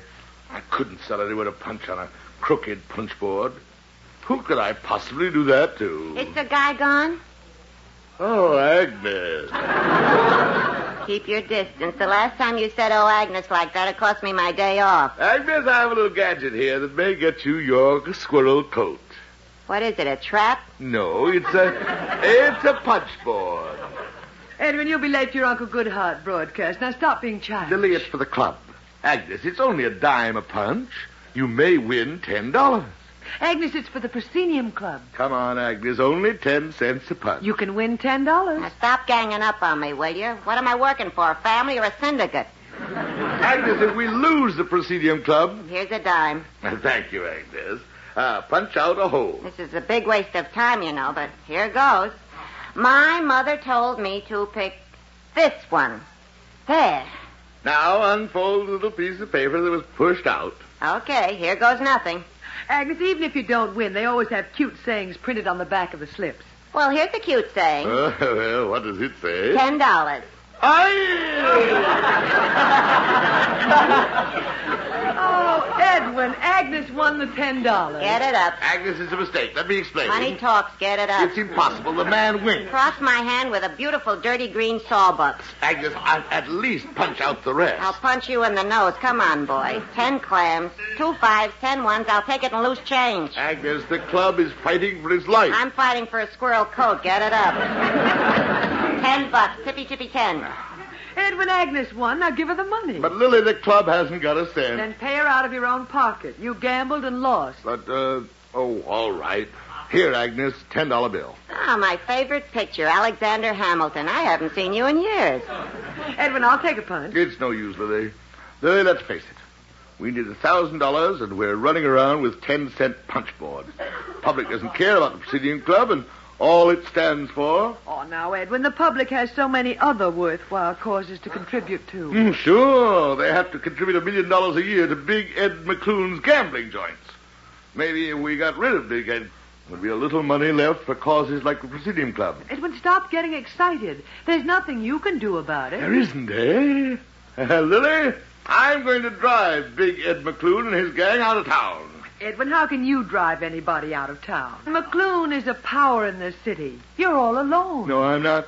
I have a microphone. Remember, I'm Uncle Goodhart. I am a power, too. Edwin, for Don't try and stop me, Lily. In the words of Macbeth, I will not yield. to kiss the ground beneath big MCLUNE's feet. Before my body I throw my warlike shield. Lay on, MCLUNE, and damned be him who first cries, hold, enough.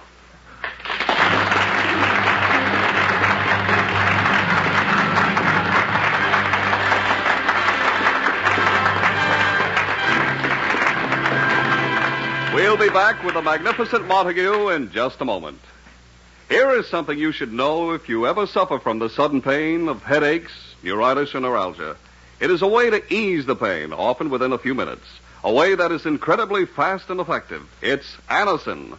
Anacin is like a doctor's prescription. That is, Anacin contains not just one, but a combination of medically proven active ingredients in easy-to-take tablet form. Thousands of people were first introduced to Anacin through their own physicians or dentists. But today, these tablets are in such widespread use that all drug counters have them, and anyone may enjoy their benefits. Next time you suffer from the pains of a headache, neuritis, or neuralgia, by all means, try Anacin. You'll like the convenience of Anacin tablets, and you'll be delighted with Anacin's incredibly fast action. Anacin. Anacin. Ask for Anacin by name today at your druggist.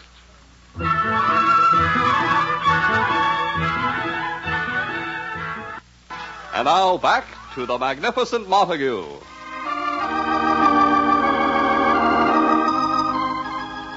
He is just finishing his Uncle Goodhart broadcast. Listen. And so, Ronald, here you are again, visiting Uncle Goodhart in his little cottage on the sunny side of the lane, with the police hot on your trail. Now you want Uncle Goodhart to hide a car in his garage. Ronald, where is your memory? You have 7 of them in there already.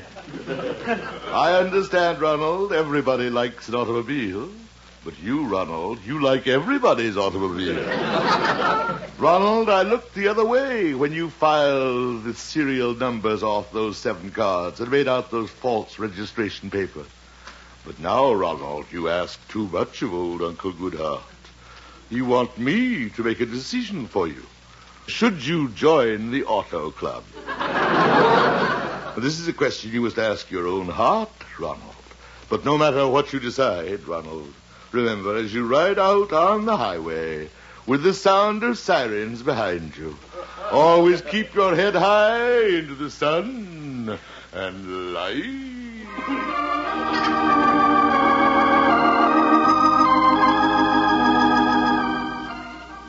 And so ends another episode of Uncle Goodhart. Until he meets you again in his little cottage on the sunny side of the lane, here is Uncle Goodhart with his thought for today. Dear housewives, I was going to read a spring poem to you sent in by Mrs. Ophelia Zetz of Mineola, Long Island. It's called Fertilizer, the workhorse of the garden. But, housewives, as you know, before we can plant our little gardens, we must get rid of the weeds. There is a weed in our city by the name of Big Ed McClune. Mr. Montague! We must weed out Big Ed McClune. He and his gambling empire must be pulled out by the roots. Mr. Montague, please! Quiet! Down with Big Ed McClune. The opinions expressed by Uncle Goodhart are entirely his own and do not reflect the attitude toward Mr. McClune of anybody around here. Honest. Let me at that microphone. Down with McClune! Music!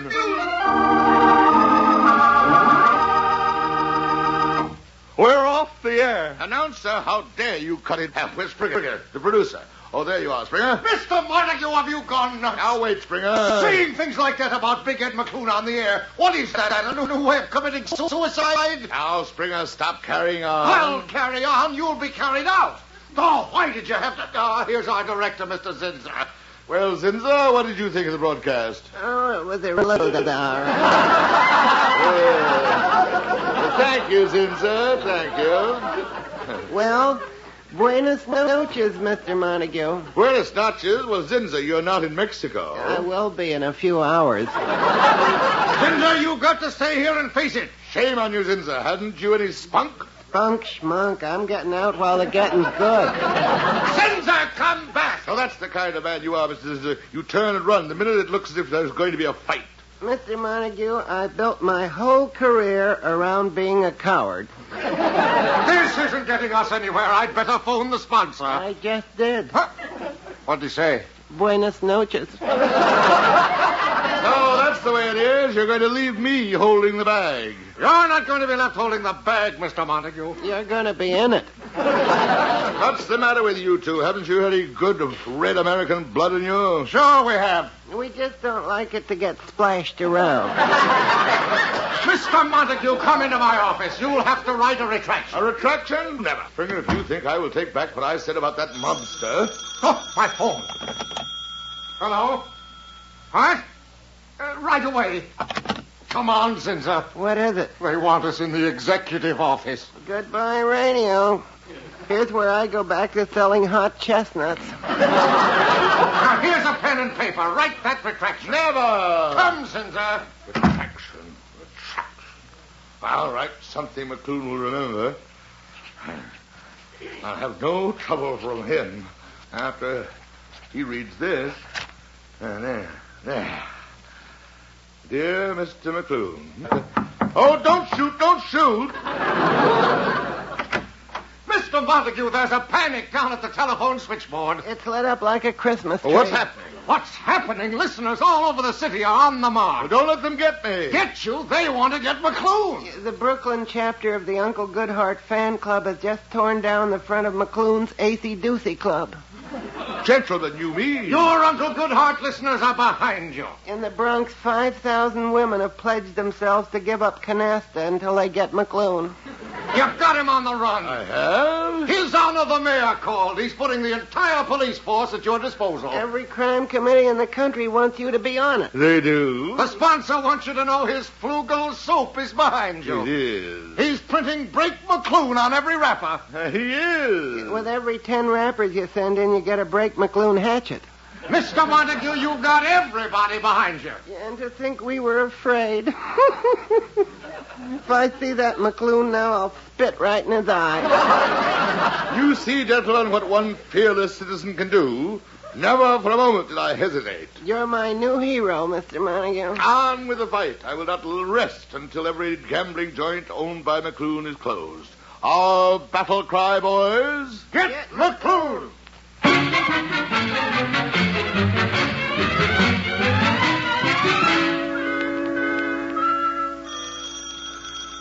Oh, not again. Hello, this is the Get McClune headquarters. Sergeant Agnes speaking.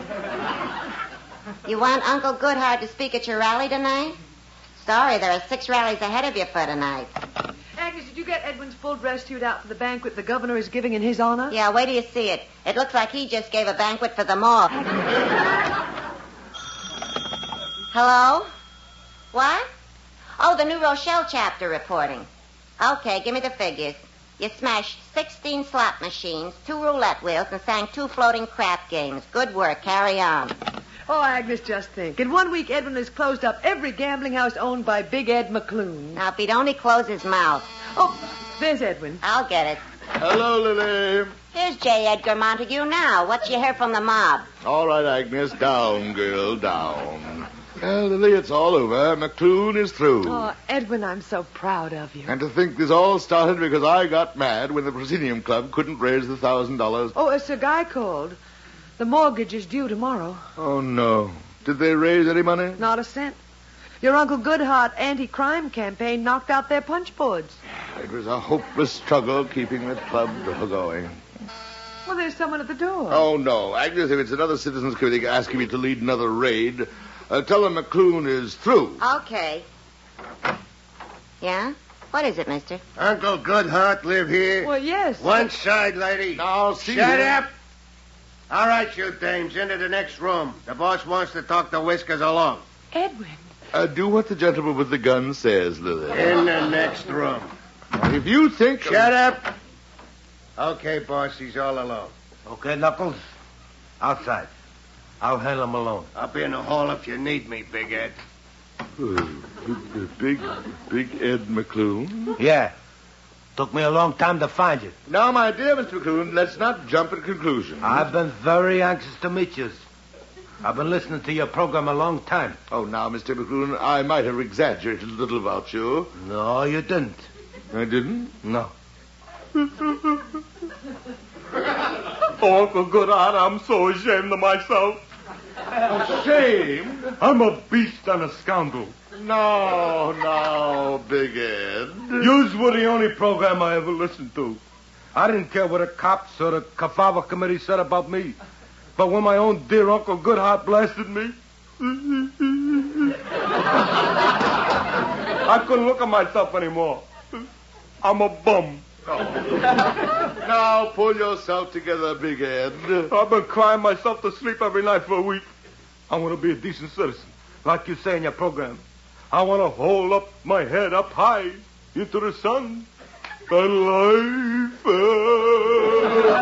Oh, Big Ed, you have paid the penalty of crime. Your gambling joints are gone, but you have found yourself. I tell you, I'm through living the way I did in that tidy room penthouse on Park Avenue like a haunted animal. I have money. I want to do some good. Well, Big Ed,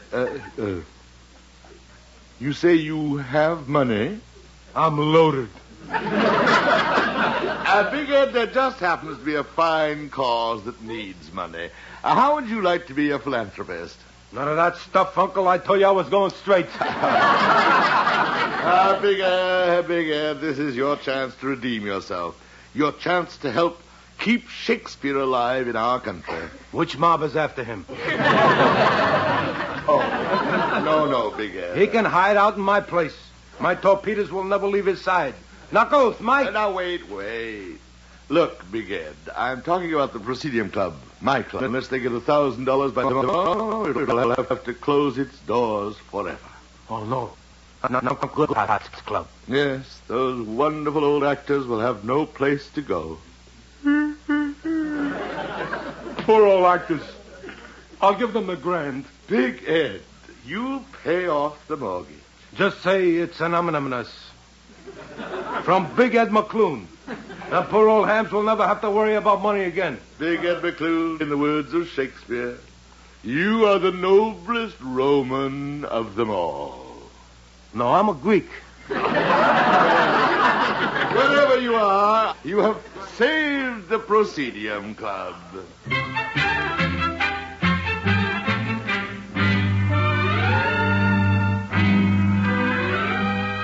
Agnes, hurry up with his dress shirt. Edwin's due at the banquet. Oh, we have time. The mayor is picking me up with a police escort. Oh, you should be proud of yourself, Edwin. Lily, I'm most proud of what I've done for Big Ed McClune. Yes.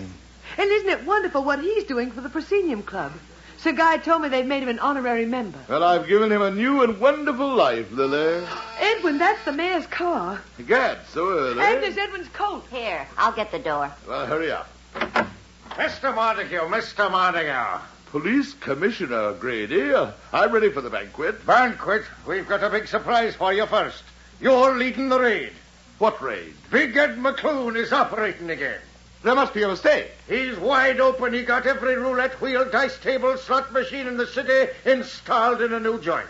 Oh, no, a new joint. Yeah, he calls it the Proscenium Club. Hurry up. Every squad car is waiting for you to lead the raid. Here's your hatchet. You go ahead. I'll meet you there. Okay, you know where it is. Do I know where it is? Yes. Go on. Edwin. Quiet. Where is my suitcase? Where's my coat? Well, Edwin, where are you going? Buenas noches.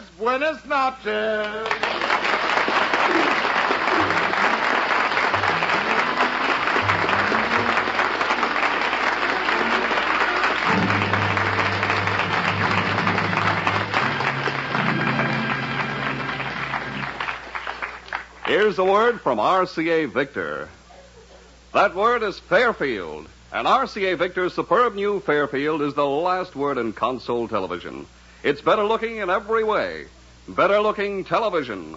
RCA Victor television that has been quality proven in over 2 million homes. It's 17-inch television with clear, bright pictures. Steady pictures that are locked in place by RCA Victor's exclusive eyewitness picture synchronizer. Better looking cabinet, too. For in the Fairfield, RCA Victor stylists have captured all the charm and dignity of the classic design. Every line, every detail of this fine furniture piece exhibits the craftsmanship for which RCA Victor is famous. And its beautifully figured doors can play such an important part when the set is not in use. Yes, the Fairfield is better looking in every way. So next chance you get, stop into your RCA Victor dealers. See and hear the exciting new Fairfield. You, too, will discover that RCA Victor Fairfield is better looking in every way.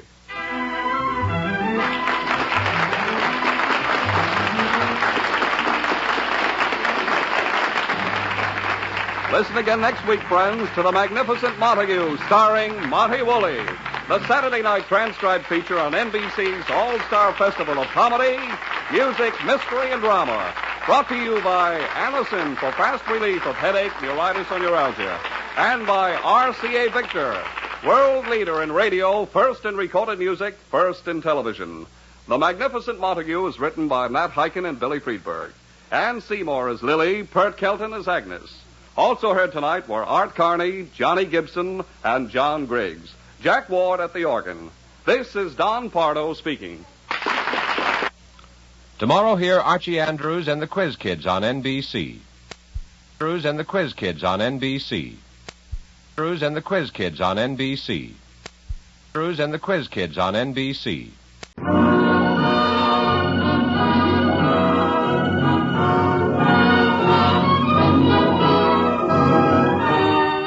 The National Broadcasting Company presents transcribed The Magnificent Montague, starring Monty Woolley.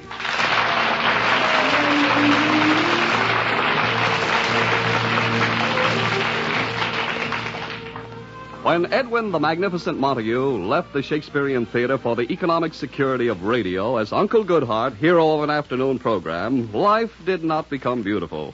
He misses the applause, the spotlight, those Shakespearean roles he reveled in. Today, his theatrical activity is limited to an occasional Shakespearean reading at his theatrical club, the Proscenium. Last night, he gave such a reading.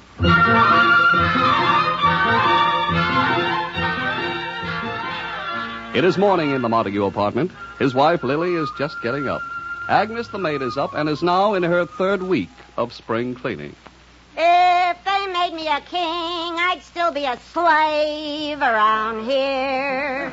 If they made me... Agnes! Oh, good morning, honey. Good morning, Agnes. Where's Edwin?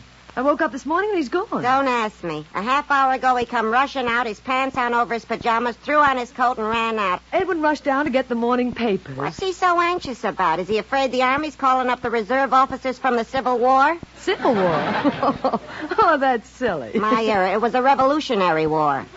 The Revolutionary War. Now, please, Agnes. I don't know. I seen those pictures of the Spirit of 76, and if your husband ain't the guy with a bandage on his head, I'll eat the drum he's beating. Oh, Agnes, stop joking. You know Edwin is merely in his middle age. Yeah, like I said, he's from the Middle Ages. Oh, please. For a man in his 50s, Edwin is very well preserved. Well, you should have gotten a load of him this morning. It looked like the preserves went bad. Now, Agnes, don't annoy him this morning. You know, last night he gave his Shakespearean readings at the Proscenium Club. Poor Shakespeare. Why don't your husband pick on a guy who's alive and can fight back? Agnes, it was a triumph, like old times. Edwin's voice was as strong as ever, full of fire and resonance. Oh, you should have come along. What for? I can't hear a thing with my punctured eardrums.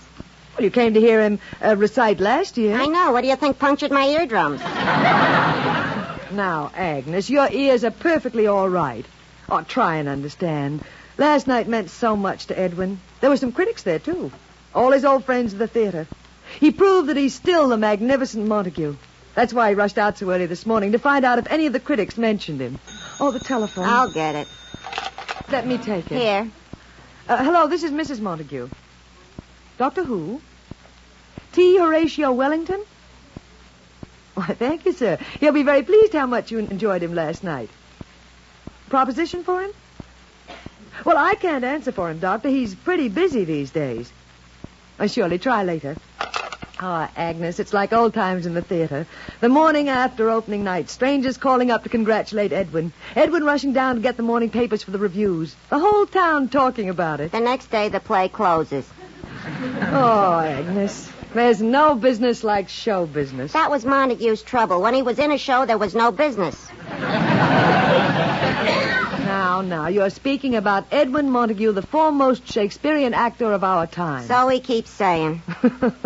Oh, he'll be back any minute with the newspapers. You'd better get breakfast ready. Why bother with breakfast? If his name is mentioned, he'll eat the papers. Agnes, he hasn't been on the stage in 8 years. Giving a reading at his club may not seem very important, but it's a high spot for him. Agnes, as a favor to me, be nice to him this morning. Okay, I'll be sweet. As a favor to you. Oh, there he is. Good morning, Edwin. Good morning, Lily. It's a beautiful morning. Anything in the newspapers about your reading last night? Yes, Lily. The critics seem to still remember me. They penned a few paragraphs about my little effort last night. I'll bet they raved about you. Well, they did wax enthusiastic, but I guess it was just for old times' sake. Oh, nonsense. You were at Triumph last night. People have been phoning. Really?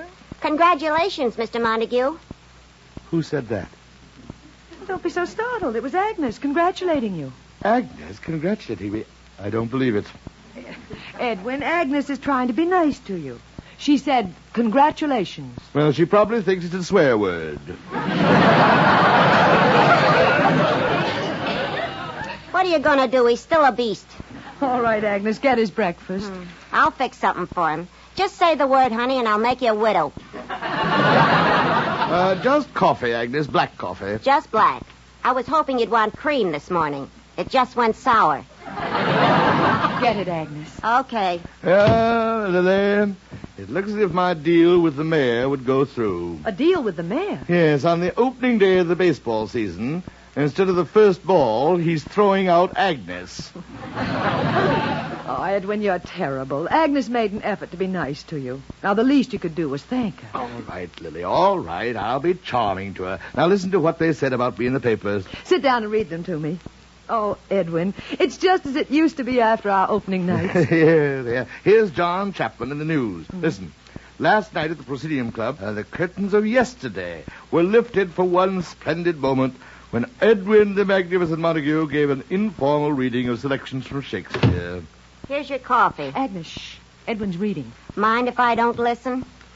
Please, go on, Edwin. No, Lily. If it bothers Agnes, I can always take the newspaper downstairs and read it in some doorway.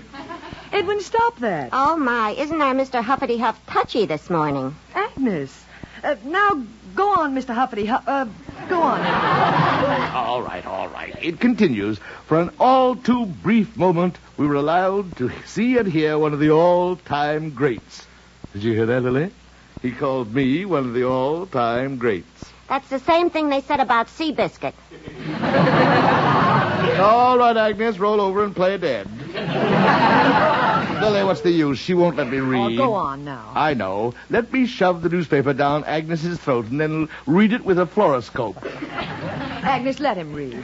What else does Chapman say? He ends the paragraph. When Montague left the stage, a golden era came to an end. Sic transit gloria mundi. Sic transit gloria mundi. Translation. Rest in peace, jerk. Lily, we mustn't be selfish. Let's give Agnes to the Dodgers. They could use another bat. Oh, now, please. Edwin, what do the other critics say? Oh, I'll answer the door, Agnes. No, let me do it. That must be that cute mailman. Oh, Agnes. Gad, a man isn't safe around her anymore. You are, Grandpa. Western Union, sign here. Okay. Say, you're a cute kid, too. Thanks, Grandma. Agnes, you're irresistible. Edwin, look at all those telegrams. Let me have them, Agnes. Who are they from? Here's one from Catherine Cornell. I'll read it. Sorry, could not attend your performance last night, but was with you in spirit. Kit, This is from Maurice Evans. Couldn't make it last night, but was with you in spirit. Here's one from Cedric Hardwick. Distance kept me from attending, but was with you in spirit. What were you holding last night, a seance? Quiet. Oh, here's a nice one, Lily. Listen. Our hearts overflow with happiness for you. Oh, Edwin, go on. Words cannot express how proud we were of you last night on your graduation from dental school. Aunt Minnie and Uncle Matt. Aunt Minnie and... Oh, it's a mistake. Here's another telegram. Gad, listen, Lily. Heard you last night at the Proscenium Club. You were superb. Would like to talk to you about arranging nationwide tour for Shakespearean readings. Signed, Dr. T. Horatio Wellington. A nationwide tour? Lily, giving readings and lecturing on Shakespeare. Going on the road again. Oh, it's what I've always dreamed of. Oh, it sounds so exciting. I knew they'd come to me, Lily. Charles Lawton, Cedric Hardbrake, and others have been touring, giving readings for months now. The people are crying for Shakespeare, for my talent. With the torch of culture in my hand, I will cross the country. You will double-cross the country. Now, stop kidding him. And tell the truth, Agnes. Don't you think Edwin will be wonderful giving those readings? I refuse to answer that question on the grounds that it may tend to incriminate me. Agnes, if you don't... Well, I'll get the phone. Hello? Oh, yes, Dr. Wellington, he's here. You're down in our lobby. Well, please come right up. Was that Dr. T. Horatio Wellington? Yes, I forgot to tell you. He called earlier and said he was coming up. T. Horatio Wellington, my impresario. He said I was superb. He's going to book me coast to coast. Great days are in store for the country, Lily. Oh, wait till I hit those cities. Watch him run for those bomb shelters. Now, clear the table. Dr. Wellington will be here any minute. Here's your dressing gown, Edwin. Comb your beard. Do I look all right? Wonderful. He'll be so impressed. Edwin. What's wrong? Well, what about your Uncle Goodhart radio program? If you go on your lecture tour... Oh, Lily, what is a measly program compared to my grand tour? We'll just have to find another Uncle Goodhart. Edwin, you can't do that to the sponsor. Lily, we'll discuss that. Oh, Agnes, the door. Got it. Yes? Is it my pleasure to be about to set my foot into the most gracious home of Mr. Edwin Montague, Esquire? Well, show enough, massa. Agnes. I'll kill you for this, Agnes. Dr. Wellington? T. Horatio at your service, sir. Well, won't you sit down, sir? Oh, Dr. Wellington, pardon my neglect, but this is my wife, Lily. Mrs. Montague, the graciousness and beauty of your face and the divineness of your form leads my mind to but one conclusion. You must be a daughter of the South.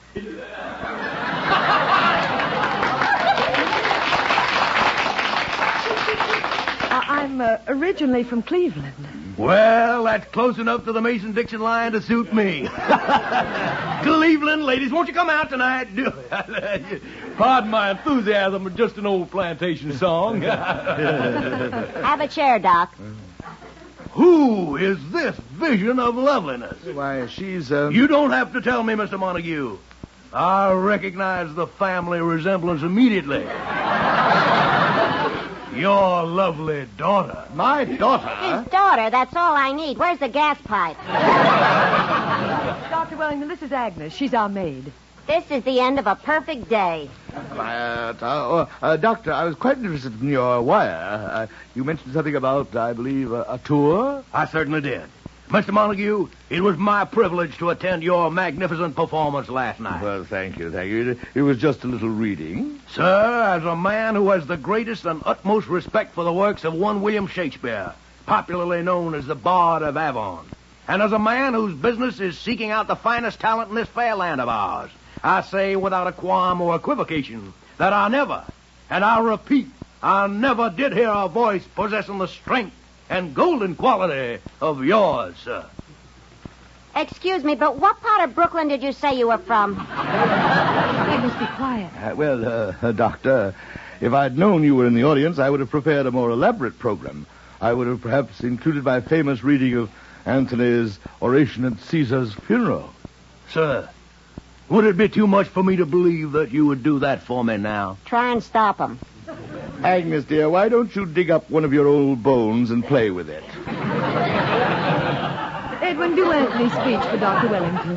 Oh, very well, very well. I'm a quiver. I'm simply a quiver. Friends, Romans, countrymen, lend me your ears. I come to bury Caesar, not to praise him. The evil that men do lives after them. The good is oft interred with their bones. So let it be with Caesar. Beautiful, Edwin. Beautiful. Well, Doctor? Doctor, you're crying. Excuse me. I never I never thought I'd live to see the day when a human voice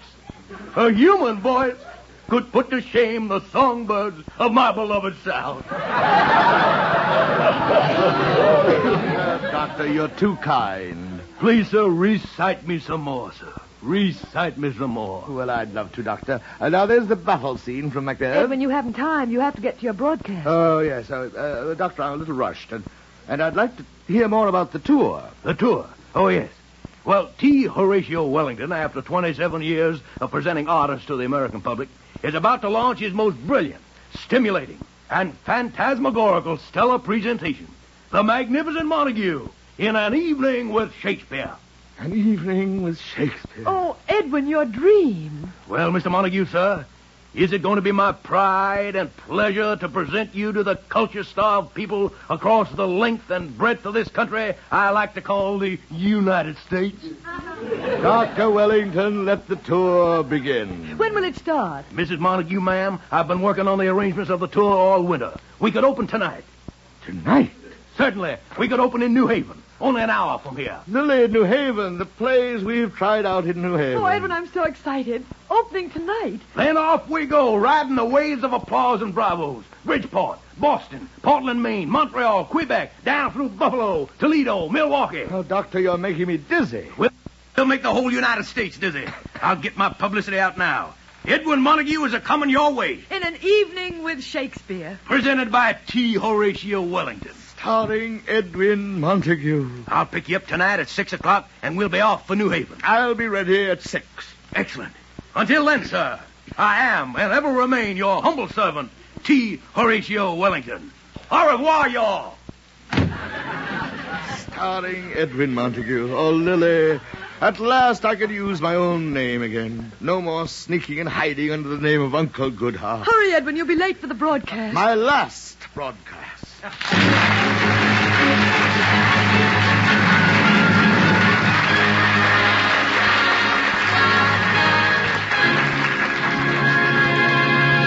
be back with the Magnificent Montague in just a moment. 3 chimes mean good times on NBC. Just imagine an hour and a half of comedy, music, and drama, the finest of each, with the greatest names in show business, presided over by Tallulah Bankhead. Well, that's The Big Show, brought to you this Sunday and every Sunday on NBC. All this, and Tallulah, too. No wonder it's The Big Show. And for drama on Sunday, hear Theater Guild on the air.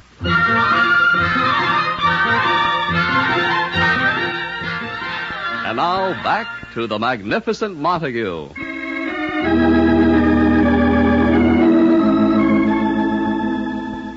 With a great tour about to begin, Montague is finishing his Uncle Goodhart broadcast. Listen.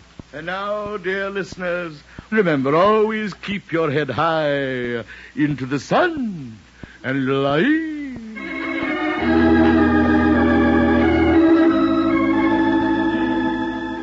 So ends another episode of Uncle Goodhart. Until he meets you again tomorrow in his little cottage on the sunny side of the lane, here is Uncle Goodhart with his thought for the day. When your neighbor grabs a wire that's live, like a neon sign starts looking, don't stand there while the sparks shoot out. Step up and ask, what's cooking?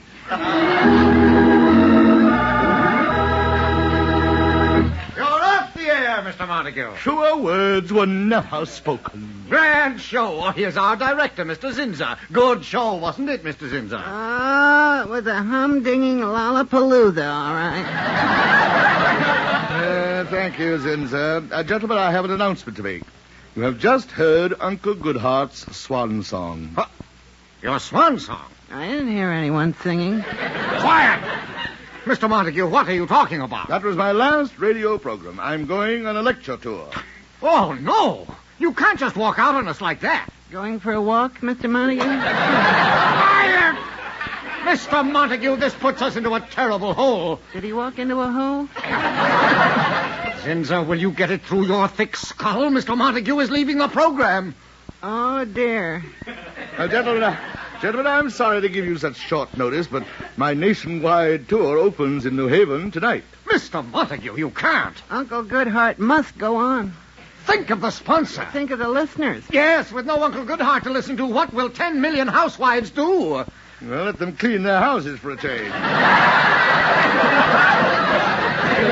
Mr. Montague, you've got to change your mind. Wait till the sponsor hears this. Boys, my mind is made up, and stop blubbering. Blubbering? Who's blubbering? Is someone blubbering? Zinzer, are you blubbering? Blubbering? Who's blubbering? I wasn't blubbering.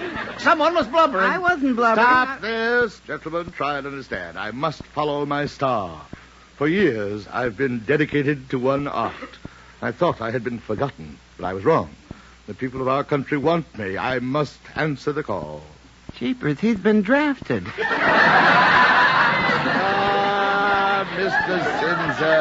Mr. Zinzer, I shall think of you most of all. When I cross the desert and look out into the vast emptiness, I will think of your head. Oh, thank you, Mr. Montague. Yay! When the sponsor hears of this... He'll have pups. Good. He'll have pups, eh? Well, good. If they look like him, save one for me. I've always wanted an Airedale. Mr. Montague, what you said. Did you hear what he said about the boss, Zinzer? Yes. Zinzer, I'm going to report you. If that's how you feel about the sponsor, your bread and butter. Oh, I think he's a wonderful man. Fine, honest, true blue. Well, that's better. He can't help it if he looks like an Airedale. Zinzer! Leave him alone, Springer. Boys, I have to get home and pack. Tonight, after all these years, I start living again. Tonight in New Haven, I'm having an evening with Shakespeare. Did he play canasta? Mr. Montague, how can we possibly find another Uncle Goodhart by tomorrow afternoon? Here we go, combing the Bowery again. Gentlemen, that's your problem, and now comes one of the happiest moments of my life. I say goodbye to radio. Goodbye, Mr. Springer. Mr. Montague. Goodbye, Zinzer. Good luck, Mr. Montague. Remember what Uncle Goodhart says. Keep your head high into the sun. And life? Thank you, Zinzer, thank you. And remember, gentlemen, if you can get up to New Haven tonight, you will see the triumphant return of the magnificent Montague.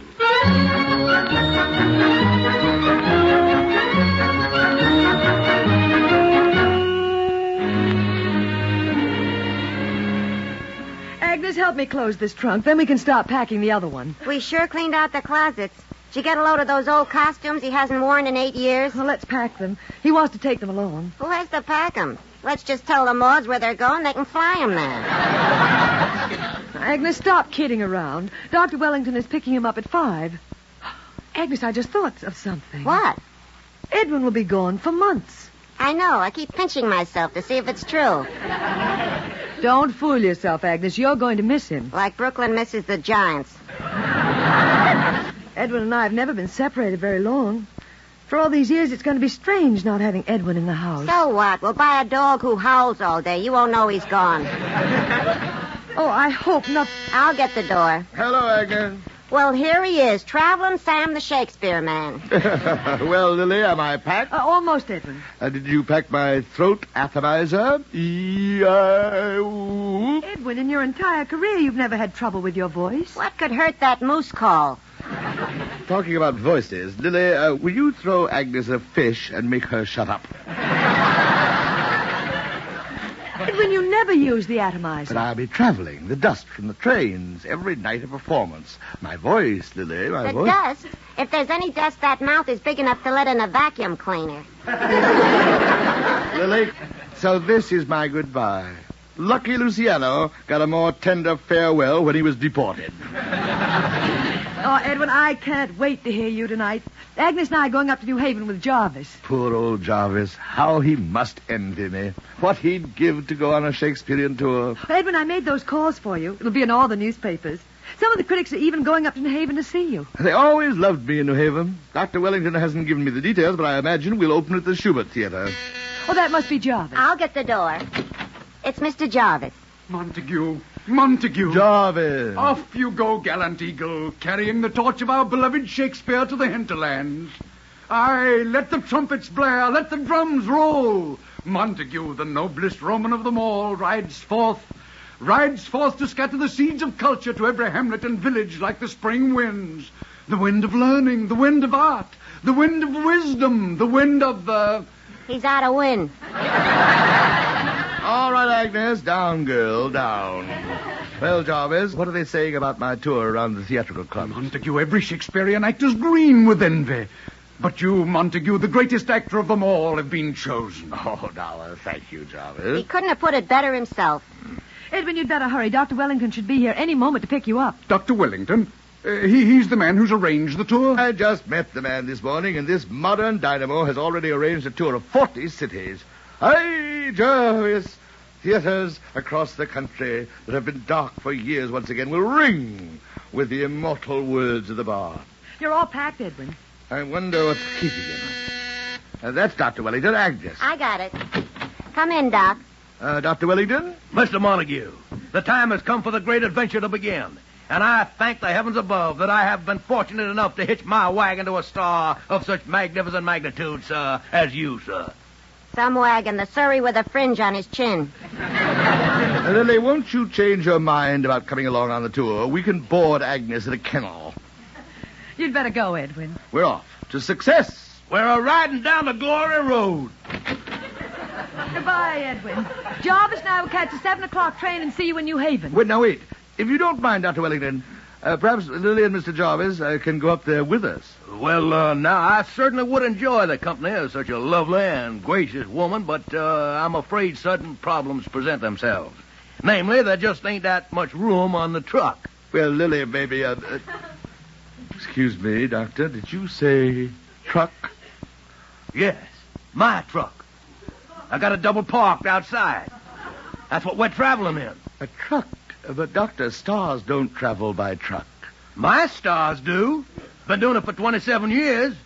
I trust, you drive. Drive? But, Doctor, how will it look for the star to drive up to the theater in a truck? Theater? I don't quite follow you, sir. The theater where I'm going to perform. What theater? We just back the truck onto an empty lot, lower the tailboard, and the performance began. Oh,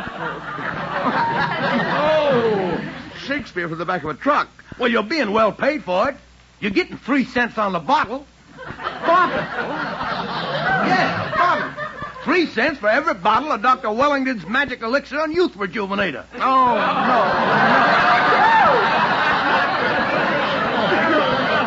no, a medicine show. You open the show in an Indian costume to attract the yokels. I trust you all can beat a drum. Get out of here. Well, the critics are on their way to New Haven. I'm ruined. Sir, you can't back out. I saved the best spot in the show for you. You're right between the fire eater and the shimmy dancer. Get out of here. Unhand me, sir. Unhand me. Get out. Lily, what I almost stepped into. Well, I guess we can cancel our trip to New Haven, huh, Jarvis? Jarvis? Wait a minute, where's Jarvis? He was just here. Hey, come here. Look out the window. What is it? Look down at the street. Gad, look at that truck. Dr. T. Horatio Wellington traveling shows. From Shakespeare to Shimmy. Oh. Well, what is it, Edwin? Lily. All's well that ends well. Ends well? Yes, the spirit of Shakespeare will still cover the land. Edwin, what are you talking about? Lily, look. Jarvis just got into the truck.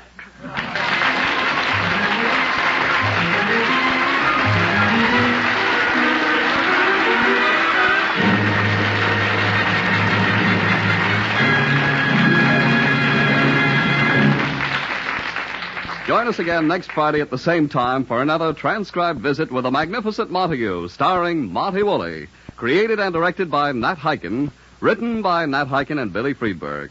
Ann Seymour was Lily, Pert Kelton was Agnes. Also heard on tonight's program were Art Carney as Dr. T. Horatio Wellington, Johnny Gibson as Zinzer, Gavin Gordon as Jarvis, and John Griggs as Springer. Jack Ward was at the organ. This is Don Pardo saying stay tuned for Duffy's Tavern, which follows immediately.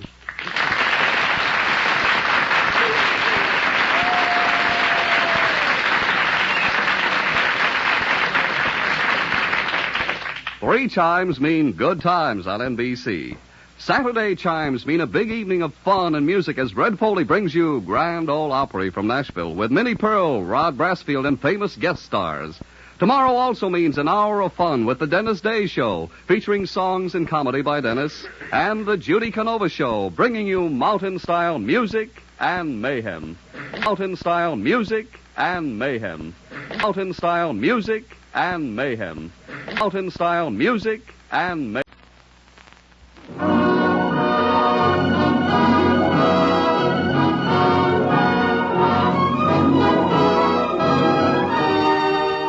The Magnificent Montague, starring Monty Woolley.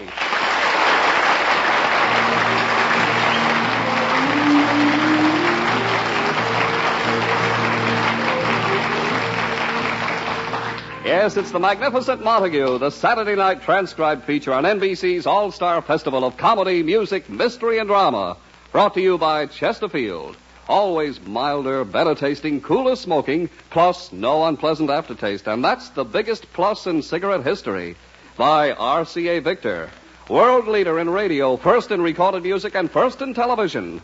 And by Anacin for fast relief from pain of headache, neuritis, and neuralgia. Before we hear from the Magnificent Montague, let's hear from Chesterfield. Science discovered it. You can prove it. No unpleasant aftertaste when you smoke Chesterfields. The biggest plus in cigarette history. Added to Chesterfield's world-famous ABCs. Always milder, better tasting, cooler smoking. Only Chesterfield gives you all that, plus the added pleasure of no unpleasant aftertaste. Science discovered it. The country's first and only cigarette taste panel reported that of all brands tested, only Chesterfield leaves no unpleasant aftertaste. You can prove it. Smoke a pack of Chesterfields. You'll find Chesterfields taste better while you smoke them. And after smoking, no unpleasant aftertaste. The biggest plus in cigarette history. Buy Chesterfields today.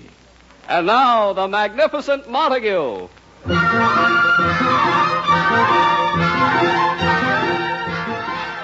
To Edwin Montague, the fact that he has reached radio heights as Uncle Goodhart, star of an afternoon radio program, means very little. He still longs for the days when, as the Magnificent Montague, he was king of the Shakespearean actors. But time goes on, and it is now morning in the Montague apartment. Lily, Edwin's wife, is just getting up. Agnes, the maid, is setting the breakfast table. Summertime and the living is easy. All fish are jumping and the cotton is high. Ba-ba-ba-boo, ba-boo, ba-boo. Agnes. Oh, your daddy is rich. Agnes. And your mommy's good looking. Agnes, please. Oh, good morning, honey. I can hear you. I heard you. A rooty tooty toot Agnes, toot. please. Edwin's still sleeping. Ah, the poor little monster's still asleep. Agnes. I'm serious, honey. He needs all the sleep he can get so he can wake up nice and fresh and make life miserable for me. Now, Agnes, you and Edwin Oh, the phone. I'll get it. The residence of Edwin Montague and Lily Boehm, Agnes the maid at the control tower. You're on the beam. Come in. Come in. Over to you. Roger. Agnes. Honey, let me live a little. See who it is. Okay. Hello? What? You want to speak to Mr. Edwin Montague? He's still asleep. I should wake him up? You should live so long. My insurance doesn't cover getting torn to pieces. What? Sure, come up. Goodbye. Oh, now, really, Agnes, must you make every phone call such a production? Kill me. It's my only contact with the outside world. Who was that who wanted Edwin? Some jerk. He came all the way in from Brooklyn to see your husband. He came from Brooklyn to see Edwin? Why not? Even in Brooklyn, they got nothing like their husband. Probably a member of his Uncle Goodhart radio fan club. They want him to make an appearance at another one of their parties. Now, let's get the table set for breakfast. Okay, boy, I'm beat. Oh, did you go to the beach on your day off yesterday? No, I was with my club, the Unattached Girls of East 37th Street. Beatrice Fink had us over to her house. We had our annual You Two Can Be Beautiful party. You Two Can Be Beautiful party? Yeah. All the cosmetic and beauty aid companies send us samples. We try out everything. Oh. I've never heard of any other organization having a party like that. No other organization needs it like we do. Well, what was the party like? We chose up sides and gave each other home permanent. Oh, no. Yeah. My partner was Bobo Hockholzer. You should see the home permanent I gave her. She looks like she's from the old folks' home. So that's why you're wearing a bandana over your hair this morning. It's not the permanent, it's what came after. We all dyed our hair. Oh, Agnes, you dyed your hair? Let me see. I'm afraid to look. What happened? Murder. First they dyed it red. Mm-hmm. Then they said it was stylish to put a white streak in it. And they talked me into a blue rinse. What's it look like? Don't ask. All I know is on the way home, everybody I passed stopped, took off their hats, and started singing the Star-Spangled Banner. I'll help you wash it out, Agnes. I should have done what the other girls did. They fixed up their hair just to look like their favorite movie stars. Really? Yeah. Ida Mae Schlitz's favorite movie star is Rita Hayworth, so she dyed her hair red. Uh-huh. Minnie Tompkins' favorite's Elizabeth Taylor. She gave herself short black curls. You ought to get a load of Zelda Zimmerman's head. Oh, who was her favorite movie star? Guy Kibbe. Agnes, stop exaggerating. You and those girls really have good times together. I think your husband's up. Oh, get the coffee. Now comes the warm-up of his golden throat. The voice of Firestone. Agnes. Good morning. Gad, Lily. What happened to Agnes's head? Now, Edwin. Agnes, did you get the license number of the truck that hit you? I'd like to thank the driver. Now, Edwin, she just had her hair touched up. With what? A bloody axe? Gad, it looks like a vegetable plate. Look who's talking about hairdos with that beard. Agnes. No wonder they call him the Magnificent Montague. He's the only man in the world who can brush the dandruff off his shoulders without taking his hands out of his pockets. Oh, stop it, both of you. Agnes, get Edwin his coffee. Shame on you, Edwin, fighting every morning. For 25 years I've endured, Agnes. Old housemaids never die. They only get in your hair. Now, relax, Edwin. Relax? Will I ever relax again? What has become of the Magnificent Montague? The voice that has thrilled theater-goers as Macbeth, Hamlet, Othello is now heard 5 afternoons of the week babbling into a microphone. Hey! How the mighty have fallen. Lily, life is bitter. If you think life's bitter, wait till you get a load of this coffee. Oh, now, Edwin, eat your breakfast. You'll be late for your radio broadcast. Oh, yes, my broadcast. Uh-oh. What's wrong? Oh, I just remembered. Some man from Brooklyn is coming up to see you. He must be one of your Uncle Goodhart fan club presidents or something. Oh, no. And from Brooklyn? Well, he said he must talk to you. Ridiculous. Where am I going to find an interpreter at this time of the morning? Edwin, those radio fans are your bread and butter. Lily, why did I ever leave the stage? That was the life. Every night speaking Shakespeare's immortal lines. And every morning standing in the unemployment insurance lines. Agnes, why don't you go somewhere where people will appreciate you? Like on a live bait boat. Edwin, if you don't hurry... Oh, someone's at the door. The guy from Brooklyn. Oh, no, this is all I need. I'll get it. Yeah? Is this the residence of Mr. Edwin Montague? I'm Edwin Montague. Mr. Montague, it is indeed an honor to meet in the flesh the man who I have admired these many, many years. No, thank you. Excuse my abruptness. I was expecting some creature from Brooklyn. Allow me to introduce myself, sir. I am E. Marmaduke Hesselwhite. Mr. Hesselwhite. Of Brooklyn. Brooklyn? He must have come over on the London Bridge. Oh, quiet. Mr. Hesselwhite, I must say you don't look like my typical Uncle Goodhart fan. Mr. Montague, I am chairman of the cultural division of the Brooklyn Academy of Fine Arts. Mr. Hesselwhite, I didn't know such an organization existed in Brooklyn. Mr. Montague, it is our purpose to show that besides a tree, culture also grows in Brooklyn.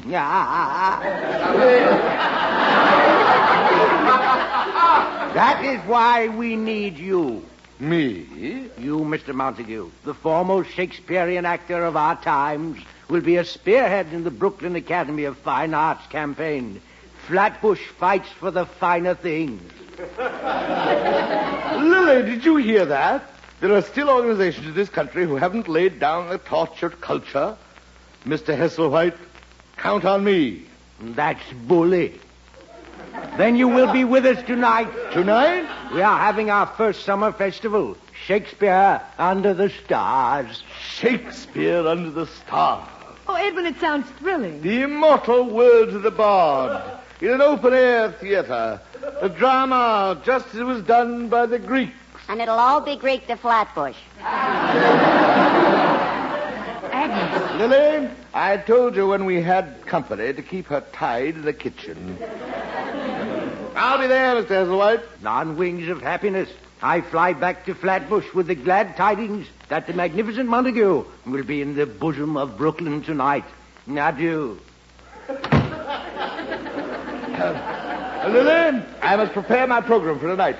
I'll give them the battle scene from Macbeth. And something from Hamlet. Well, naturally. But how's this? 'Tis now the very witching time of night, when churchyards yawn, and hell itself breathes out contagion to this world. Lily, it's like a shot in the arm. You say that in Brooklyn, you'll get a shot in the head. Quiet, you Philistine. Lily, this may be the beginning of a... Edwin, you'll be late for your broadcast. Oh, my broadcast. Edwin Montague is Uncle Goodhart. That's like asking Arturo Toscanini to play Abba Dabba Honeymoon. Well, just think about tonight, Edwin. Tonight, Lily, Shakespeare Under the Stars. The voice of the magnificent Montague will be heard once again. It will sing to the high heavens. It will what to the high heavens? Lily, so help me, I'll kill her. Edwin, hurry. You'll be late for your broadcast. Goodbye.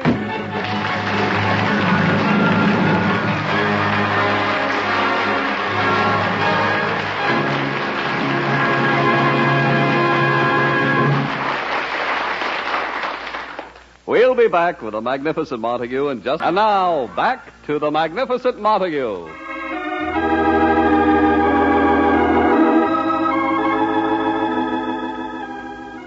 With his mind on Shakespeare Under the Stars in Brooklyn, Montague is just finishing his Uncle Goodhart broadcast. Listen. And so, Ronald, here you are again, visiting Uncle Goodhart in his little cottage on the sunny side of the lane, with the police hot on your trail. Now you want Uncle Goodhart to hide a car in his garage.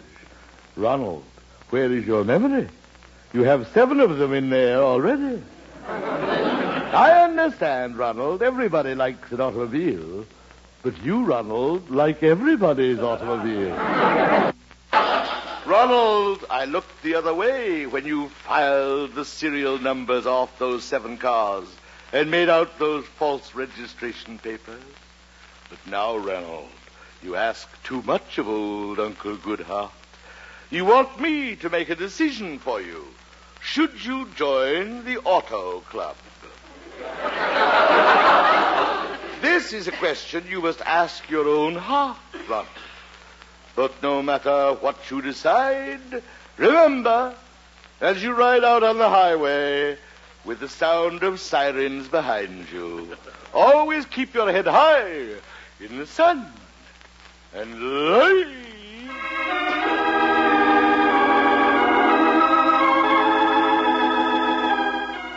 So ends another episode of Uncle Goodhart. Until he meets you again in his little cottage on the sunny side of the lane, here is Uncle Goodhart with his thought for today. When a lightning bolt strikes your neighbor as he bends over to pick up the dice, say to him as he bursts into flame, "It won't strike in the same place twice."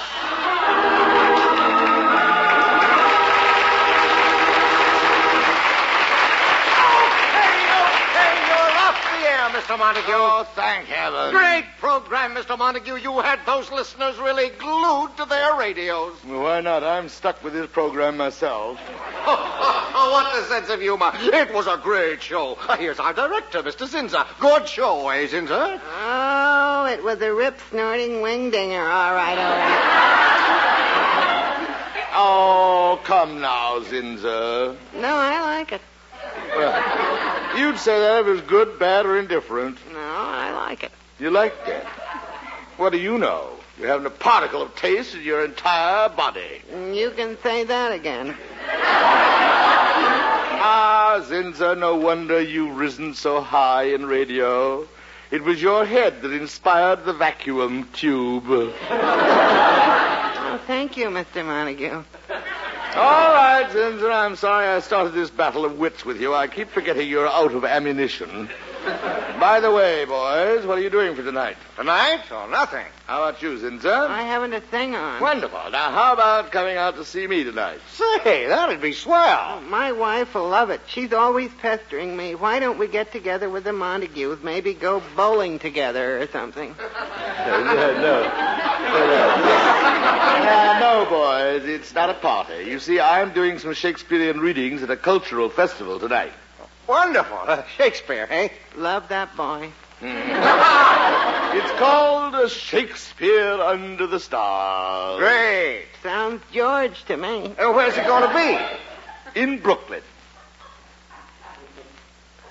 Well, boys? Hey, I just remembered I was out with the Leica yesterday shooting pictures of the kids. I got to develop them tonight. How about you, Zinza? Well, I just remembered. Zinza? This is the night our bowling team goes to the Turkish bath. Zinza, you said you weren't going to have anything on tonight. I'm not. It's a men's Turkish bath. This is loyalty. I'm asking you to come to Brooklyn to see me perform. I've never been there before, but I'm going. Mr. Montague, please, don't go. Don't go? You'll get lost. We'll never see you again. Oh, stop. Stop being ridiculous. Mr. Montague, don't you know about those Brooklyn streets? They're a jigsaw puzzle. I have an uncle who lived in Brooklyn. Know his address and everything. We never could find him. All right, Zinza. We consider him dead. All right. Saves us a lot of running around. Oh, stop. Look, Springer, it must be simple. Here's the address of the Brooklyn Academy of Fine Arts. 1607-A5-9 Pelzer Terrace, South. Now, here's a phone book. There's a map of Brooklyn here on the first page. Here we are. Now, let's see. Here's Brooklyn Bridge. I go over the bridge here. Now I'm in Brooklyn. We'll never see you again. Oh, quiet. I go down Flatbush Avenue. This is simple. I pass Myrtle Avenue, Newkirk Avenue, across Church, down Pitkin. Now we're here to... Huh? What is it? How did that happen? I'm in New Jersey. Oh, this is ridiculous. 5 million people live in Brooklyn. They're just lost. Mr. Montague, don't go. I made up my mind. I'm going to Brooklyn. Take care of yourself, Mr. Montague. Try and stay in the occupied zone. Mr. Montague, you can't go. Remember your contract with the sponsor. No unnecessary risk. Oh, this is the silliest thing I've ever heard. I'll just take a taxi. Where's my hat? Mr. Montague, reconsider. Just let me take one last look at you. Oh, stop being childish. Wait, Mr. Montague. What is it, sir? Should old acquaintance be... Oh, goodbye.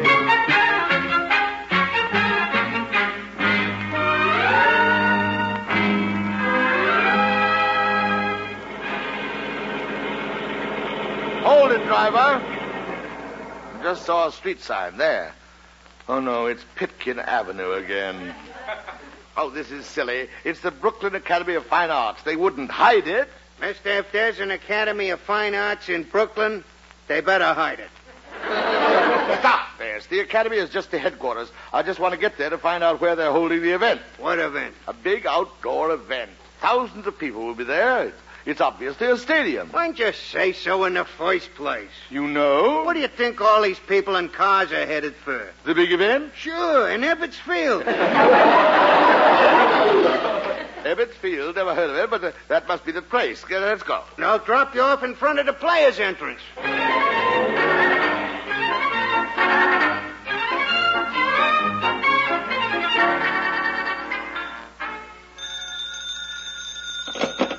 Hello? Brooklyn Dodger baseball team locker room. Eddie the trainer talking. Oh, Charlie. Yeah, 2 of the umpires got here. The third umpire ain't showed up yet. How the boys look tonight? How's Pee-wee Reese's thumb? I massaged it all day. Yeah, I'll let you know the minute the third umpire comes in. Take me out to the ball game. Okay. Yeah? I hope I'm not late. No, it ain't started yet. Hey, we've been expecting you. Come in. Here, help me with my suitcase. I brought my things. Yeah, sure. I better get ready. Hello, Charlie. He got here. He looks tough. Okay. Help you, pal? No, thank you. By the way, where are the players? They're out there already. They're warming up. Gad, I'd better warm up, too. Jeepers. They'll sure hear you all over that field tonight. Good crowd out there? They're falling out of the stands. To think in this little hamlet so close to Manhattan, there can be so many lovers of culture. Have you a program I can see? You don't need a program. I know the whole lineup. Good. Who else is performing tonight? Robinson, Reese, Hodges, Campanella. Never heard of them.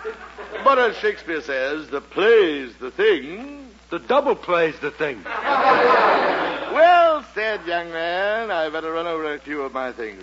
When shall we three meet again in thunder, lightning, or rain? As soon as you get dressed, the other 2 are out there already.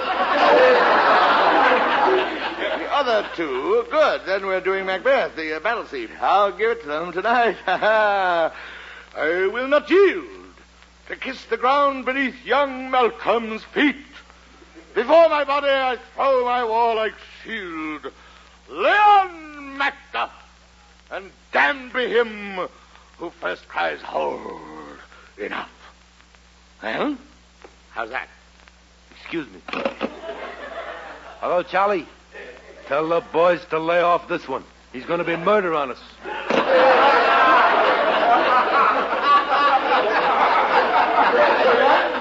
No, not yet. You got time, plenty of time. Hey, you must be new. I never seen you before. Well, I've never been in Brooklyn before, but I've been on the road a lot. Come to think of it, I think I did see you in St. Louis. Very likely. I was there with the Comedy of Errors. Boy, we sure blew that one to the Cardinals. What a lot of mystery. Very little rehearsal. I hope tonight's different. You're not kidding. But the Duke's really ready. The Duke? Then we're doing Midsummer Night's Dream. Good. I'll do Oberon. Who's Puck? Puck? Mister, you got your games mixed up. This ain't no hockey match. I know it's not a hockey match, you idiot. Look, mister, I just work here. I don't want to get you mad. Good. Well, what's that? They're almost ready to begin. I gotta go out. Gad, I better hurry and get into my Macbeth costume for the battle scene. Hey! Yeah? Would you help me get into my outfit? It's right here in the suitcase. I'll open it.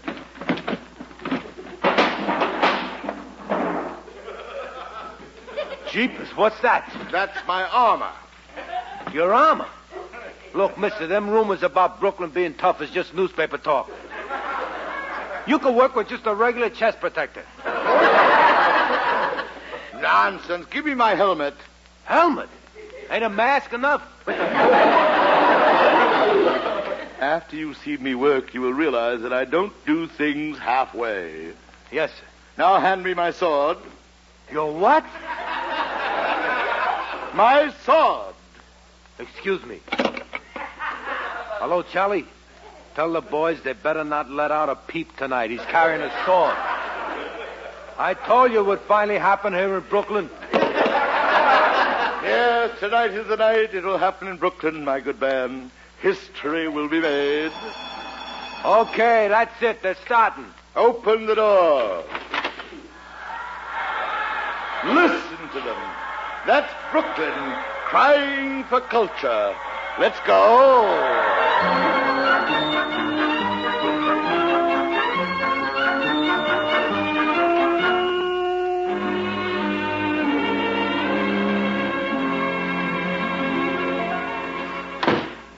Edwin, you're so late. Lily, I just want to go right to bed.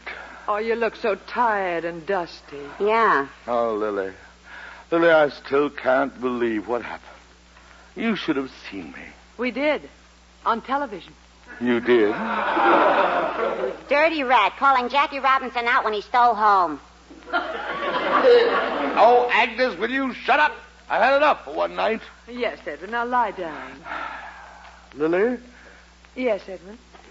please believe me. Yes, Edwin. Honestly. Robinson was out by a yard.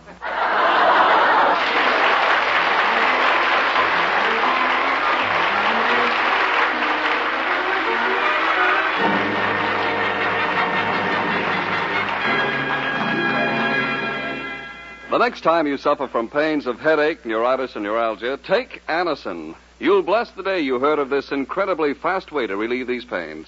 Now, the reason Anacin is so wonderfully fast-acting and effective is this. Anacin is like a doctor's prescription. That is, Anacin contains not just one, but a combination of medically proven active ingredients in easy-to-take tablet form. Thousands of people have received envelopes containing Anacin tablets from their own dentist or physician, and in this way discovered the incredibly fast relief Anacin brings from pains of headache, neuritis, or neuralgia. So the next time a headache strikes, take Anacin for this wonderfully fast relief. Anacin, A-N-A-C-I-N. Anacin comes in handy boxes of 12 and 30, economical family-size bottles of 50 and 100. Get Anacin at any drug counter.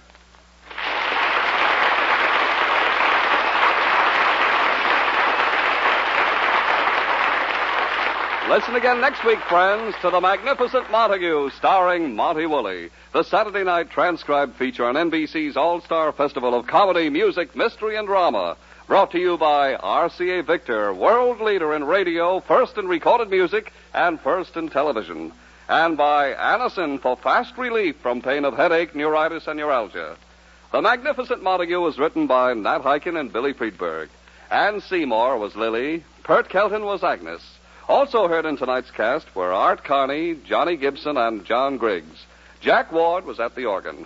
This is Don Pardo speaking. When you drive, it pays to be careful. Your car can give you and the family a lot of enjoyment this summer, but only if you drive safely and always carefully. The Magnificent Montague came to you from our Radio City studios in New York. Tomorrow, hear Archie Andrews and the Quiz Kids on NBC. Quiz Kids on NBC. Quiz Kids on NBC. Quiz Kids on NBC.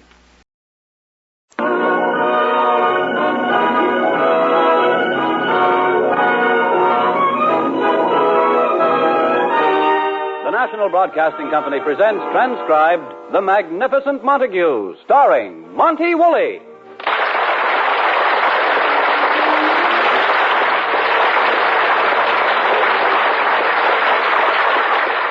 It's been a long, hard winter for Edwin Montague. This was the winter that marked his final surrender to radio, from the Magnificent Montague of the Shakespearean stage to Uncle Goodhart of an afternoon radio program.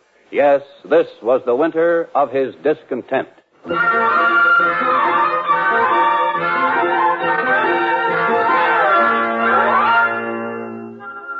He is resting in his den after dinner. His wife, Lily, is clearing away the dinner dishes. Agnes, their maid, has kindly consented to help her. Would I love you, love you, love you, love you, love you, love you, love you. Would I... Well, that finishes that set. Agnes, what was that? Nothing, honey. Just broke my dish for the day. Would I love you, love you, love you. Not so much noise. Edwin is resting. May he rest in peace. Agnes, I'm worried about him lately. He looks terrible. That's just what I told you. When? 25 years ago, the day you married him. I'm serious, Agnes. Don't you think he looks thin? And he's lost his bounce. Oh, I don't know. Let's go in and bounce him a few times. Oh, Agnes, please. Did you notice he didn't eat a bite of your cooking? Maybe he's getting sick. Maybe he's getting smart. There's that radio job. All his life he's been in the theater. This is the first time he's ever had a steady job. It's a grind, Agnes. Believe me, it's no fun for Edwin to be on the air 5 times a week. For his listeners, it ain't either. Agnes, I have it. I know what to do with Edwin. Go ahead, honey. No matter what you do, the police won't get a word out of me. Oh, don't be silly. This summer I'm going to get him out of New York. Get Montague out of New York? You got a better chance of moving the Statue of Liberty. Well, we've never spent a summer in the country. He'll love it. I can see Montague with the cows and chickens. Someplace where he can just sprawl out and relax. Are you kidding? If he ever lays down with that beard, he'll wake up with an egg in it. Oh, don't be silly. When he was a boy, he used to love the country. When he was a boy, there were no cities. Agnes, you're always intimating that Edwin is old. Intimating? I seen that picture of him in the army marching under the Washington Monument.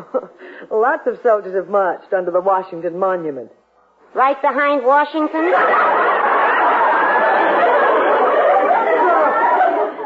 Stop exaggerating. All right. But a boy, he ain't. Agnes, I'm determined to get him out of New York this summer. Now, we'll rent a... Oh, I'll get the phone, Agnes. Hello? Oh, Mr. Harrison. No, we're staying home tonight. Canasta, wonderful. Come over as soon as you can. Who was that, as if I didn't know the Harrisons across the hall were coming over for canasta? Sam and Martha Harrison are the first neighbors we've ever had in New York who are neighborly. A little card game will be nice and relaxing for Edwin. Oh, sure. Lily? Here he comes, Mr. Coffee Nerves. Edwin, did you get a nice rest in your den? Who can rest in that debris? Agnes, just once would you break tradition and clean it? Now, Edwin, don't start with Agnes. Lily, I don't mind a little dust. When I find mushrooms growing under the couch... Stop exaggerating. The mice got those mushrooms 2 weeks ago. All right, Agnes. Now, Edwin, please don't get upset. You're so jumpy and nervous lately. Nonsense. You want to see how steady I can hold my hands around Agnes's throat? Edwin, now look at yourself. You're pale, circles under your eyes. You're getting a pot belly. Pot belly? Oh, ridiculous. There's one thing I can say. I carry myself very well. What you can't carry, you drag.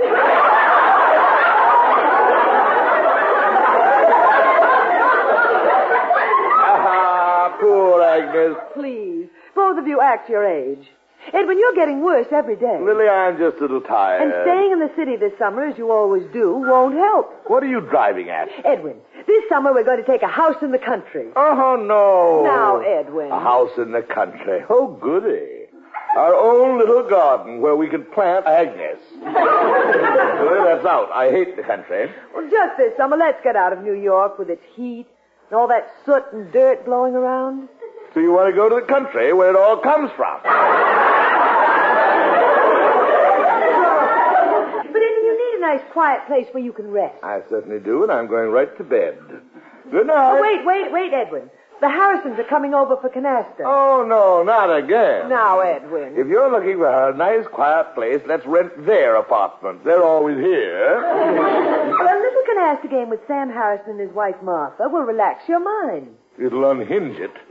I hate canasta, and I hate the Harrisons. And I hate the idea of wasting an evening. Oh, that's Sam and Martha. I'll get the door. The Harrisons. Come in. How do you do, Mrs. Montague? I was just saying to Martha, we haven't been over to the Montague since last night. They'll think we moved back to St. Louis. Isn't that just what I said, Martha?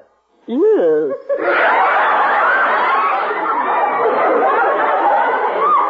Mr. Harrison, you mean there's an outside chance you are thinking of moving back to St. Louis? Not on your life. We're New Yorkers now. East side, west side, all around. Yeah.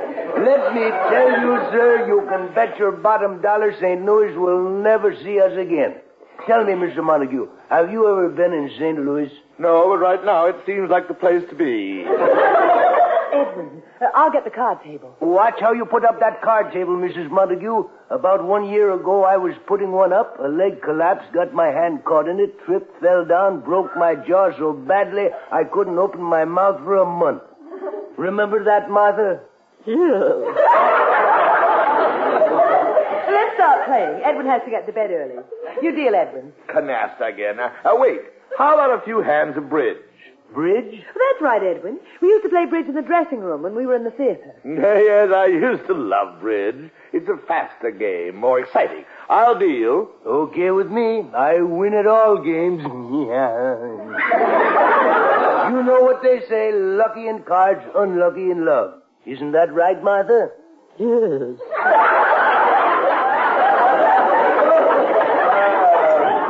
Pick up your card. I bid, eh? I bid 1 club. 2 diamonds. 2 spades. Martha? Yes? You pass? Yes. He passes. We pass. Let me see here. I bid 3 clubs. You bid, Sam. Say, could I have the bids again? Oh, no. I opened with a club. I bid 2 diamonds. I bid 2 spades. Martha passed. Yes. I went to 3 clubs. It's up to you. Up to me, eh? 3 clubs.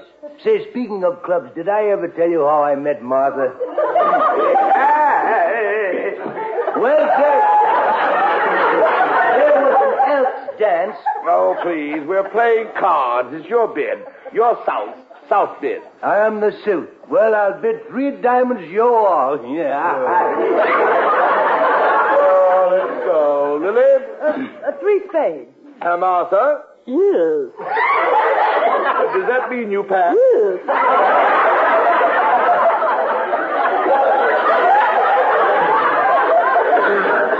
Now she's mad. It's up to me, huh? And then I bid 4 clubs. Your bid, Sam. Meet me in St. Louis, Louis. Meet me. Oh, Sam. Did you say something? It's your bid. Oh. Well, I guess I wasn't paying any attention. What's the bid? It's up to 4 clubs. 5 diamonds. Pass. Martha? Yes. I double. Redouble. Whatever that means. Come on, let's play. Martha's dummy, eh? Yes. Doubled and redoubled. Now wait a second. I lead. Martha, put out your cards. We're going to play bridge. Let's play. You go, Sam. How many cards have you got? 13. We all have 13. Not me. I've only got 12. Mixed deal. Yeah. No. Oh. There's a card under the table. Mixed deal. Oh, playing bridge with the Harrisons. I must be out of my head. Yes. All right, I'll deal over. I have time for just one hand. I'm going to bed.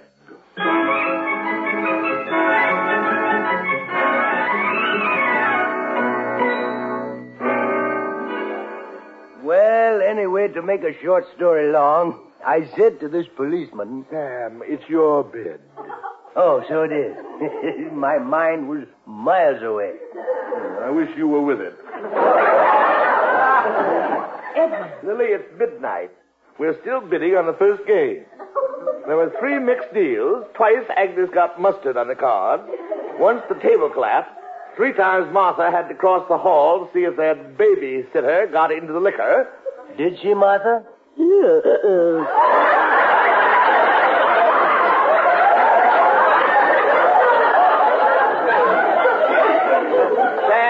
Sam, it's your bid. It is, isn't it? Would you kindly review the bidding? I opened with the spade, which reminded you of a story about 2 old maids. You bid 2 clubs, which reminded you of a story about a club you belonged to. Lily bid 2 diamonds, which reminded you about a baseball story.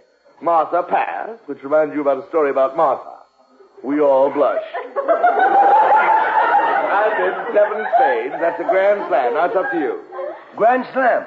Say, that reminds me of a story. I got a friend. I don't believe it. I just bid a grand slam, and I'm going to play it. A grand slam? You won't make it. I'll lead a jack. Oh, I won't, eh? Lay out your cards. Hello there. I trump the jack. My trick. I play the king of trump. Queen of trump. Jack of trump. Ace, king, queen of diamonds. Ace, king, queen of clubs. The ace, king of hearts. And the last trick, the ace of spades. Grand slam. Oh, Edwin. Wait a minute. What is it? The game's over. I have 3 cards left. 3 cards left. What do you know? There's 6 cards on the floor. Mixed deal. Yeah. Cards on the floor. There's only one way for us to play, under the table. Now, Edwin, just one hand. Lily, look at the time. I've got to get some sleep. Say, it is late. I must say you folks keep us up till all hours. Let's go, Martha. Well, it was nice having you over. Wonderful. Yes, wonderful. I'll walk you to the door. Good night. Good night. Certainly enjoyed the game. Good night. You got everything, Martha? Yes. You know, she's always forgetting something. Reminds me, I ever tell you about the time she left her purse at the Paramount Theater? Sam, I am out on my feet some of the time. This will only take a moment. When we wanted to go back, they wanted us to buy tickets. Sam. Well, I explained to the manager. He was decent enough. Tall fellow with white hair. I forget his name. He gave me his card. Sam. Well, anyway, he called the head usher. Bright kid. He had red hair. Do you know they train those ushers 6 months before they let them lay a hand on a flashlight? Well, I tell you, it's lucky someone turned in the purse. Shows there's one honest man left in the world. Sam. They asked Martha to identify the contents of the purse. Sam. Well, it was a good thing Martha remembered what was in it. She just bought 2 pounds of liver for dinner. That was that. Well, good night. Good night. Good night. They're gone. Lily, help me to bed. I'll turn out the light. Oh, no. It's us again. Martha forgot her purse. Mind if we look around? Sam. Well, it isn't under the card table. No, it doesn't seem to be. Oh, wait a minute. Say, Martha. Yes? When you were at the Paramount this afternoon... Yes? Did you forget your purse there? Yes. I'm sorry to have bothered you. Where's the door? Yeah, let's go, Martha. Good night. Good night. Good night. Say, Sam. I almost forgot. My company has come up with a most amazing life insurance policy. Sam. Go home. Now, I happen to have an application right here. It won't take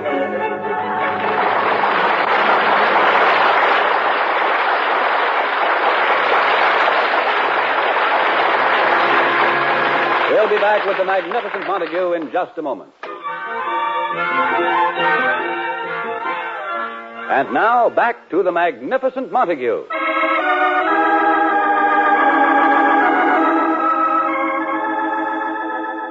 So ends another episode of Uncle Goodhart. And until he meets you again tomorrow in his little cottage on the sunny side of the lane, here is Uncle Goodhart with his thought for the day. When your neighbor's car slips off the jack and pins him under the wheel, kneel down and soothe him with a song. In my merry Oldsmobile.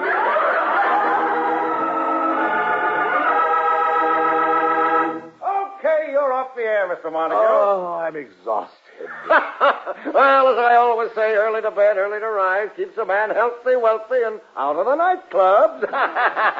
Oh, spring up, please. Remember, a man of your age can't go hooting around burning the candle at both ends. You could use a little shut-eye. You could use a little shut mouth. Shut mouth, that's rich. But you do look a little peaked, Mr. Montague. I know. Gad, I feel lower than a burlesque patron's thoughts. All you need is... Oh, here's our director, Mr. Zinzat. Hi, folks. Quiet, Zinzat. Mr. Montague's a wreck. Just look at him. Oh, heavens, did you get the license number? Oh, Zinzat, I'm just tired. I was up till 4 this morning. Blonde or brunette? Quiet, blonde or brunette, the very idea. It's a good idea. I must say, Zinda, you're particularly obnoxious today.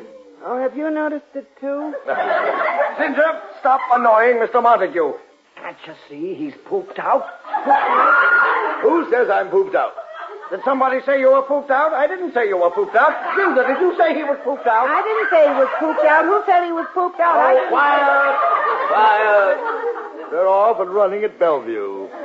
Now, you two, be quiet, both of you. You're sure on edge, Mr. Montague. You're ready for your summer vacation. All I need is a night's sleep. Got to bed at 4. 2 minutes after 4, the garbage trucks arrived. The merry collectors began throwing cans at each other. When they got through, another truck backed up and delivered 10 tons of coal. 10 tons of coal? Believe me, I counted every piece. I wife Lily is right. I've just got to get out of the city. Springer, where do you go for the summer? Well, the wife and I love to go camping. Oh, no, I can see Lily on a camping. Well, my wife and I love it. It's great. Up before sunrise, chopping wood for the fire, getting the fire going, grab the fishing rod, wade out up to the hips in that icy stream, catching fish, bringing them back to camp, cleaning them out, putting them on the fire, getting the coffee going. And then she comes into the tent and wakes me for breakfast. I tell you, a few weeks of that, and I'm ready to go to work. And she's ready for a sanitarium. Where do you go for the summer, Zinza? Oh, I got a little cottage on Lake Ronkonkoma. Ronkonkoma. That's an Indian name. No, it's named after a farmer around there, Sam Ronkonkoma. That's his name? Yeah. He's got the longest mailbox in the county. Zinza, I admire you. You've been able to save up for your own home in the Bronx and your own summer cottage. I suppose you can't wait to get out there this summer. Oh, we can't leave the city this summer. My wife can't be too far from the hospital. She's expecting. Zinza, not again. Well, what are you going to do?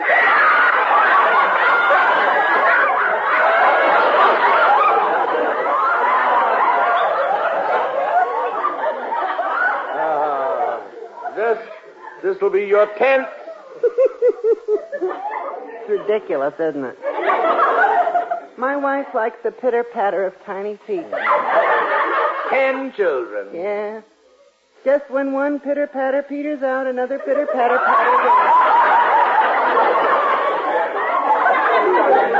And you won't be able to get out to your cottage this summer.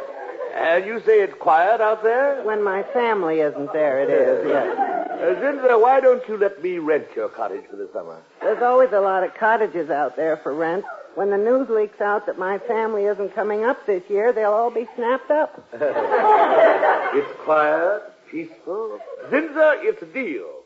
When can I see the cottage? Say, I could drive you up there in my Chevy this afternoon. You can even spend the night there. Good night. A good night's sleep in the country. Zinza, I love you. I love you too, Mr. Man. I'll call Lily. I'll have her pack an overnight bag and we'll be off. On this highway, riding into the sun. And life. Yes, thank you, Zinza.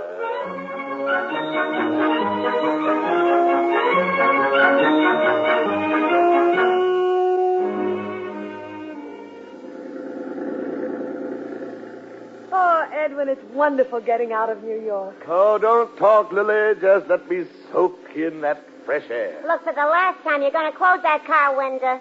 What's the matter, Agnes? Can't you stand a little breeze? I don't mind the breeze, but that beard of yours is whipping me to death. Oh, we had to take her along. I haven't got enough babbling brooks in the country. Zinza? Yes, Mr. You Montague. said the place was only an hour away. We've been driving an hour and a half already. Well, don't worry about me. I could drive this Highway 18 with my eyes closed. Well, open them up. For the last half hour, you've been on Highway 6. 6? Well, what do you know? Well, I know we're on the wrong road. Since I told you to get a map. No, I don't need a map. Let me think. There's a filling station. Pull up and let's ask for the directions. Okay, I sure hate to bother people. Excuse me, attendant. Welcome to Stanley's Stopover. What'll it be, Dad? Could you tell us... Need any gas, oil, grease, tune up your motor, cold pop, fan belt, cigarettes, Ridotal vitamin pills, jerked beef, Blue Jay corn plasters, key to the powder room, heated cabin? No, all I want are some directions. It figured. How do we get to, Lake Ronkonkoma. Let me see. Lake Ronkonkoma. Well, you go back about 10 miles, turn left at the papaya juice stand, keep going till you hit a dirt road that says no trespassing. Laugh at it. And take that road till you hit the lake. Thank you. Now let's go, Zinza. You sure you don't want any gas? No, thanks. Hurry, Zinza.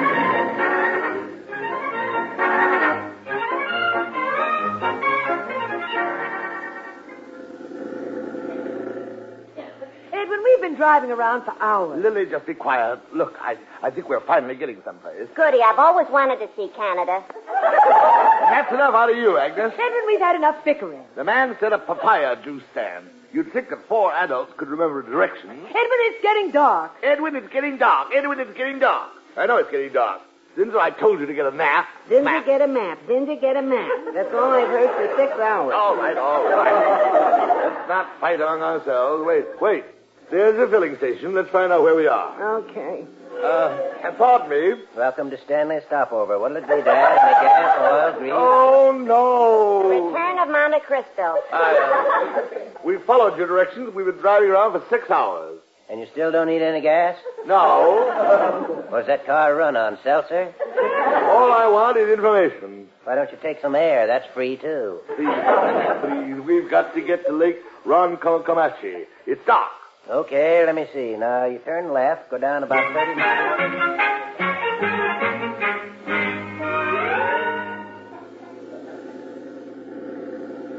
Give me the road, the wide winding highway. Mrs. Zinzer. Where's the lake? I'll get the cottage open. Oh, Edwin, wake up. What happened? Edwin, we're here. Lake Ronkonkoma. I don't believe it. 4 a.m. Lily, get me into bed. Agnes. Agnes, wake up. Look how sweet she looks. Oh, don't wake her up, Lily. Let her sleep in the car. We'll just roll the car down into the lake. You roll who down into the lake? She's up. Let's get into the cottage. Ah, that air. We're next to nature. Smells more like we're next to a riding academy. Welcome to Zinzer's Nest. Want me to show you around? My bedroom. Where's my bedroom? Right through there. Well, Edwin, you're tearing your clothes off. Hurry up, Lily, hurry. Listen to that quiet. Now the bed. This is what I needed. You ready, Edwin? I'm turning out the lights. Good.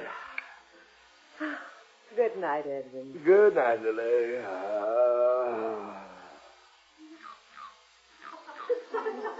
What's that? Lily, lock the door. Whoa! Oh, Edwin, that's just a little cricket. A little cricket yelling like that? Oh, they don't yell. They make that noise rubbing their legs together. Now go to sleep. Good night, dear. Good night. Cricket. Quite a loud noise they get rubbing their legs together. That one must be wearing corduroy pants.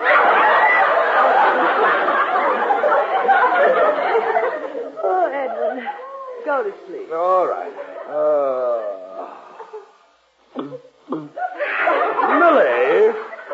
Edwin, that's just a bullfrog. Good night.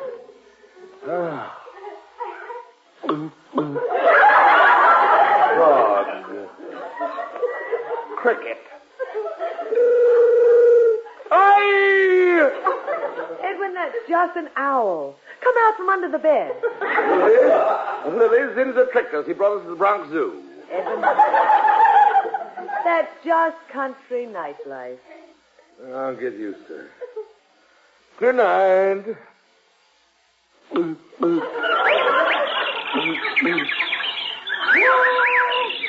Lily, this is impossible.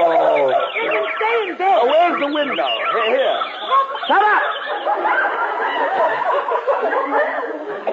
That's better. My bed. Fire. Peace. Good night, Lily. Good night, Edwin.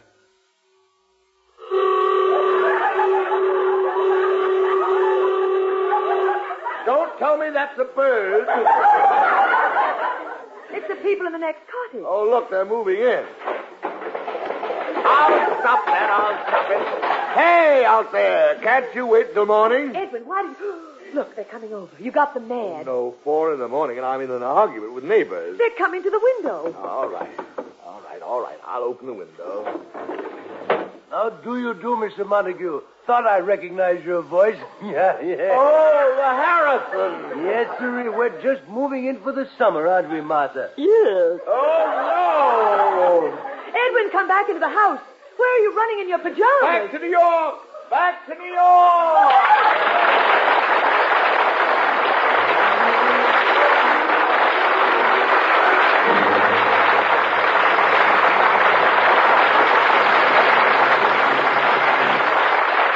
Join us again next week at the same time for another transcribed visit with the magnificent Montague.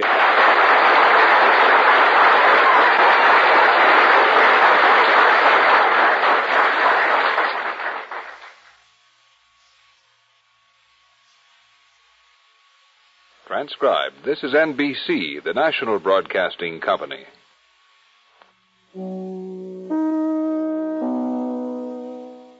KFI, Los Angeles.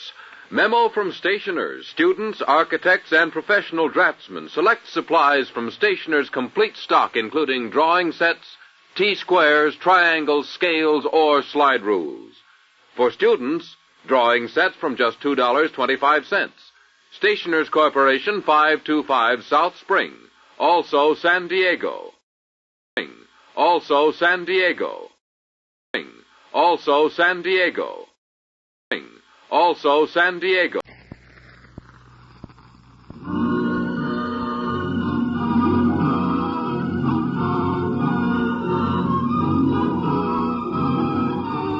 The Magnificent Montague, starring Monty Woolley.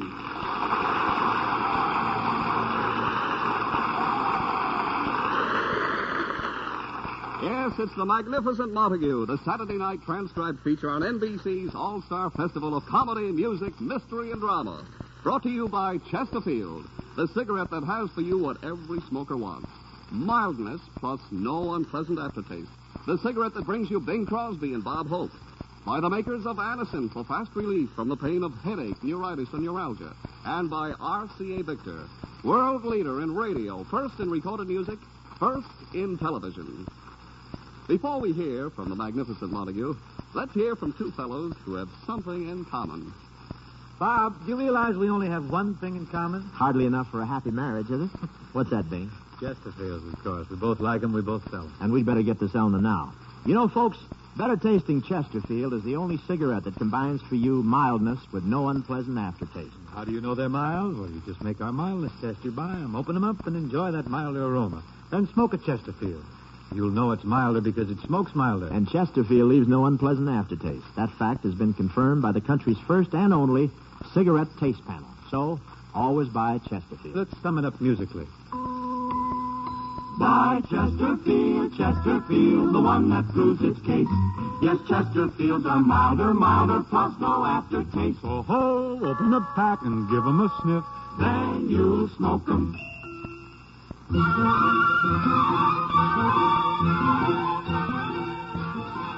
When Edwin the Magnificent Montague left the Shakespearean stage to become Uncle Goodhart, star of an afternoon radio program, he felt his downfall was complete.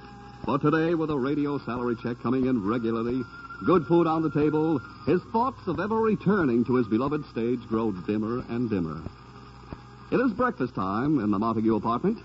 Lily, Edwin's wife and former leading lady, is setting the table, and Agnes, the Montague maid, is in the kitchen preparing the master's morning meal. Something is burning. What's that? Agnes! What is it, honey? Agnes, is something burning? I asked, is something burning? What is it, honey? I couldn't hear you. I'm in the middle of cooking the Magnificent Monster's breakfast. Is something burning? Naturally, I said I was cooking his breakfast. Well, is his toast ready? Almost. It's on the floor. All I have to do is stamp out the flame. Agnes, I wish you'd pay a little more attention to Edwin's breakfast. It's his first meal. For 25 years, I've been trying to make it his last. Oh, now, really, Agnes. Uh-oh, Edwin's coming. Now comes the throat warming up. Thank you, Mario Lanza. Good morning there. Something's burning. Well, just a toast. Oh, for a moment I thought Agnes got her head caught in the oven. If it happened to you, you could always grow another head. I would like to grow another foot, and I know just where I would put it. Oh, please, can't we have one morning without these arguments? Now bring in Edwin's breakfast. Okay. Wait till I put on my rubber gloves. Lily, Agnes looks a little run down. Why don't you take her down to a filling station for a spring checkup? Now, Edwin. Oh, nothing serious. Just have her oil changed and put some air in her head. Stop. Read the newspaper. Here's the drama section. Drama section? What possibly could be happening in the theater now that I'm not in it? Give me the radio section. There might be something about my Uncle Goodhart program. Here. After what the theater meant to us, how you could lose interest in it. Lily, the theater is dead. It is now nothing but a hobby for television actors. Right, Edwin. Read your radio section. I'll read the drama page. Edwin, listen. Something about Max Garland, who used to produce all your Shakespearean plays. The great impresario. What is Max the moron up to now? Listen, it says Max Garland, one of Broadway's most beloved producers. Beloved? That's a newspaper word for no talent. Has just been made casting director for Rodgers and Hammerstein. Well, they've seen their last hit. Oh, I'm so glad for Max. Listen to this. Garland is already at work choosing actors for the touring company of Rodgers and Hammerstein's great musical South Pacific. They're letting Max Garland pick a road company, eh? When he gets through, Rodgers and Hammerstein will have to hit the road. Lily, why are you wasting my time with these tidbits of trivia? Trivia? Edwin, the theater used to be our lives. When you took the job in radio, it was just something temporary until you could get a good role on the stage. Lily, the theater is dead. Let's face it. Radio's the coming thing, young and alive. Here's your breakfast, Henry Aldrich. Really, Agnes? With meat prices the way they are, why don't you go out and have your tongue pickled? Edwin, you'll be late for your broadcast. Now, eat your breakfast. Yeah, eat your breakfast. I got a bet writing that says you can't get it down. Agnes, leave him alone. Edwin, eat your breakfast. Let Agnes eat it. You should live so long. Oh, this has been a great morning. Where's my hat? Goodbye, Lily. Edwin, won't you just phone Max and congratulate him? Lily, I'm through with the theater. Finished. Oh, by the way, catch my Uncle Goodhart program. Today, I nurse a cocker spaniel back to health. Then it opens its eyes and sees me. It's the best thing I've ever done. Goodbye. I gotta catch that program when the cocker spaniel opens its eyes and sees him. Should be interesting to listen to a dog go mad from coast to coast. Oh, Agnes. Do you realize what's happening to my husband? He's lost his interest in the theater. He's not planning on ever going back to it. That's the first good news the theater's had in years. Nonsense. If he was offered a good part in a play that would stimulate his interest, Agnes, where's my coat? Where are you going, To the Rodgers and Hammerstein office. I'm going to see Max Garland.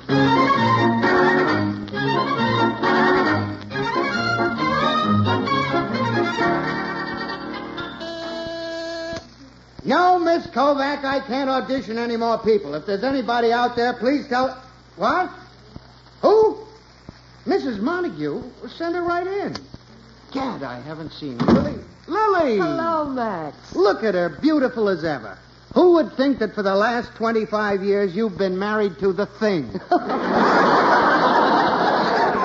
Oh, Max, I just dropped by to congratulate you on your new job. How do you like it? Like it? It's like a vacation. A vacation? After 15 years with your husband, working in a salt mine would be a vacation. Oh, now, Max, let's not start getting excited again. You're right, Lily. It's past and gone. 15 years of producing plays starring your husband. Yes, the years just went. Yes, and my stomach went with them. Lily, my picture's been in the medical journal. I had a new disease, Montague'itis. Oh, easy, Max. Do you know what Montague'itis is, Lily? Beards before your eyes. You come home to kiss your wife, she's wearing a beard. Your baby has a beard. Your dog has a beard. I couldn't take it anymore, Lily. I couldn't take it. Oh, Max. I'm sorry, Lily, but just talking about it brought back the old symptoms that... Why, Lily. What, Max? What a lovely beard. Oh, stop it, Max. Let's talk about you. I read that you're casting the touring company of South Pacific for Rodgers and Hammerstein. It's a cinch. Every actor in town wants to play the French planter, the part Ezio Pinza plays. Oh, you have to be careful who you get for that. You're telling me. And that's a part that calls for a great actor. He must be elderly, but yet have that mature appeal. That's right. He must know how to speak French. I know. He must have a reputation on the stage to be able to be an attraction. Pretty tough. Max, it just came to me. What? Max, there's only one man in the world who could play that part. Who? Edwin Montague. Lily, I'm on the road back to health. I can't take jokes like that. Max, I'm serious. You're working for Rodgers and Hammerstein. Now, their success has been based on throwing away convention and being daring. What do you mean? Look at South Pacific. They took Ezio Pinza, an opera star, and put him in a musical comedy. So? So you can be just as daring by taking Edwin Montague, the greatest living Shakespearean actor, and putting him in South Pacific. Edwin Montague in South Pacific? The whole idea's crazy. Well, maybe it is. But think, Max, what if it works? Yeah, what if it works? Oh, no, Lily. Max, he has the voice, the bearing, the experience. Lily. It's a daring move in the tradition of Rodgers and Hammerstein, and you thought of it, Max. I thought of He has a name people remember. Think of the critics who love him, the box office.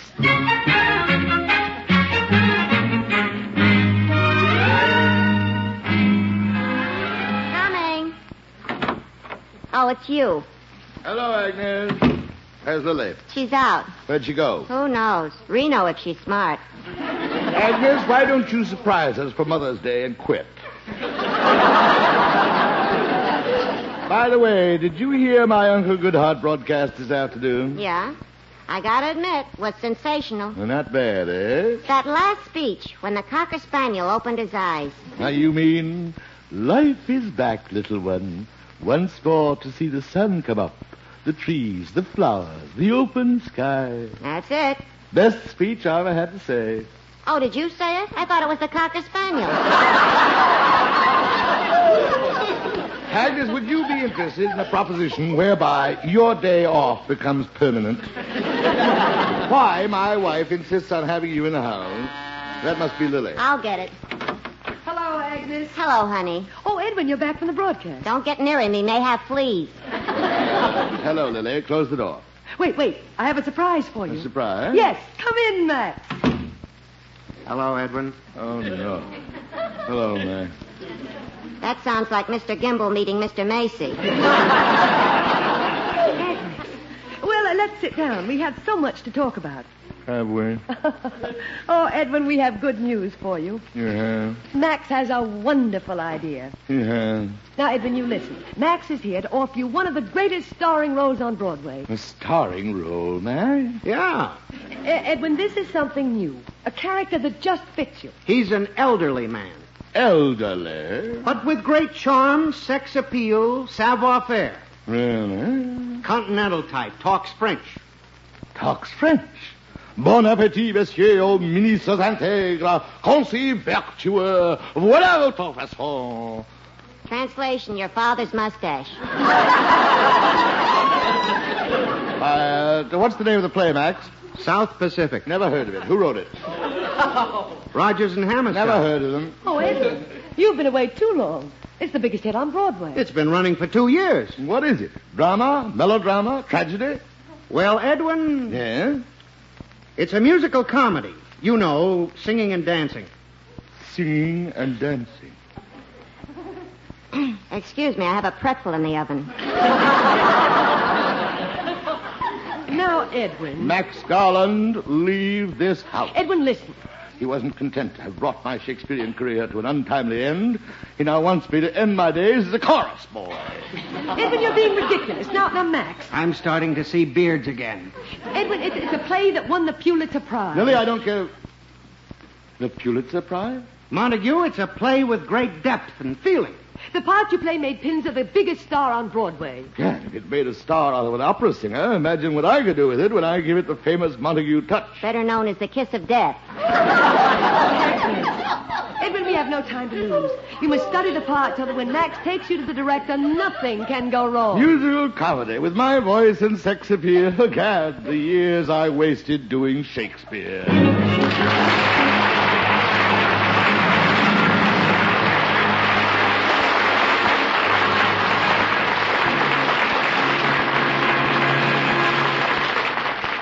be back with the magnificent Montague in just a moment.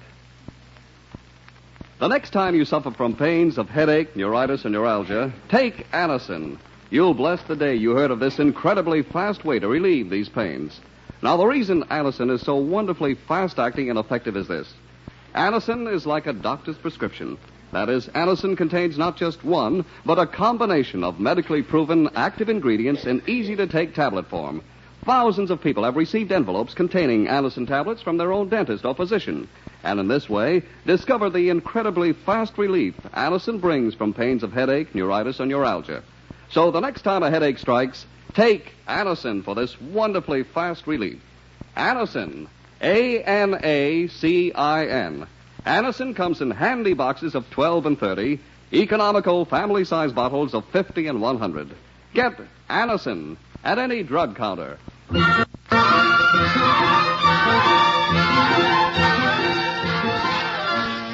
now, back to the magnificent Montague. Theatrical history is in the making. Montague, the bulwark of the Shakespearean theater, is preparing himself to take over the Ezio Pinza role of the French planter in South Pacific. He is rehearsing. Dites-moi, pourquoi la vie est belle? Dites-moi, pourquoi la vie est gaie? Dites-moi, pourquoi, chère mademoiselle, est-ce que, parce que vous m'aimez? Oh, Edwin, lovely. That was lovely, wasn't it, Agnes? Harry Como ain't going to lose any sleep. Edwin, it sounds wonderful. It does, doesn't it? Why, at times you sound just like Pinza. When Pinza has laryngitis. Lily, call one of the elevator boys and have him walk Agnes. Now remember, Edwin, when Max takes you to meet Rogers and Hammerstein's director, Mr. Brooks, please... Oh, that's Max. I'll let him in. Hi, Max. Hello, Agnes. Hello, Max. Edwin already knows the part, even the songs. He does, huh? Would you like to hear me sing a few of the songs, Max? No. I'll hear you at the audition later, sort of get it all in one lump. Well, we'd better get going. Is everything arranged, Max? Yeah, the director, Benton Brooks, is expecting us. He'll have a piano player there. I'll get it. The residence of Ezio Montague. Hello? Who? No kidding. When'd you get into town? Sure, come right up. Oh, stop that. All right, here. What? Can't you at least wait until you get up here? No, I won't run away. What a disgusting exhibition. Who was that, Agnes? Your father. Oh, no. What is he doing in town? Old Cyril Montague? Is he still around? He must be pushing 200. And a girl still isn't safe around him. Let's slip out the back door. Edwin, he's your father. And the retired and undefeated monarch of the Shakespearean stage. Let's get out of here. Lily, he just lives to make trouble for me. Edwin, I'd just like to stay and say hello to old Cyril. It'll be fun. Max, do you remember how much fun it was when he'd drop in the middle of our rehearsals, telling me how to act, you how to produce, the director how to direct? I remember. Where's the back door? Look, there he is. Oh, we're trapped. I'll get the door. Hello, Mr. Montague. Agnes, my passion flower. Come here, you lovely wench. Give me a kiss. Let me go. Oh, he pinched me. Hello, Dad. Gad, Lily, you'll get more ravishing every day. Kiss me, you little devil. Watch him, honey. He pinches like a lobster. Dad, you remember Max Garland? Hello, Cyril. Gad, Max, are you still alive? Yeah. Well, where's Edwin? Where's that boy of mine? Hello, Father.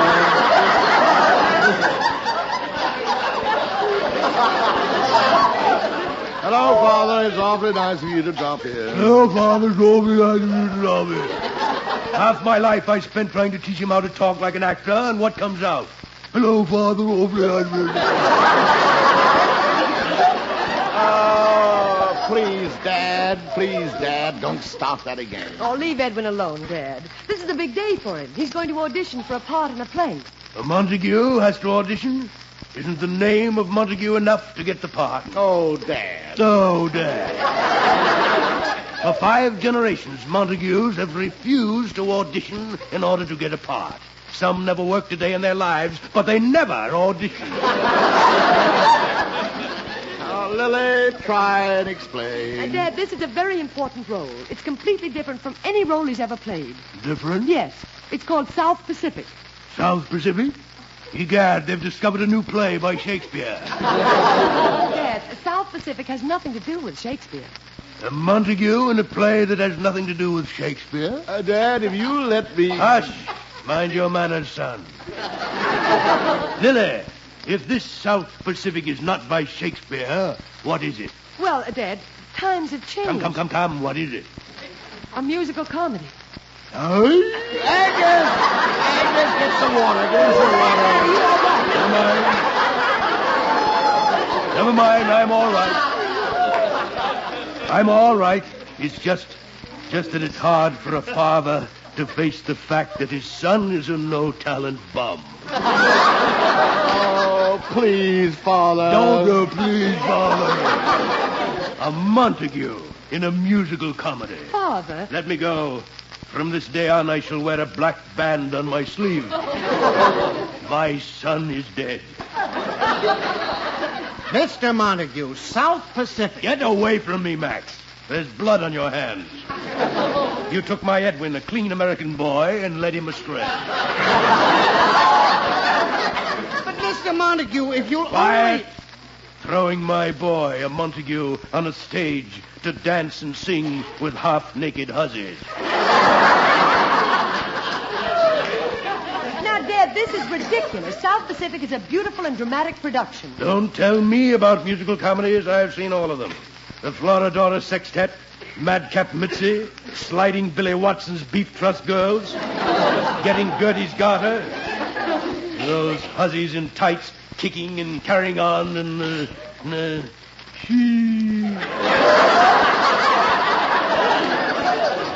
That is not for my boy. Dad, if you'd only see for yourself. Yes, Mr. Montague, here's a ticket for today's matinee of South Pacific. You'll see what we mean. Yes, Dad, if you just...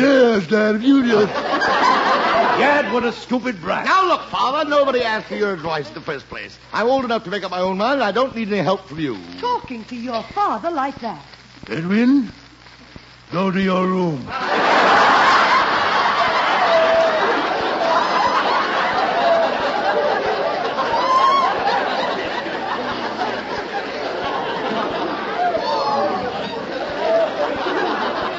Now, wait a minute. They're waiting to hear him audition. Let's go. Oh, believe me, Dad, it's the right thing for Edwin. Now, you take that ticket and see South Pacific. We'll meet you here for dinner. For 96 years, I've kept the name of Montague clean. And now my own son in a musical comedy. He'll send me to an early grave.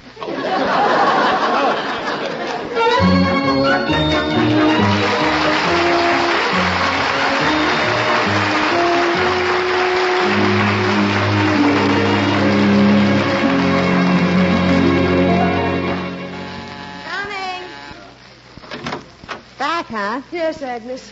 Come in, gentlemen. I told you, Max, it was a ridiculous idea. Montague in a musical comedy. It was an idea. We'll find something for you, won't we, Brooks? Oh, definitely. But for South Pacific, you must admit, Mr. Montague, the role calls for... Well, I know. A much younger man. Edwin, I hope you're not disappointed. Well, a little, Lily, but it would have been ridiculous. Those love scenes. It would have been unbelievable.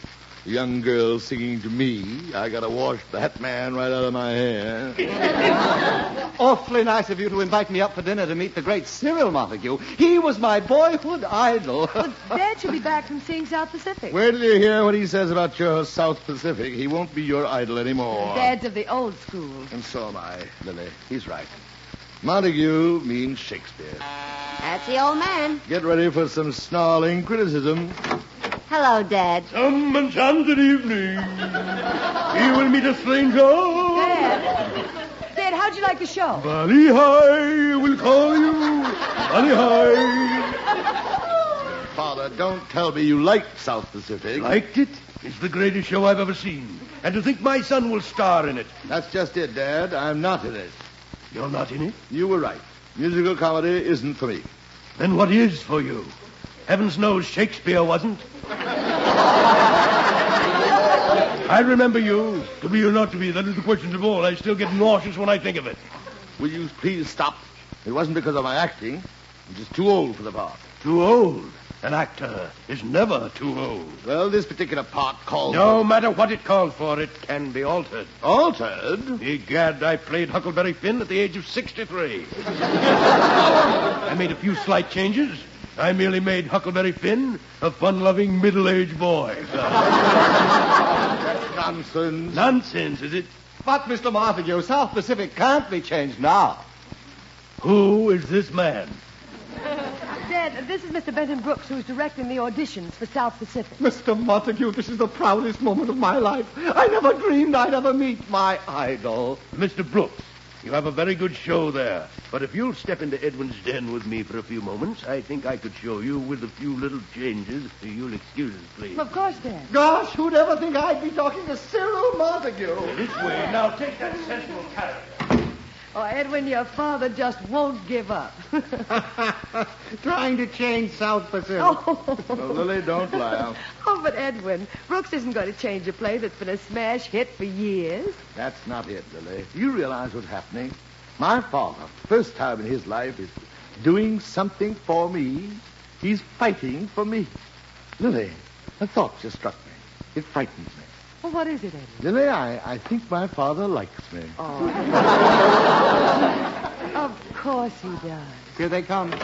Max, get Rogers and Hammerstein on the phone at once. But what? Don't ask questions. Get them on the phone. Mr. Montague, it's amazing that we never saw it that way. Well, you were so close to the play. What is it? Just 2 minutes with your father and I found out what was wrong with South Pacific. Something is wrong with South Pacific? Wrong? It's glaring. The central character, the French planter, is wrong. He should be an old hermit. That's me. The way the part is now, I'm not too old for it. The way the part is now, you're too young. Too young? But the way you described the character... Well, there's only one man who could possibly play it. Younger than springtime. Oh, no, Father, you wouldn't take the part. He isn't getting it. I just phoned. The part's already been cast. Well, Father, aren't you ashamed of yourself? Edwin, it's time you learn. You come from an acting family, and to an actor, a good part is thicker than blood. That's my pop.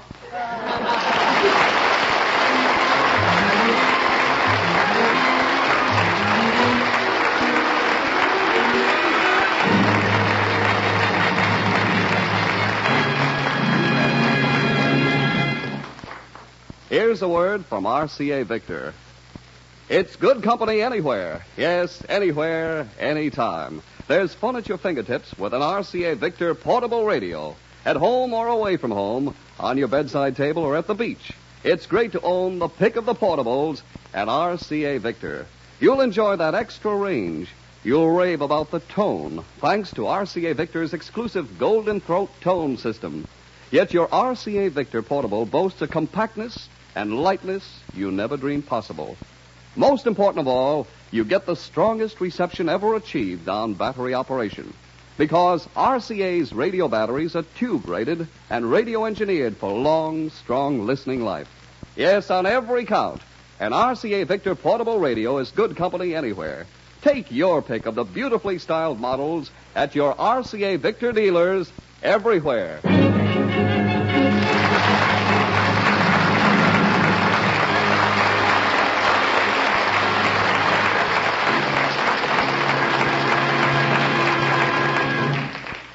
Listen again next week, friends, to The Magnificent Montague, the Saturday night transcribed feature on NBC's All-Star Festival of Comedy, Music, Mystery, and Drama.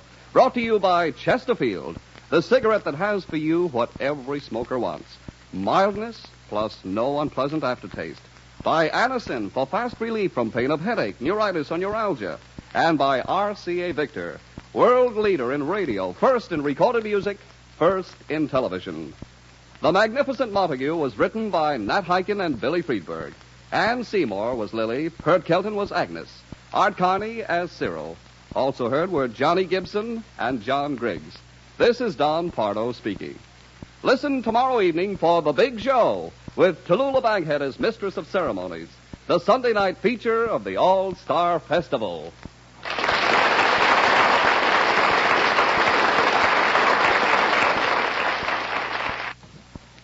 Tomorrow, Margaret Truman visits the big show. Next, your hit parade on NBC.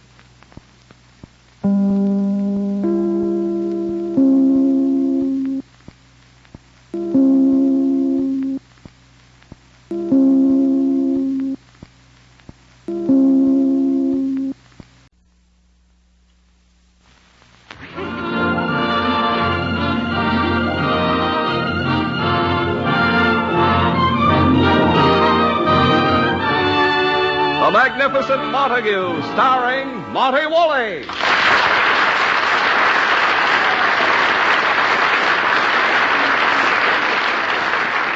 Yes, it's The Magnificent Montague, the Saturday night transcribed feature on NBC's All-Star Festival of Comedy, Music, Mystery, and Drama.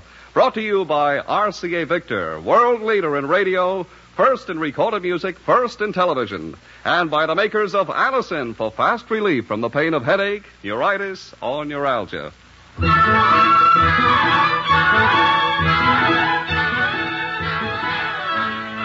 It's been many years since the name of Edwin the Magnificent Montague has been seen in lights starring in a Shakespearean production.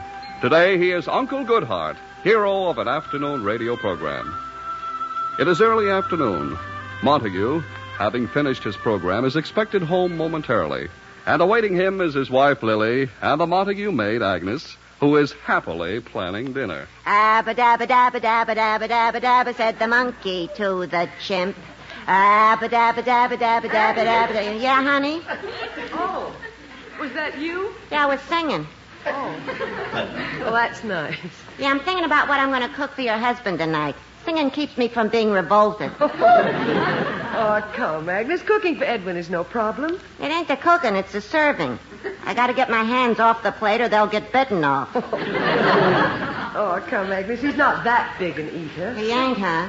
Honey, when he says a horse, my kingdom for a horse, he ain't reciting Shakespeare. He's ordering lunch. Well, have you decided what to make for dinner? Let me see now. Maybe a nice thick sirloin steak. Oh, good. Edwin loves steak. He does, huh? Well, then that's out. Oh, now, really, Agnes. Don't you think it's time you and Edwin called a stop to this bickering and shook hands? Honey, the day I came to work here... It's so senseless. This has been going on for 25 years. Why? Why? Because for 25 years I've been asking him to do me one little favor, and he always refuses. Well, what do you want him to do? Just did. Oh, stop. I know the two of you just live to argue with each other. Now, why don't you run down and get 3 nice steaks for dinner? 3 steaks? Okay, I'll go buy them. Give me your jewels to hock. Oh, is meat still so expensive? Expensive? It's cheaper to eat a mixed green salad made of $50 bills. Really? Oh, that butcher of ours, is he riding high? He don't even cut the meat himself anymore. He's got a surgeon from Johns Hopkins working at the meat shop. Oh, that's silly. All the butcher does is weigh the meat.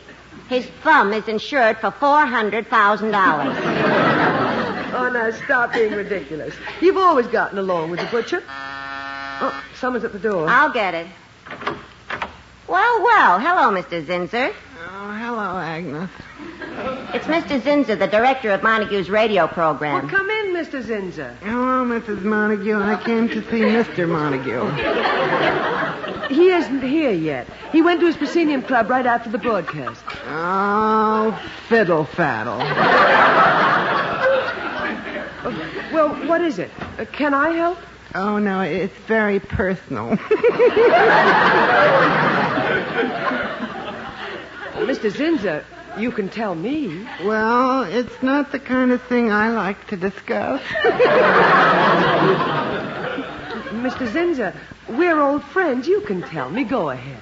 Well, my wife... Oh, I shouldn't be saying this. Oh, Mr. Zinser, out with it. What is it? Well... My wife is expecting. Mr. Zinser, a baby? What'd you think, a Maytag automatic washing machine? Oh, that's wonderful. But tell me, Mr. Zinser, what has this got to do with Edwin? The suspense is killing me. Agnes. Well, you see, my wife, Mrs. Z, is a great admirer of your husband. She listens to him as Uncle Goodhart on the radio, and she thinks he must be just as sweet and kind in real life as he is on the radio. Stupid, isn't she? Mr. Zinser, where does Edwin come in? Well, I'm coming to that. You see, my wife's in the hospital right now. You mean? Any minute. Well, shouldn't you be at her side? Well, I guess so, but she made me come over here to ask Mr. Montague to be... Oh, the whole thing is mad. She wants Edwin to be what? The baby's godfather. Edwin Montague, the godfather of a baby? Bad chance of that happening. I know. I tried to explain to my wife, Mrs. Z, that Mr. Montague is, not the sentimental type. He's more like, Say it, a monster. I told her not to bother him, but you know how women are in her condition. They want the craziest things. Sour pickles, ice cream, salami. I know. And she wants Montague. How about that? I'm terribly sorry, Mr. Zinser, but knowing the way he feels about it... Oh, I understand. Well, some men love children, like yourself. Yeah, I should. This'll make 10. 10 kids. Stranger than fiction. I love kids. I hang their baby shoes on the windshield of my car. Really? I got to drive with my head out the window. Mr. Zinser, you'd better get back to your wife in the hospital. I can't. I've got to go home and take care of the kids. Oh, but she shouldn't be alone in the hospital at a time like this. She don't mind. We got 9 more kids at home. Lying in the hospital having a baby is the only rest she gets. Well, Agnes, we'll go up and see Mrs. Zinser this afternoon. Oh, she'd like that. She's in room 204 at the Riverside Maternity Hospital. Room 204. Remember that, Agnes. 204. We'll see her every day. Oh, she'll only be there until the baby comes. But, Mr. Zinser, she can't bring a new baby right into a house that already has 9 children. I know, but she hates hospitals. What can I do? Well, she and the baby ought to be in a quiet place for a week or so. Someplace where people can wait on her. Mr. Zinser, I have it. You have? She can stay here. Honey, are you nuts? No. Mrs. Zinser could have the guest room, and we can use Edwin's den as a nursery for the baby. Honey, you can't have a baby spend the first week of its life in the same house with Montague. It'll warp its mind. Thanks, Mrs. Montague, but it'd be too much trouble. Trouble? A baby in the house. Oh, it would be wonderful. I'm so excited. Agnes, let's start making arrangements. A bassinet, diaper service, bottle warmers. And a straitjacket. Straitjacket? For Montague when he hears about it. Oh, that's right, Edwin. He'll flip his lid. Forget about it, honey. No, I will not. Mr. Zinser, I'll discuss it with my husband. I'm sure having your wife and child here for 1 week isn't going to kill him. Oh, it won't? Oh, I mean, gosh, Mrs. Montague, you're sure true blue. Well, I'll just get everything ready. Agnes, now go and see your wife this afternoon. Goodbye. Gee, goodbye. Honey, stop kidding yourself. You don't think the magnificent monster's going to let you bring a baby into his house. Agnes, when I get through explaining what it means to me, he'll come round. I've always been able to handle him. I know, but a baby in his den. This time you're hitting below the beard. Oh, Agnes, it'll be something I've always wanted to do, taking care of a baby, making the formula, warming the bottles, bathing it. Then there's the diapers. That's where I come in. Oh, Agnes, I'm so thrilled. So am I. That's Edwin. The thrill is gone. Agnes, let Edwin in. Must I? Okay. Here he is. Hello, Agnes. Hello, Lily. Hello, Edwin. Oh, my, you look happy. Isn't it a lovely spring day? Beautiful. I just walked through Central Park. It's alive with blossoms and flowers. As I walked, I hummed, Hark, hark, the lark. Well, shake the larks out of your beard and sit down. Ah, Lily, I can't wait until the 4th of July when we can stand in front of the house and fire Agnes. Tinkle, tinkle, tinkle. Here comes the bad humor man. Agnes. Lily, I just remembered. It's daylight saving time. Let's turn Agnes back to the junk man. Now, stop that. Edwin, you came home in such high spirits. I was until this loud-mouthed bass started coughing at me. All right. Now, Agnes, be quiet. Edwin, what happened today that makes you so happy? He saw someone run over by a truck. Agnes, really? Edwin, now tell me what happened. Lily, when I arrived at the Presidium Club, the members were all excited about something. Guess who wants me? The psychopathic ward at Bellevue. Now, never mind, Agnes. Who wants you? The drama department at Columbia University. They want me to give a talk tonight on the Shakespearean theater. Edwin, a lecture at Columbia? It's a good thing Eisenhower isn't still president. Now, Agnes, please. If he ever saw Montague with that big mouth of his open, he'd think it was a camouflaged howitzer. Really, Lily, we must get some new furniture for Agnes's room. I've got my eye on the cutest little electric chair. Speaking of furniture, you're in for a surprise. There's going to be a lot of new furniture around here. Oh, Agnes, never mind. I'll tell him myself. Tell me what? It's, nothing much, Edwin. You see... Lily, if it isn't important, can't it wait? I have to go to the library and get some facts on Shakespeare for my lecture tonight. Well, this will only take a minute, Edwin. Sit down. Before you fall down. Agnes, quiet. Hurry up, Lily. What's on your mind? Well, it's so hard to begin. Edwin, we've never had any children. I know, Lily. It's the one thing that's kept us together. He's so charming.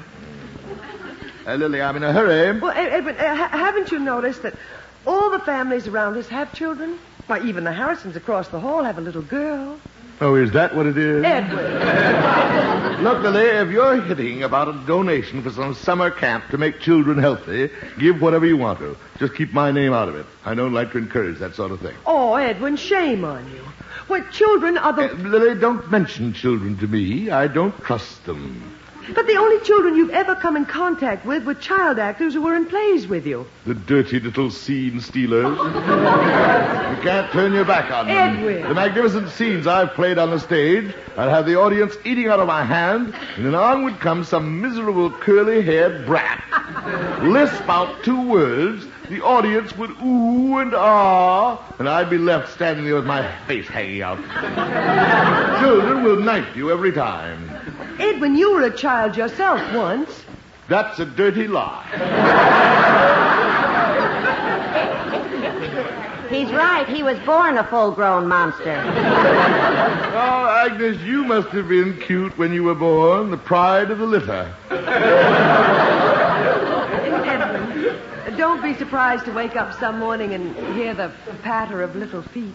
I knew it. The mice are back.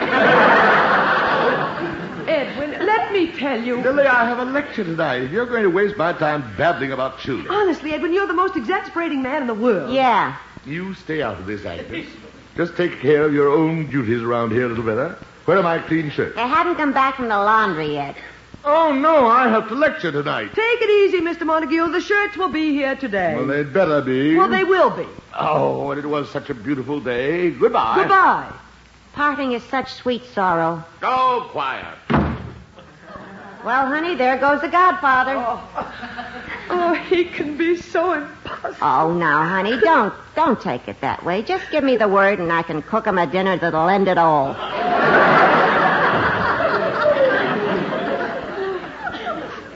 When I think of Mrs. Zinza having to go back to a noisy house and we have all this room.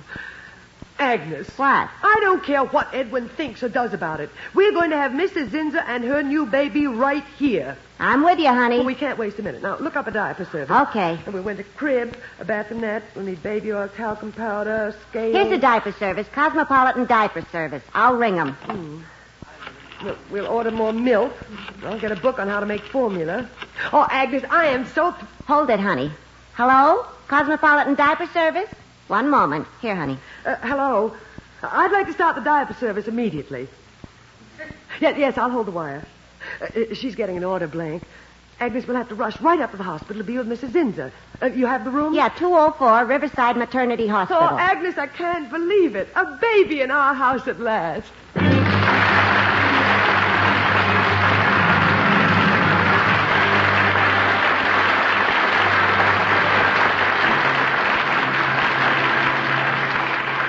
We'll be back with the magnificent Montague in just a moment. Here's a word from RCA Victor. What the fireplace was to early American homes, the television set is to modern American homes. It's the center not only of your life, but your living room. So be smart. Insist not only on RCA Victor million-proof television, proven in well over 2 million homes, but on RCA Victor million-proof television in a console cabinet. You have your choice of a breathtaking variety of RCA Victor console models. Every one a furniture masterpiece, worthy to occupy the most important place in your living room. Period models like the Regency and the Rutland and the Hillsdale, which look like treasures straight out of an 18th century palace. Classic models like the Provincial, whose simple dignity makes it equally fitting for cottage or castle. Streamlined models like the Modern, a clean-lined functional beauty on a swivel base. See your RCA Victor dealer tomorrow for your RCA Victor television console. And to you and your family, in every sense of the word, happy looking.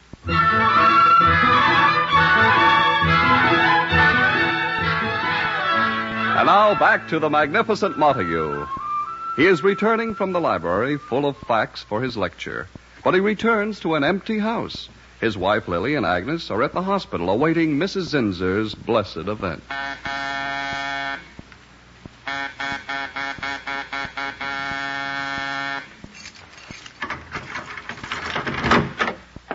Well, won't you even open the door for me anymore?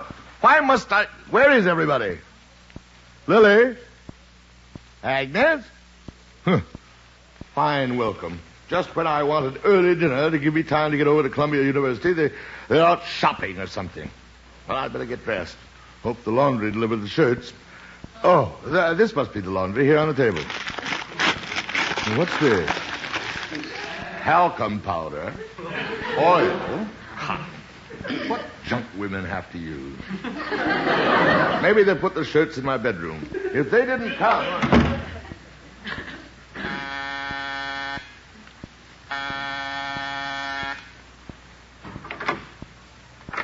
Cosmopolitan Diaper Service. Hey! How do you like that? It's a hurry call and no one's home. Hello! Hello! Got a shirt of the... Oh, there you are. Cosmopolitan. Well, it's about time. I got here as soon as I could. Your wife phoned. Good. Where are they? I got them in the truck. In the truck? I got to put one on right away. You? Who do you think they were for? Well, live and learn. If you still wear them, you still wear them. Will you hurry up? I'm lecturing at Columbia tonight. Do you want me to stand in front of the entire drama department without one on? No. Don't just stand there with your mouth open. Get them. This is a formal affair. I hope they've been starched. Starched? This is a new complaint. It's always they ain't soft enough. Do you mind if I like them stiff so they don't wrinkle and fit nice and snug? They'll fit you nice and snug. Good. Then please bring them on. Okay, first I better bring in the can. Can? What can? It's no charge for the can. It's part of our service. A can? Yeah, well, you can throw the used ones. Oh, never mind. I just throw the old ones in the closet. In the closet? Yes. Well, anything wrong with that? No, it's your closet. Thank you. Now get them. I hope the buttons are still on. Buttons? Look, with our kind, you just need safety pins. Safety pins on a shirt? Shirt? Hey, what are you talking about? My shirts. Aren't you delivering the laundry? Look, mister, I'm from the Cosmopolitan Diaper Service. Diapers? You've got the wrong apartment. No, I ain't. Ain't this the apartment of Mr. and Mrs. Edwin Montague? Here, look at the order. Lily Montague. Lily Montague.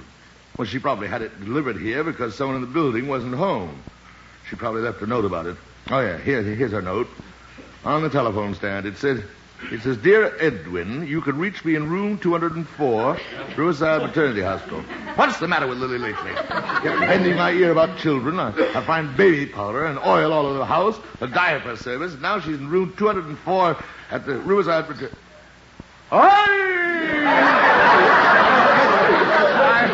I'm a father. Take it easy, mister. I'm a father. Here, come here. You better lie down. Oh, thank you. Congratulations. Me, father. I can't believe it. Lily, I must call. Lily, where's the phone? Oh, here. What's the matter with this telephone? Mister, you're dialing a bridge lamp. I'll make the call for you. What's the number? Here, the note. Room Riverside at the 204 Maternity Hospital. Here's the note. Yeah, I got it. Oh, poor Lily. All afternoon she tried to tell me. I just insulted her. Oh, did there ever live such a miserable dog as I am? I'm a cad. A horrible cad. Hello? Riverside Maternity Hospital? One moment. Here's the phone. Hello? I want room tell her. Okay. He wants room 204. What? Not accepting any calls? What is it? No calls. Must be pretty close. I must get to the hospital. You have a truck? Let's go. It's full of diapers. I'll buy them all. Let's go. Mister, will you relax? They won't let you in there until 4 o'clock. Look, I'll go bring up your diapers. So long. Oh, Lily. She'll be in that hospital with all those squalling brats. What am I saying? Oh, what am I saying? Oh, one of them will be mine. My son. I will mold him into a great actor. I will teach him all I know. He will carry on the name of Montague. The Shakespearean theater will live again. His debut will be in Romeo and Juliet. And like his daddy, he will be the greatest Romeo who ever lived.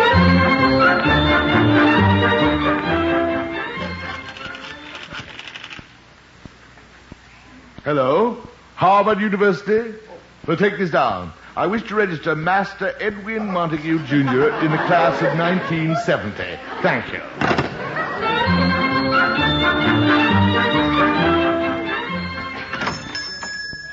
Yes, sir. What'll it be? I want 10 boxes of the best cigars you have in the place. 10 boxes? I said 10 boxes. For your information, I'm about to become a father. You? Yes. Have a box on me.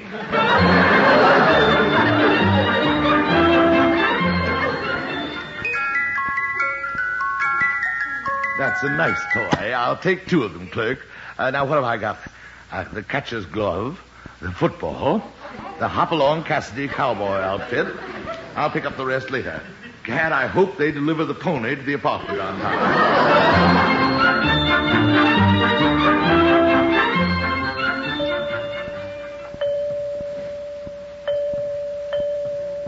Doctor, for heaven's sake, what's happening in room 204? Not you again. I told you all we can do is wait. I've been waiting for 4 hours. You'll have to wait it out just like the other fathers here in the waiting room, and don't bother me anymore. Don't be impertinent, young man. I'll report you. I'm in radio.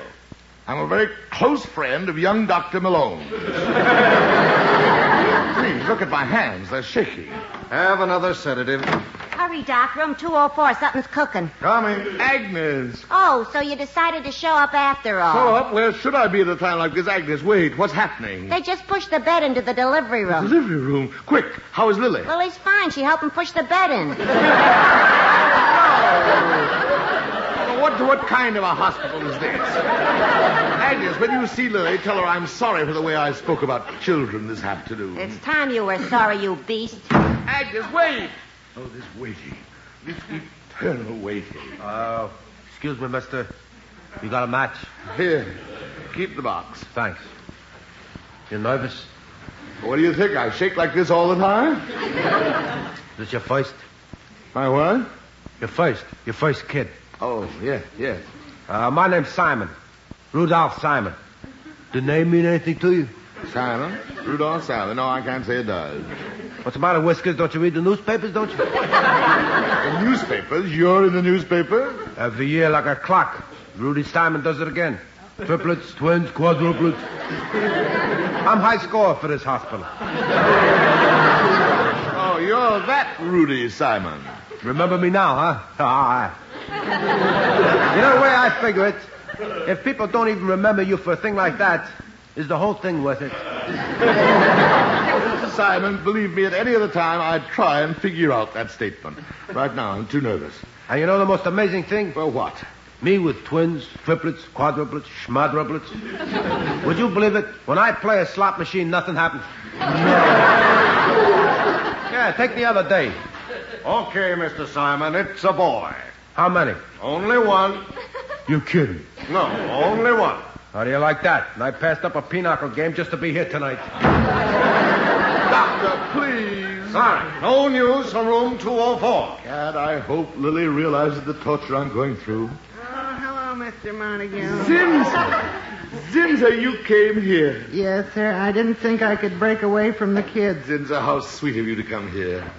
Well, I thought it was my place to be here. Zinza, I'll never forget you for this. You won't? It's in times like these that a man finds who his real friends are. I have a friend. You have? Where is he? You! Me? Oh, it was terribly sweet of you to be here, Mr. Montague. Zinza, it's my place to be here. It is? Sir, when she comes out of the ether, I'm going to be right at her side. Well, she'd like that. She's crazy about you. Imagine Zinza, I, Edwin Montague, after all these years. Okay, folks, the waiting's over. Agnes! It's a 6-pound bouncing baby girl. A baby girl, Zinza, did you hear? Whoopee! A baby girl. Isn't it wonderful? Wonderful. Lily! Get her back to bed. Oh, now. Lily, are you crazy? What kind of a hospital is this? Give me the head physician. Now, Edwin, quiet. Mrs. Zinzer is asleep. Mrs. Zinza, she here too? She did. She just had the baby. Mrs. Zinza had our baby? What kind of a hospital is this?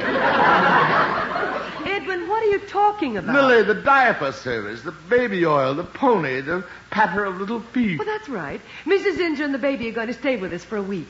They are? And Edwin, it was wonderful of you to show up to be the godfather. I'm a godfather. Oh, no!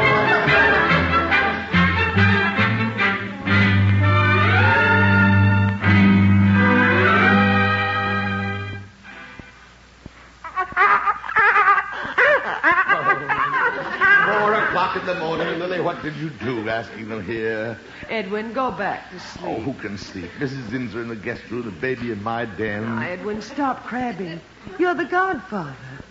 Wasn't it sweet of them to call the little girl Edwina? Lily, stop with that slushy sentiment. Oh, go to sleep. Baby, stop crying. Must say, Edwin, little Edwina certainly seems to like you. Really, Lily, of all the stupid things to say, that a tiny little baby knows enough to recognize... Lily, she's asleep.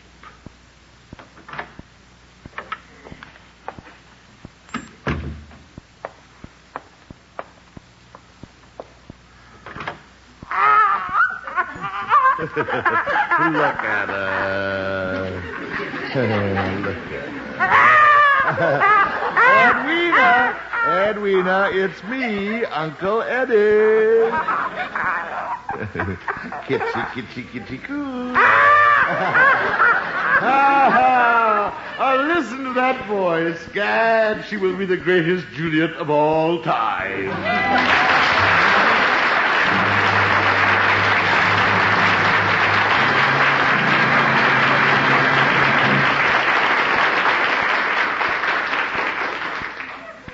Every day you hear more and more about an incredibly fast way to relieve the pains of headache, neuritis, and neuralgia. It's Anacin. A-N-A-C-I-N. Now, the reason Anacin is so wonderfully fast-acting and effective is this. Anacin is like a doctor's prescription. That is, Anacin contains not just one, but a combination of medically proven active ingredients in easy-to-take tablet form. Thousands of people have received envelopes containing Anacin tablets from their own dentist or physician, and in this way discover the incredibly fast relief Anacin brings from pains of headache, neuritis, and neuralgia. So the next time a headache strikes, take Anacin. A-N-A-C-I-N. Anacin in handy boxes of 12 and 30, economical family-size bottles of 50 and 100. Ask for Anacin at any drug counter.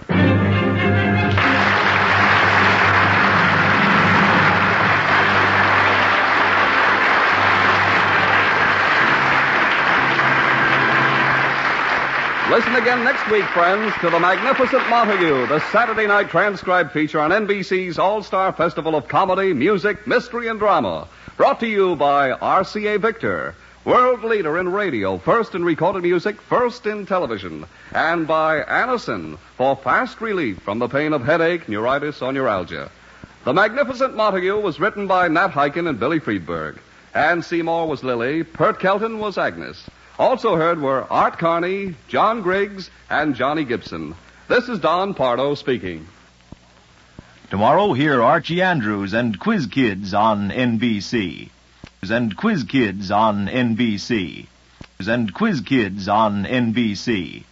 And Quiz Kids on NBC.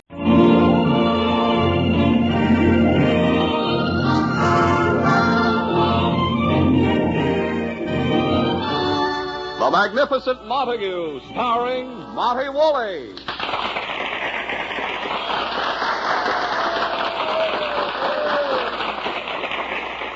Yes, it's The Magnificent Montague, the Saturday night transcribed feature on NBC's All-Star Festival of Comedy, Music, Mystery, and Drama. Brought to you by Anacin for fast relief of headache, neuritis, and neuralgia. And by RCA Victor, world leader in radio, first in recorded music, and first in television.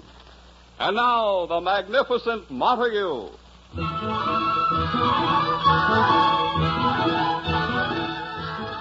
When Edwin the Magnificent Montague left the Shakespearean Theater for the less artistic but more profitable role of Uncle Goodhart, star of an afternoon radio program, his one link with his beloved theater remained the Proscenium Club, that stalwart actors' club dedicated to two great ideals: the return of the Shakespearean drama and trying to pay off the mortgage on its clubhouse.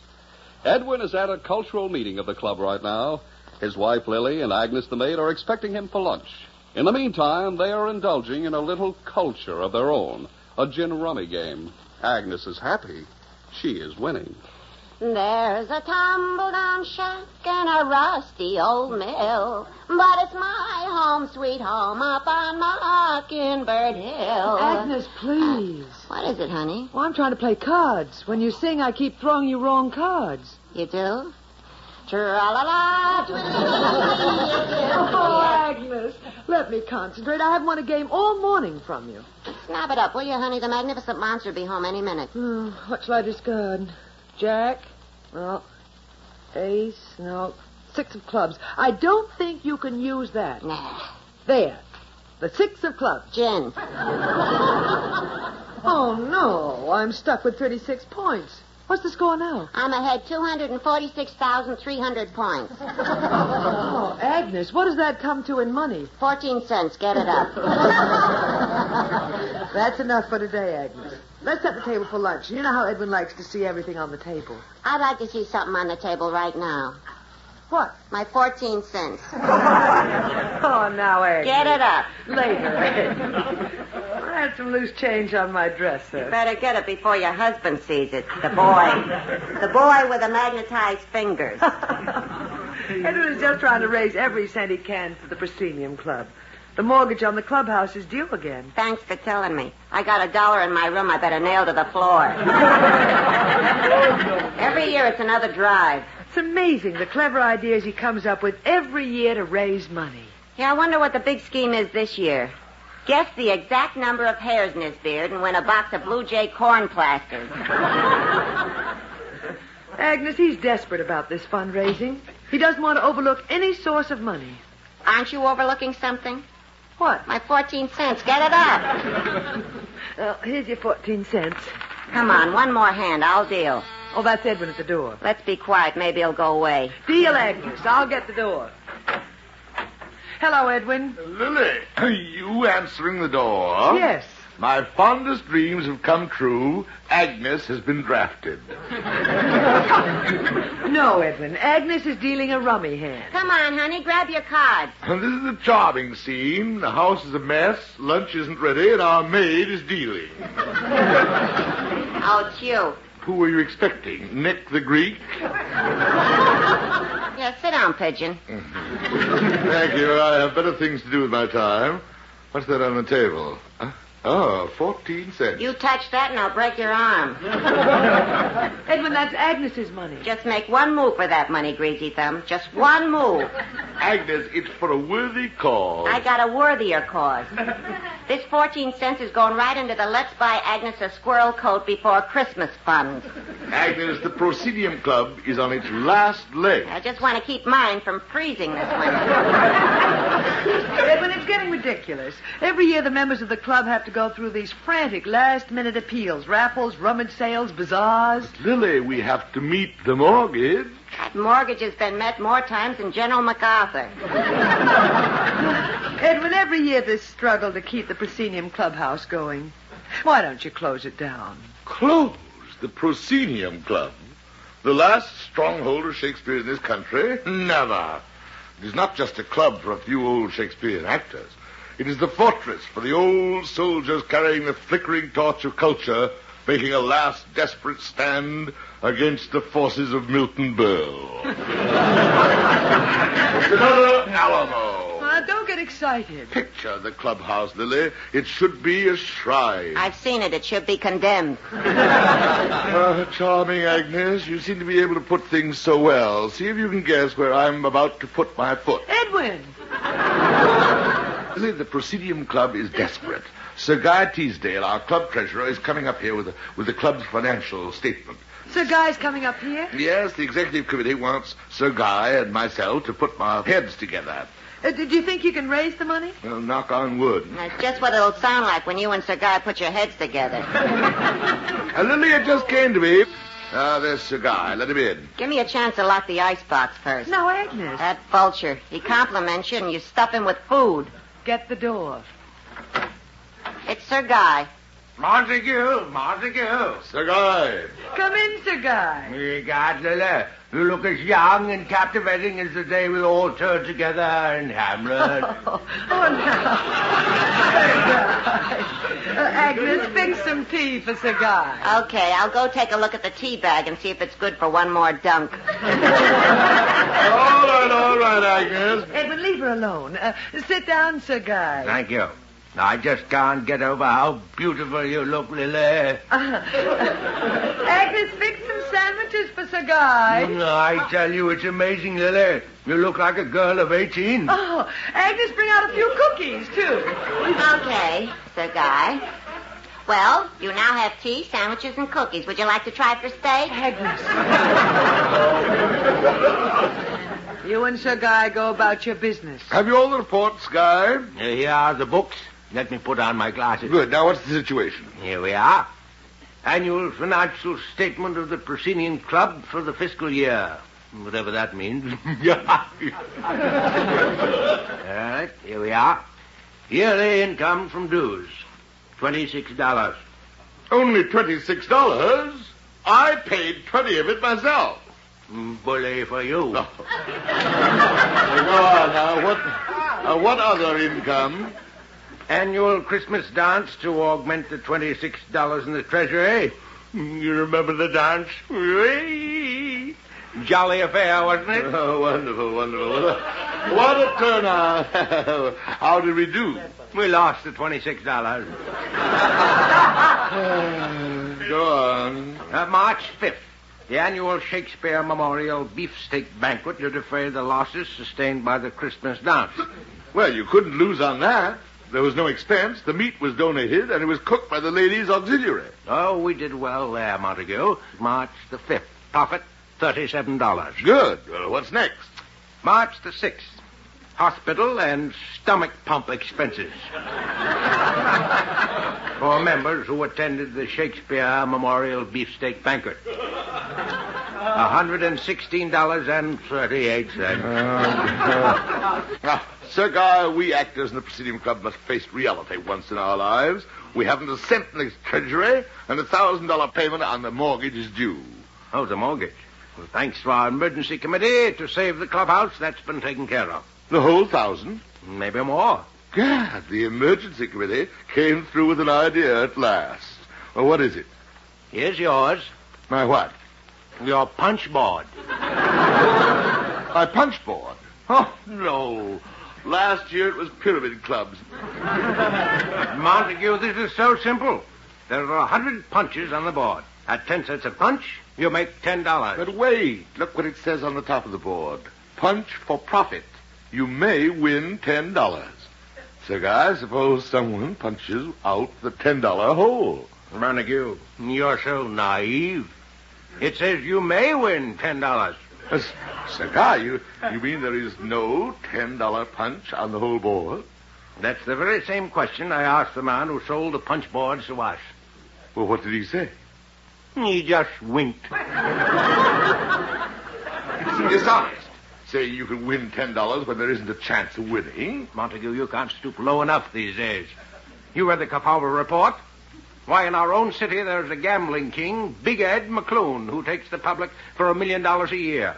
Montague, the public wants you to fleece them. They get mad if you don't. Well, you're right, Cigar. If the public can pour $1 million in a year into the pocket of Big Ed McClune and let the Proscenium Club fall by the wayside, and give me that punch board. Yeah, here. Goodbye, Cigar. Goodbye, Montague. In the words of the immortal Shakespeare, keep punching. The magnificent Montague with a punch board. No, I can't. I'm not made that way. I couldn't sell anyone a punch on a crooked punch board. Who could I possibly do that to? Is the guy gone? Oh, Agnes. Keep your distance. The last time you said, "Oh, Agnes," like that, it cost me my day off. Agnes, I have a little gadget here that may get you your squirrel coat. What is it, a trap? No, it's a punch board. Edwin, you'll be late for your Uncle Goodhart broadcast. Now stop being childish. Lily, it's for the club. Agnes, it's only a dime a punch. You may win $10. Agnes, it's for the Proscenium Club. Come on, Agnes, only 10 cents a punch. You can win $10. Now stop ganging up on me, will you? What am I working for, a family or a syndicate? Agnes, if we lose the Proscenium Club... Here's a dime. Thank you, Agnes. Punch out a hole. This is a big waste of time, you know, but here goes. My mother told me to pick this one. There. Now unfold the little piece of paper that was pushed out. Okay, here goes nothing. Agnes, even if you don't win, they always have cute sayings printed on the back of the slips. Well, here's a cute saying. Well, what does it say? $10.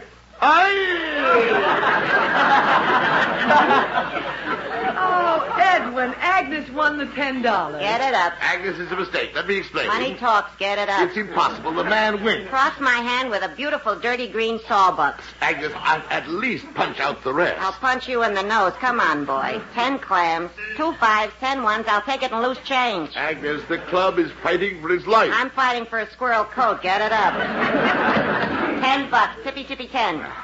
Edwin, Agnes won. Now give her the money. But, Lily, the club hasn't got a cent. Then pay her out of your own pocket. You gambled and lost. But, all right.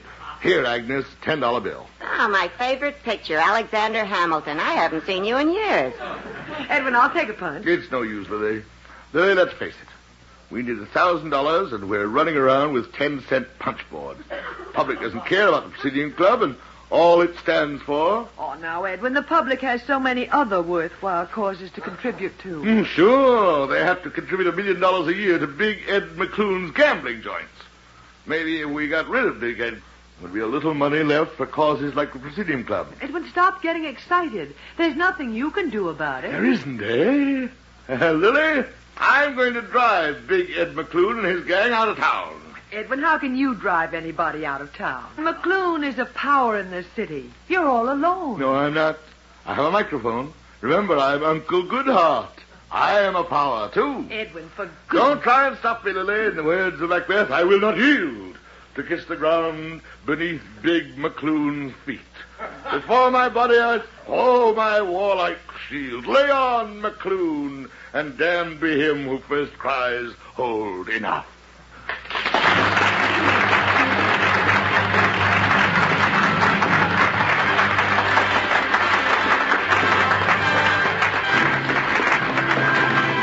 We'll be back with the magnificent Montague in just a moment.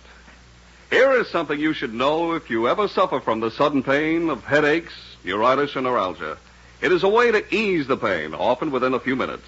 A way that is incredibly fast and effective. It's Anacin. Anacin is like a doctor's prescription. That is, Anacin contains not just one, but a combination of medically proven active ingredients in easy-to-take tablet form. Thousands of people were first introduced to Anacin through their own physicians or dentists. But today, these tablets are in such widespread use that all drug counters have them, and anyone may enjoy their benefits. Next time you suffer from the pains of a headache, neuritis, or neuralgia, by all means, try Anacin.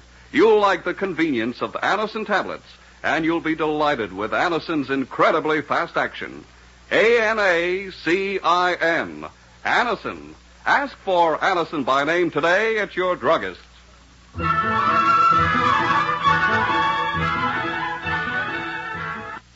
And now back to the magnificent Montague.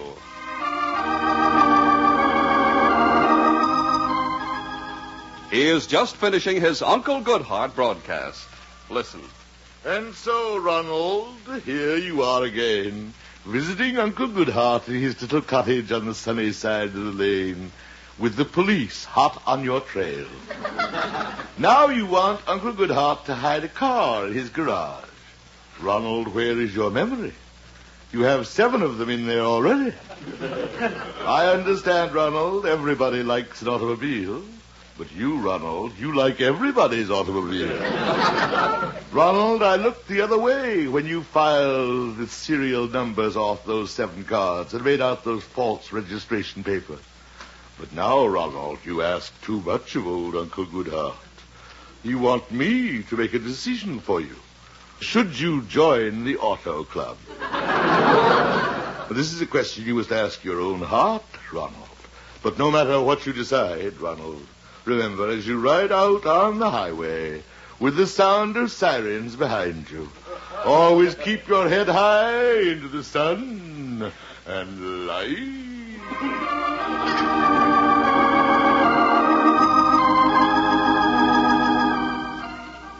And so ends another episode of Uncle Goodhart.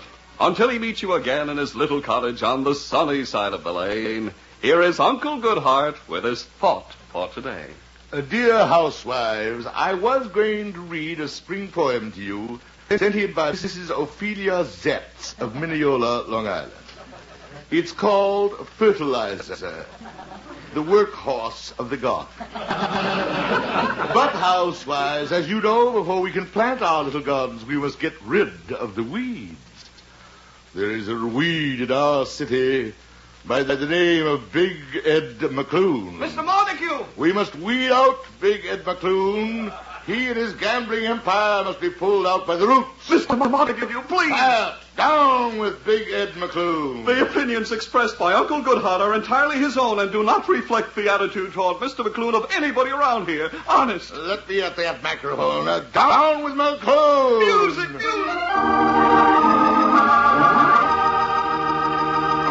We're off the air. Announcer, how dare you cut it half? Where's Springer, the producer? Oh, there you are, Springer. Mr. Montague, have you gone nuts? Now, wait, Springer. Saying things like that about Big Ed McClune on the air. What is that? A new way of committing suicide? Now, Springer, stop carrying on. I'll carry on. You'll be carried out. Oh, why did you have to... here's our director, Mr. Zinzer. Well, Zinzer, what did you think of the broadcast? Oh, it was a little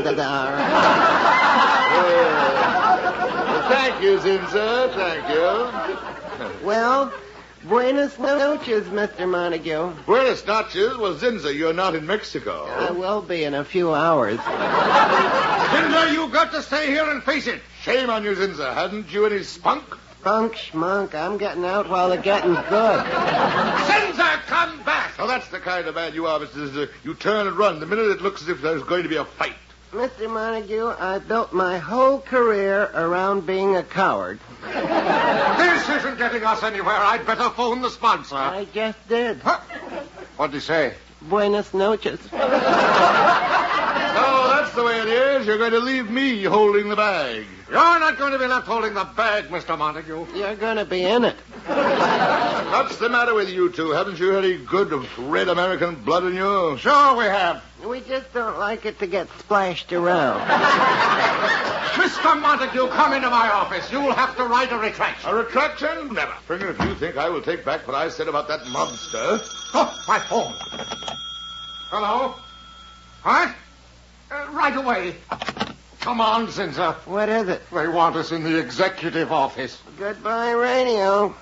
Here's where I go back to selling hot chestnuts. Now, here's a pen and paper. Write that retraction. Never. Come, Zinzer. Retraction. All right, something McClune will remember. I'll have no trouble from him after he reads this. There. Dear Mr. McClune. Oh, don't shoot. Mr. Montague, there's a panic down at the telephone switchboard. It's lit up like a Christmas tree. What's happening? What's happening? Listeners all over the city are on the march. Don't let them get me. Get you? They want to get McClune. The Brooklyn chapter of the Uncle Goodhart fan club has just torn down the front of McClune's Acey-Deucey Club. Gentlemen, you mean? Your Uncle Goodhart listeners are behind you. In the Bronx, 5,000 women have pledged themselves to give up canasta until they get McClune. You've got him on the run. I have? His Honor the Mayor called. He's putting the entire police force at your disposal. Every crime committee in the country wants you to be on it. They do? The sponsor wants you to know his Flugel soap is behind you. It is. He's printing Break McClune on every wrapper. He is. With every 10 wrappers you send in, you get a Break McClune hatchet. Mr. Montague, you've got everybody behind you. And to think we were afraid. If I see that McClune now, I'll spit right in his eye. You see, gentlemen, what one fearless citizen can do. Never for a moment did I hesitate. You're my new hero, Mr. Montague. On with the fight. I will not rest until every gambling joint owned by McClune is closed. Our battle cry, boys. Get McClune!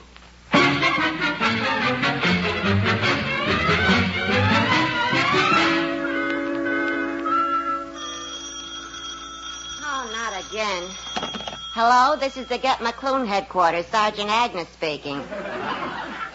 You want Uncle Goodhart to speak at your rally tonight?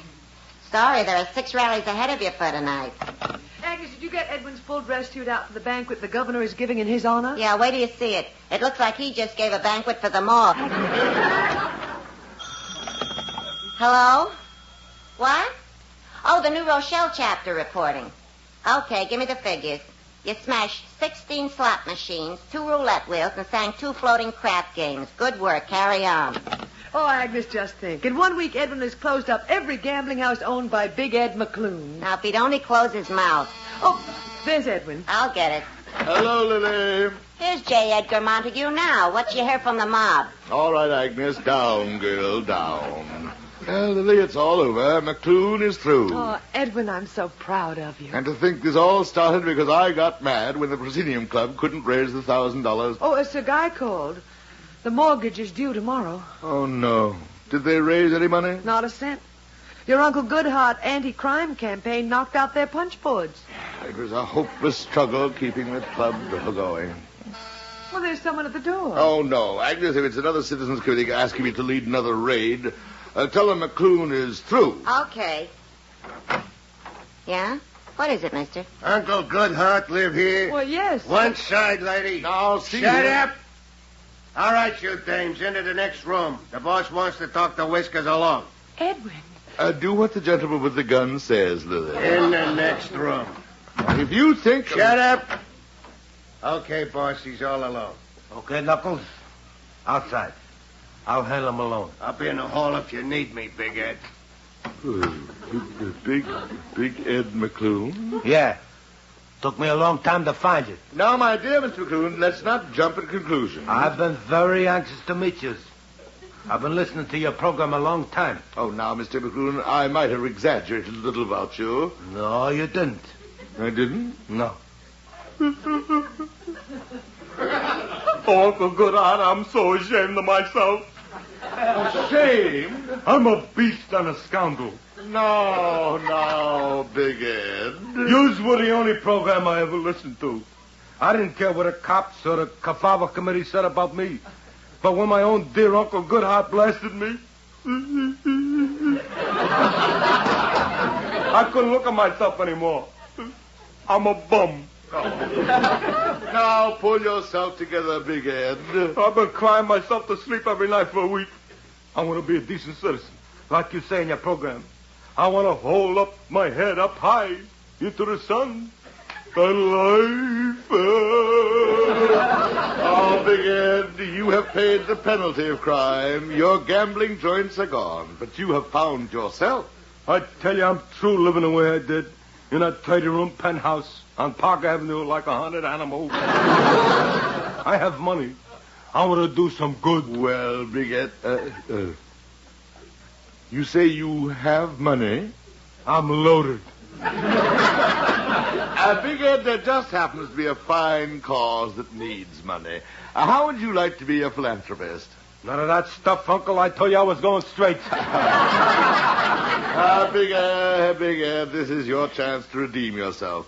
Your chance to help keep Shakespeare alive in our country. Which mob is after him? No, Big Ed. He can hide out in my place. My torpedoes will never leave his side. Knuckles, Mike. Now, wait.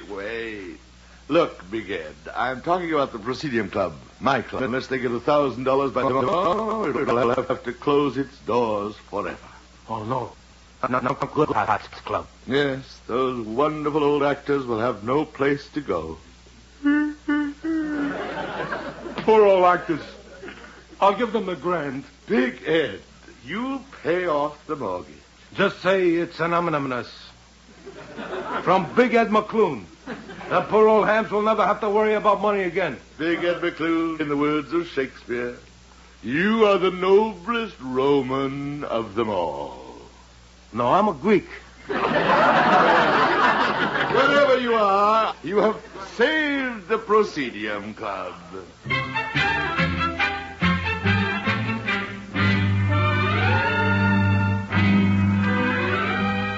Agnes, hurry up with this dress shirt. Edwin's due at the bank. Oh, we have time. The mayor is picking me up with a police escort. Oh, you should be proud of yourself, Edwin. Lily, I'm most proud of what I've done for Big Ed McClune. Yes. And isn't it wonderful what he's doing for the Proscenium Club? Sir Guy told me they'd made him an honorary member. Well, I've given him a new and wonderful life, Lily. Edwin, that's the mayor's car. Gad, so early. Agnes, Edwin's coat. Here, I'll get the door. Well, hurry up. Mr. Montague. Police Commissioner Grady, I'm ready for the banquet. Banquet? We've got a big surprise for you first. You're leading the raid. What raid? Big Ed McClune is operating again. There must be a mistake. He's wide open. He got every roulette wheel, dice table, slot machine in the city installed in a new joint. Oh, no, a new joint. Yeah, he calls it the Proscenium Club. Hurry up, every squad car is waiting for you to lead the raid. Here's your hatchet. You go ahead. I'll meet you there. Okay, you know where it is. Do I know where it is? Yes. Go on. Edwin. Quiet. Where is my suitcase? Where's my coat? Well, Edwin, where are you going? Buenas noches. Buenas noches.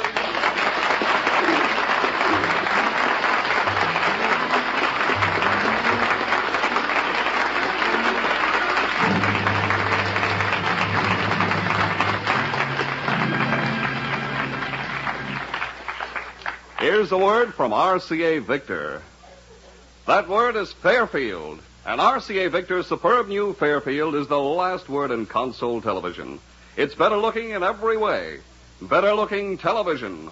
RCA Victor television that has been quality proven in over 2 million homes. It's 17-inch television with clear, bright pictures. Steady pictures that are locked in place by RCA Victor's exclusive eyewitness picture synchronizer. Better looking cabinet, too. For in the Fairfield, RCA Victor stylists have captured all the charm and dignity of the classic design. Every line, every detail of this fine furniture piece exhibits the craftsmanship for which RCA Victor is famous. And its beautifully figured doors can play such an important part when the set is not in use. Yes, the Fairfield is better looking in every way. So next chance you get, stop into your RCA Victor dealers. See and hear the exciting new Fairfield. You, too, will discover that RCA Victor Fairfield is better looking in every way.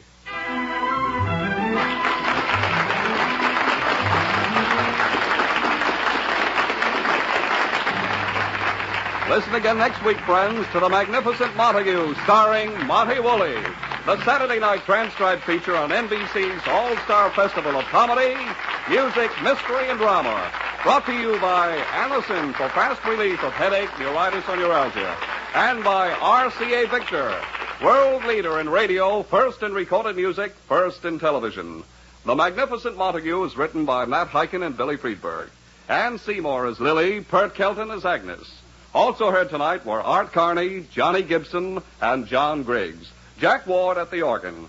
This is Don Pardo speaking. Tomorrow hear Archie Andrews and the Quiz Kids on NBC. Andrews and the Quiz Kids on NBC. Andrews and the Quiz Kids on NBC. Andrews and the Quiz Kids on NBC.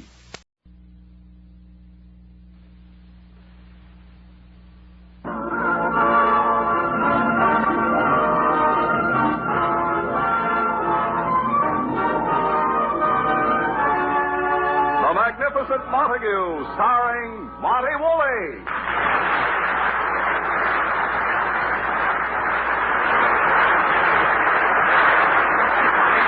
Yes, it's the Magnificent Montague.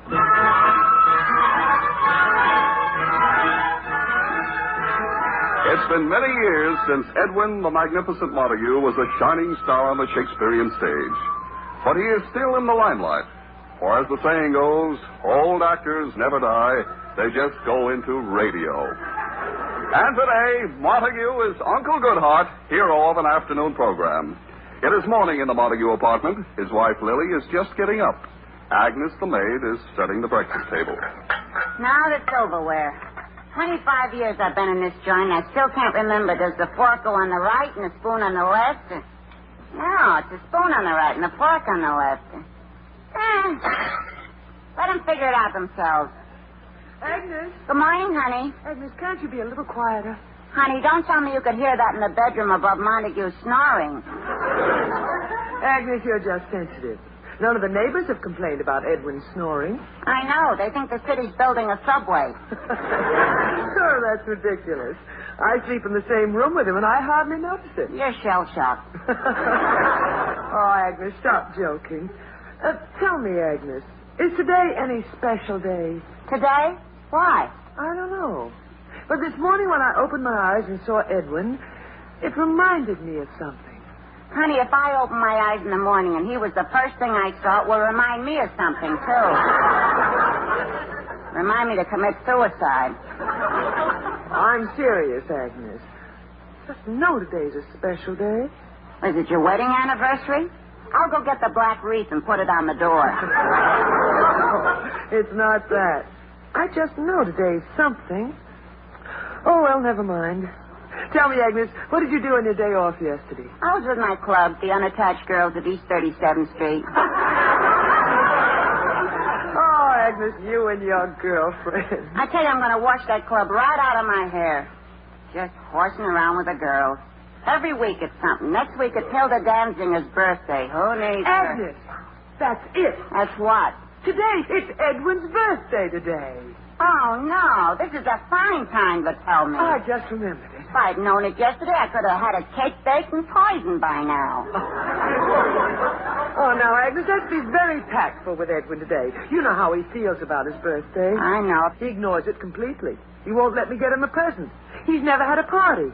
Agnes, what? Let's give him a birthday party. Hey, let's make it a surprise party. Wonderful. We'll invite all our friends, dance, drink, play games, have a laugh. What's the surprise? We won't invite him. Now, stop, Agnes. It's time Edwin accepted the fact that he has a birthday and can celebrate it. Uh-oh, Edwin's up. He's warming up his voice. There it is. The swallows are back from Capistrano. Good morning, Lily. Good morning, Edwin. All right, Agnes. Happy birthday to you. Happy birthday to you. Happy birthday, dear monster. Happy birthday. Lily, what is this nonsense? Edwin, it's your birthday today. Lily, I thought I made it plain years ago that I do not have a birthday. He's right. He wasn't born. He was just something the stork was stuck with. Lily, let's sell Agnes to Victor Records. She's got the world's only long-playing tongue. Now, stop this, both of you. Edwin, this is a happy day. It's your birthday. Lily, what is to be gained by announcing to the world that I'm a year older? Oh, Edwin, it makes people happy. Who, Undertaker? Edwin, stop being childish. When we were both on the stage, I wasn't too happy to see my birthday roll by either. But, Edwin, we're not in the theater anymore. You're in radio where age doesn't matter. For the first time in our lives, we're settled down and living like normal people. People who go on picnics. People who wash their cars on Sunday mornings.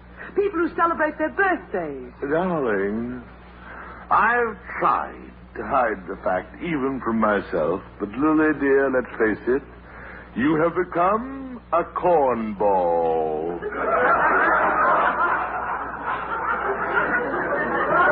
Well, maybe I have. I'm also sick and tired of having you brand everything that's sweet and simple that people do as sentimental slush. Now, don't make me such a cynic. I celebrate birthdays that mean something. Don't I always observe Washington's and Lincoln's birthdays? Well, Edwin, that's different. Yeah, they were your closest friends. And there you are, Lily. There, in a nutshell, is why I don't want my birthday known. Just gives a loud mouth like Agnes something new to talk about in the pool room. Now, I don't want to hear another word about it. That's perfectly all right with me. Good. Now, let's have breakfast. Agnes. I'll get the door. Oh, hello. Mr. Zinzer, the director of your Uncle Goodhart radio program. Well, come in, Mr. Zinzer. Hello, Mrs. Montague. Is Uncle Goodhart home? Here I am, Zinzer. What's up? They sent me here from the radio station to tell you something very important. Well, Zinzer, what is it? Well, here goes. Happy birthday. Oh, quiet. Oh, dear, did I do something again? Zinzer, how did you find out that it was my birthday today? We saw it listed in that book, Who's Who in the Theater. I'll sue them. They had your age listed as 35. Really? Lily, we must get a copy. Oh, it was an old edition. It came out before you were in radio. It came out before Marconi was in radio. Agnes, it's such a nice day. Why don't you take a trip? Or is your broom being overhauled? All right, Edwin. It was very sweet of you to come by, Mr. Zinzer, even though Edwin doesn't appreciate the gesture. Oh, Zinzer, it's not your fault. I just don't bother about birthdays. Oh, you'll change your mind when you get to the surprise party. Oops. Surprise party? It slipped out. Zinzer, tell me more about this party for me. Well, as long as you know, the gang at the radio station all chipped in, and we're surprising you. How? Well, they'll kill me if I snitch. Oh, now, come on. Tell me. All right. You see, I'm supposed to pick you up in the jalopy tonight and tell you there's a meeting with the sponsor. Yeah? Once I get you in the car, zip out to Coney Island for a weenie roast. A weenie roast. Now, Edwin. That'll be all, Zinzer. There'll be no weenie roast. Goodbye. Oh, dear. Now we're stuck with 25 pounds of hot dogs. Goodbye. That's that. Edwin Montague, I was never so disgusted with you in my life. Yeah. Now you shut up. Listen, Lily. You listen to me. Those people at the radio station have other things to do tonight. But it seems they like you. I don't know why. But they like you enough to want to be with you on your birthday. Lily, a weenie roast. Oh, you love it. I'd love to be there when the beard gets near the bonfire and watch your face light up. I guess that's enough. Now, Edwin, shame on you. Practically kicking Zinzer out of the house because he showed you have friends. Lily. Well, I never looked at it that way. Well, that's the whole idea of birthdays, Edwin. It has nothing to do with growing old. It's just an excuse for your friends to show their friendship. All those people at the station, they all chipped in. Why, some of them I never said a word to. That's why they chipped in. Agnes, please. Well, Edwin, how about it? All right, Lily, I'll go. I'll have my first birthday party. Edwin Montague, you've joined the human race. Then I'm getting out of it. Agnes, serve Edwin his coffee. Now, Edwin, we'll have a wonderful time. Lily, a weedy roast. Well, I'm not a kid anymore. Today, I'm 40 years old. What was that? Your coffee younger than springtime. Now, listen, Agnes. Edwin, as long as you're turning over a new leaf about birthdays, don't you think it's time to tell your real age? Lily, I'm 40, and I admit it. You're a liar, and you know it. Edwin, there's no reason to hide your age anymore. I'm 40. What am I hiding? 20 years. Get 'em up. Agnes, if you're talking about age, you ought to be careful. At 40, you've already outlived 10 Cocker Spaniels. Do you realize that I, your wife, don't know how old you really are? Well, Lily, what difference does it make? 40, 60, 80, 100? He's getting warm. Agnes, leave him alone. Edwin, we're not fooling the public anymore. Let's not fool each other. How old are you? Well, all I can tell you is that since I got up this morning, I've aged considerably. Edwin, how old are you? Oh, all right, Lily, I'll tell you. Here it comes, folks. Please. All right, Edwin. Your age? Well, let's see now. I was 17 when I made my debut in Hamlet in 1919. Now, wait. I graduated from Harvard class of 1911. No, that's not right. Lily, a terrible thing has happened. What? I don't know how old I am. Oh, that's ridiculous. Open your mouth, I'll count your teeth. Edwin, you must know. Everybody knows how old they are. Well, how would I know? My father is an actor. You know how actors are about their children. If he admitted my age, he'd have to admit his age. Oh, you Montagues. Edwin, call your father. If you can find out his age, you can figure out your own. Oh, no, let's not start with him. Remember last year when we asked him to figure it out? Well, yes, he was a little vague on details. Well, vague or not, it turned out I was 10 years older than he was. Oh, this is silly. Lily, now I'm really worried. How old am I? Well, we'll find out somehow. In the meantime, you better get to your broadcast. Lily, I can't get it off my mind. Here's your hat, Edwin. Don't forget to tell Ginger the party at Coney Island is on. Maybe I am 40. Goodbye, Edwin. How old am I? Congratulations, honey. You got him worried. Well, Agnes, I'm just as worried as he is. Worried? You know, that beard is misleading. Agnes, what if we find out that he's younger than I am? Now you got me worried. You, Agnes? With my luck, I'm going to wind up older than both of you.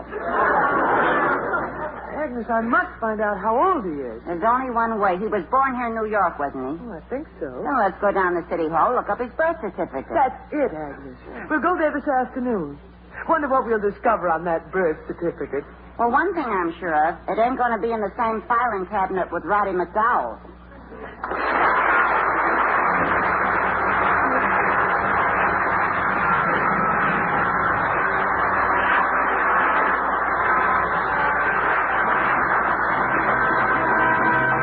We'll be back with the magnificent Montague in just a moment. Another visit.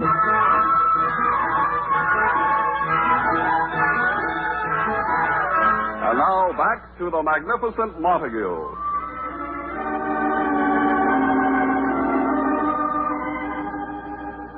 With a burning question in his mind, how old is he? Montague is winding up his Uncle Goodhart broadcast. Listen. And now, dear listeners, remember, keep your eyes high into the sun and relate.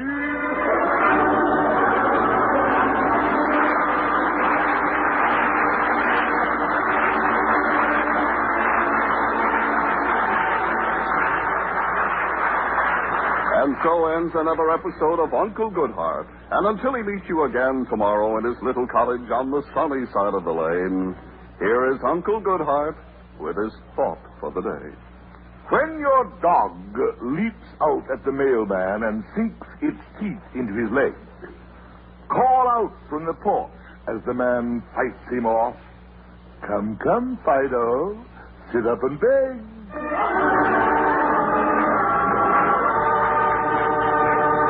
Okay, Mr. Montague, you're off the air. Oh, thank you, Springer. Sorry, Zinzer came over to your house and bothered you about that stupid idea to throw a surprise party for you. Well. You're right about birthdays. A big waste of time. That sentimental goulash they insist on. Oh, so it's sentimental goulash if my friends want to show their friendship to me. Oh, no, wait a minute, Mr. Is it Montague. sentimental goulash if my co-workers love me enough to want to share this glorious day, this day of days, my birthday? Oh, no. I was the first one to chip in my 50 cents for the hot dogs. Thank you.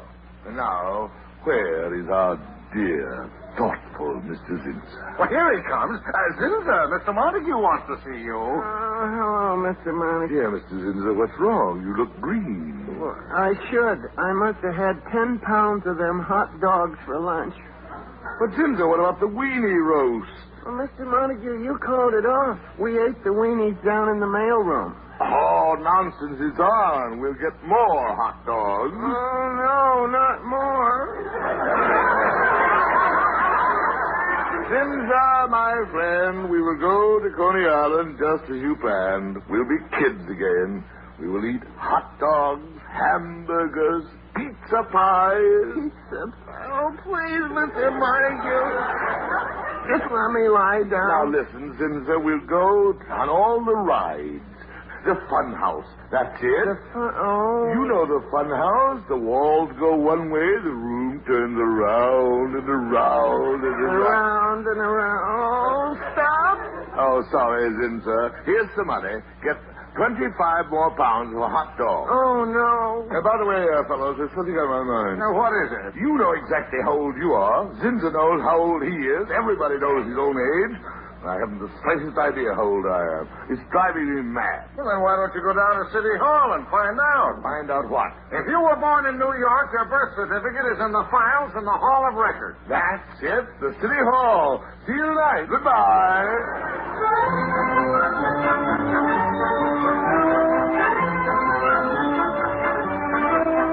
Now, let's see. Now, room 306. This is the room.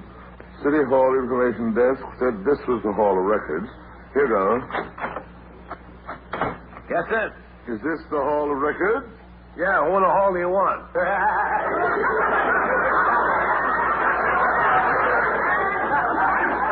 Oh, no. Another disciple of Milton Berle. Oh, that's a jolly one. Yeah, well, all right. It wasn't that good. You have my birth certificate here, haven't you? We have everything here. Birth certificates, marriage licenses, death certificates. Across my desk passes the parade of life. I check you in, I check you out. I see you come and I see you go. Well, don't look at me as if I'd already gone. Now, please, I'm in a hurry. I just want to see my birth certificate. My name is Edwin Montague. Let me check. Montague. What year were you born? I'm here to find out. You don't know? I haven't the slightest idea. The second you walked in, I saw trouble written all over you. What's the trouble? We only got records for the last 50 years here. The rest are in the vault. Have you any idea what year you were born? No. Okay, let me look at you. Turn around. Neo-looking bucket. Okay, I'll get the keys. Where are we going? To the vault. You stop this. It was up to 50 years. Take my word for it. I'm in these files. Now stop looking. Okay, the year he was born. Let's try year 1905 for size. 1905. File M. Montague, huh? Edwin Montague. Let me see. Murphy. Moskowitz.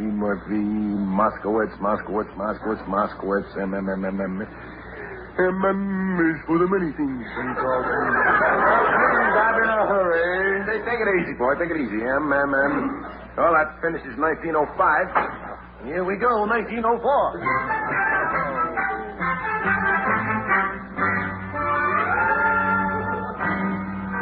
Murgatroyd, Moore, Malone. Well, that ends that year. Next, 1890. Now, wait. This is ridiculous. It must be somewhere. Oh, it's somewhere, all right. Here, step this way. Watch your head. Gad, it's dust. Okay, here we are. Here, hold the flashlight. Well, I've got it.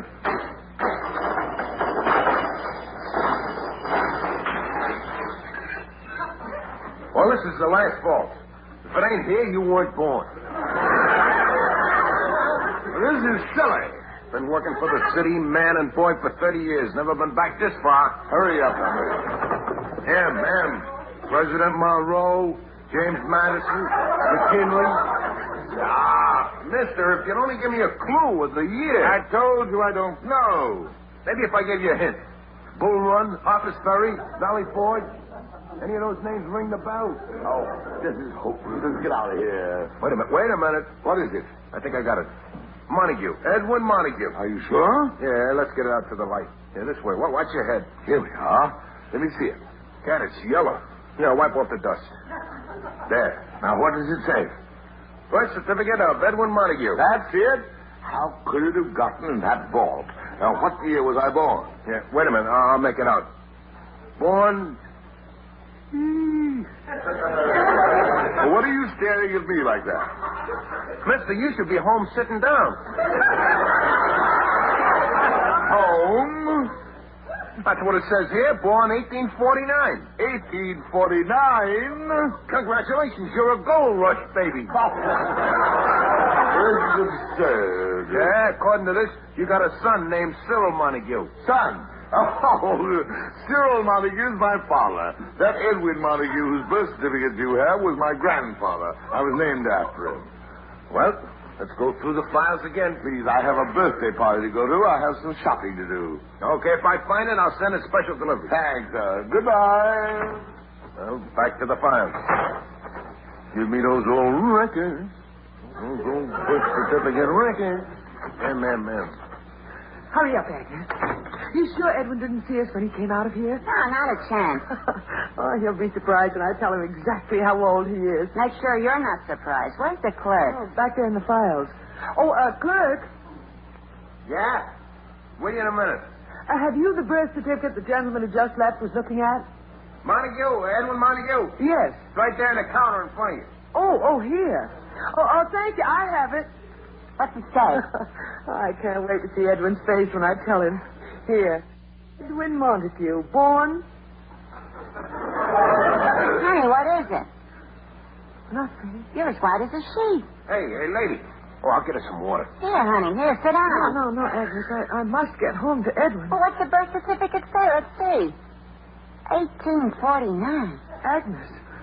You're right, honey. Let's go home to him before it's too late.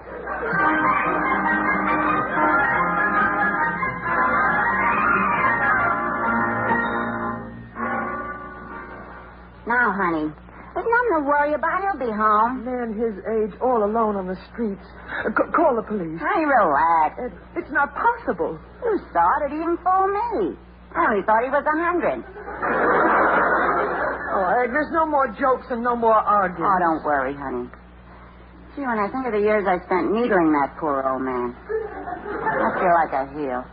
I'll make it up to him, honey. You wait and see. Oh, thank you, Agnes. Poor Edwin. No wonder he kept his age such a secret. What a remarkable man I married. Oh, there he is. Agnes, is the rocking chair ready? Yeah, I'll put some more pillows on it. Coming, dear. Hello, Edwin. Well, today, here's your birthday, boy. The weenie roast is on. I'm raring to go. Edwin, put me down. Gathering my first birthday party. By the sea, by the sea, by the beautiful Edwin, stop that dancing. Are you crazy? Crazy? Oh, Edwin, you don't have to keep up the pretense any longer. Pretend? Here, let me help you to your rocking chair. There. Here, I'll put the shawl over your shoulders. Are you all comfy, Mr. Montague? What's going on here? Just lay back, Edwin. Agnes, bring Edwin his milk and crackers. Milk and crackers? Quiet, dearest. What is it? Just relax. Agnes, is his hot water bottle ready? Hot water? Well, what's going on here? Stop treating me as if I'm 100 years old.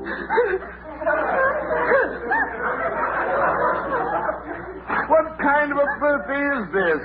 Will you get me out of this rocking chair? Zinza's taking me up to take us to Coney Island any minute. No, Edwin. I phoned Zinza and called it off. Called it off? We're going to have the birthday party right here. Just a few friends. We'll sing the old songs. A little eggnog and to bed by 9. Lily, is this a joke? Stop treating me like an old man. All right, Edwin. I'll have to tell you. We know how old you are. You do? Well, that's wonderful. I couldn't find out. How old am I? Edwin, you're 102 years old. 100 and... Oh, Edwin, believe me, it makes no difference to me. I love you just as I always did. Me, too. Oh, no, you saw my grandfather's birth certificate. Your grandfather? Yes, the clerk is still looking for mine. Oh, Edwin. There's Zinza. I'll let him in. Come in, Mr. Zinza. Ah, Zinza. Got the jalopy ready for Coney Island? Coney Island? Well, Mrs. Montague said the party was here. I brought some old songbooks. Well, the weenie roast is on again, Zinza. Oh, no. What's the matter? I ate the hot dogs for supper. Oh, well, we'll buy some more. Oh, no, please. Come on, everybody. We're off for Coney Island. Oh, wait, Mr. Montague. I almost forgot. Right. The elevator boy asked me to bring up this special delivery letter for you. Here. Well, who's it from, Edwin? City Hall, Hall of Records. Ah, it's my birth certificate. Edwin Montague, born... Well, Edwin? Well, what, Lily? Edwin, you're tearing up your birth certificate. Why not? I found out my age. How old are you? Just as I said, 40. Let's go, folks. Coney Island. Happy birthday to you.